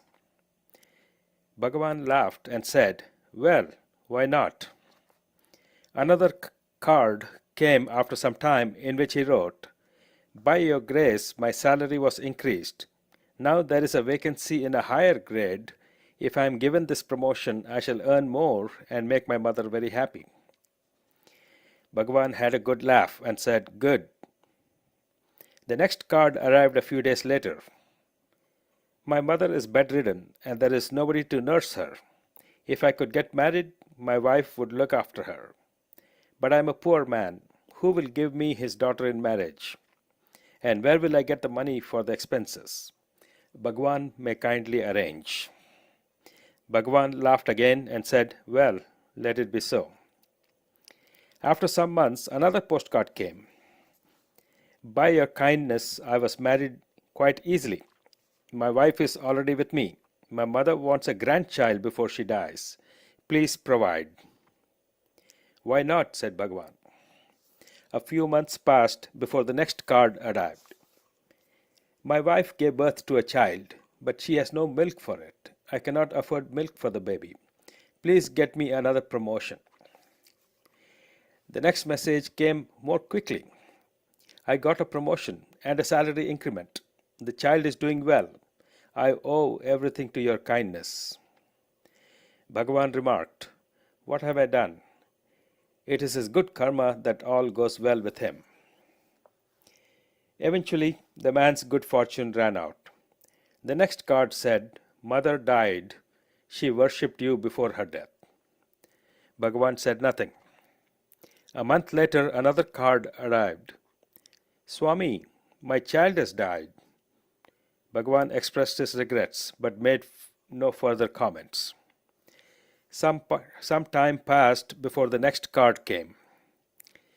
"My wife is pregnant again." This apparent good news was cancelled out by the next card. "My wife gave birth to a child. Both died." "Ram, Ram," said Bhagavan. "Everything seems to be over." But there was more to come. The final card in this bizarre series ran, "Due to family trouble, my work was very irregular and I was dismissed. I am completely destitute now."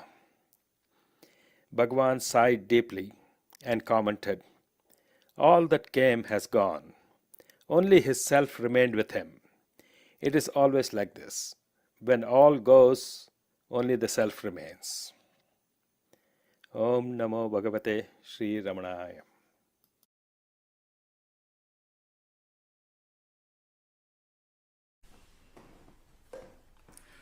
Sadguru Ramana, Jaya Sadguru Ramana, Sadguru Ramana, Jaya Sadguru Ramana.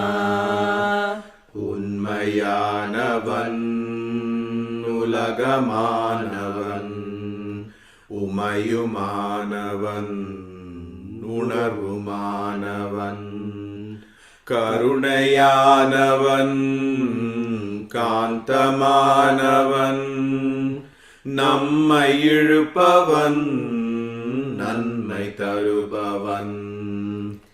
மலையில் இருந்தவன் மகிமை புரிபவன் பண்பு மிக்கவன் பாவம் அழிப்பவன் நினைவில் வருபவன் நெஞ்சில் நிலைப்பவன் காந்த கண்களே காவல் தெய்வமே. Sadguru Ramana, Jaya Sadguru Ramana, Sadguru Ramana, Jaya Sadguru Ramana. குருவுமானவன் குறைகள் தீர்ப்பவன் வெங்கடராமன் வெற்றி கொள்பவன் மதித்து அருள்பவன் மமதை அறுப்பவன் ஒப்பில்லாதவன் ஒளியுமானவன் சுடருமானவன் தருபவன் சூழ்ச்சி மாய்ப்பவன் சுகமும் தருபவன் சீலமிக்கவன் சிறப்பு தருபவன் தந்தையானவன் தாயுமானவன் சத்குரு ரமணா ஜெய சத்குரு ரமணா சத்குரு ரமணா ஜெய சத்குரு ரமணா அழகுமானவன் அழகமை புதல்வன் அன்பு கொண்டவன் ஆசி தருபவன் ஆதியானவன் ஜோதியானவன் அறிவுமானவன் அறம் வளர்ப்பவன் மென்மையானவன் மெழுகுமானவன் உதவி தருபவன் உருகி மகிழ்பவன் உலக ரக்ஷகன் உத்தமசீலன் கடலுமானவன் கரையுமானவன் சத்குரு ரமணா ஜெய சத்குரு ரமணா சத்குரு ரமணா ஜெய சத்குரு ரமணா தணலுமானவன் தனித்து வாழ்ந்தவன் வேதநாயகன் வைத்தீஸ்வரன் கிரியுமானவன் கிருபை செய்பவன் உடலுமானவன் புவனமாள்பவன் காலம் வென்றவன் காருண்யவாசன் கதியுமானவன் விதியுமானவன் மூலமானவன் முனிவனானவன் முன்வருபவன் முழுமதிவாணன் சத்குரு ரமணா ஜெய சத்குரு ரமணா சத்குரு ரமணா ஜெய சத்குரு ரமணா சித்துமானவன் வித்துமானவன் சக்தியானவன் முக்தி அருள்பவன்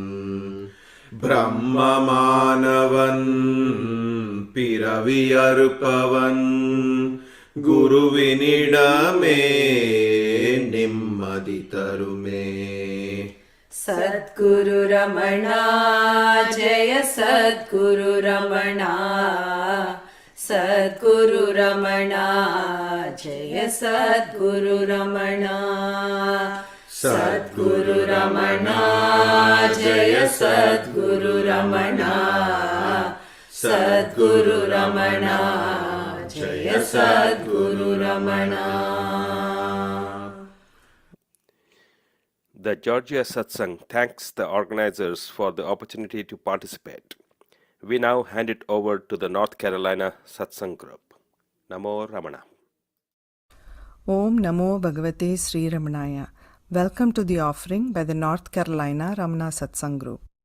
We start with the bhajan Sri Ramana, sung by children Kavya and Meera Kalyanam. Sri Ramana, Sri Ramana, Sri Ramana, Sri Ramana, Srita Jana Bhushana Sri Ramana, Srita Jana Bhushana Sri Ramana, Prabhu Ramana, Prabhu Ramana, Rasi Ramana, Prabhu Ramana, Prasita Kirte Prabhu Ramana, Prasita Kirte Prabhu Ramana, Prasanna Murte Prabhu Ramana, Prasanna Murte Prabhu Ramana, Pramoda Surte Prabhu Ramana, Prabodh स्फूर्ते Prabhu Ramna Shiv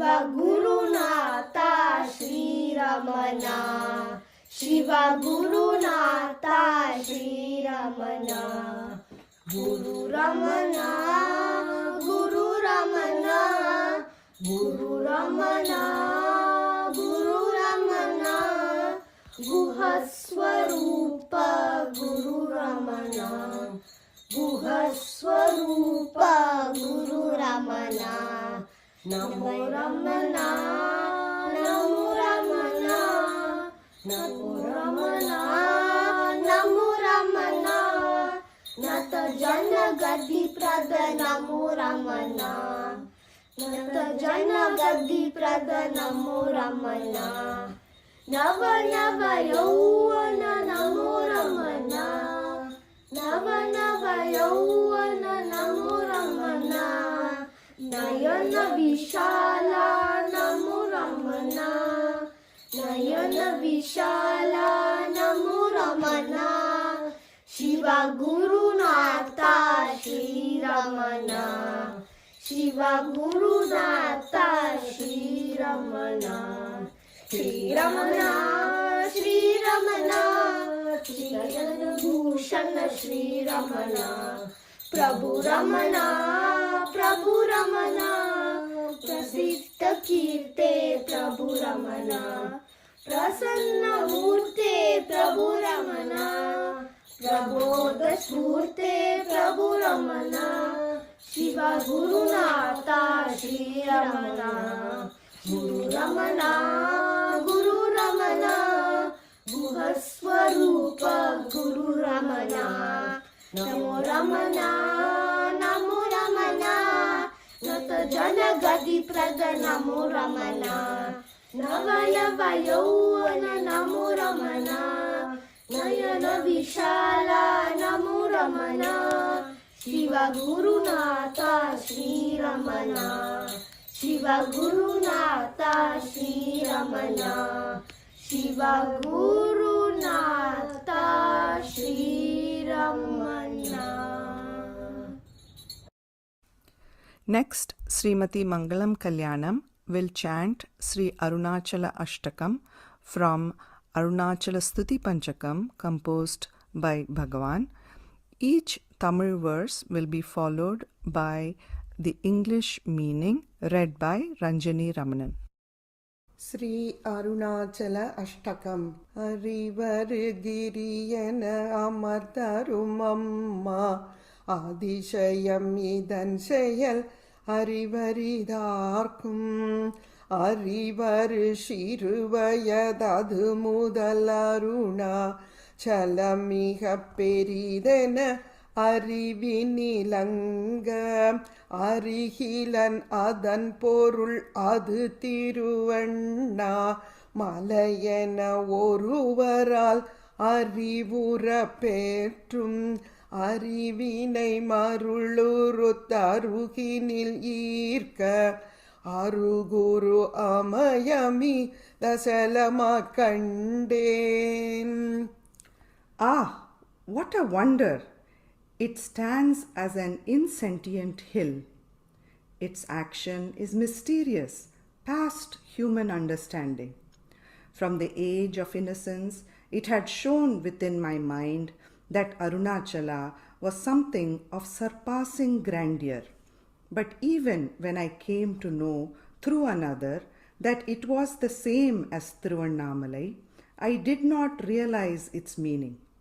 When it drew me up to it, stilling my mind, and I came close, I saw it standing unmoving. கண்டவன் எவனென கருத்தினுள் நாட கண்டவன்றிட நின்றது கண்டேன் கண்டனன் என்றிட கருத்தெழவில்லை கண்டிலன் என்றிட கருத்தெழுமாற விண்டிது விளக்கிடு விரலுருவோனார் விண்டிலை பண்டு நீ விளக்கினை என்றால் விண்டிடாதுன்னிலை விளக்கிடவென்றே விண்தலம் அச்சலமா விளங்கிட நின்றாய். Who is the seer? When I sought within, I watched what survived the disappearance of the seer. No thought arose to say, I saw. How then could the thought, I did not see, arise? Who has the power to convey this in words? When even thou, appearing as Dakshinamurti, could do so in ancient days only by silence. Only to convey by silence thy transcendent state, thou standest as a hill shining from heaven to earth. நின்னையான் உருவென எண்ணியே நன்ன நிலமிசை மலையெனும் நிலையினை நீதான் உன்னுரு அருவென உன்னிடின் விண்ணோ குறவுல கலை தரும் ஒருவனை ஒக்கும் உன்னுரு உணலர உன்னிடமுன்னீர் உருஷரு கரையுரு என உரு ஓயும் என்னையான் அறிவுற என்னுரு வேறேத் இருந்தனை அருணவான் கிரியன இருந்தோய். When I approach thee, regarding thee as having form, thou standest as a hill on earth. If with the mind the seeker looks for thy essential form as formless, he is like one who travels the earth to see the ever-present ether. To dwell without thought upon thy boundless nature is to lose one's separate identity, like a doll of sugar when it comes in contact with the ocean. And when I come to realize who I am, what else is this identity of mine but thee, O thou who standest as the towering Aruna hill? இருந்தொளிருனை விடுத்தடுத்திட தெய்வம் இருட்டினை விளக்கெடுத்தடுத்திட லேகான் இருந்தொளிருனை அறி உறுத்திடற்கென்றே இருந்தனை மதம் தோறும் விதவித உருவாய் இருந்தொளிருனை அறிகிலரெனில் அல்நோன் இரவியின் அறிவர் குருடறியாவார் இருந்தொளி இரண்டர எனதுளத்தொன்றாய் இணையரு அருணமா மலையெனும் மணியே. To look for God while ignoring thee, who art being and consciousness, is like going with a lamp to look for darkness. Only to make thyself known as being and consciousness, thou dwellst in different religions under different names and forms. If yet they do not come to know thee, they are indeed the blind who do not know the sun. O great Arunachala, thou peerless gem, abide and shine thou as myself, one without a second. மணிகளில் சரடென உயிர் தோறுநானா மதம் தோறும் ஒருவனாம் மறுவினை நீதான் மணி கடைந்தென மனமெனும் கல்லின் மறுவர கடையனின் அருளொளி மேவும் மணியொளி என பிரி ஒரு பொறுப்பற்று மறுவுரல் இலை நிழல் படிதகட்டின் விண் மணியொளி பட நிழல் பதியுமோ உன்னின் மறுபொருள் அருணனல் ஒளிமலை உண்டோம். As the string in a necklet of gems, it is thou in thy unity who penetratest all the diversity of beings and religions. If, like a gem, when it is cut and polished, the impure mind is worked against the wheel of the pure mind to free it of its flaws, it will take on the light of thy grace and shine like a ruby, whose fire is unaffected by any outward object. When once a photographic plate has been exposed to the sun, can it receive impressions afterwards? O benign and dazzling Arunachal, is there anything apart from thee?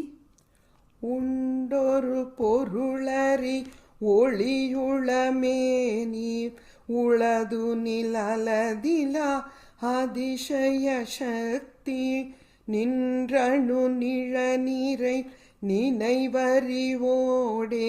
நிகழ்வினைச் சுழலிலன் நினைவொளியாடி கண்டன நிழல் ஜக விசித்திரமுள்ளும் கண்முதற் பொறி வழி புறத்துமோர் சில்லார் நின்றிடு நிழல் பட நிகரருட்குன்றே நின்றிட சென்றிட நினைவிட இன்றே.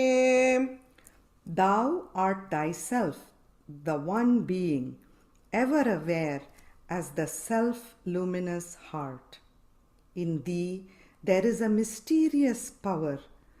From it proceeds the phantom of the mind, emitting its latent, subtle dark mists, which, illumined by thy light, reflected on them, appear within as though whirling in the vortices of prarabdha.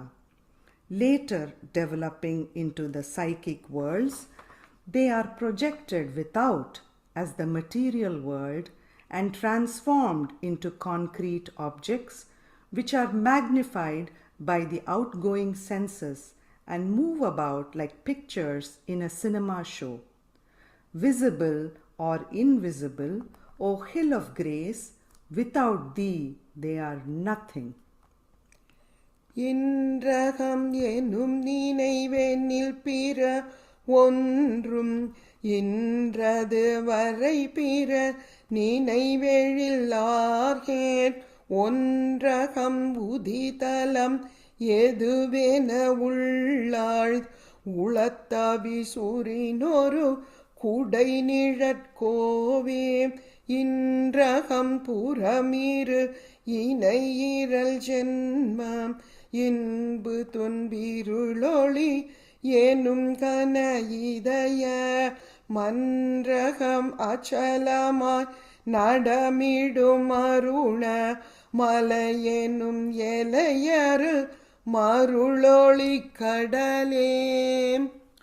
When there is not the I thought, then there will be no other thought. Until that time, when other thoughts arise, asking to whom, will call forth the reply, to me. He who pursues this closely, questioning what is the origin of the I, and diving inwards, reaches the seat of the mind within the heart, becomes the sovereign lord of the universe. O boundless ocean of grace and effulgence called Arunachala, dancing motionless within the court of the heart. There is no longer any dream of such dualities as in and out, right and wrong, birth and death, pleasure and pain, or light and darkness. கடலெழும் எழிலியால் பொழிதரு நீர்தான் கடலினை அடைவரை தடை செய்யினில்லா உடலுயிர் உனிலெழும் உனையுருவரையில் உரு பல வழிகளில் உழலினும் நில்லா திடவெளி அலையினும் நிலையிலை புள்ள கிடம் நிலமலதிலை வருவழி செல்ல கடனுயிர் வருவழி சென்றிட இன்ப கடலுனை மறுவிடும் அருணபூதரனே. The waters rise up from the sea as clouds, then fall as rain and run back to the sea in streams. Nothing can keep them from returning to their source. Likewise, the jiva rising up from thee cannot be kept from joining thee again, though it may stray many times along the way. A bird which rises from the earth and soars into the sky can find no place of rest except the earth. So indeed must all retrace their path, and when the jiva finds its way back to its source, it will sink and be merged in thee, O Arunachala, thou ocean of bliss. Srimati Saroja Ramanan will now offer the song Arunagiri Ramanan. Arunachala Siva, Arunachala Siva, Arunachala Siva, Arunachala. Arunagiri Ramanan என்னை ஆளுகின்ற தெய்வம், குரு பரனாய் குவலயத்தில் கூட வரும் தெய்வம். அருணகிரி ராமணன் என்னை ஆளுகின்ற தெய்வம், குரு பரனாய் குவலயத்தில் கூட வரும் தெய்வம். அருணகிரி ராமணன் என்னை ஆளுகின்ற தெய்வம், பொருட்சாரும் வாழ்வையெல்லாம் போக்கடிக்கும் தெய்வம், இருட்பிறவி தன்னை அழித்து ஏற்றம் தரும் தெய்வம். பொருட்சாரும் வாழ்வையெல்லாம் போக்கடிக்கும் தெய்வம், இருட்பிறவி தன்னை அழித்து ஏற்றம் தரும் தெய்வம். அருணகிரி ராமணன் என்னை ஆளுகின்ற தெய்வம், தந்தவத்தின் தவ பயனை நமக்களிக்கும் தெய்வம், தற்பரனாய் தரணியிலே தனித்திருக்கும் தெய்வம். தந்தவத்தின் தவ பயனை நமக்களிக்கும் தெய்வம், தற்பரனாய் தரணியிலே தனித்திருக்கும் தெய்வம். அருணகிரி ராமணன் என்னை ஆளுகின்ற தெய்வம், எளிமை என்னும் உருவெடுத்து இறங்கி வந்த தெய்வம், வழி தவறி அலைபவர்க்கு வழி துணையாம் தெய்வம். எளிமை என்னும் உருவெடுத்து இறங்கி வந்த தெய்வம், வழி தவறி அலைபவர்க்கு வழி துணையாம் தெய்வம். அருணகிரி ராமணன் என்னை ஆளுகின்ற தெய்வம், மனித வடி எடுத்து இங்கு மண்ணில் வந்த தெய்வம், மனித வடி எடுத்து இங்கு மண்ணில் வந்த தெய்வம். இனி ஒரு தெய்வம் இல்லை என எமக்குணர்த்தும் தெய்வம், மனித வடிவெடுத்து இங்கு மண்ணில் வந்த தெய்வம் இனி ஒரு தெய்வம் இல்லை என்ன யம குணத்தும் தெய்வம் அருணகிரி ராமணன் என்னை ஆளுகின்ற தெய்வம் குருபரனாய் குவலயத்தில் கூட வரும் தெய்வம் அருணகிரி ராமணன் என்னை ஆளுகின்ற தெய்வம்.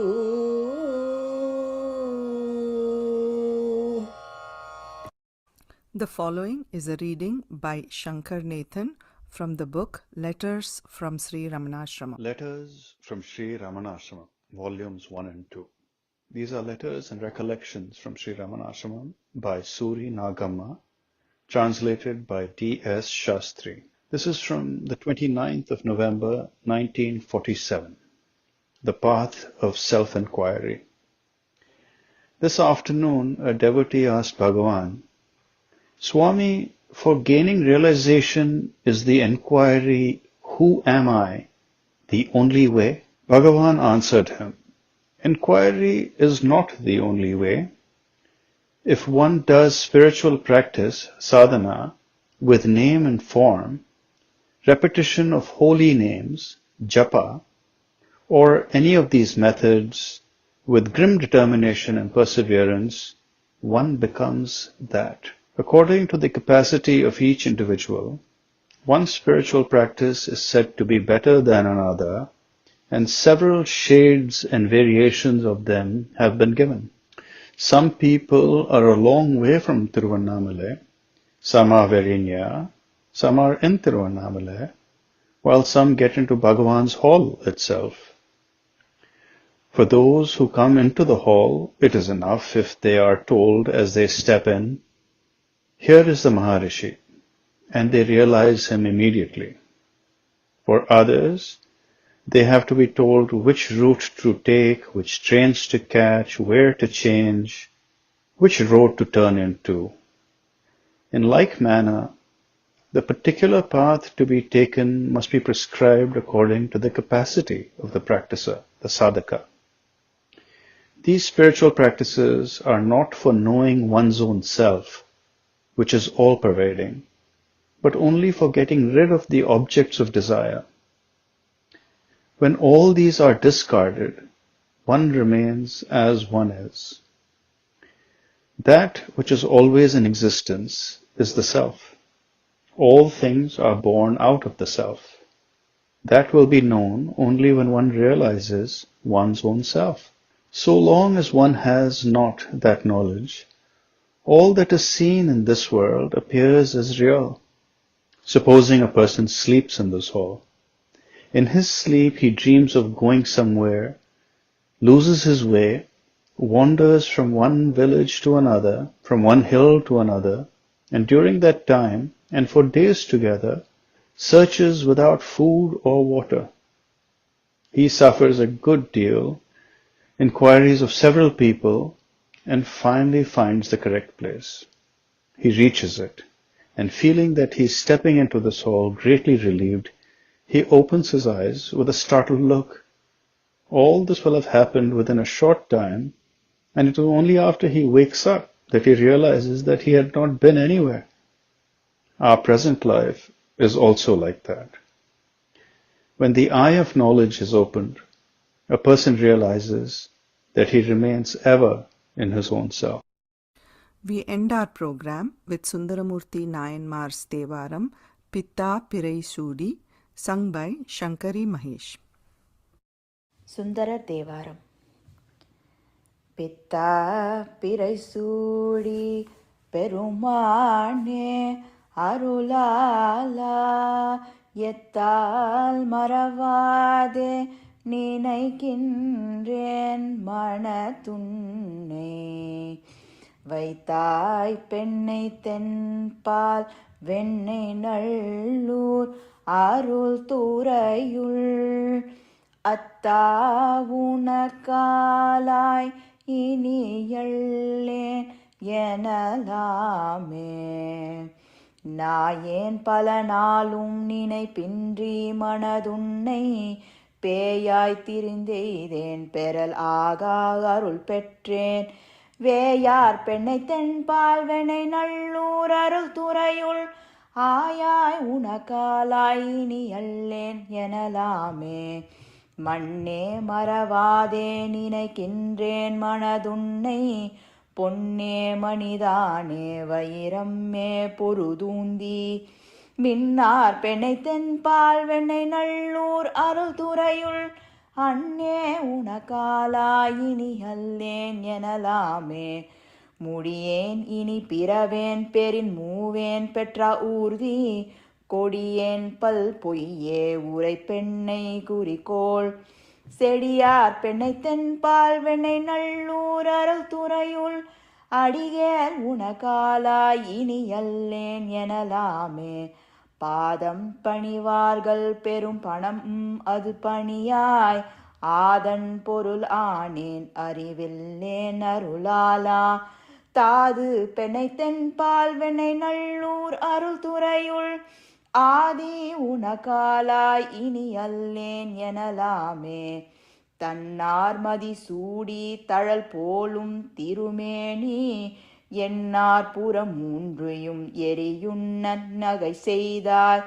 மன்னார் பெண்ணை தென்பால் வெண்ணை நல்லூர் அருள் துறையுள் அண்ணா உனக்காலாய் இனி அல்லேன் எனலாமே.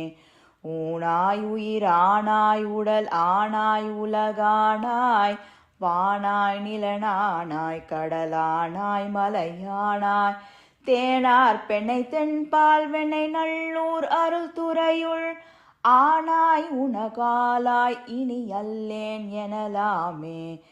ஏற்றார் புறம் மூன்றும் எரியுன்னை சில தொட்டாய் தேற்றாதன சொல்லி திரிவேணோ செக்கர்வண்ணி. ஏற்றாய் பெண்ணை தென்பால் வெண்ணை நல்லூர் அருள் துறையுள் ஆற்றாய் உனகாலாய் இனி அல்லேன் எனலாமே. முழுவால் வலன் ஏந்தி மறை ஓதி மங்கை பங்கா தொழுவார் அவர் துயர் ஆயின தீர்தல் உன தொழிலே. செழுவார் பெண்ணை தென்பால் வெண்ணை நல்லூர் அருள் துறையுள் ஆரூரன் உனகாலாய் இனி அல்லேன் எனலாமே. காரூர் புனல் எய்தி கரை கள்ளித்திரை கையால் பாரூர் புகழ் எய்தி திகழ் பல்மாமணி ஊந்தி. சீரூர் பெண்ணை தென்பால் வெண்ணை நல்லூர் அருள் துறையுள் ஆரூரன் எம்பெருமார்க்கு ஆள் அல்லேன் எனலாமே. ஆரூரன் எம்பெருமார்க்கு ஆள் அல்லேன் எனலாமே. This concludes the North Carolina program. Over to San Francisco. Om Namo Bhagavate Sri Ramanaya.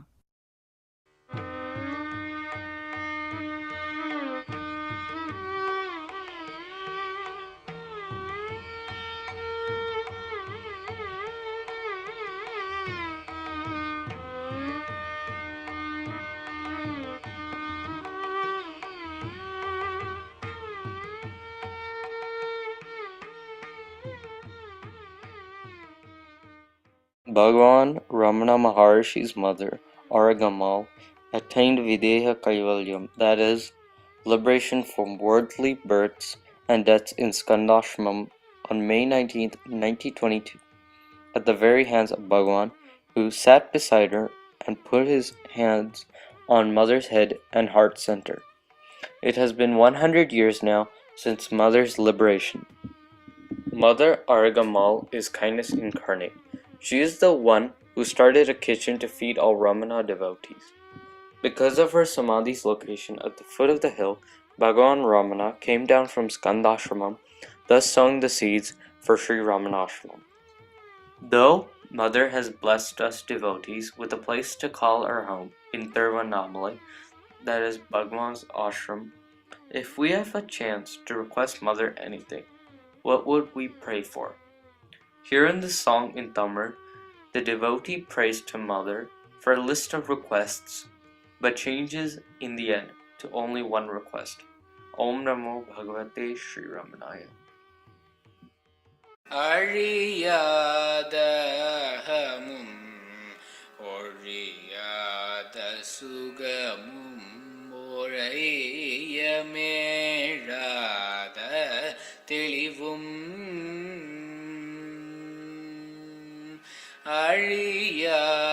அழியாதகமும் ஒழியாத சுகமும் ஐயமேழாத தெளிவும் அசையாத நிலையையும் அதிலூன்றும் கலையையும் அநியஹங்காரம் துளியும்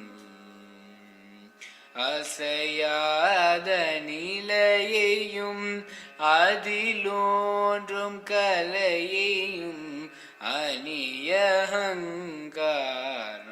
தொழியும் நுழையாத மனதும் கேட்டழையாத உரணதும் புறம் நாடி போகாமலும்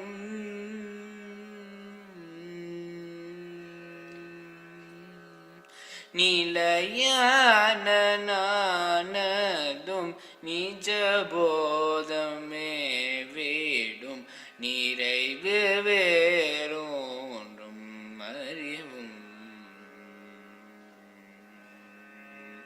நுழையாத மனதும் கீழ்த்தழையாத உரணதும் புறம் நாடி போகாமலும்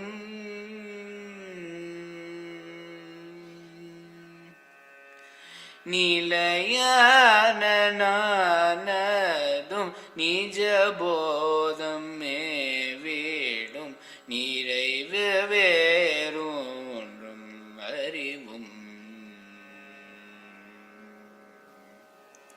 பிழையாத செயலும் விழையாத மயலும் ஒரு பழியுமில்லாத பவமும் பொய்யழி மௌன நுண் பிள்ளை கரமடிய கைவல்யம் ஏகும் சுடரே பிழையாத செயலும் விழையாத மயலும் ஒரு பழியுமில்லாத பவமும் பொய்யழி மௌனனும் பிள்ளை கரமடிய கைவல்யம் ஏகும் சுடரே அழகேயம் அம்மை நீ அன்பர்கிவை தேவையோ போது முன்பாலன் பதமே அருணீசன் ரமணேசன் தனையின்றையும் தாயே அபிராமி அருளாயமே அழகேயம் அம்மை நீ அன்பர்கிவை தேவையோ போது முன்பாலன் பதமே அருணீசன் ரமணேசன் கணையின்றையும் தாயே அபிராமி அருளாயமே அபிராமி அருளாயமே அபிராமி அருளாயமே.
அகத்தாமரை மலர் மீதுரை அருணாச்சல ரமணன் நகை தானுர விழித்தானர செகுத்தானென துயிரை மிகத்தானருள் சுரந்தானென முகவாபுரி முருகன் ஜகத்தாருய வகுத்தான் முறை திருவாசக நிகரே.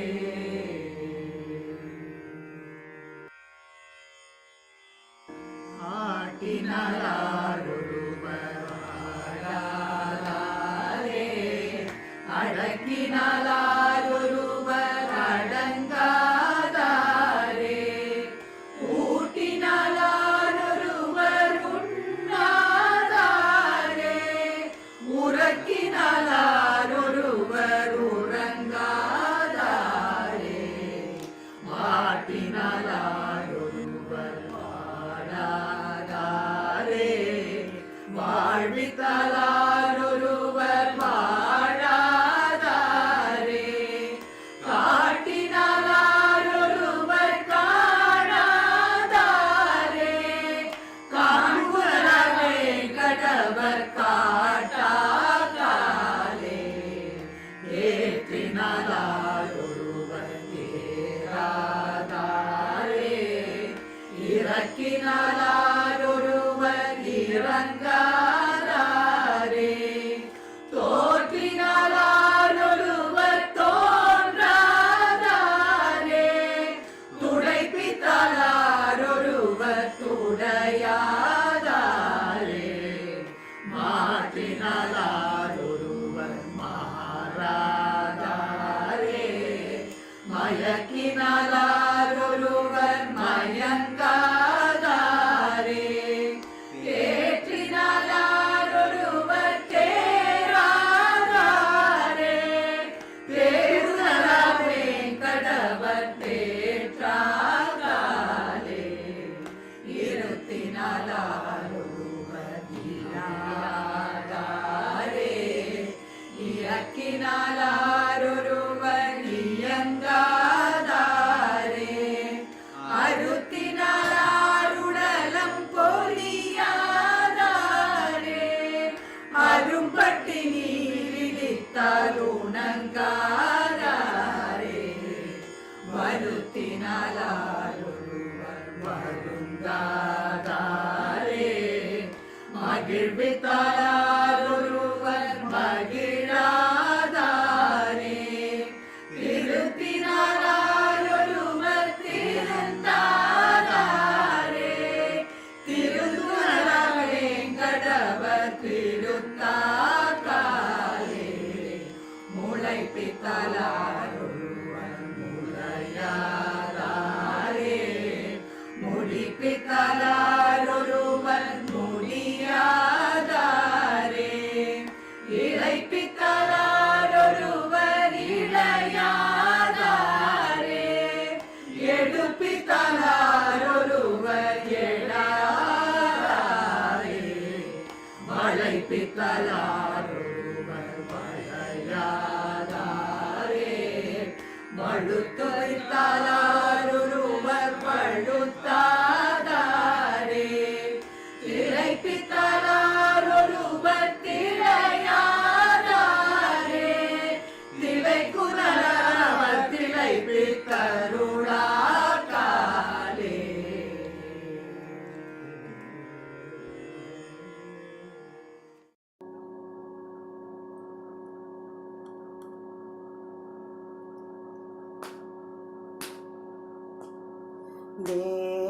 தேவதேவன் ரமணேசன் திவ்ய சரிதம் கேளாய்.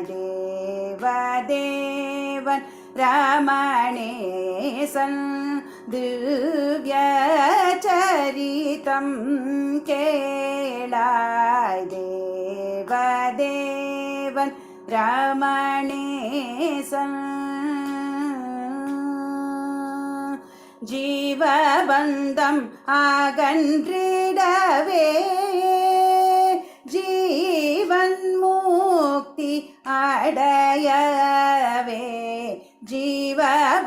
பாதம் அகன்றிடவே ஜீவன் முக்தி அடையவே சரி கசரி மா பத பதா ரிச நித நித பமகரி சத சரி மாகரி ம பத பம பத ச நித நித பம பத கரி சதா ரி சதா சதா கரி நித மகரி சத தேவ தேவன் ரமணேசன்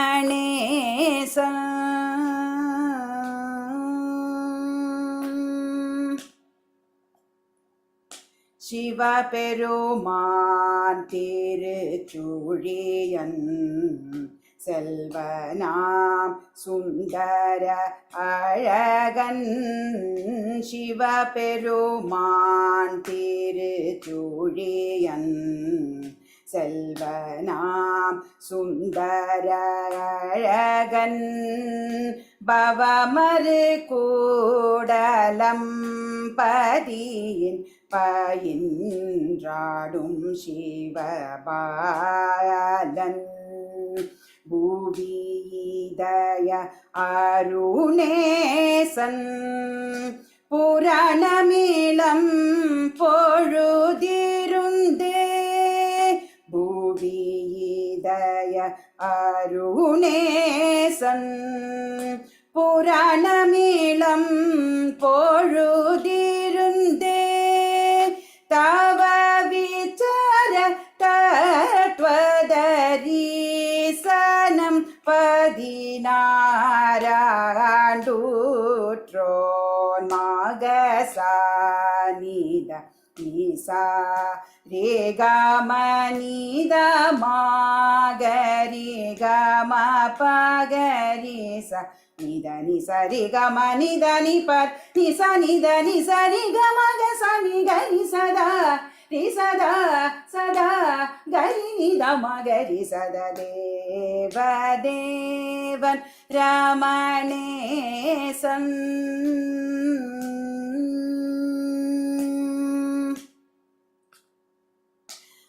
அருணேசன் அன்புடனே அகம் புகுந்தனை திழுக்க அருணேசன் அன்புடனே அகம் புகுந்தனை திழுக்க திரு அருணை வந்தருள்வோன்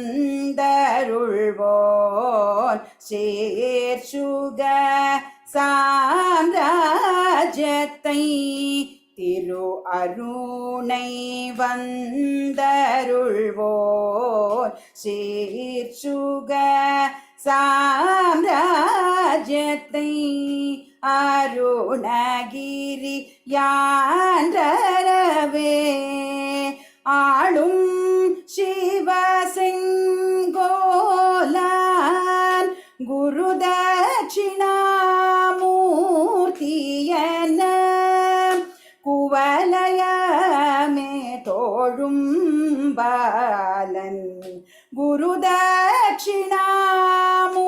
தட்சிணாமூர்த்தியன குவலய மே தோழும் பாலன் நிசகமப கமப நிசரி சரி நிசபத பகரிச நிசகமப கமப நிசப நிசகரி சனிதப நிசகரி சதா ரி சதா சதா கரி நித மகரி சத தேவ தேவன் ரமணேசன்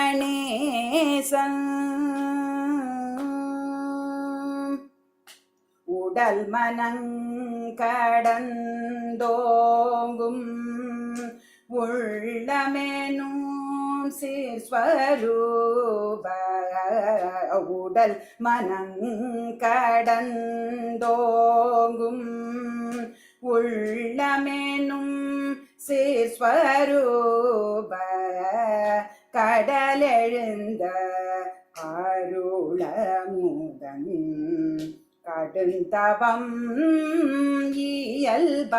இயல்பானோன் கடலெழுந்த அருளமுதன் கடுந்தவம்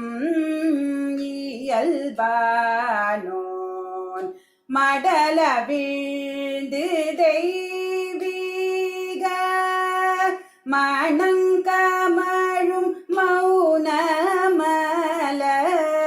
மடல வீழ்ந்து தெய்வீக மணங்கமழும் மௌனமலர் கடவுளிந்த பூலகில் உடலில் உலவிடும் வடிவம் கடவுளிந்த பூலகில் உடலில் உலவிடும் வடிவம் பகரி கரி சத சரிகா பத சத பகரி சரி கபகரி சரி கரி சரி கரி கப பத பத சகரி சத ரி சத சத கரி நித மகரி சத தேவன் ரமணேசன்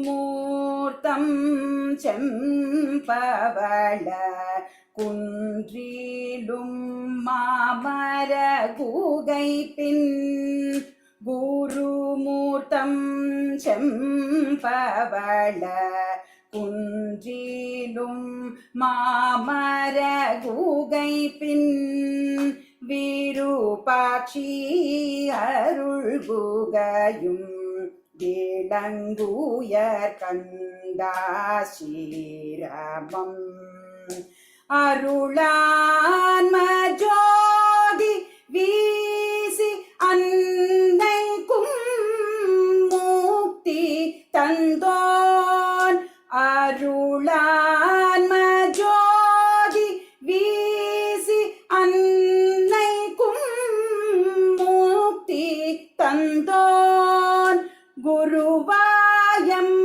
மதத்தாரும் கும்பிடும் ஸ்ரீகோமானே குருவாயம் மதத்தாரும் கும்பிடும் ஸ்ரீகோமானே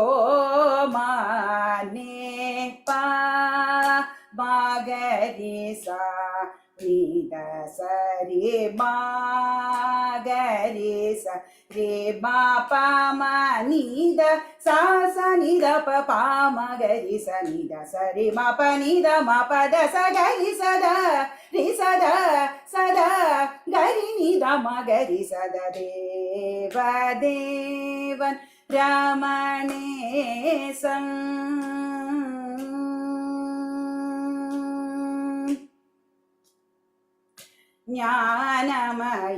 ஞானமயத்தினை அறிய ஞாலமுண்மை நலம் பெறவே ஞானமயத்தினை அறிய ஞாலமுண்மை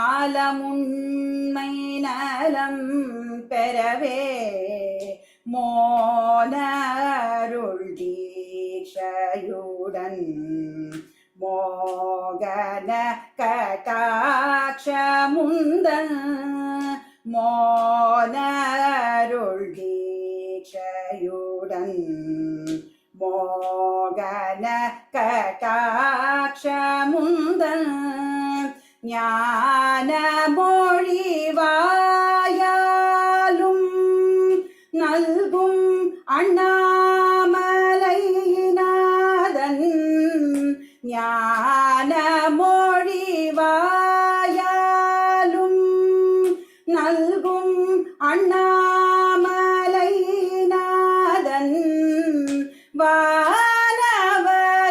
வானவரோடுலகர் போற்றி வணங்குமிவருள் ரமணன் வானவரோடுலகர்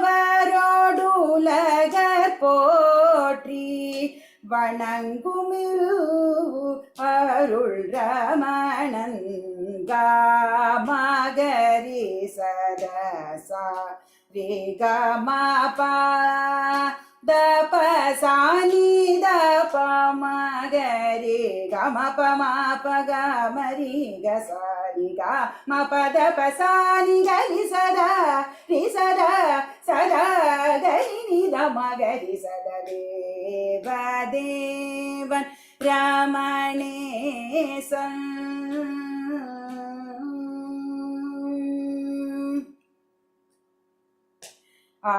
அடியவர் கேலி வந்தே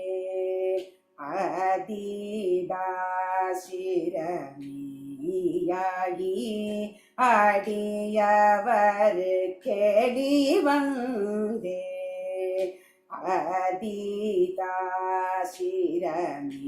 அதிதாசிரமியாகி கொடியரென்றும் அகற்றாத அருள்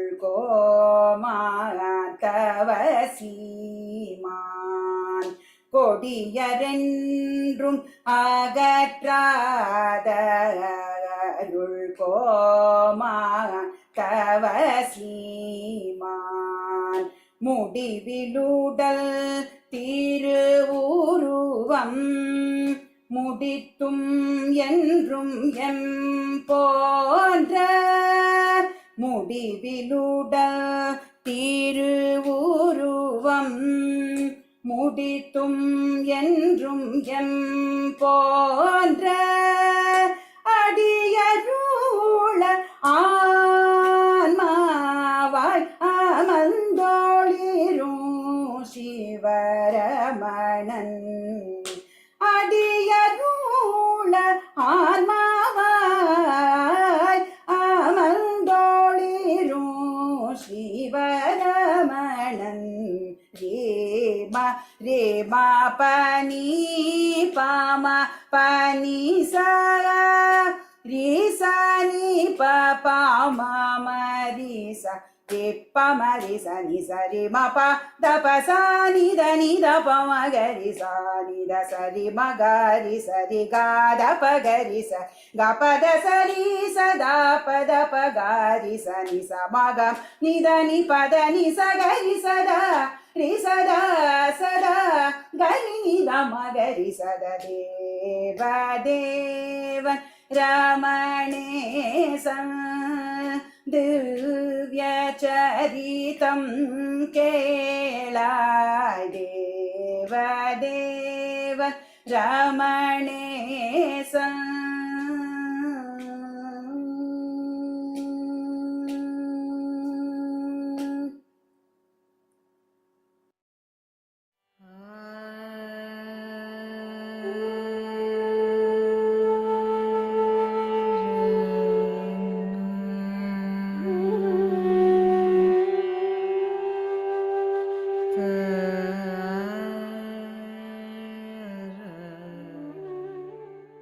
Bhagavan Ramana Maharshi is joy and delight, or Ananda incarnate.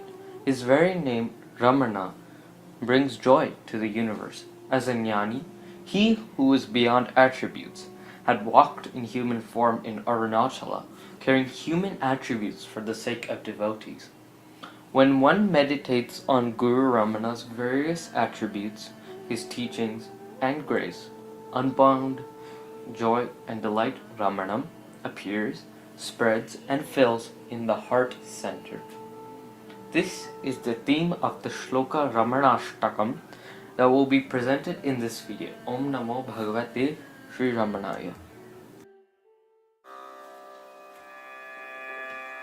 Ramanam Ramanam Hridayam Ramanam Kalaye Hridaye Pratate Ramanam Ramanam Ramanam Hridayam Ramanam Kalaye Hridaye Pratate Ramanam Ramanam Ramanam Hridayam Ramanam Kalaye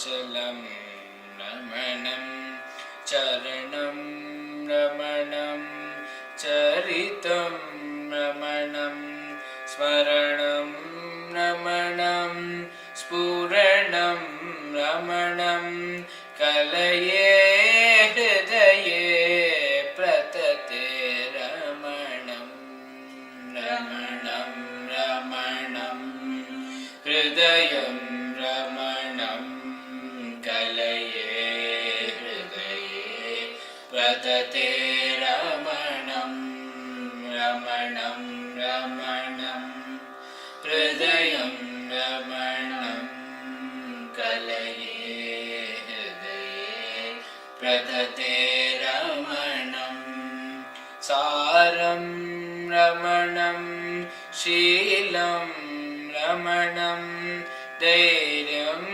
Ramanam Tivram Ramanam Koham Ramanam Guhyam Ramanam Kalaye Hridaye Pratate Ramanam Ramanam Ramanam Hridayam Ramanam Kalaye Hridaye Pratate Ramanam Ramanam Ramanam Hridayam Ramanam Kalaye Hridaye Pratate Ramanam Netre Ramane Shrotre Ramane Gatre Ramane Gotre Ramane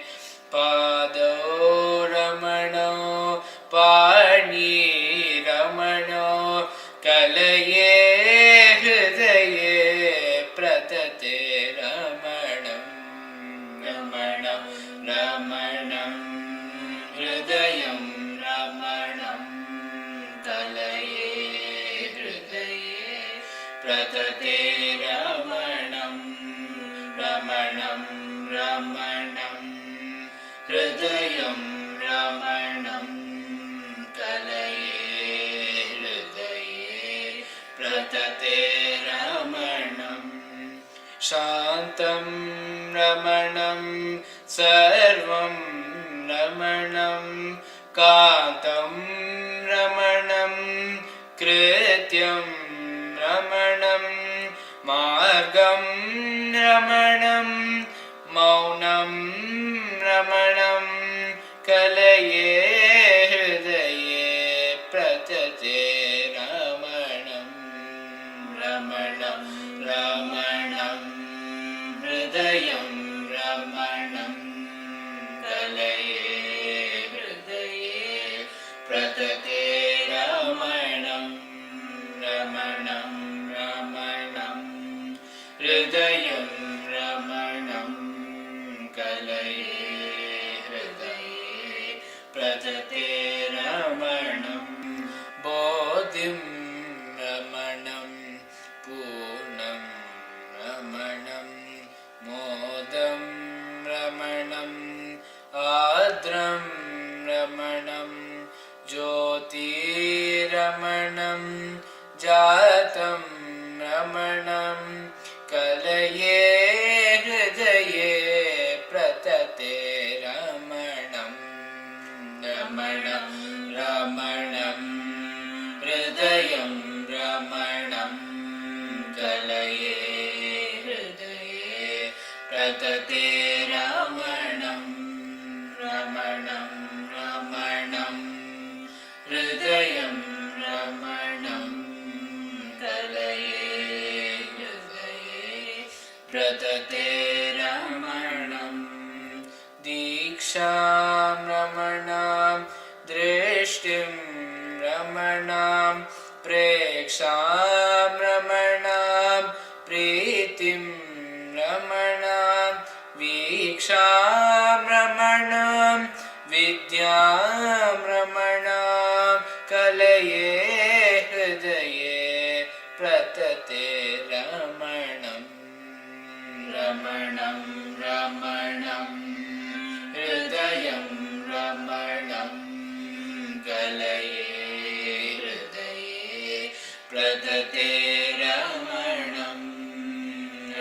Ramanam Ramanam Hridayam Ramanam Kalaye Hridaye Pratate Ramanam Vachanam Ramanam Mananam Ramanam Rachanam Ramanam Lekhyam Ramanam Bhajanam Ramanam Tyajanam Ramanam Kalaye Hridaye Pratate Ramanam Ramanam Ramanam Hridayam Ramanam Kalaye Hridaye Pratate Ramanam Ramanam Ramanam Hridayam Ramanam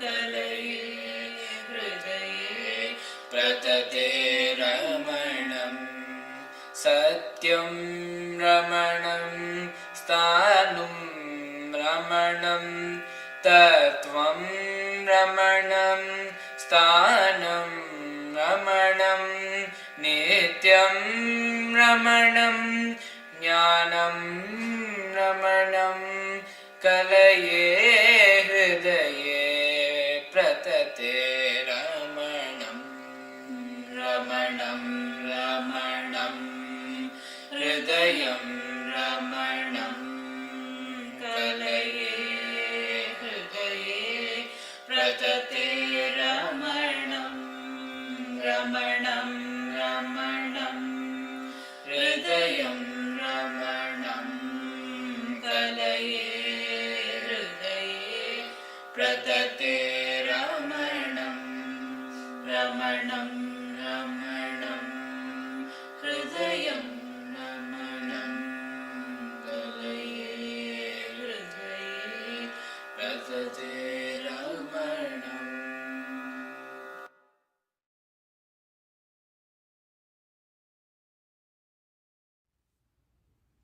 Ribhu Gita.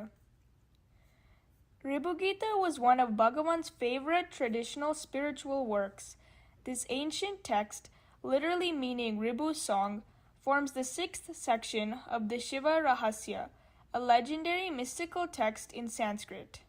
The whole of the Ribhu Gita is said to represent the teaching given to the sage Ribhu by Lord Shiva, the formless aspect of the divine activity in whom all beings and things are always already absorbed, in Mount Kailasha. The sage in turn gave the teaching to his reluctant disciple, Nidaga. This is in the form of a dialogue between the guru and the student, and this teaching was bestowed in Mount Kedara in the Himalayas. Bhagavan Ramana's first attendant, Paraniswami, had brought a copy of Ribhu Gita to Bhagavan's attention.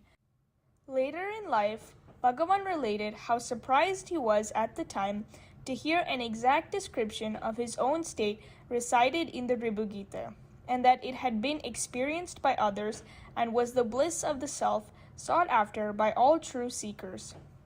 This mystic text was translated into Tamil in the 19th century by Brahmashri Bhikshu Sastrigal, who is also known as Ulaganatha Swamigal in his renunciate life of Thiruvidai Marudur in Tamil Nadu. This Tamil translation is simple in style, consisting of an octet of lines and extending through 44 chapters into 1,942 verses. The verses cascade in sonorous cadence, ideal for recitation, capturing the contents of the original Sanskrit text chapter-wise, while the verses are arranged to bring out the sequence of the knowledge being expounded. Bhagavan Sri Ramana Maharshi attributed unique value to it as being a lucid exposition of the supreme truth. Bhagavan Ramana has often referred to the Ribhu Gita in his talks with devotees and seekers. It is reportedly said that he especially recommended the recitation of chapter 26, and that repeated recitation of this chapter could lead one into spontaneous samadhi, this natural state of self-realization. அத்வைத சுரூபத்தில் அபேத நிஷ்டையுரைக்கும் அத்தியாயம் அந்நியமோர் அனுபவமில்லா பிரம்மத்தின் கண் அத்தியந்த தன்மயமாயிருக்கும் நிஷ்டை தன்னை நினைக்கிவ்வோதில் நிராக சொல்வேன் சாற்றியவா தன்மயமாய் சுகித்திருப்பாய் பண்ணும் இவை வேதத்தும் சாத்திரத்தும் பற்ற மிக அரிதாகும் குய்யமாகும் பின்னும் இவை தேவர்க்கும் யோகிகட்கும் பெற மிகவும் அரிதாகும் பிரியமாமே சத்திய சிற் சுகரணமாய் சலனமின்றி சகலர்க்கும் ஆன்மாவாய் சாந்தமாகி அத்வைத பூரணமாம் பிரம்மத்தின் கண் அலைமனதின் விகற்பங்கள் அனைத்தும் தீர்ந்து சித்தமது வேறறவே கலந்தொன்றாகி ஜீரஜர நியாயம் போல் சேர்ந்திருக்கை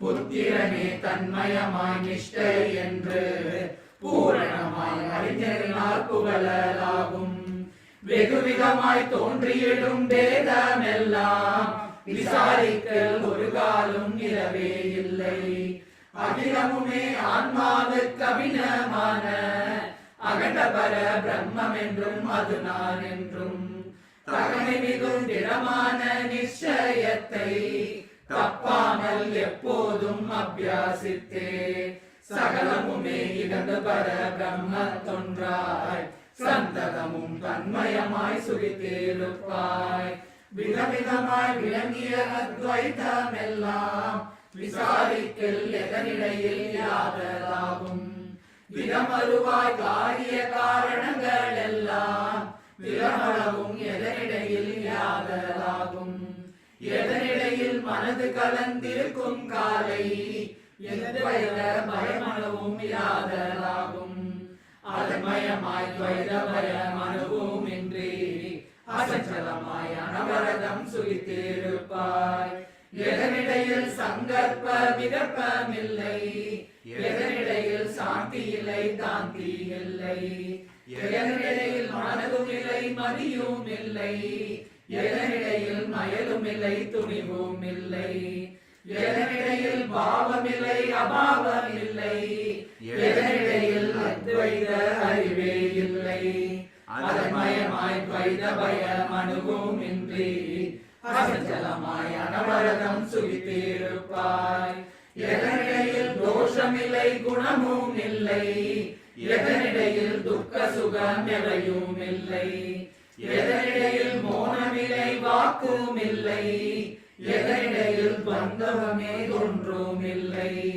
எதனிடையில் வேகமகம் எனவே இல்லை எதனிடையில் திருஷ்யமோர் அணுவும் இல்லை அதனிடையில் சங்கல்பம் அணுவும் இன்றி அம்மயமாய் அனவரதம் சுகித்திருப்பாய் எதனிடையில் காயிகமாம் செயலும் இல்லை எதனிடையில் வாசிகமாம் செயலும் இல்லை எதனிடையில் மானதமாம் செயலும் இல்லை எதனிடையில் மற்றும் ஒரு செயலும் இல்லை எதனிடையில் பாவமர நெவையும் இல்லை எதனிடையில் பற்று பலன் அணுவும் இல்லை அதனிடையில் சங்கல்பம் அணுவும் இன்றி அம்மயமாய் அனவரதம் சுகித்திருப்பாய் எதனிடையில் கற்பனையே என்றும் இல்லை எதனிடையில் கற்பிப்போன் தானும் இல்லை எதனிடையில் பிரபஞ்சம் முதிக்கவில்லை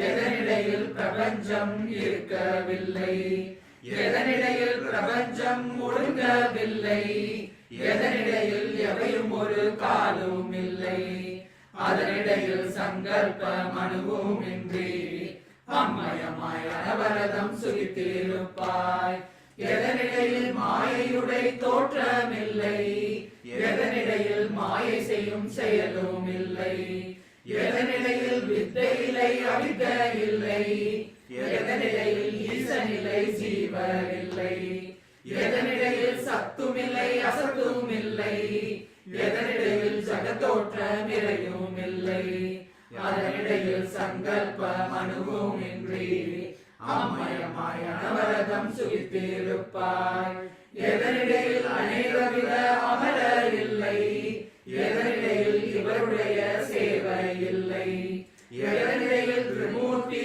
பேதமில்லை எதனிடையில் திரிமூர்த்தி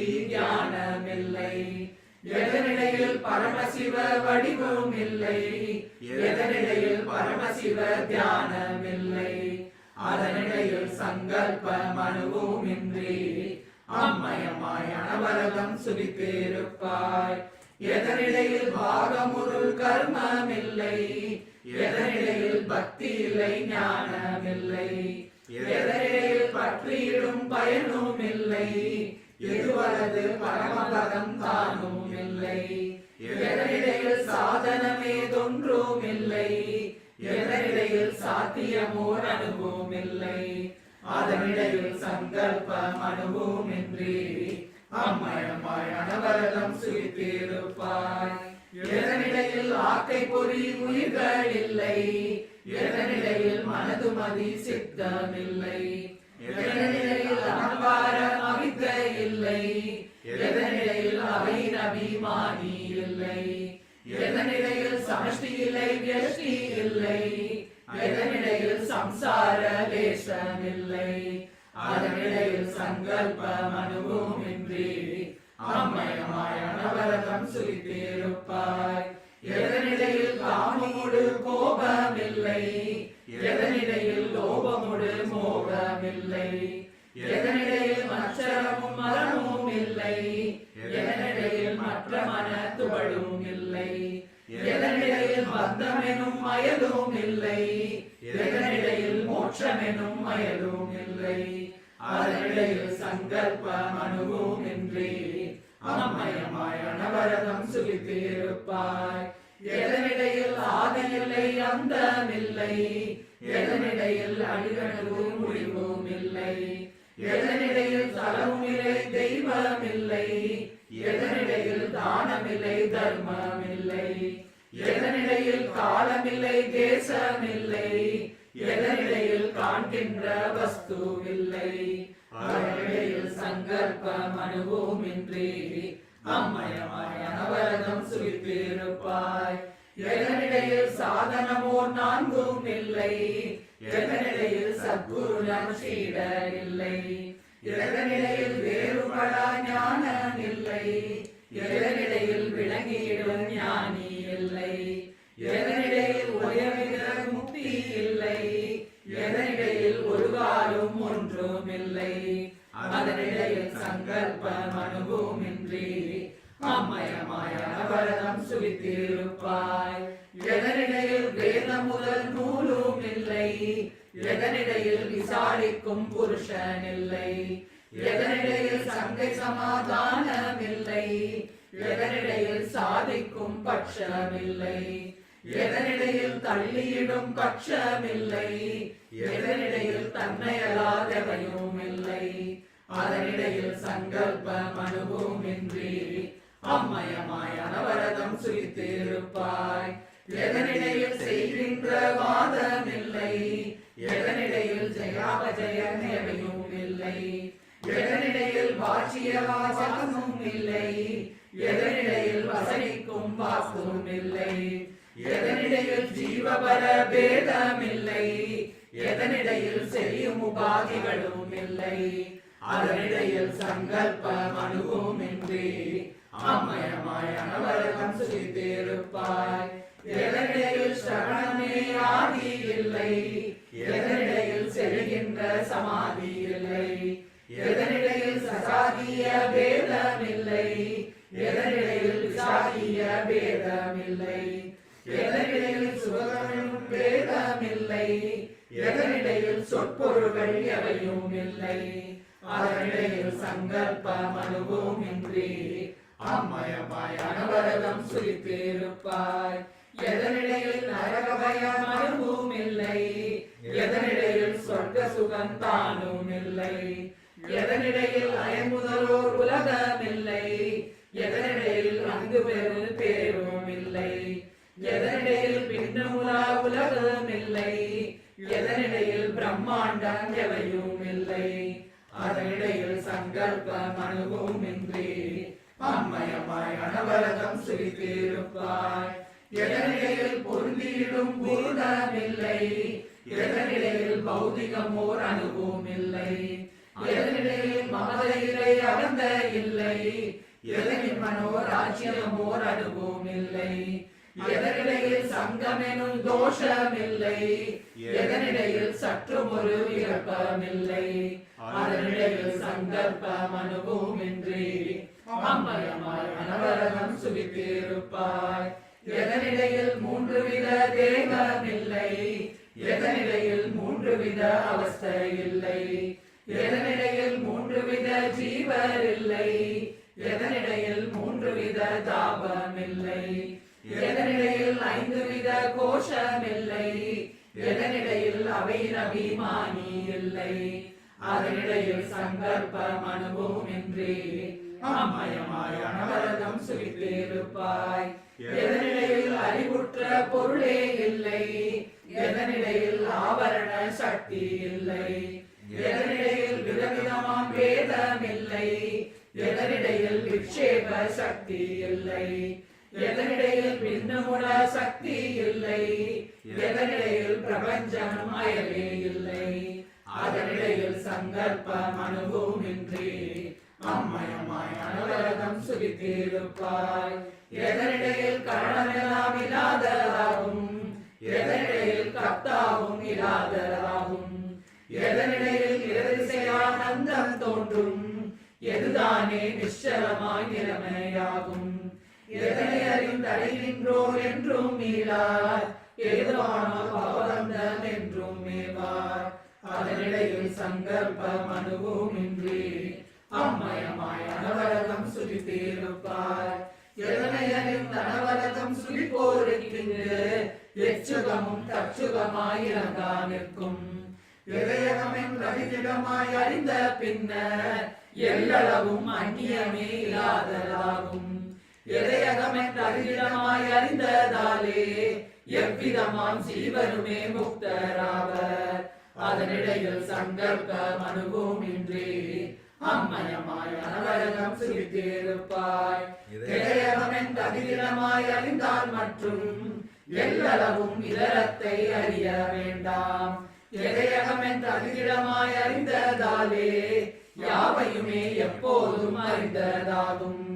எதையகமென் ரவிதிடமாய் அறிந்ததாலே எச்செயலும் செய்து முடிந்ததுவே ஆகும். அதனிடையில் சங்கல்பம் அனுபவமின்றி அம்மயமாய் அனவரதம் சுகித்திருப்பாய். எதனையகம் பிரம்மெனும் நிச்சயத்தால் இடலளவே எளிதாக அடையலாகும். எதனிடையில் நிச்சயமும் சாந்தமானால் ஏகபரி பூரணமானந்தம் தோன்றும். எதனிடையில் மனதுகளை தீர்க்கும் காலை இணையற்ற நிரதிசையா திருப்தி மேவும். அதனிடையில் சங்கல்பம் அனுபவமின்றி அம்மயமாய் அனவரதம் சுகித்திருப்பாய். எதனிடையில் மனதுகளை தீர்க்கும் காலை எத்துயரும் எல்லளவும் இல்லாததாகும்.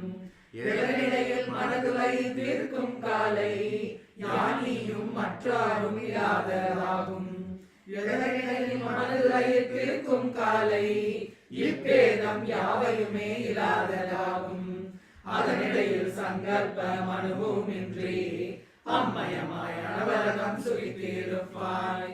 எதனிடையில் மனதுலை தீர்க்கும் காலை இருமையற தான் தானாய் இருக்கலாகும். எதனிடையில் மனதுலை தீர்க்கும் காலை எல்லளவும் தனக்கயலே இல்லாதலாகும். எதனிடையில் மனதுலை தீர்க்கும் காலை இணையற்ற ஆனந்தம் ஒன்றே தோன்றும். அதனிடையில் சங்கல்பம் அனுபவமின்றி அம்மயமாய் அனவரதம் சுகித்திருப்பாய். எதுதானே அகண்ட சதாகாரமாகும். எதுதானே அகண்ட சிதாகாரமாகும். எதுதானே அகண்ட சுகாகாரமாகும். எதுதானே அத்வைதகாரமாகும். எதுதானே ஆன்மாவுக்கு அபிநமாகும். எதுதானே அகண்டபர பிரம்மமாகும். அதுதானே நான் என்று நிச்சயத்தால் அம்மயமாய் அனவரதம் சுகித்திருப்பாய். எதுதானே யானாகும் நீயுமாகும். எதுதானே மற்றுமுளோராருமாகும். எதுதானே அகிலவதிஷ்டானமாகும். எதுதானே அணுமிலா தேகமாகும். எது எதுதானே அத்தியந்த சுத்தமாகும், எதுதானே அகண்ட பரிபூர்ணமாகும், அதுதானே நான் என்னும் நிச்சயத்தால் அம்மயமாய் அனவரதம் சுகித்திருப்பாய். எதனிடையில் விருத்தியெல்லாம் இல்லாததாகும், எதனிடையில் வேறணுவும் இல்லாததாகும், எதனிடையில் அகமையெல்லாம் அடங்கலாகும், எதனிடையில் ஆசையெல்லாம் அழிந்தே போகும், எதனிடையில் மனது முதல் மறிப்பதாகும், எதனிடையில் மயக்கமெல்லாம் நசிப்பதாகும், அதுவாகமென்ற விடமாய் நிச்சயத்தால் அம்மயமாய் அனவரதம் சுகித்திருப்பாய். எதனிடையில் தேகம் முதல் தெரியாதாகும், எதனிடையில் திருஷ்யமே திகழாதாகும், எதனிடையில் சித்தமுமே மறித்து போகும், எதனிடையில் ஜீவனுமே கலந்ததாகும், எதனிடையில் நினைவையும் கழித்து போகும், எதனிடையில் நிச்சயமும் நசித்ததாகும், அதுவாகமென்ற விடமாய் நிச்சயத்தால் அம்மயமாய் அனவரதம் சுகித்திருப்பாய். எதனிடையில் தியானமெல்லாம் லைப்பதாகும், எதனிடையில் யோகமெல்லாம் இறப்பதாகும், எதனிடையில் அஜ்ஞானம் மறிப்பதாகும், எதனிடையில் ஞானமுமே நசிப்பதாகும், எதனிடையில் விவகாரம் இல்லாததாகும், எதுதானே பரமார்த்த நிலைமையாகும், அதுவாகமென்ற விடமாய் நிச்சயத்தால் அம்மயமாய் அனவரதம் சுகித்திருப்பாய். எதனிடையில் கலந்திடுவோன் சுகமே சார்ந்தன், எதனிடையில் கலந்திடுவோன் துயரே மேவான், எதனிடையில் கலந்திடுவோன் எவையும் காணான், எதனிடையில் கலந்திடுவோன் பிறப்பே சாரான், எதனிடையில் கலந்திடுவோன் பிரிவே மேவான், எதனிடையில் கலந்திடுவோன் பரமேயாவன், அதுவாகமென்ற விடமாய் நிச்சயத்தால் அம்மயமாய் அனவரதம் சுகித்திருப்பாய். எது சாட்சாத் பரபிரம்ம சுரூபமாகும், எது சாட்சாத் பரமசிவ சுரூபமாகும், எது சாட்சாத் பரிசுத்த சுரூபமாகும், எது சாட்சாத் பரமபத சுரூபமாகும், எது சாட்சாத் பிரஜான சுரூபமாகும், எது சாட்சாத் பரதத்துவ சுரூபமாகும், அதுதானே அகமென்னும் நிச்சயத்தால் அம்மயமாய் அனவரதம் சுகித்திருப்பாய்.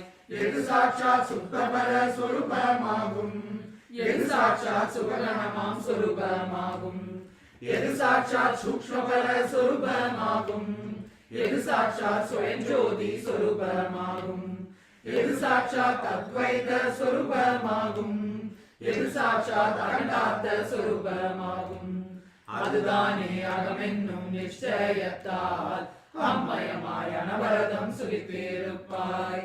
எது சாட்சாத் சத்தியமாம் சொரூபமாகும், எது சாட்சாத் சாந்தபர சொரூபமாகும், எது சாட்சாத் நித்தியமாம் சொரூபமாகும், எது சாட்சாத் நிர்குணமாம் சொரூபமாகும், எது சாட்சாத் ஆன்மாவாம் சொரூபமாகும், எது சாட்சாத் அகண்டபர சொரூபமாகும், அதுதானே அகமென்னும் நிச்சயத்தால் அம்மயமாய் அனவரதம் சுகித்திருப்பாய்.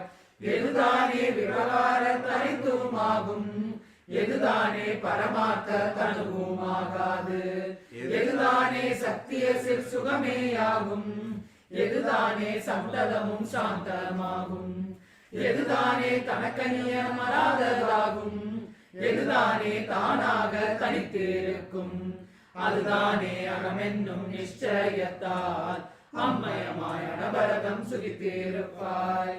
இந்த வித தன்மயமான் நிஷ்டை தன்னை இருமையர நிதாக நினக்கிசைக்கலானே, சந்ததமும் இடையறவே பழகா நின்ற சலனமிடா அகண்டவர நிச்சயத்தால் அந்த வித நிஷ்டைகளை அடைந்தவற்றால் அனவரதம் ஆனந்த அனுபவிப்பாய். பிந்தியொரு காலத்தும் பவத்தின் துன்பம் பிரம்மமயமான நினைக்கிறவே இல்லை.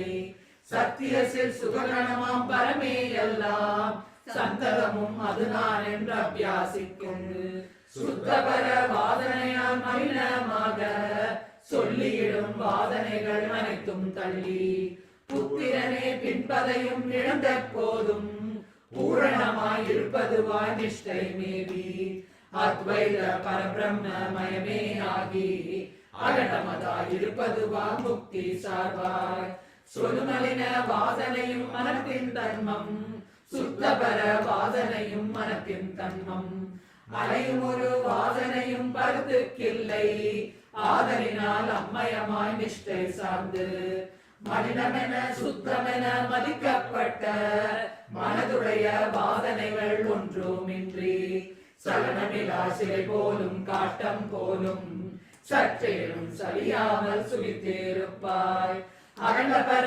பாவனையே செய்தவற்றால் அந்நியமாய் நினைவரையும் மறந்த பின்னர் புகழ்பர பாவனையும் மறந்த போதும் பூரணமாம் பரபிரம்மமயமேயாவாய் ஜெகதனிலே எந்த மகா பாவியேனும் செப்பியிடும் இப்பொருளை கேட்டு உணர்ந்தார் அகதனிலே உள்ள மகா பாவமெல்லாம் அழிந்தனோடு அகண்டவர வடிவேயாவன் எல்லையிலா வேதமெல்லாம் சித்த சுத்திக்கு ஏதுவதாம் உபாசனையை முன்பங்கங்கே சொல்லியதா சித்தத்தின் சுத்தியுற்றோ சுகமாக மோட்ச நிலை சார்வதற்கே அல்லலிலா ஆனந்த கணமேயான அகண்டபரி பூரணமாம் பரசீவத்தில் கல்லறவே அசையாமல் கலந்திருக்கும் கலங்கமிலா நிஷ்டையினை காட்டினோ ஆதலினால் அறிவதெல்லாம் சிவமே என்று அச்சிவமே நான் என்றும் பழகப்பட்ட சாதகமா உபாசனையால் சித்த சுத்தி சார்ந்ததனால் தன்மயமாய் நிஷ்டை கூடி வேதமிலா மோட்ச நிலை பெறலாம் இங்கே பேசியது சத்தியமே என்பதாக போதமுற ரிபு முனிவன் நிதாகனுக்கு பூரணமாய் நிஷ்டையினை புகழ்ந்தானோ சச்சிதானந்தமாகிய வஸ்துவே சந்ததம் அகம் என்று புரிந்திடு நிச்சயம் தனில் ஆலவில் ஏகமாய் நிற்பதாகிய தன்மய நிஷ்டையால் துச்சமாம்பவ பந்தம் விடுத்துடன் தூய முக்தி அடைந்திடலாமென உச்சவானந்த தாண்டவமாடுனம் முக்தமே சன்னகண்ட சொரூபமே உச்சவானந்த தாண்டவமாடுனம் முக்தமே சன்னகண்ட சொரூபமே நம் முக்தமே சன்னகண்ட சொரூபமே. That concludes the Bay Area Satsang Group presentation. We thank everyone from Arunachala Ashrama for putting this online event together. Over to Los Angeles now. Om Namo Bhagavate Sri Ramanaya. Namo Ramana. Welcome to the Los Angeles presentation, which is as follows. A talk by Shanti Narayanan, a song by Janaki Viswanathan, a talk by Natarajan Venkatesan, and finally a song by Indira Venkatesan.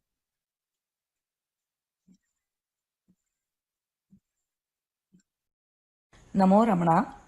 My name is Shanti from the Ramana LA Satsang group. I'll be sharing some thoughts expressed by another devotee, Steve, from the Ramana LA Satsang group. I was recently reading the final talks of Annamalai Swami written by David Godman. Annamalai Swami discusses the unhappiness he felt when he first arrived at the ashram, living amongst people that he perceived as not taking spiritual life seriously. He decided to leave the ashram and go to Polur, where he could meditate by himself. His attempt to run away to Polur was unsuccessful. He stated that, start quotes, Bhagavan's grace and power compelled him to go back, end quotes. Upon his return on his first day back, Bhagavan looked at him, and while looking at him, he began to hear these words resonating in his heart. Start quotes, the supreme state which is praised and which is attained here in this life by clear inquiry, which rises in the heart when association with the sadhu is gained, is impossible to attain by listening to preachers, by studying and learning the meaning of scriptures, by virtuous deeds, or by any other means. End quotes. Annamalai Swami stated, I don't know how these words manage to repeat themselves in me. This talk today dives deeper into that experience elaborated by Annamalai Swami. The message that appeared to Annamalai Swami highlights the importance of the association with the sadhu, how it is far more beneficial for sadhaks than doing spiritual practice by oneself. A sadhu in this case refers to an enlightened being which we often refer to as guru. Said another way, the guru is one who has complete understanding and is established in the heart. What does it mean to be established in the heart? Becoming established in the heart happens naturally once our sense of separate existence disappears. When our fixation with individual identity disappears, it is said that we are abiding in the heart. Words commonly used to describe this are enlightenment and realization. Experience will show us that Guru can be nothing other than heart, as there is nothing apart from the heart following the removal of all apparent separation. If we also desire to be established in this heart, we must inquire and investigate. In Annamalai Swami's case, words appeared in his consciousness and he felt compelled to act on them. The inquiry often starts with, what and where is this heart? How is it different from me? Do I exist independent from the heart? Does the heart exist independent of me? Our focus must be on the heart rather than on the apparent separation. We must allow ourselves to be guided by the grace of the Guru. There is only one place where this inquiry happens, and that is in the heart. All discourse happens only there. Thinking of spirituality when the mind is not immersed in the heart will not benefit us. Let us delve into the words that began to resonate in Annamalai Swami's heart upon his first meeting with Bhagavan following his return from Polur. The supreme state which is praised and which is attained here in this life by clear inquiry, which rises in the heart when association with the sadhu is gained, is impossible to attain by listening to preachers, by studying and learning the meaning of scriptures, by virtuous deeds, or by any other means. Firstly, we must be clear as to what these words do not imply. It does not mean that our spiritual journey has been unimportant and unnecessary. It does not mean that scriptural study, virtuous deeds, or listening to spiritual discourse is not a valuable and a necessary part of the journey. What it does mean is that if we desire to have true understanding and to become established, it is only possible when we go into the heart. To do so, the heart must first be pointed out to the seeker, but it is the seeker's job to go there. The Guru is the one who directs our focus in that direction. The accumulated knowledge, understanding, and experiences along our life's path must be surrendered in the heart. What possible need can there be when immersed in the heart, and for whom? When we realize that we have been unnecessarily carrying this burden and we can easily just let it go. There is an ancillary story that took place between Muruganar and Bhagavan. Muruganar was explaining that some of the verses were written by Bhagavan and the others by him.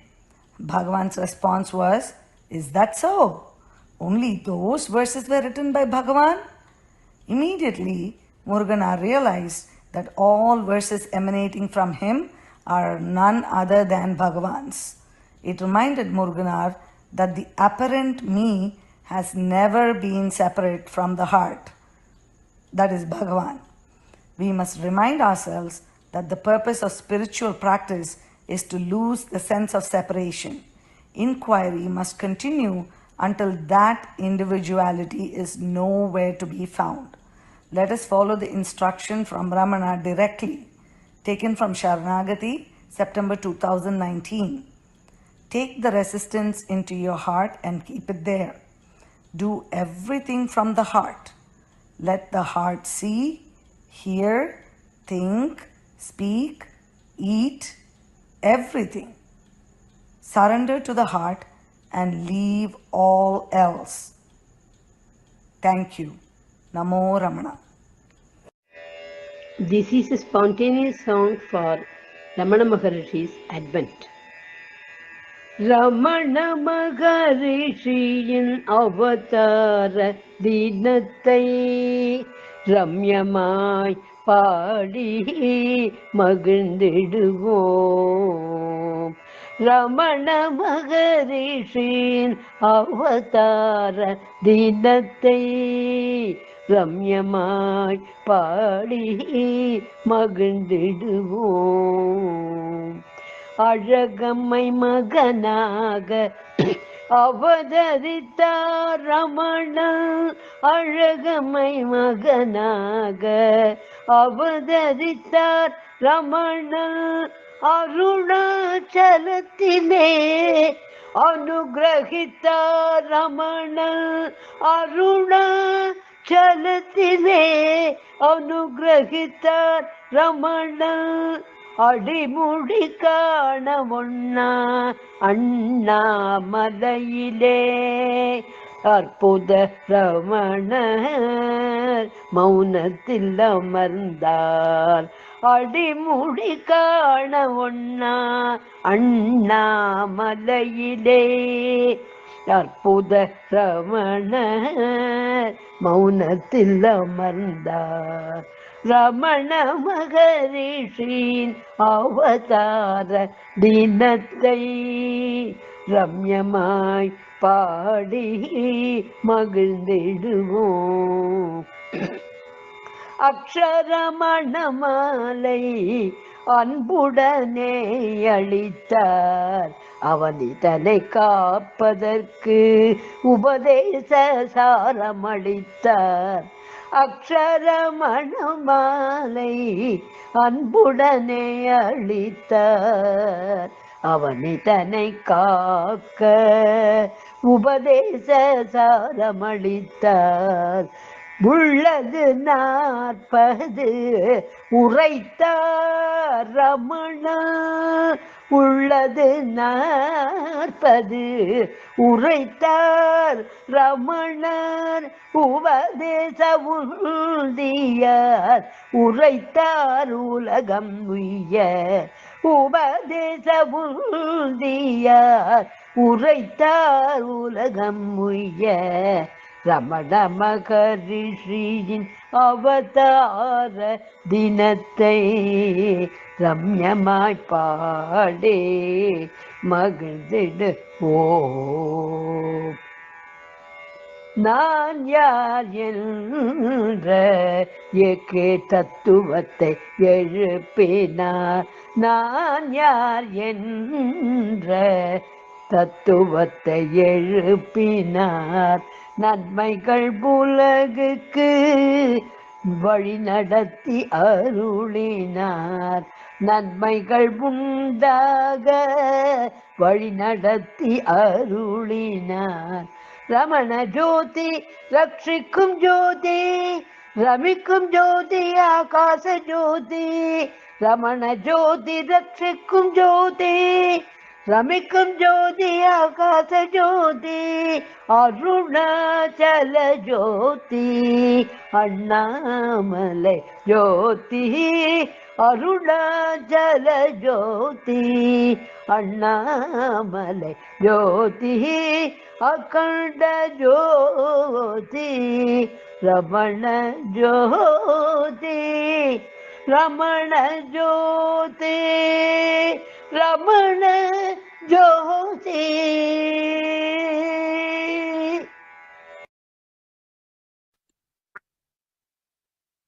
Namaskars. I'm Natarajan Venkatesan from Los Angeles Group and will talk briefly on the multifaceted legacy of Sri Ramana. Ramana Maharshi followed Dakshinamurti and Adi Sankara in the Guru Parampara tradition, and during his 54 years in Tirunamalai, received and interacted with a steady stream of visitors numbering hundreds. Ramana's teachings are well documented and readily available. Here we will focus on the practical lessons that can be taken from his life example. Enrichment of spiritual and other literature. Bhagavan's works. These could be divided into devotional and philosophical with some overlap. Arunachala Stuti Panchakam, 5 hymns in praise of Arunachala, are considered as a magnum opus of Ramana, notable for soul-stirring and lilting lyrics, imagery, and love aspect of devotion. In Upadesha Saram and Reality in 40 verses, that is Ulladinarpadu, and in supplement, the quintessence of Vedanta is set forth. Ramana mostly wrote in Tamil and rendered some of his works in Sanskrit, Telugu, and Malayalam. In addition, he has translated a number of Adi Sankara's works. There are numerous translations, compilations, expositions, and commentaries of Ramana's works. Several biographies and reminiscences about Ramana have also been published. Other works. Several devotees have also contributed immensely to the spiritual literature. Notably, the great scholarly poet Kavyakanta has written more than 100 works in Sanskrit, comprising of hymns, sutras, that is aphorisms, and commentaries. His Ramana Chaturimsat, 40 verses in praise of Ramana in Sanskrit, is recited at the Ramanashramam daily. The renowned Tamil scholar Sri Muruganar has poured forth his love and reverence for Bhagavan in thousands of beautiful poems. Every one of the poems is a rare combination of literary perfection and heartfelt emotion. In Sri Ramana Sannidhi Murai, he has sung, extolling various facets of Bhagavan's greatness and of his own relationship with Bhagavan. Other works of Muruganar include Sri Ramana Deva Malai, Sri Ramana Jnana Bodham, and Sri Ramana Pallandu. And all in all, he has composed an astronomical number of more than 30,000 verses. The collection of Bhagavan's teachings by Muruganar, titled Guru Vachaka Kovai, has the distinction of being edited by Bhagavan himself. It is to Muruganar that we owe the priceless gems of Bhagavan's spiritual teachings, namely Upadesha Saram and Ulladinarpadu. Another devotee, the Sadhuvam, has composed several works on Ramana, like Ramana Sahasram, Ramana Gitam, and Sadhana Saram. In addition, he has written exposition on both the Bhakti and Jnana aspects of Ramana's teachings. The teachings of and conversations with Bhagavan have been meticulously recorded by several devotees over a period of time. These include a day by day by Devaraja Mudaliar, talks by M. Venkatramaya, and letters by Suri Nagamma. Sri V. Ganesan, the grandnephew of Bhagavan, has interviewed close to 100 devotees in detail and chronicled the journey in works such as Ramanapiri Puranam and Moments Remember. Love and compassion. Bhagavan's love and compassion for one and all is legendary and well documented. For example, he would take care of children while the parents went on Giri Pradakshina. He would send food packets to the family with a young child going up the hill towards Skandasramam. He gave earplugs to a German devotee so that he could continue meditation without disturbance. Kanakamal has narrated the following incident.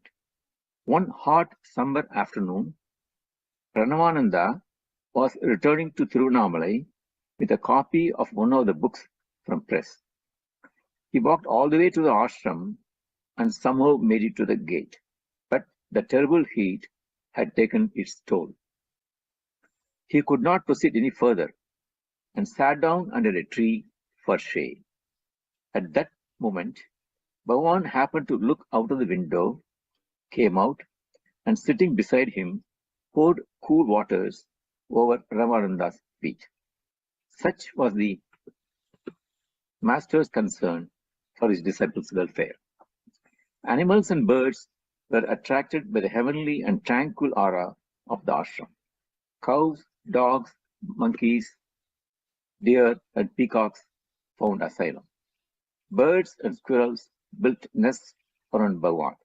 Snakes would crawl over him, and even tigers and leopards would come to him. He would feed all with incredible affection and compassion and make sure they were well fed and taken care of. When any of them died, the body would be buried with due ceremony. He would patiently submit to the affectionate caresses of cow Lakshmi, although his hands would become red with the repeated licks of her rough tongue. Bhagavan's compassion and respect also extended to plant life. Once, while going on Giri Pradakshina, a friend from childhood days started collecting lots of flowers for puja, and Bhagavan chided her for plucking too many and not letting others to enjoy the sight of the tree laden with beautiful flowers. In another episode recorded by Sri Ganesan, Ramaswamy Pillai was once plucking coconuts using a long pole with an iron clamp. Bhagavan told him that the metal clamp will hurt the tree and to use a bamboo clamp instead, and he went up the hill. However, Pillai continued to use iron clamp, and while Bhagavan was coming down from the hill, a coconut fell on Pillai's nose, and it started to bleed. Bhagavan gently rebuked him for doubting his words and continued his walk.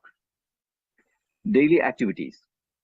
Bhagavan was personally involved in the construction of Matru Bhuteswara temple for his mother, acknowledging the importance of motherhood. As a cook, Bhagavan is perfect and did not tolerate any wastage.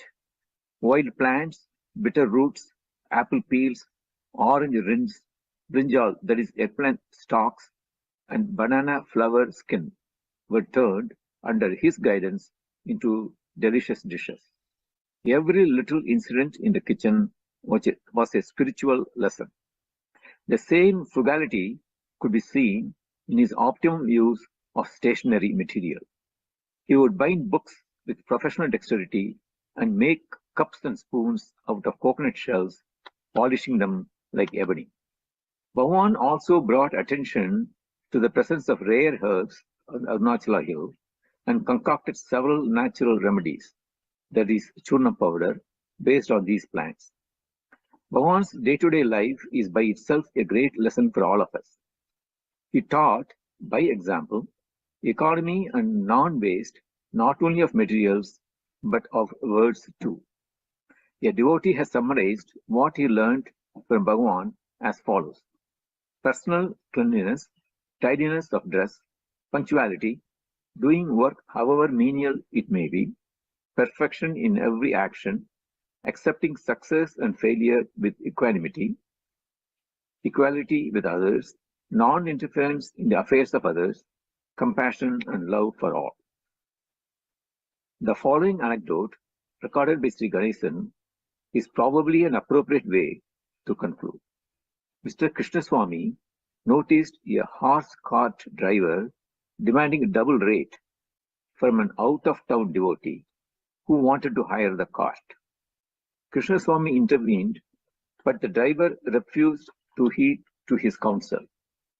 When Krishnaswamy told Bhagavan that the driver did not listen to his words, Bhagavan, with a smile, asked, "Do you listen to me?" Sri Ganesan continues, "Do we listen to him? Do we follow his teaching? Is this not the question addressed to all of us?" Namo Ramana. Namo Ramana. I am Indira Venkatesan offering a song based on the recording by Swami Shantananda. Arunachalam Arunachalam Arunachalam Arunachalam ஞானாமிருத கருணாச்சலம்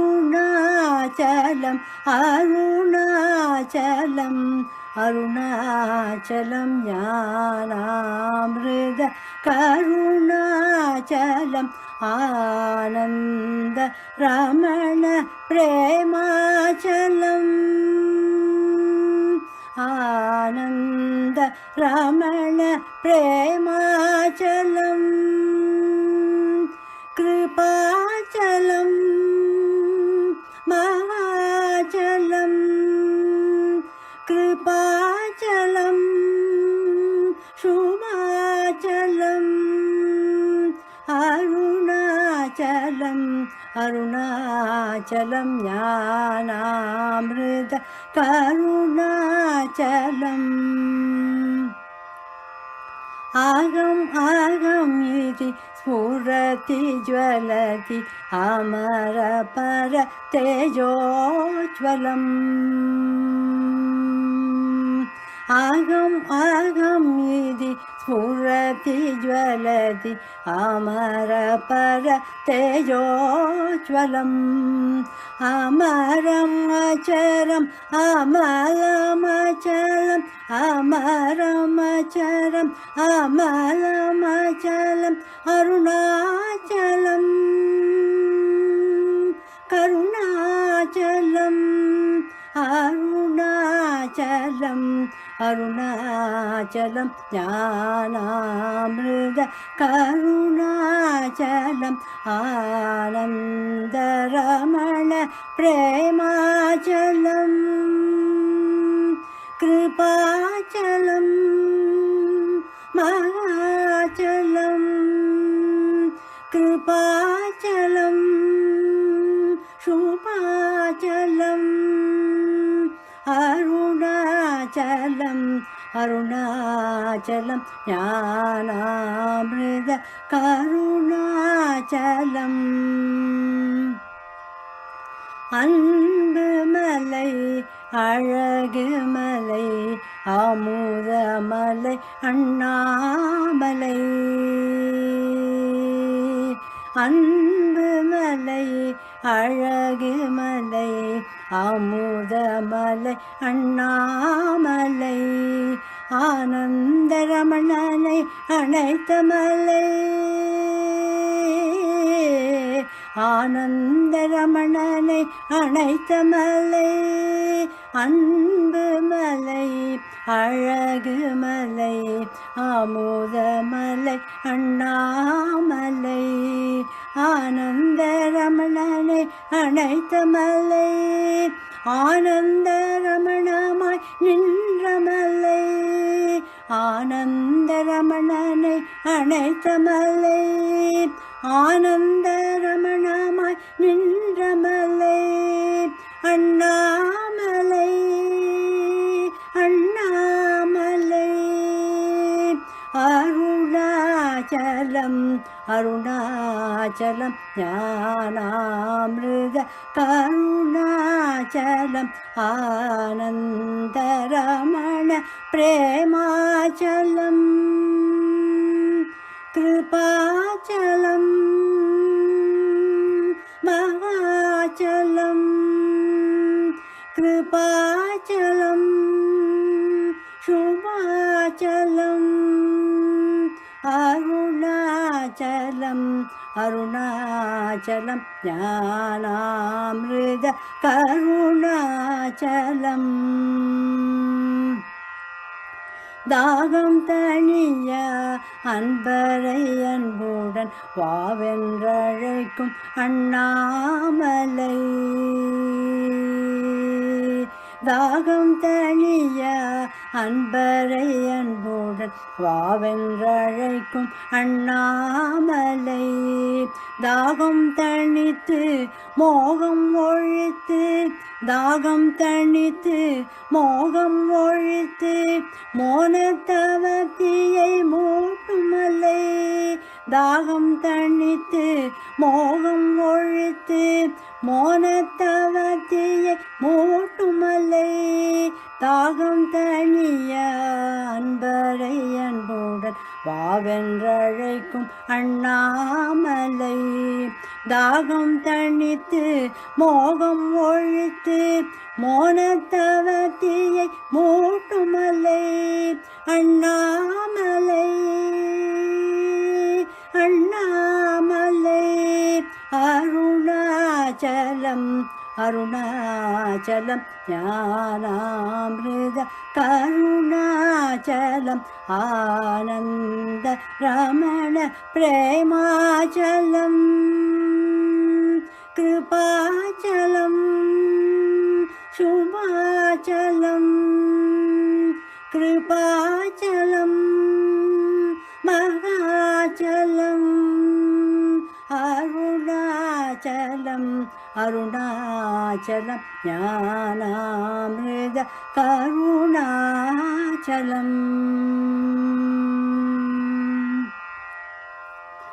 ஓம் ஹ்ரீம் மகர்ஷி ரமணஹம்சாய வித்மஹே பரமஹம்சாய தீமஹி தன்னோ ஹம்ச பிரச்சோதயாத் அந்தர்ஜோதி பகிர்ஜோதி பிரத்யக்ஜோதி பராத்பரः ज्योतिर्ज्योति स्वयं ज्योति आत्मज्योति शिवोऽस्म्यहम् अन्तर्ज्योति बहिर्ज्योति प्रत्यक्ज्योति परात्परः ज्योतिर्ज्योति स्वयं ज्योति आत्मज्योति शिवोऽस्म्यहम् अन्तर्ज्योति बहिर्ज्योति प्रत्यक्ज्योति परात्परः ज्योतिर्ज्योति स्वयं ज्योति आत्मज्योति शिवोऽस्म्यहम्. Now we hand over to New York Ashrama.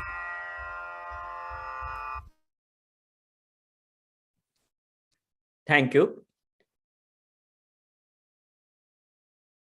Now we are going to hear a talk from Swami Ishwaranandji. Swami Ishwaranandji is the resident senior Acharya of Chinmaya Mission in Los Angeles. An accomplished, simplified manner for the audience to grasp the concept and for a seeker to implement the teachings in day-to-day living. Several companies, universities, and interfaith consortiums routinely reach out to Swamiji for delivering talks to their employees, students, and congregations. Swamiji is presently one of the directors of the Chinmaya Mission West, which oversees the activities in North America. Previously, Swamiji was part of the Chinmaya Mission Bangalore, where he served as the secretary. Swamiji's own spiritual journey began when having been inspired by Puja Swami Chinmayanandji, and with the guidance of Swami Brahmananda, the Acharya at the Bangalore Chinmaya Mission. He left his field of software consultancy and joined Sandipani Sadhanalaya in Mumbai in 1991. Upon completing his brahmachari training in 1993 as Brahmachari Someshwar Chaitanya, he served Chinmaya Mission centers in Bangalore and Calcutta, and eventually as resident Acharya of Chinmaya Mission in Los Angeles. In March of 2000, he was given Sannyas Diksha by Swami Tejomayanandji and named Swami Ishwarananda Saraswati. Swami Ishwarananda Saraswati served the mission in Los Angeles until 2001. Swamiji was then made the Acharya in charge of Sandipani Sadhanalaya in Mumbai for the 12th Brahmachari batch from 2002 to 2004. Thereafter, he returned to Los Angeles. Swamiji is a dynamic speaker and has given talks on Vedanta, stress management, management techniques, and other such related fields. We are fortunate to have Swamiji to speak to us today.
अन्तर्यश्च बहिर्विदूततिमिरम्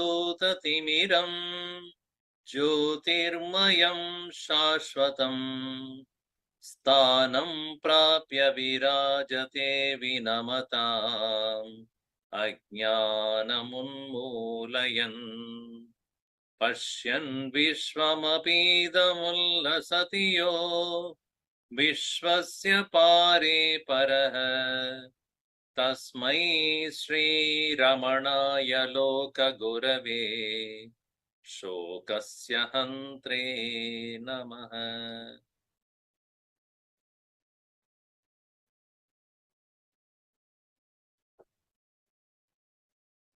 I am very glad that I am given the opportunity to share few thoughts on this auspicious occasion, remembering Sri Ramana Maharshi. Many of his teachings are grounded on the Veda Vakyas. Though he was not a scholar, Sri Ramana Maharshi, considered as an enlightened soul on his own unique method of self-inquiry. This self-inquiry, Atma Vichara, it is called. Koham iti Atma Vicharaha. Who am I? Through that very path which he extolled it as a direct path, Neradi Marga. It is a direct path because the discussion regarding creation, the universe, and many other such subject matters found in Bhagavad Gita or Upanishads, according to him, are only for intellectual satisfaction. The direct path which will lead one to Atma Sakshatkar is only Atma Vichar.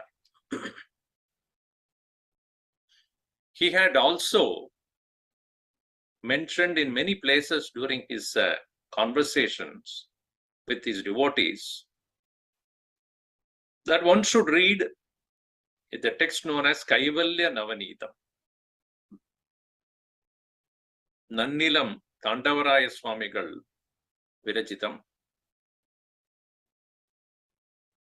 And that Kaivalya Navanitam is considered as a Tamil version of the concise version of Viveka Chodamani.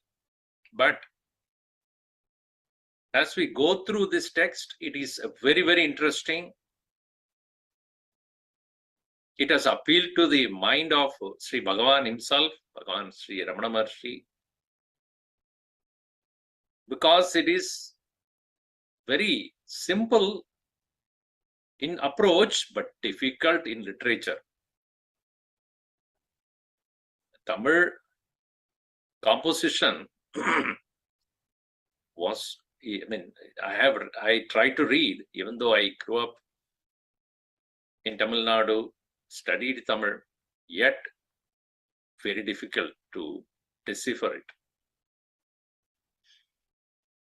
I became very curious and started to read the translation. And I found a few of the important points for every sadhaka to understand and practice.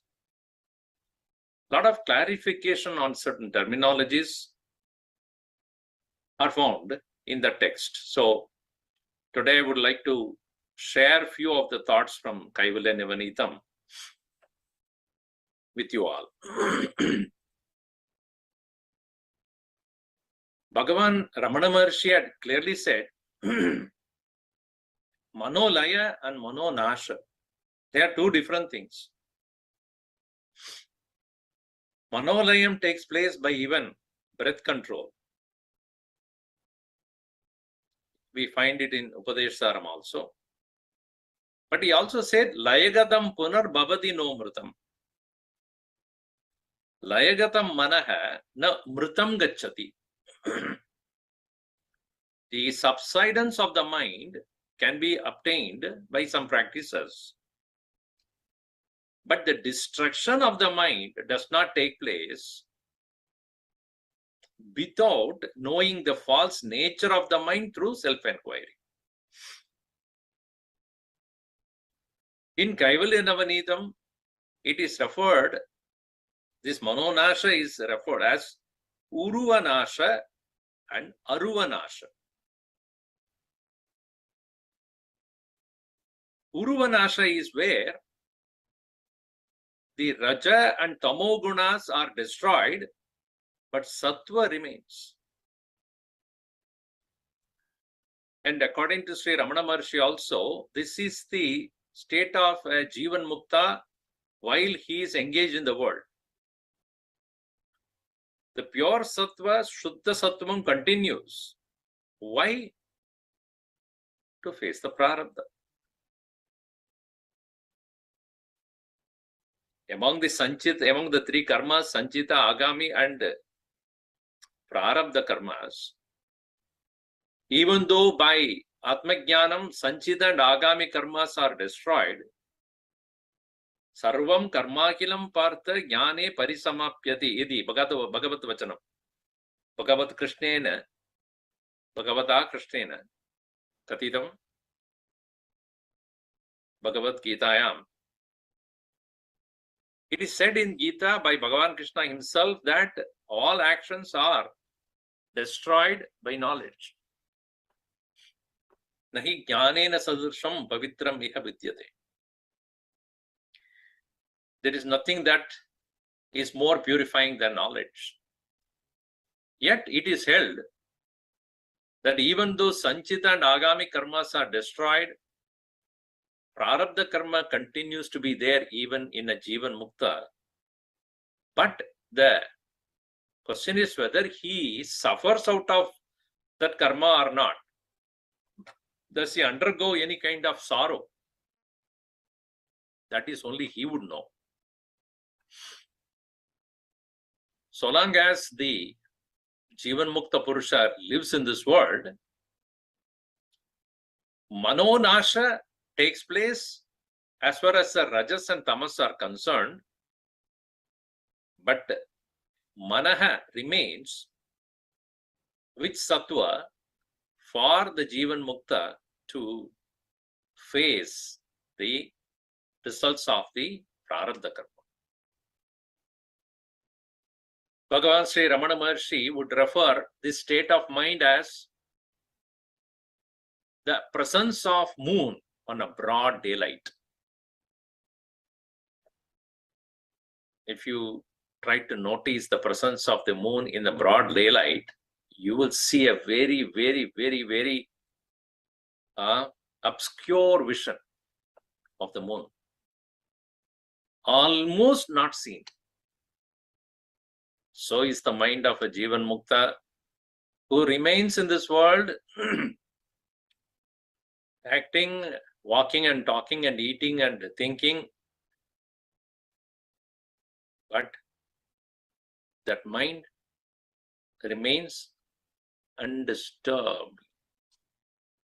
Like Bhagavan Shiva has a crescent moon, not a full moon, crescent moon, a thin slice of the moon. Chandra Kala Adara.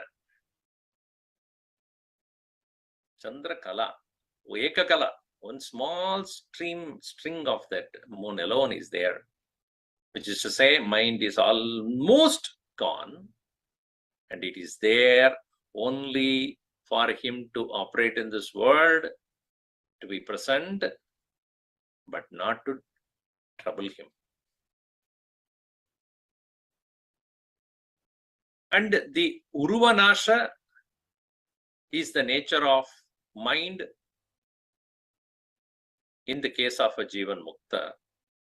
Aruvanasha, even that pure Sattva which is there, which gets destroyed along with the subtle body at the time of Videha Mukti. When the physical body also is gone, and then subtle body which is operating very, very minutely in the case of a Jivan Mukta, that also disappears and attains the Videha Mukti. Now our sadhana in our life is how much we take this mind to be so real. And we all know that very mistake that we have done of taking the mind to be real is the cause of all the problems in life. A particular thought comes, and if you do not give attention